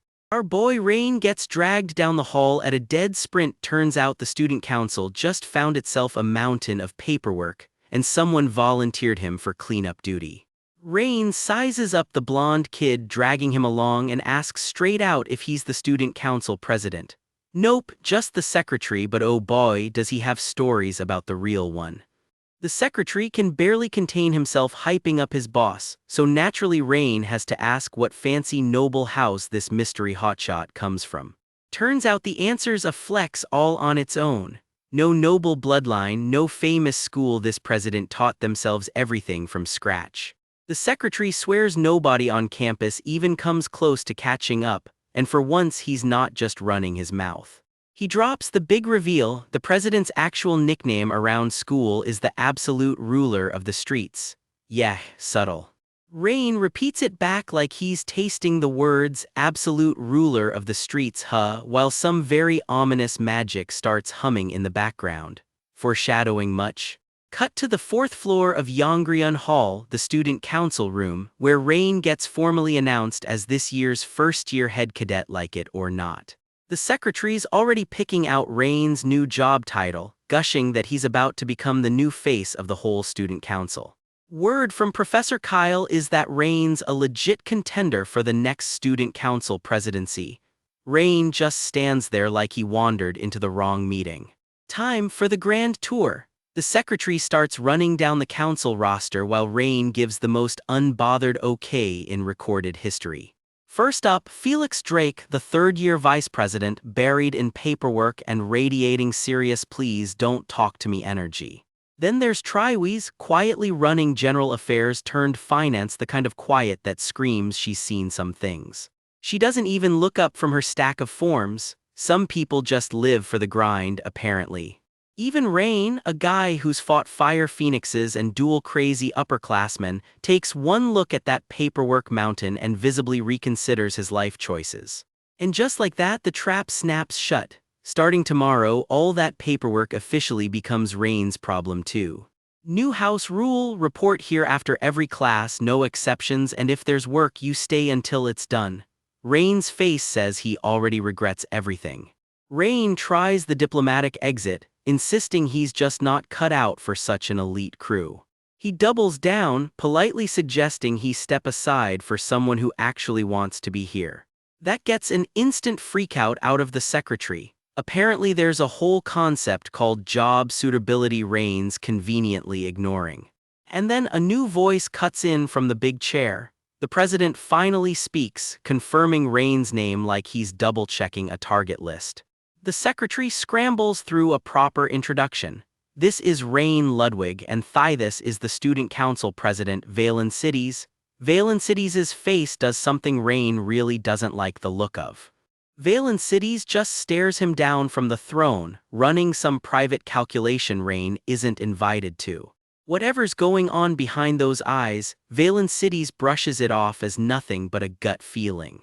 No logic, no evidence, nothing concrete, just a hunch. And considering how these stories usually go, that's exactly the kind of hunch you should worry about. Because Rain's own gut is doing backflips too. Something about this president reeks of black magic, and not the fun kind. The secretary starts gushing about how amazing the president is, yet again, until one flat enough take him back shuts the whole fan club down. Then the real gut punch. Valen Cities flatly says Rain's got nothing on Krista Worden, the last prodigy Felix dragged in here, and the whole school's supposedly losing its mind over the wrong first year. Valen Cities doesn't care that Rain's one of 5 prodigies from the Empire's great schools. This is about attitude, not talent, and right now Rain's reeking of spoiled noble energy. The president presses harder. The second Rain heard paperwork, his whole attitude curdled, so what's the honest reason for that? Rain's mind is racing. Yell black magic user out loud, and who's actually going to believe him? Best play it cool for now. Out loud though, Rain just goes with blunt honesty. It's annoying, and he doesn't see why all this paperwork has to be his problem. Valen Cities doesn't sugarcoat it either. Refusing to lift a finger for your fellow students makes for a completely rotten mindset, apparently a review Rain's heard plenty of times before. Rain just holds that stare, giving absolutely nothing away. A noble, "What now?" Valencides mutters, and even the secretary winces at the shade of it while Triwes coolly suggests Rain just get out of the way. Then Valencides actually explains the philosophy. If you want the position, you'd better be willing to step up and help people who don't have any power of their own. Nobles love acting like their bloodline entitles them to the top. But the ones who actually deserve to stand there are the ones willing to reach a hand out to anybody, status be damned. That's how I see it. Valencides finishes, and for once, Rain doesn't have a smart comeback ready. According to Valencides, that's the whole point of the student council. Proving respect isn't something you can just win with grades or raw talent. Of course, that lesson only sticks if you're actually willing to learn it. Whether Rain stays or bails is entirely on him. Rain's brain is still stuck on the black magic angle. Every black magic user he's ever heard of would do absolutely anything to get what they want. So is this whole noble speech just a smokescreen to hide what he really is, or does Valencides actually have a reason for turning to black magic in the first place? Black magic, the word alone hangs over Rain's head like a storm cloud he can't shake. Out loud, Rain just shrugs and says fine. Sure, general affairs, why not, he'll give it a shot. The real reason, of course, is intel. If he wants to keep tabs on this guy, the student council is the perfect front row seat. He plays it humble on the outside, warning he's inexperienced and might cause trouble, all while quietly plotting to watch Valencides' every move. "Are you okay with that?" Valencides asks, testing him, and Rain just flashes a grin that says he's got absolutely nothing to worry about. Valencides' answer lands ice cold. He'll be correcting every single mistake Rain makes, one by one. Something tells us this partnership is going to be anything but boring. Night falls hard over the Ludwig estate, thunder rattling the windows, the kind of moody setup that always means big news is coming. This is the Belluin estate, home turf of the Ludwig family, and tonight the whole household is gathered around one very long dinner table. Around the table sit Rain's parents Kevin and Brim, his little siblings Bran and Sari, and presiding over it all, the family patriarch himself. Dinner with this crew is never just dinner. At the head of the table, hands steepled like a Bond villain, Grandfather Scarles fixes everyone with a look and gives one order: read it again. Kevin and Brim trade a glance across the table, clearly used to Scarles' dramatics by now. "All right, Bran," someone says, passing a letter down the table to the second son to read out loud. Little Bran Ludwig unfolds the paper, hands shaking, paper crinkling nervously. Every eye at the table is on him. He stammers his way through it. Rain Ludwig, during the C-Central, Shaw Shadow, was selected, total word salad. Someone's getting benched from reading duty, and sure enough, Dad steps in. "You read it this time, Sari." Little sister Sari picks up where he left off and actually nails it. Rain Ludwig has been selected as the top cadet in the midterm exams. There it is. For one long beat, Grandfather Scarles says absolutely nothing. The whole table quietly holds its breath. Then his mouth curls into a slow, wicked grin, and this rumbling little chuckle escapes him. This is the sound of a proud grandfather trying very hard to look intimidating and failing completely. It breaks wide open into an honest-to-God belly laugh. Wahaha, turns out the scary patriarch act was always just a little bit of a bit. The whole room erupts, congratulations, ringing out over confetti and cheering like Rain just won a championship instead of an exam. News like this doesn't stay quiet for long either, the whole household turning out to celebrate their star pupil. Word that young Master Rain topped his class spreads through the estate fast enough that even extended family starts showing up uninvited. Grandfather himself rushes over to raise a glass. "You all played a great role in his splendid growth. Drink to your heart's content." Somebody pinch Kevin because his father is bragging in public right now. "Now then," Scarles says, already pivoting to grill the rest of the family. One grandkid's win, apparently, just isn't enough excitement for one night. Kevin mentions there was serious competition this year too, a ward and family prodigy among the new enrollees, and admits he was actually worried about Rain's odds. Turns out he needn't have bothered. Scarles admits his one worry was that an old acquaintance sat on the exam panel but relaxes hearing she kept it strictly professional. No favors needed, apparently. Brim teases that Kevin and that examiner go way back to their own school days. Across the table, Scarles just grins into his glass and says nothing at all. Little Bran can't help himself, standing up in his chair to announce he's going to be top cadet too when he gets to Delayton. Sari just keeps eating her turkey, completely unbothered. Of course, Scarles booms, turning to Sari. She carries his blood too, and she'll grow into just as fine a talent as her big brother, no pressure or anything. Kevin watches quietly, thinking to himself that Sari's already top cadet material at her own school, whispered about as the next prodigy. What a terrifying pair of siblings, he thinks, half proud, half exhausted. Across the table, though, something in Brim's expression starts quietly to shift. More than anything, she starts, voice catching, to have such exceptional grandchildren is the greatest. She doesn't get to finish the sentence. Brim's composure cracks fully now, tears she can't quite hide anymore. "Excuse me a moment," she says, already pushing back from the table, mumbling something about the restroom. Kevin is right behind her a beat later. "I'll step out too," he says, chair scraping back. Back at the table, Bran and Sari just trade a confused look. Dinner and a cliffhanger, apparently. Kevin catches up to her in the hallway. "Brim, wait. Come now," he says gently, reaching for her hand. "Why are you crying on such a joyous day?" She finally gets it out. This is the first time his father has ever called her his daughter-in-law. Kevin blinks, caught completely off guard. Because here's the thing nobody's said out loud in years. Brim came from a fallen noble house, no status, no money to speak of, worlds apart from Kevin, heir to one of the Empire's great magic families. Scarles had his heart set on a proper match for his son, a noble woman from a prestigious bloodline, maybe even a Grand Duke's daughter.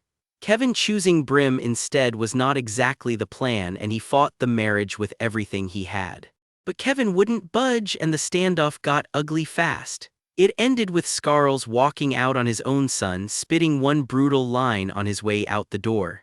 "You are no son of mine." Back in the present, Kevin admits it. He's carried nothing but guilt over that night ever since. Brim remembers it too, how close Kevin and his father used to be before she came along, and in her mind, wrecked all of it. "It's my fault you were disowned," she says, guilt she's clearly been sitting with for years, not just tonight. Kevin isn't having it. "If you hadn't married me," he starts. "You and my father would never have fallen apart. Is that what you think? Because I don't see it that way, not even close. If that had happened, Rain wouldn't exist in my life," he tells her. "Same goes for Sari and Bran, all three of them are gifts you gave me. Yeah, okay, put the onions away." He adds that his father finally came around to admitting as much tonight, so there's really no need for the waterworks now of all times. "Our children's lives have only just begun," Kevin murmurs, pulling her into a hug. "They'll keep bringing us even bigger blessings." Say what you want about Grandpa's whole villain arc energy, this family clearly turned out fine. Cut to Delayton sometime later, where Rain's discovering that being crowned top cadet comes with fine print. Here are the proposals the students submitted, someone tells him, just pick out the ones worth bringing up. It's right before the holidays, which apparently means a mountain of backed-up busywork, and Rain's less than thrilled to learn he's the one holding the bag now. "You dragged me here just for this?" "Yep." The outgoing council president just shrugs him off. "They went through the exact same thing, tradition's tradition. Just hold out till the next top cadet shows up," comes the advice. Rain's stunned silence says everything about how comforting that actually is. One very long hour later, Rain's ready to lose it. "This is so annoying, we have to get through all of this today." Meanwhile, his so-called mentor is sprawled dramatically across a bench, offering nothing but moral support and the professional opinion that half of this is just garbage. Very helpful. The proposal pile does not disappoint on that front either, a genuinely baffling stack of student requests. "There are too many of these," Rain mutters, unimpressed. "Who's even sending this garbage?" He grumbles over one particularly pointless request, before landing on one about cleaning the school grounds that's shockingly almost reasonable. So here's Rain, parked on a bench with student council president Valen Cities, who immediately assumes he's being spied on. Rain just shrugs it off. Nope, not spying, he says, suspicious. Turns out Rain's been quietly pitching some kind of proposal and Valen Cities isn't sold. Why bother, he asks, when hired workers already handle it? Rain just doubles down. That's exactly the point he's making. Valen Cities flips it right back on him, calling that whole the workers already do it, so why involve students' line pure outdated noble thinking? Rain fires back with a real gut punch question. If magic isn't meant to make life easier for everyone, then what's the actual point of having it? He keeps going. Since when does training great mages require ordinary workers to just suffer through it? Bold words from a noble family heir. Cut to a quiet street sweep, regular folks doing the grunt work by hand while that whole debate about magic's purpose hangs in the air over them. Valen Cities lays it out cold. That hands-off attitude isn't just his opinion, it's basically Delayton's whole unofficial doctrine.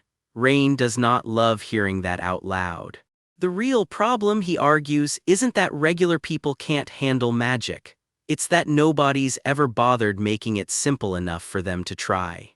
Out in the sticks where magic barely reaches, folks are still doing everything the hard, slow way. Exactly the gap Valen Cities wants to close. Valen Cities stares up at the sky and calls it a wonderful world. But only, he adds quietly, once magic's little miracles actually reach everybody, not just nobles. That, he says, is when the real golden age finally kicks off. And you can tell he actually means every word. Rain just listens, quietly taking it all in, not exactly the villain speech he was bracing for. The debate wasn't just talk either. Valen Cities tells him to send the whole proposal straight to the local development magic society. Even small results, he figures, are worth chasing. Rain even admits it out loud. That's exactly the kind of world he's hoping for too, ideals and all. The two of them head off together, mission accepted, off toward whatever's next. But Rain still can't shake the nagging question underneath all that idealism. Why would a guy with principles like that ever turn to something as ugly as dark magic? Decision made. Come the holiday, Rain's hitting the black market. Officially, he's hunting for Tyrena's banned book. Unofficially, he's digging up dirt on his new council boss too. 2 days later, Rain's at the Adventurers Guild, scanning the job board like a man with a very specific side quest in mind. The desk clerk rattles off the usual lineup for him: bandits, sewer goblins, you name it. Rain cuts straight to it. He wants an escort job, specifically one headed toward Ladakable, very casual, very not suspicious at all. She asks for his ID tag first and Rain quietly clocks it. Guess the guild doesn't just hand escort jobs to any random walk-in. His bronze rank checks out clean. Remember, this whole secret adventurer double life of his has been paying off for a while now. Bad news though, he's a day late to the party and most of the good escort jobs already got snapped up yesterday. There's exactly 1 slot left closing tonight, but there's a catch before he can grab it. Turns out you need to clear a quick skill test first. Rain actually respects the vetting process and signs up on the spot. The clerk lights up, tells him the client's already got a carriage waiting and he'd better hustle if he wants to catch it. Rain doesn't need telling twice. He's out the door at a dead sprint and something is very much about to catch him off guard. A voice calls out "Hey" from up above and Rain turns straight into the wind and straight into somebody's flirty ambush. She zeroes in on him with all the subtlety of a firework. "You there, handsome young gentleman."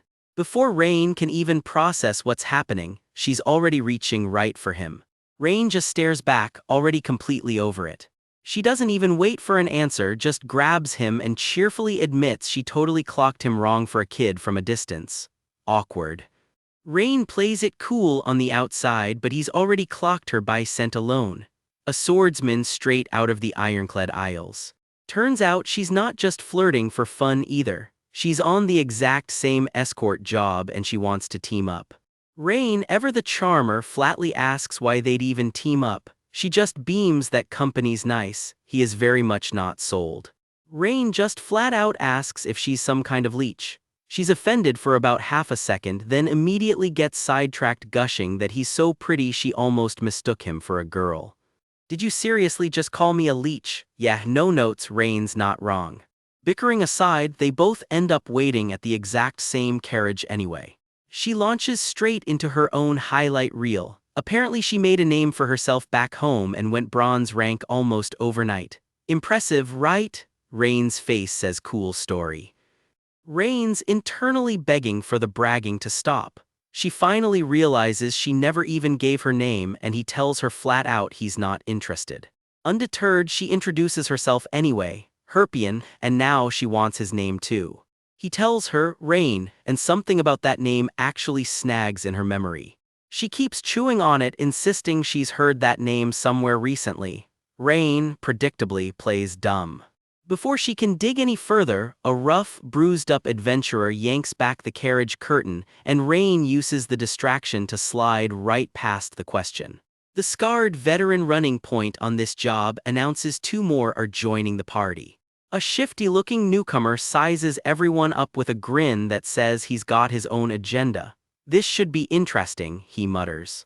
Meanwhile, the rookie of the group is just happy to be here, hyping everybody up to do their best. The veteran isn't buying the rookie's nerves though, needling him about what he's gonna do when actual danger shows up.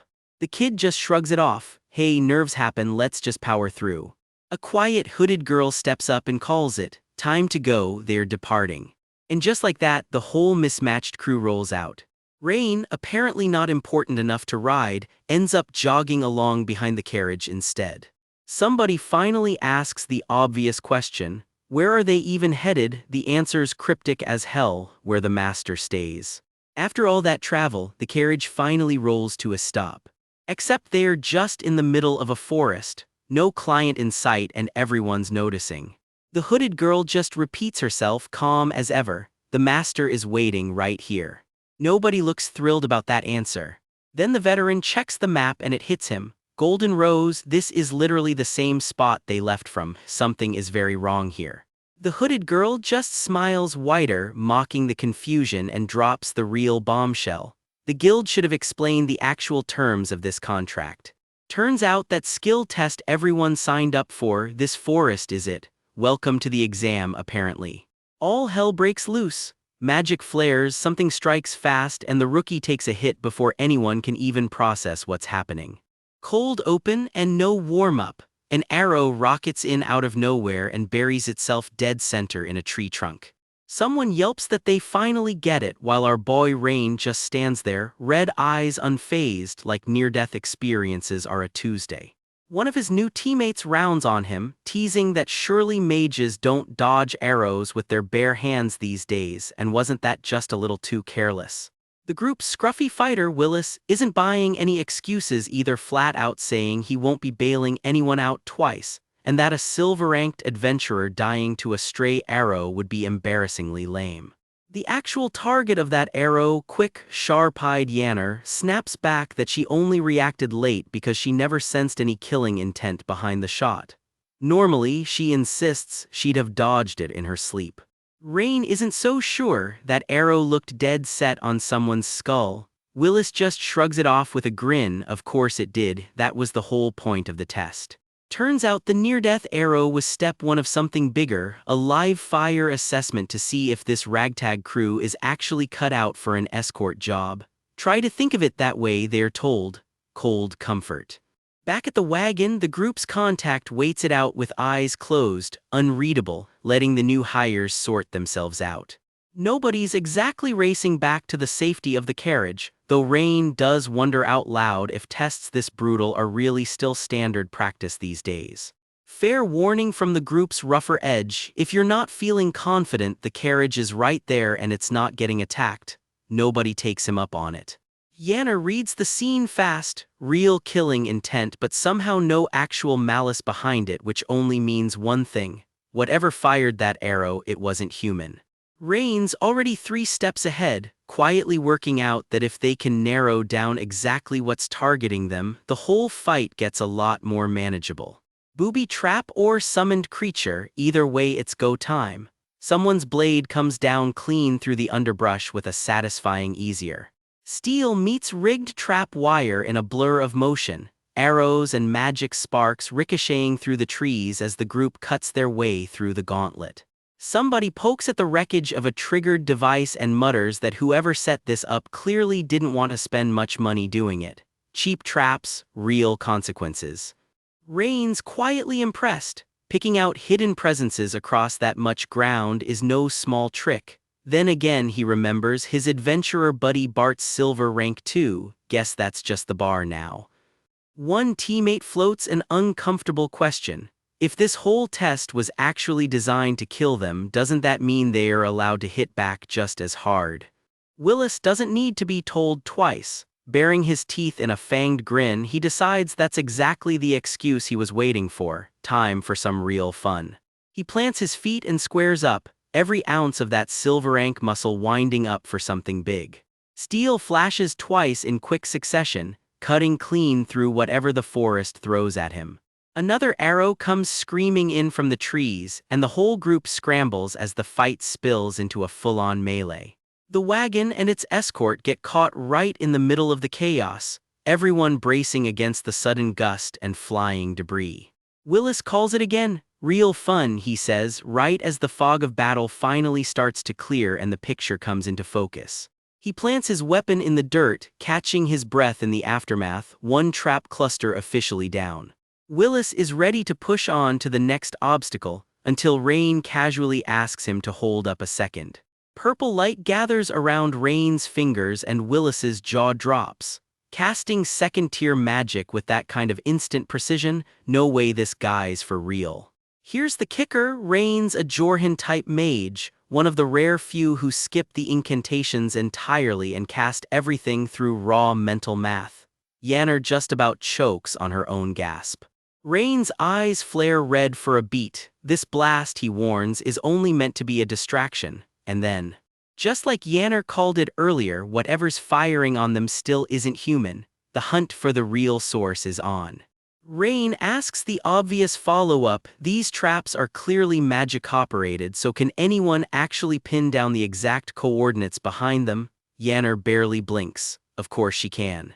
She breaks it down for him, some kind of telekinetic-type magic pulling the strings, and there's still a handful more traps rigged up out there waiting. Leave that to me, she says, sketching a quick detection circle right into the dirt. Yanner can't hide her excitement. Wait, is that actually Rigwin-type magic? Sure enough, Brienne answers with a grin and a strum on her little sound instrument. Yep. Brienne's melody ripples out through the trees, sound magic doing recon work no pair of eyes could manage. And recon pays off fast. A hulking, stitched-together horror of a monster peels itself out of the underbrush, blade limbs and all. The thing recoils, rattled by whatever frequency Brienne's just hit it with. One good hit later and it's smoking wreckage on the forest floor. Trap creature neutralized. Somebody confirms it. Mana flow's been cut clean. Barring some old-school trap that doesn't even need magic to work, they should be in the clear now.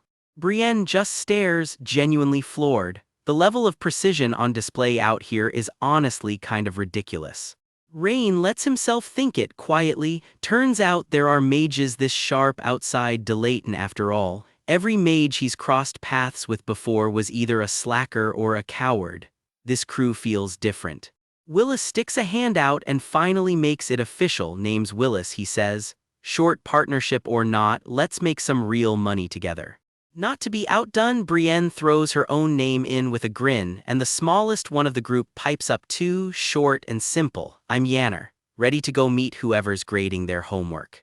A new voice cuts in with a question nobody expected. Hold on, wasn't the test supposed to end once they reached the destination? Because as far as she's concerned, it already has. That would be me, the mystery voice admits with a laugh. Turns out she's the one who's been running this entire deadly obstacle course from the shadows. She runs down the scorecard, booby traps cleared, verdict, everybody passes. Bring the contract, she says, because she likes all four of them. She singles Willis out for praise too, skilled and fun to watch, apparently. He can only manage a stunned wait, seriously. Rain drops the real reveal on the group. This is Herpian Dial, eldest daughter of the Dial family. Yeah, that Dial family. Cue immediate chaos, nobility. Does that mean there's a fat bonus somewhere in this contract? Herpian just shrugs with a cheeky maybe. The group loses it, half in awe, half concerned that this so-called noblewoman has absolutely zero of the dignity that's supposed to come with the title. Something about her energy has Rain quietly questioning everything. Rain shows up at her rain-soaked door and announces himself, ready for whatever this new job's about to throw at him. Inside, a gruff escort captain barks at the group to make sure everyone's actually introduced themselves. Apparently that's already asking too much. The blue-haired kid tagging along blurts out who's that and gets introduced to Bardwell, the man tagging along with them all the way to Redacable. Bardwell lays the job out in one sentence: keep the lady safe no matter what the whole way there and back. Turns out the lady's headed straight for the Redacable black market, and yes, it's illegal, but the church quietly looks the other way for this one. Very convenient. Word is the church has been stirring lately, and there's a real chance their people show up at the market too. Bardwell's advice: expect anything. Worse, the church's Inquisition squad, the so-called Children of Gold, might tag along, and the Empire's own magic task force could start sniffing around too. Simple job, sure. Before they've even left, the blue-haired kid is already negotiating his cut, cheerfully explaining that if the trip runs cheap he keeps the difference, and if it runs over, well, not his problem. Someone finally asks the obvious question: how long is this going to take? And Bardwell keeps it simple: 9 days there and back if nothing goes wrong. Bardwell sends everyone off to rest up. They leave for Redacable first thing in the morning, no excuses. Dismissed, and just like that, the real trip begins. The next morning finds them out on the Sunlight Highway, boots on the road to Redacable, and the group's resident bard offers to teach Rain something new: sound-based magic. She's blunt about it though: you literally cannot learn this style anywhere else, and fair warning, it's basically impossible without real musical training. Even if I teach you, she warns, don't expect to actually use it. Rain doesn't care about that part, he's just dying to know how the trick works. He's practically vibrating, admitting he's never even seen sound magic in action, and busts out the full sparkly-eyed pretty please routine to land a lesson. That night at the campfire, she shows him the basics: adjust the tremor of the hands and strings just right, and you're literally engraving runes into the air. Combine the right melodies, she explains, and you're not just playing music, you're solving equations in real time. Rain's brain audibly short-circuits trying to picture that. Sound mages have their own whole system. It turns out this line of notes is a linear function. This one's a quadratic. Apparently songs can literally do math. And that one right there, she adds casually, is a cubic equation. Sure, just another Tuesday for a magic bard. She admits it's honestly more instinct than theory at this point, and Rain, bless him, just flatly confesses he's completely lost. She tries one more angle, comparing it to how bards read the wind, and when Rain just blinks back, totally confused, she gives up and tells him to forget she said anything. The blue-haired kid wanders over wanting in on the fun and gets the short version: Rain was just asking about sound magic. Riveting stuff, apparently. Someone half-jokingly asks for a lullaby since they are already dozing off, and the bard shrugs that off. Lullabies aren't her thing, but she does know a tune that keeps wild animals at a safe distance. Close enough, everyone agrees. Let's hear it, mage lady, and the whole camp settles in as she gets ready to play. Her hands move, the notes drift out into the dark, and for a second the whole camp seems to hold its breath around the magic taking shape. Rain sits off by himself after, quietly turning it all over in his head. Magic really is deeper and stranger than he ever gave it credit for. There are entire branches of it out there he's never even heard of, let alone touched, and that thought sits heavy with him. No matter how much he learns, he realizes it never actually ends. Humbling for a guy who's used to being the smartest one in the room. And then the recap cuts somewhere far darker: a shattered, ruined temple, its halls lit only by a sickly red glow. Inside, a hooded figure kneels at a broken window, clearly answering to someone with a lot more power than they have. A single word cuts through the silence from whoever's sitting on that throne: so. The hooded figure reports in: everything's on track at the academy. In just 6 months, their target referred to only as #1, graduates as top student. That's Rain they're talking about, and he has no idea. Wind rips through the ruins as the hooded figure steps past something on the ground, muttering, almost confused, "Is that a corpse?" Someone else is groveling in the wreckage, begging for forgiveness, clearly terrified of whoever they're facing. And then the name lands, spoken like a prayer, Lady Tirana. The figure steps into view, pale and unsettling, radiating quiet menace. This is the same heretic mage the church declared dead and disgraced. Turns out dead was a bit premature. More reports roll in. 2 more numbered agents, number 3 and number 6, are already moving, and number 3, someone called Revenia, is headed straight for Redacable. "She'll probably tear the entire city apart," one of them says, almost admiringly, which is a completely normal thing to say out loud about a coworker. The plan clicks into place. That chaos should be more than enough to keep both the Church's Inquisition and the Empire's task force looking the wrong way.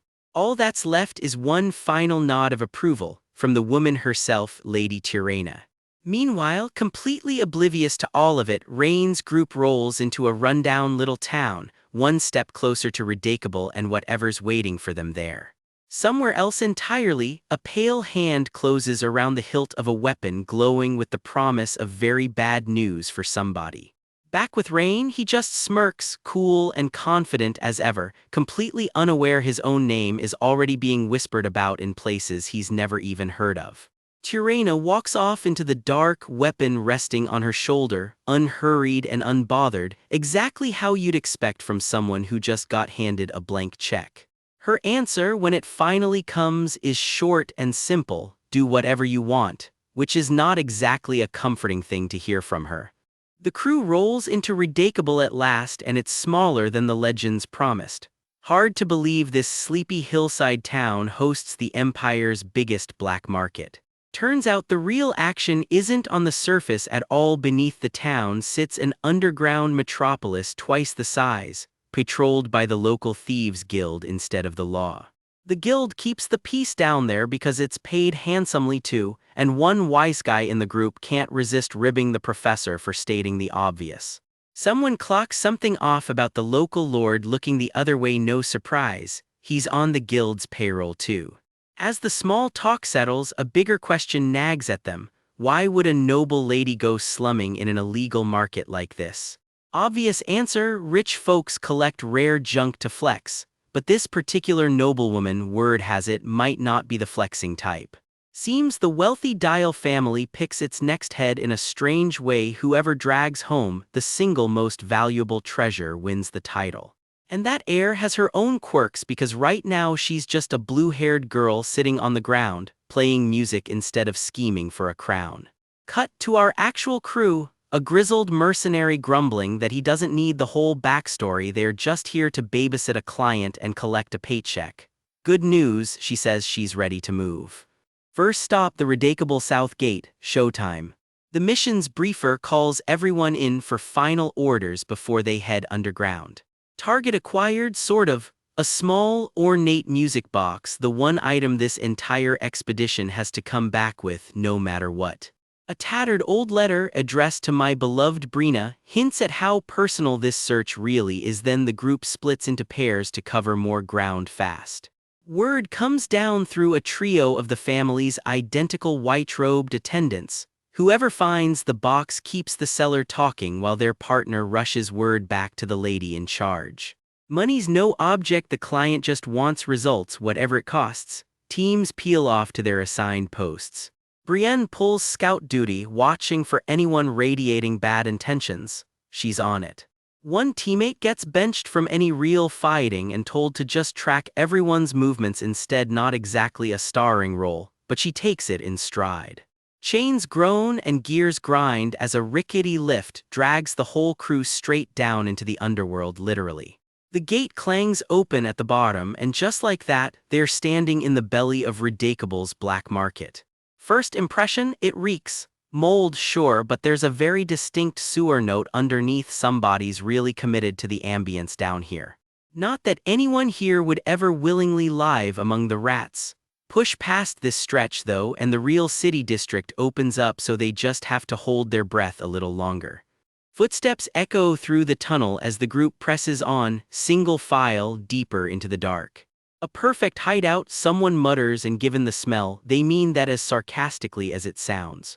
Welcome to the ant nest, Ridiculable's underground city, where hawkers are already shouting about potions you supposedly can't find anywhere else on the surface. One vendor's pitch escalates fast, rare potions, then suddenly a rare and exotic snake gets waved around like a party favor. Black markets, folks. Our undercover genius takes it all in, quietly noting these are sights you'd never catch on the surface right before someone reminds him he's still just supposed to be carrying the bags. Somebody dangles a cursed-looking trinket that would apparently summon a scary faction called the Children of Gold straight to your doorstep if you're careless with it. Lesson learned fast: don't touch the obviously haunted jewelry and don't go looking for unnecessary trouble down here. The blue-haired client sidles up to her black-haired escort with a loaded question. Why exactly did a guy like him take a grungy black market babysitting job? She's not buying the just here for the money story either. His skin is way too smooth for someone who actually works jobs like this, and she wants to know why. Her sharp eyes land on the real answer before he says a word. He's clearly some noble's kid, and not just any noble's kid. She calls it outright. Rain Ludwig, top freshman at the academy, unmasked. He tries the classic non-answer, so what if I am, which is basically a confession and they both know it, called it. Now she's dying to know what a mage family young master is even doing shopping the black market for, and he doesn't exactly volunteer an answer right away. Eventually it slips out: he's hunting a book on Tirana. That gets her attention fast. She's a mage herself, and a legend like Tirana is basically catnip. He turns the question back on her. What's the deal with that music box she's carrying anyway? It clearly means more to her than money ever could. The real story comes out. It's the one thing her grandfather lost when pirates captured him years ago, a keepsake from her own late mother back when she was just a kid. He spent his whole life chasing that box back and never once found it. Every spring he'd hum its melody and stare off into nothing, crying quietly. The kind of grief trade and money were never built to measure. Spend enough time in the trade business, she says, and everything starts looking like just merchandise, a price tag slapped over what something actually means to someone. Maybe that's exactly why things that hold their meaning through the years deserve to be treasured even harder, she figures. Everybody's got at least one thing like that. Something irreplaceable. Their escort goes quiet, clearly thinking about exactly how unimaginable that kind of loss really is. Her grandfather doesn't have much time left, she admits. She just wants to see him smile genuinely one more time before it's too late. Does that answer the question? I don't know anything, he admits quietly to himself, because somewhere in that story he's not just hearing about her grandfather anymore. His mind drifts 900 years back, 5 whole years traveling with his old hero party, and he never once really tried to get to know them. If he had, would anything be different now? Would he have had something, anything, worth leaving at their graves? Would he have ever found an answer that actually made sense? He just stares at the old monument to his party in silence. The client catches him wiping his eyes and calls him out on it immediately. His cover story must be the dust in here. Nobody's buying it, least of all her. A shout snaps the mood. Someone's spotted a bookstand. Maybe, just maybe, their book is here. He asks point blank if the shopkeeper stocks anything on Tirana. The answer, yes. She practically loses it, I knew it, and orders him to go check every other stall too, just in case. The old bookseller leans back with his pipe, deadpan. The black market has everything except what's truly been lost. Ask if it stocks a ridiculously handsome man though, and even he won't make promises. Turns out this book is hot property. The shadowy Children of Gold have been hunting it too, and he just made sure he got there first. Rain and his new blue-haired tag-along corner a black market book dealer, hunting down what she swears is the last copy left in the whole empire. The old dealer hands it over without much fuss. Of course, she says, like she has been waiting for exactly this customer to show up. Rain's red eyes go straight to the fine print. He recognizes this exact edition from the Academy library, and yeah, it is the real deal. The old woman gushes about the book's mint condition, then names her price, 7 gold coins. Rain does not even blink. Wait, gold coins, just 7. Rain walks off grinning like he robbed a bank, book tucked safely under his arm. Bad move, a crowd of onlookers loses it, 7 gold for a book that is not even a first edition, and suddenly this is about to become Rain's problem. The old dealer just shrugs off the outrage. A discount is a discount, folks, take it up with management. She doubles down, totally unbothered by the pitchforks. 7 gold coins cheap, absolutely, and she will say it again if she has to. Turns out there is a reason the price was such a steal. Word is the church's inquisitors have been hunting anything tied to the disgraced mage Tirana, and just owning this book could get you burned at the stake. Rain, unbothered by mortal danger as usual, asks the obvious question. If it is this dangerous, why not just get rid of it already? Because the church's heresy hunters could kick the door in any day, she says. This book is a ticking bomb, only someone crazy enough would touch it. Rain, reporting for duty. Cue an uninvited hand shoving into frame. Some stranger wants in on the deal, lecturing Rain that money means nothing if you are not alive to spend it. Cute pep talk from a guy trying to steal his book. The dealer is not fazed either. She has got plenty of buyers lined up. Welcome to the black market, everybody down here is replaceable. This is exactly where people who do not mind digging their own graves come to shop. Charming neighborhood. The rival buyer tries the classic merchant flex, hold out, drive up the price, cash in. He claims this book is really worth 15 gold. Rain is not about to get outbid on his own deal. Smelling a bidding war, the rival gloats that he is basically doing everyone a favor by handing over 7 gold coins right now. Now he is smug about it too. Thanks to Rain's lowball deal, a whole crowd of clueless buyers is suddenly circling like they found a garage sale. He tells Rain to get lost if he is not buying, sneering that running his mouth just makes him look like an ignorant rich kid playing adventurer. Enter the actual hero of this scene. Rain's blue-haired companion cuts the whole argument dead. Deal is done, she has got a music box to go buy, let's move. She counts out the 7 gold coins herself and demands the book. No more discussion needed. The rival tries to protest. She shuts him down flat, it is over. The dealer tries to hold the line at 7 gold, snapping that none of these gawking onlookers are actually going to outbid it. Just in case, though, the blue-haired girl casually mentions she will hand the difference straight to the local thieves guild instead. A friendly warning. Turns out name-dropping the thieves guild in Ant Nest settles a dispute fast. 7 gold coins it is, she gets the book, clean and simple. She is thrilled with herself. Free book, favor earned, 2 birds down with 1 very well-aimed stone. A blade suddenly appears behind the rival's neck, courtesy of a bodyguard she apparently brought along, calmly asking what exactly the problem is supposed to be. She reminds everyone that knowing when to back off is a life skill, and gets a very nervous nod of agreement from the old dealer. And with that, she hands the hard-won book straight to Rain. Guess it is officially his now. She explains herself, beaming. Ever since she was a kid, she has had an uncanny nose for luck. Her words, not ours. Call it intuition, call it whatever, it is hard to explain, easier to just call it an investment. In connections, specifically in Rain. Get chummy with the right people, she figures, and luck follows. Someone nearby mutters that of course a girl from the Darl family would think that way. Rain actually thanks her, and admits her weird luck radar seems to be legit. She just grins ear to ear. Oh, she will be collecting on that favor eventually, count on it. Cut to somewhere far less charming. The 11th hole of the Ant Nest dungeon where 2 adventurers cross paths deep underground and immediately clock something wrong in the dark. 2 hooded figures in green cloaks step out of the shadows. Nobody down here invited company. Hey, stop, one of the adventurers barks, already reaching for a weapon. The other one just laughs it off. Who is supposed to be scared of a couple of guys in bad Halloween costumes these days? Bold talk, it does not age well. One of the hooded figures does not even bother with a warning shot before the swearing starts. Wait, did he just get stabbed? Yeah, he did. His buddy panics, grabbing for the wound, realizing way too late that this fight was never a fair one. A burst of dark magic rips through the tunnel. Whatever these 2 are, they did not come here to talk. The hooded figure just tilts his head at the dying man, almost amused. How did you guess he is a dark mage? Cute deduction, shame it came too late.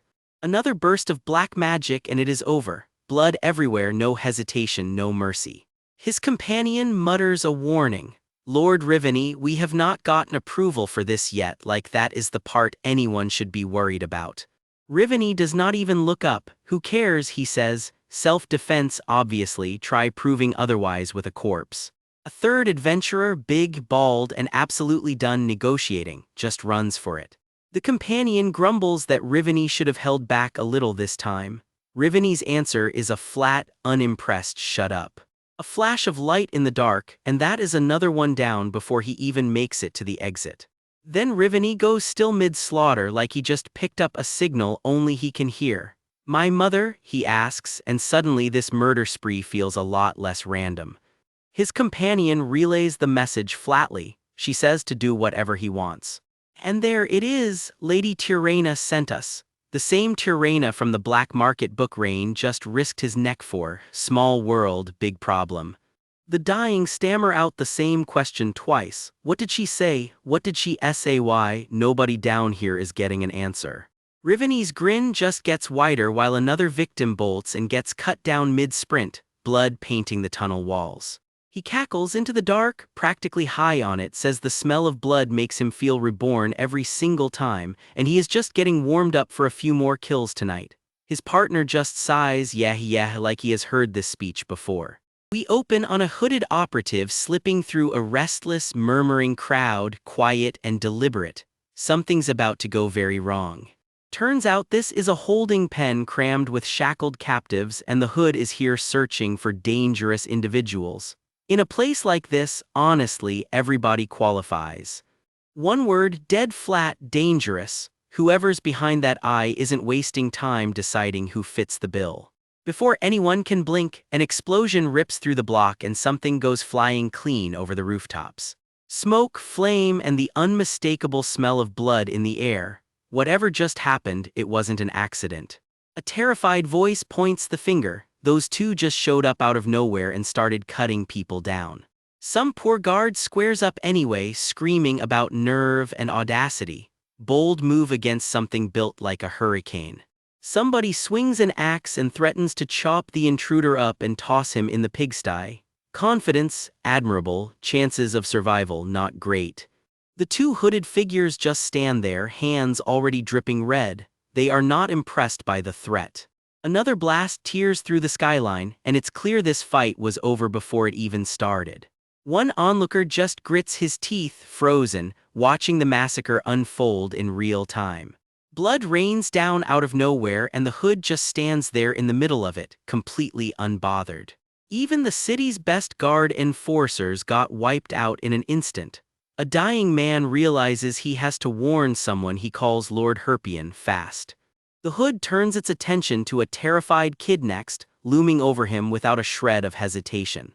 Steel meets whatever that hood's carrying, and it's obvious this was never a fair fight to begin with. Not bad, the hood mutters, almost bored, brushing off another attack like it was nothing at all. But this is the end, it adds. What follows isn't something we need to dwell on. All witnesses must be eliminated, apparently. That's the rule, cold, clinical, final. I'm sorry, the hood says right before finishing the job. Somehow that makes it worse, not better. The scene fades to nothing but dripping red, the aftermath of whatever just happened hanging in the silence. Meanwhile, somewhere far calmer, a young researcher lights up. You found it. Turns out not everyone's having a terrible day. Yes, no doubt about it, she confirms. The thing's worn half to nothing, but that phrase is unmistakably engraved right there. The rest of the crew presses for details. Embossed, engraved, turns out the fine print really matters here. Definitely engraved, he confirms. Somewhere out past that skyline, that answer's about to matter a lot more than anyone expects. Suddenly everyone's sprinting, feet pounding the pavement, no time left to explain why. What's going on? They're both shouting. Honestly, same question we've got. One rattled voice asks if it's an emergency while a grizzled adventurer barks at everyone to quit making a fuss. Spoiler, it's an emergency. Then the screaming starts for real, and the silhouettes hitting the ground make it very clear this isn't a drill. Someone points them toward the wreckage, and the whole group freezes at what they find there. The crowd scatters, pointing, as another poor soul goes flying through the air mid-scream. "That thing, what the hell even is that?" someone stammers, staring down whatever just showed its face. The chaos just keeps escalating, screams swallowed up by another blast tearing through the street. Rain studies the wreckage and puts it together fast. Bloodlust weaponized like this, only a dark mage pulls off something this ugly. And there they are again, the two hooded killers, standing in a pool of blood like it's nothing at all. Rain's mind jumps to the worst case. Are they after him specifically? Were they just waiting for him to step outside DeLayton's walls? "It's seriously dangerous over there," someone warns, while Rain clocks that exact same unsettling feeling from before. Yeah, this tracks with his black magic hunch. "Everyone's dead," someone wails, "even Lady Brienne might be caught up in it." Not exactly the update anybody wanted. Except Brienne's very much alive and giving orders. "Bardwell, take the guards and fall back. I'll go alone." Bardwell begs to stay by her side, but Brienne shuts it down cold. She won't risk everyone over her own stubbornness. Who does he think she is, anyway? She made bronze rank all by herself. "Don't worry about her," she says, right before walking straight into the fire. It's not just the guards on the hook here either. Her family will have their heads if anything happens to her. Before that thought even finishes, one of the killers drops right back in. Cut to Rain, laser focused on one goal now: find the guard who knows where the music box is hidden. "It's dangerous," his guide mutters, visibly rattled. "Just pay me and let's get this over with." Yanner isn't backing down either. He still owes Rain for lending him a book, and he's sure he's the only one who can confirm the music box is real. Going back empty-handed just isn't an option, not with Brienne's name on the line. Rain sighs, clocking a losing battle when he sees one. "Fine, just stay careful and stick close." Not to be left out, Wanley's pipes up too. She's staying right by his side whether he likes it or not. "This sucks," she grumbles, arms crossed. Somehow she's ended up the bad guy in all this and she is not thrilled about it. "Fine, let's move, grab the thing, get out." Simple plan. Elsewhere, someone else is telling their own lady it can't be helped either. This way, Rain calls, leading Yanner and Wanley straight toward the burning skyline. Not exactly a relaxing holiday errand. They reach a street that's been utterly wrecked. "Are you sure this is the place?" "Yes," grimly, painfully sure. Then a shout cuts through the wreckage. Over here, he's still alive. It's Jackie, one of Brienne's guards, barely hanging on. Even half-conscious, he's still apologizing to his lady, still trying to explain what happened when the shopkeeper bolted. "I barely managed to grab this," he says, holding up the very music box they came here for. "I'm sorry, thank you so much," and with that Jackie's gone. Rain checks the wound and confirms the grim math. That poison had already reached his heart. There was never any saving him. "Pull yourself together," someone barks, "there's no time to cry." The old veteran wraps the sobbing Yanner up anyway, rough but not unkind. "Let's all go back together," someone insists through the tears. Rain goes rigid, eyes locking onto something none of the rest of them have noticed yet. And there it is, one of the hooded killers, scythe still dripping, casually asking why they're all still hanging around. Oh, really doesn't begin to cover it. A second, even creepier voice slides in from the shadows, grinning ear to ear. "Looks like the Seeker found you." And that's exactly where this one leaves us, hanging in the worst possible way. See you next chapter. Cold open, no warm-up. Our guy plants his feet, staff in hand, and tells his crew flat out, "I'll hold them off here, you go ahead." His blue-haired companion isn't having it. "What are you saying?" Together she stammers, but he's already looking away, jaw tight. He barks at them to get out of the way and go, then, after one heavy beat of silence, someone finally says it. "Let's go."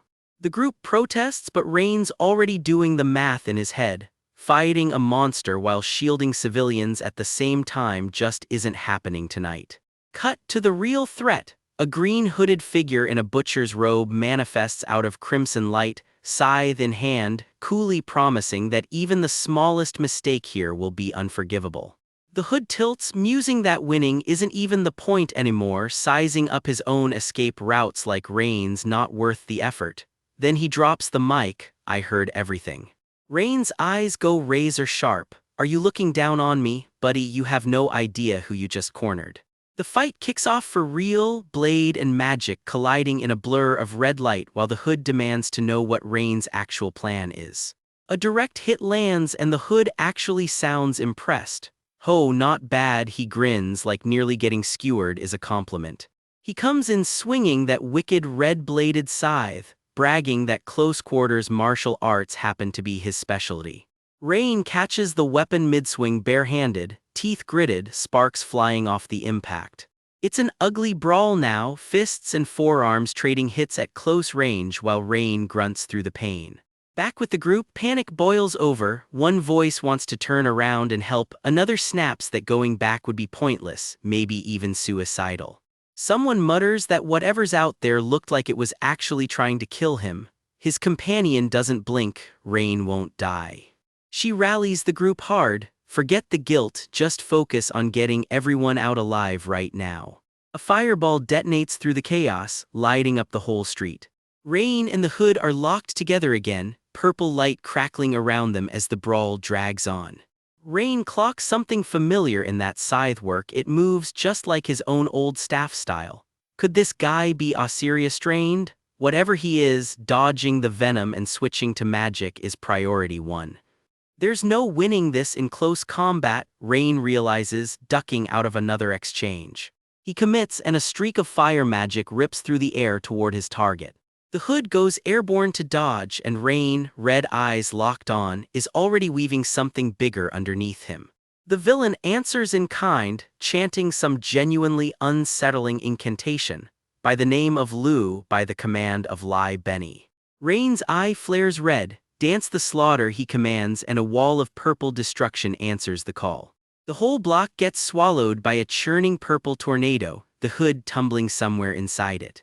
Rain's hand lights up with a burning red seal, the follow-up already loaded. The strike lands and the street erupts in a blinding shockwave. Rain walks it off through the smoke, and from somewhere in the wreckage the Hood croaks out, almost admiring, "You're quite strong, huh?" Rain's not celebrating though. Every hit this guy throws is brutal, and trading spell for spell like this is a losing bet long-term. The Hood catches fire mid-taunt, howling that he's actually burning, while Rain quietly wonders if it's time to pull out mental barrier, flowing world lord. His hand ignites with light right now and the follow-up blast sends the Hood flying, robe smoking, Hood starting to unravel. Rain's face goes tight and alert, red eyes locked on whatever just changed in that fight. The scorched Hood finally gives out and underneath it, messy blonde hair spills into view. Extreme close-up on Rain's eye. Something about what he just saw clearly doesn't add up. Right as the villain's Hood finally gives out for good, he shrieks in outrage, "My Hood's burned off, what are you gonna do about it? Priorities, am I right?" Unmasked and rattled, all he can manage is a breathless eye. He throws his arms up, genuinely rattled. "What in the world?" "I hate fighting strong enemies," he admits, and for a second he almost sounds human. "It's not fun," he sighs, hunched over and gasping, just exhausting. Then his eyes drift toward easier prey, the fleeing group in the distance. Instead of that, he murmurs, "Crushing someone weaker than me." The scene goes dark and tense, something's about to shift. Rain's red eyes snap wide with alarm. The shadows churn as the standoff hits a breaking point. The Hood grins through dripping blood. "That's way more fun," he says. Then he throws his head back screaming as dark ritual energy floods over him. Bones crack and grind as he offers up his own flesh to whatever power he's channeling, then a swirling void just swallows him whole. Rain, midair, spits out the grim truth. Black mages amplify their power by feeding it physical pain, sacrificing themselves to the abyss. "Damn it," he growls, "I forgot how vile black magic really is." Rain's mind races. Erasing this with Bell Curious is the safest option, but one slip and the venom could corrupt his own brain. Blocking it outright needs at least a 4-star general spell. He's sprinting now, fully aware that even casting at top speed still costs him 2 to 3 precious seconds. "What should I do?" Panic cracks through as his red eyes blaze. "What now?" A flash of memory, a grinning voice once told him this is an investment in connections, and Rain, resolute, holds onto that thought like armor. Feet pound through the wreckage and somewhere in memory, a name gets called out, Lin. Helping someone isn't a one-way street, he reminds himself, fist clenched tight, while his companion watches him steady himself. Someday the memory promises, purple light swirling like a half-remembered vow. The day will come when I'll repay what Lin shared, he vows to himself, two silhouettes standing together in the memory. That day will definitely come. Snapped back to the present, Rain's face twists in shock as red magic markings flare and a blue shockwave slams through the air. Elsewhere, two onlookers flinch in horror at whatever they are witnessing unfold. A ghostly, ragged shape looms up behind a shadowy figure, unnervingly vivid for what might just be a vision. Back in the fight, Rain's face is a mess of blood, but he keeps swinging through the pain anyway. Blood soaks through in the half-light, the toll of this fight adding up fast. The hood raises his dripping scythe over him, almost gentle about it. Someone, you end up like this. A bloodied figure sinks to their knees, spent. Somewhere in the wreckage, Rain is bleeding out, and the guy standing over him is loving every second of it. This is what happens when you go soft trying to protect someone, he sneers, farewell. Rain claws for breath through the pain. Venom again, his body's shutting down fast. He crashes to the ground, the world spinning out from under him. Hey, how do you feel? The guy taunts, crouching close. Rain can barely rasp that he's got minutes left, tops. Angry, scared, his tormentor needles, savoring the sight of everything Rain's built crumbling in front of him. Collapse in a few minutes, huh, if only I could. He trails off, grinning like he's already won. Rain's mind drifts somewhere colder, old memories, old calculations, all of it swallowed by the dark. Maybe he should just die, some numb part of him wonders, sinking into the void. Lying in his own blood, he asks himself what another reincarnation would even change at this point. He pictures himself standing before a broken monument, hollow, like there's no purpose left worth being reborn for. In his mind, he's back at a grave, wind and falling leaves, telling himself there's nothing left to do anyway. The thought that scares him most isn't dying, it's ending up alone again. Then out of nowhere, his mind lands on something small, yellow and stupid, Pippi. If he gives up here, that little bird's got nobody left either. And there's Lin, the one who waited centuries for him without ever forgetting. He clenches his bandaged fist. He is not done yet. Something shifts. The guy who was gloating a second ago freezes mid-taunt. Whatever Rain just did, he did not see it coming. Ugh, boring, he tries to play it off, but the bravado's already cracking. Rain's hair whips up as his power comes roaring back online. His tormentor throws his arms up, genuinely rattled now. A blast rips through the air between them. He bolts, scrambling clear of the blast radius. Fire swallows the ground where Rain was just lying. He is very much not down for the count. Fire magic, loading elemental power into arrows. Not bad, he admits through gritted teeth. Quit hiding, crawl out already, he screams into the smoke. A hulking figure crashes into the fight and sends the tormentor flying. He screams, completely blindsided. The bigger man, scarred and grim, just grinds him down. Rain, still flat on the ground, forces his fist shut, refusing to sit this one out. Flames catch at the big man's legs, licking up fast. Rain grits his teeth through the pain, watching it unfold. The big man roars, fully wreathed in fire now, and keeps coming anyway. The blaze swallows the whole scene. Milik, the tormentor, screams, scrambling backward through the rubble, all his bravado gone. Cut to somewhere else entirely. A hooded figure rounds on him. What the hell are you doing? Where were you? I was dealing with 5 of the best thieves the Angle Guild's got. He snaps back, dragging a body behind him. I took out 2. This woman was the last. Shut up. Shut up, shut up, shut up. His boss is not interested in excuses. It's because Milik messed up that those rats got involved in the first place. He shoots back, done taking the blame alone. Impossible, then you should have done better. These pests, his boss mutters, clocking 3 more silhouettes closing in on the rooftop.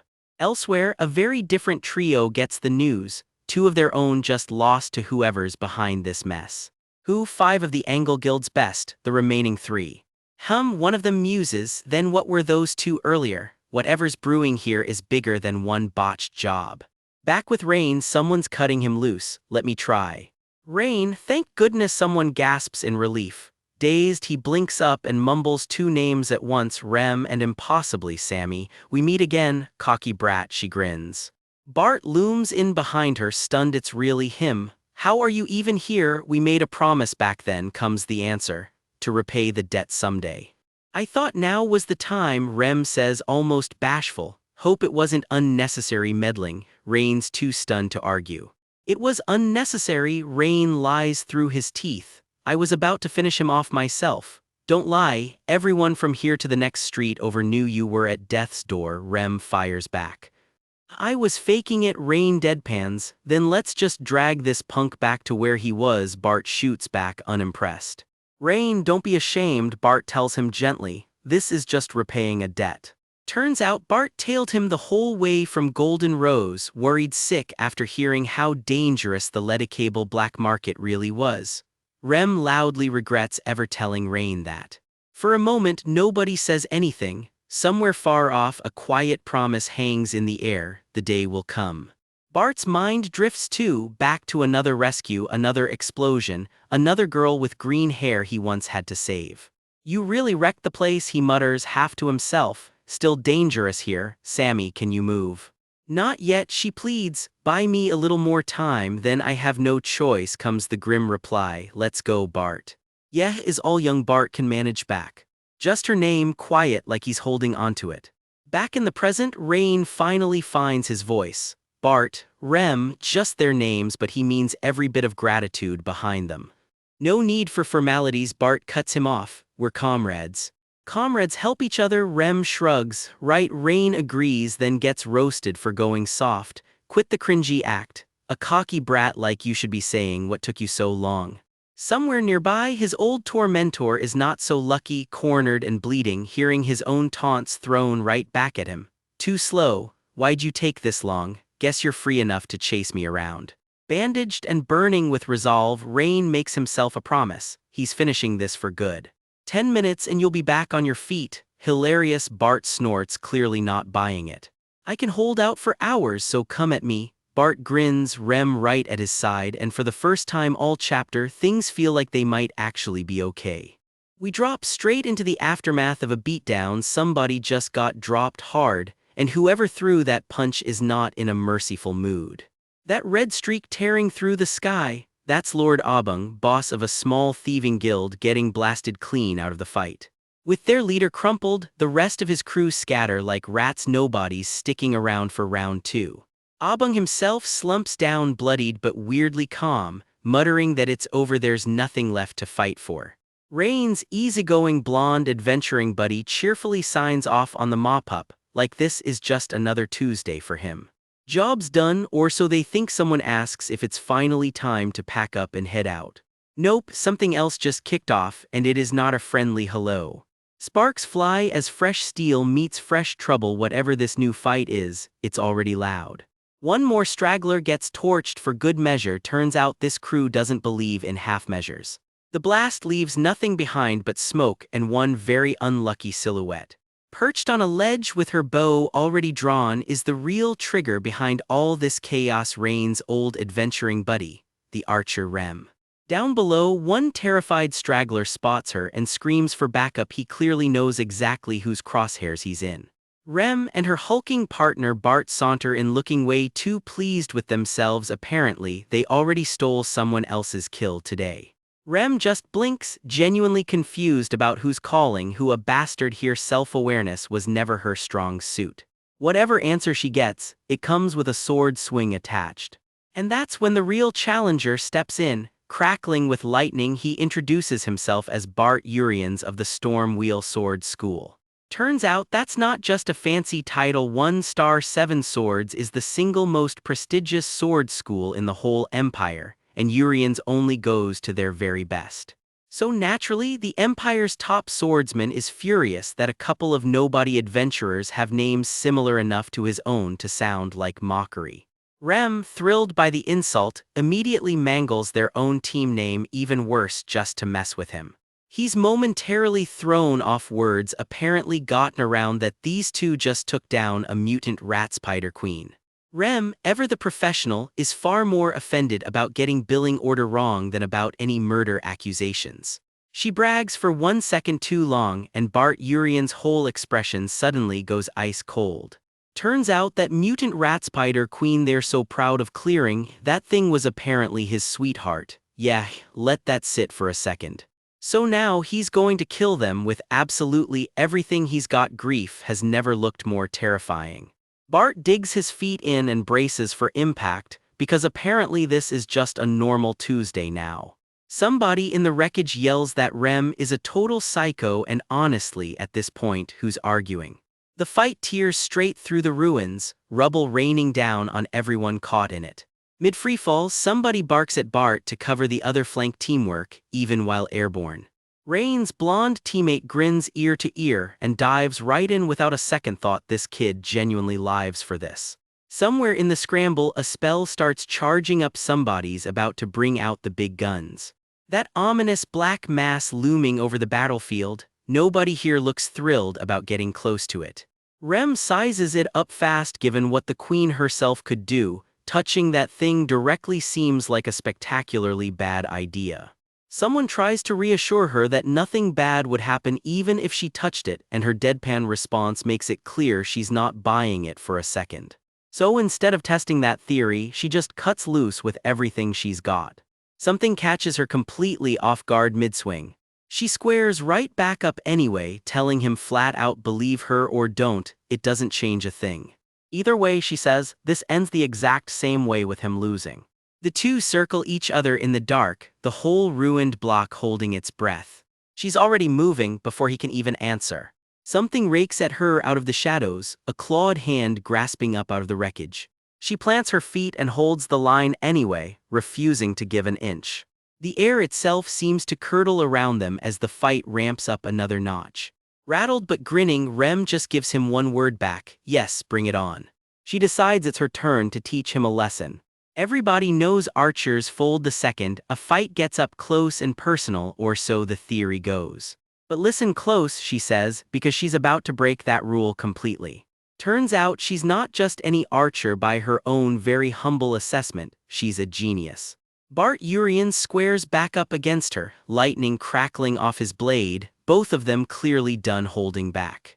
A hail of flaming arrows tears through the air between them. She draws back one more time and announces herself properly, the legendary heavenly archer, Rem, in the flesh. Bart Urians just sneers back that she talks way too much for someone who only got famous for bagging Abung. He snarls that he's way stronger than anyone she's ever faced before. Famous last words if there ever were any. We drop into a fight already in motion. Deep in the old hero party's era, Archer Sammy is mid-shout and whatever's happening off-panel has her rattled. Across the clash, a battered, ash-haired brute grips his chest and goes quiet for a second. First sign this fight is costing him more than he'd like to admit. Our green-hooded monk turns his back on the chaos for a beat. I see, he mutters, I need to rethink this. Translation, plan just got scrapped. He squares back up against something huge and armored, more golem than person, standing his ground in a wall of fire. Blade drawn, boots planted in the scorched earth, he vows to turn the tide himself. No backup plan, just grit. Cut to our ash-haired brawler, eyes narrowed to slits. I'll make it short, he warns, famous last words probably. The monk slams down a burst of plant magic hard enough to send some poor goblin-sized grunt flying. Sammy barely rolls clear of a blade meant to cut her in half. Close call number one of many today. A sword impact flashes blinding white. This fight is only getting louder from here. Our monk grapples an armored heavy head-on, going toe-to-toe with someone twice his size. Split-screen mood check. Our guy's grinning like this is fun, while the brute across from him looks one insult away from an aneurysm. A clawed hand lashes out of the dark. The brute isn't fighting fair, and honestly neither is our monk. Showing off your strength? The brute sneers mid-swing, like taunting mid-combat has ever worked out for anybody. He finishes the taunt anyway and gets an even wider grin back for his trouble. Bad sign for him. I won't hand it over, the brute roars, clutching something close. Whatever this fight is really about, it just got personal. A brutal hit sends a body flying through a cloud of debris. This stopped being a friendly spar a while ago. Our monk gets flung backward himself. Turns out that hit went both ways. Midair, he twists and throws up a quick ward just in time to survive the landing.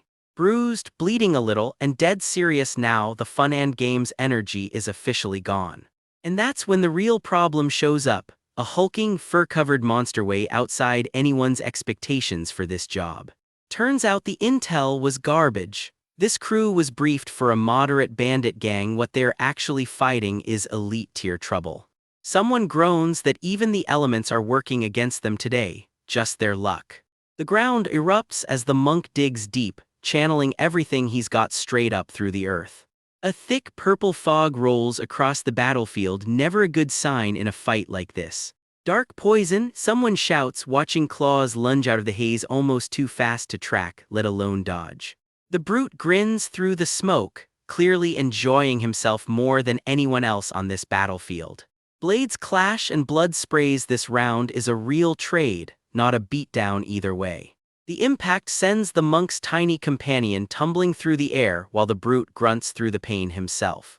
A shockwave rocks the whole battlefield. Even Sammy, who's seen plenty, freezes mid-stare at what just happened. Back to the monk, his easy grin is gone. Whatever he's planning next, he isn't smiling about it. Pinned against a wall and bleeding freely, he's taken a real beating this round. An ominous shadow looms over the nearby rooftops, watching, waiting. The brute looms over the monk's downed little companion, axe raised, a cheap shot dressed up as intimidation. The hit lands clean and the brute barely even flinches. Great, he's tankier than advertised too. His weapon skids away, embedded in the dirt, and he grits his teeth through it. The monk rises again, silhouette steady against the dark down, not out. He channels something new into his glowing hand, clearly done playing it safe. A twisted, clawed shadow rises out of a wash of red light. Somebody's summoning something they shouldn't. The shadow keeps building, bigger and angrier by the second. And then the brute drops a bombshell. He knows the monk's actual name. Ryon. Oh, monk, he says like they've got history. Turns out this whole fight was a distraction. He's invoking the ancient darkness dwelling in the abyss, a full-on forbidden curse. Sammy screams that they can't let him finish it, and lets an arrow fly to break his concentration. It connects clean. Distracted are you? Ryon grins right as his little companion yelps from the blast too. The brute's eyes go wide with genuine shock, clearly not used to being caught off guard. A blur of speed later and he's eating dirt. Too fast is about all he manages to get out. Never seen this before, he snarls, scrambling to keep up with a move he clearly wasn't briefed on. Turns out he's got his own party trick, a southern wheel sword school secret move, throwing his axe and recalling it to hand before it even lands. Sammy shouts him on from the sidelines while Ryon clenches his fist, bracing for the finish. The brute screams the final words of his incantation, obey the command. The curse is about to go live. Too quick, this time there's no grabbing the axe back before it's too late. Ryon bets absolutely everything on one single punch, all or nothing. Fist meets curse in a blinding collision, and for a second, nobody can tell who's still standing. The dust settles on a broken, half-buried axe. However this ends, that fight is over. The brute goes down hard, cracked and bloodied, finally beaten. Sammy just stares, stunned, not the outcome she was bracing for. Both fighters go quiet, the adrenaline draining out of them fast. Farewell, the brute manages, and Ryon, tears streaming, can only choke out, you musclehead, back. Turns out respect was hiding under all that trash talk the whole time. Deep in the wreckage, dark lightning claws up around Bart and his crew scream his name in terror, big guy, Bart, but it's already too late to pull him out. The blow lands square and Bart's whole body jolts from the impact, bones absolutely not built to take magic like this. Blood sprays as he's knocked flat, the fight already slipping out of his hands. Standing over him, the gray-haired mage grins wide. Since you held out this well, here's your reward, and it is not a kind one. His fist ignites with dark power as he howls, I'll crush your body, and detonates the spell point blank. The blast tears the ground apart in a wall of purple fire. It swallows Bart whole, the shockwave ripping through everything around him. When the smoke clears, there's nothing left but a smoking crater, no sign anyone could have just walked away from that. Not far off, a wild-eyed prisoner sneers up at his captors. You could wait 1,000,000 years and that still won't happen. Rain steps in close, hand glowing crimson, and answers flat, because I already stole it. A wounded eye flares wide in the firelight, panic setting in as the fight turns fully violent. Flames roar up around him as the brawl spills into an all-out blaze. On Rain's palm, a crimson rune burns to life, the mark of something far older than this fight. The gray-haired mage's eyes go wide, grunting hard as the strain of the clash finally catches up to him. Someone gets knocked clean off their feet, tumbling through the wreckage.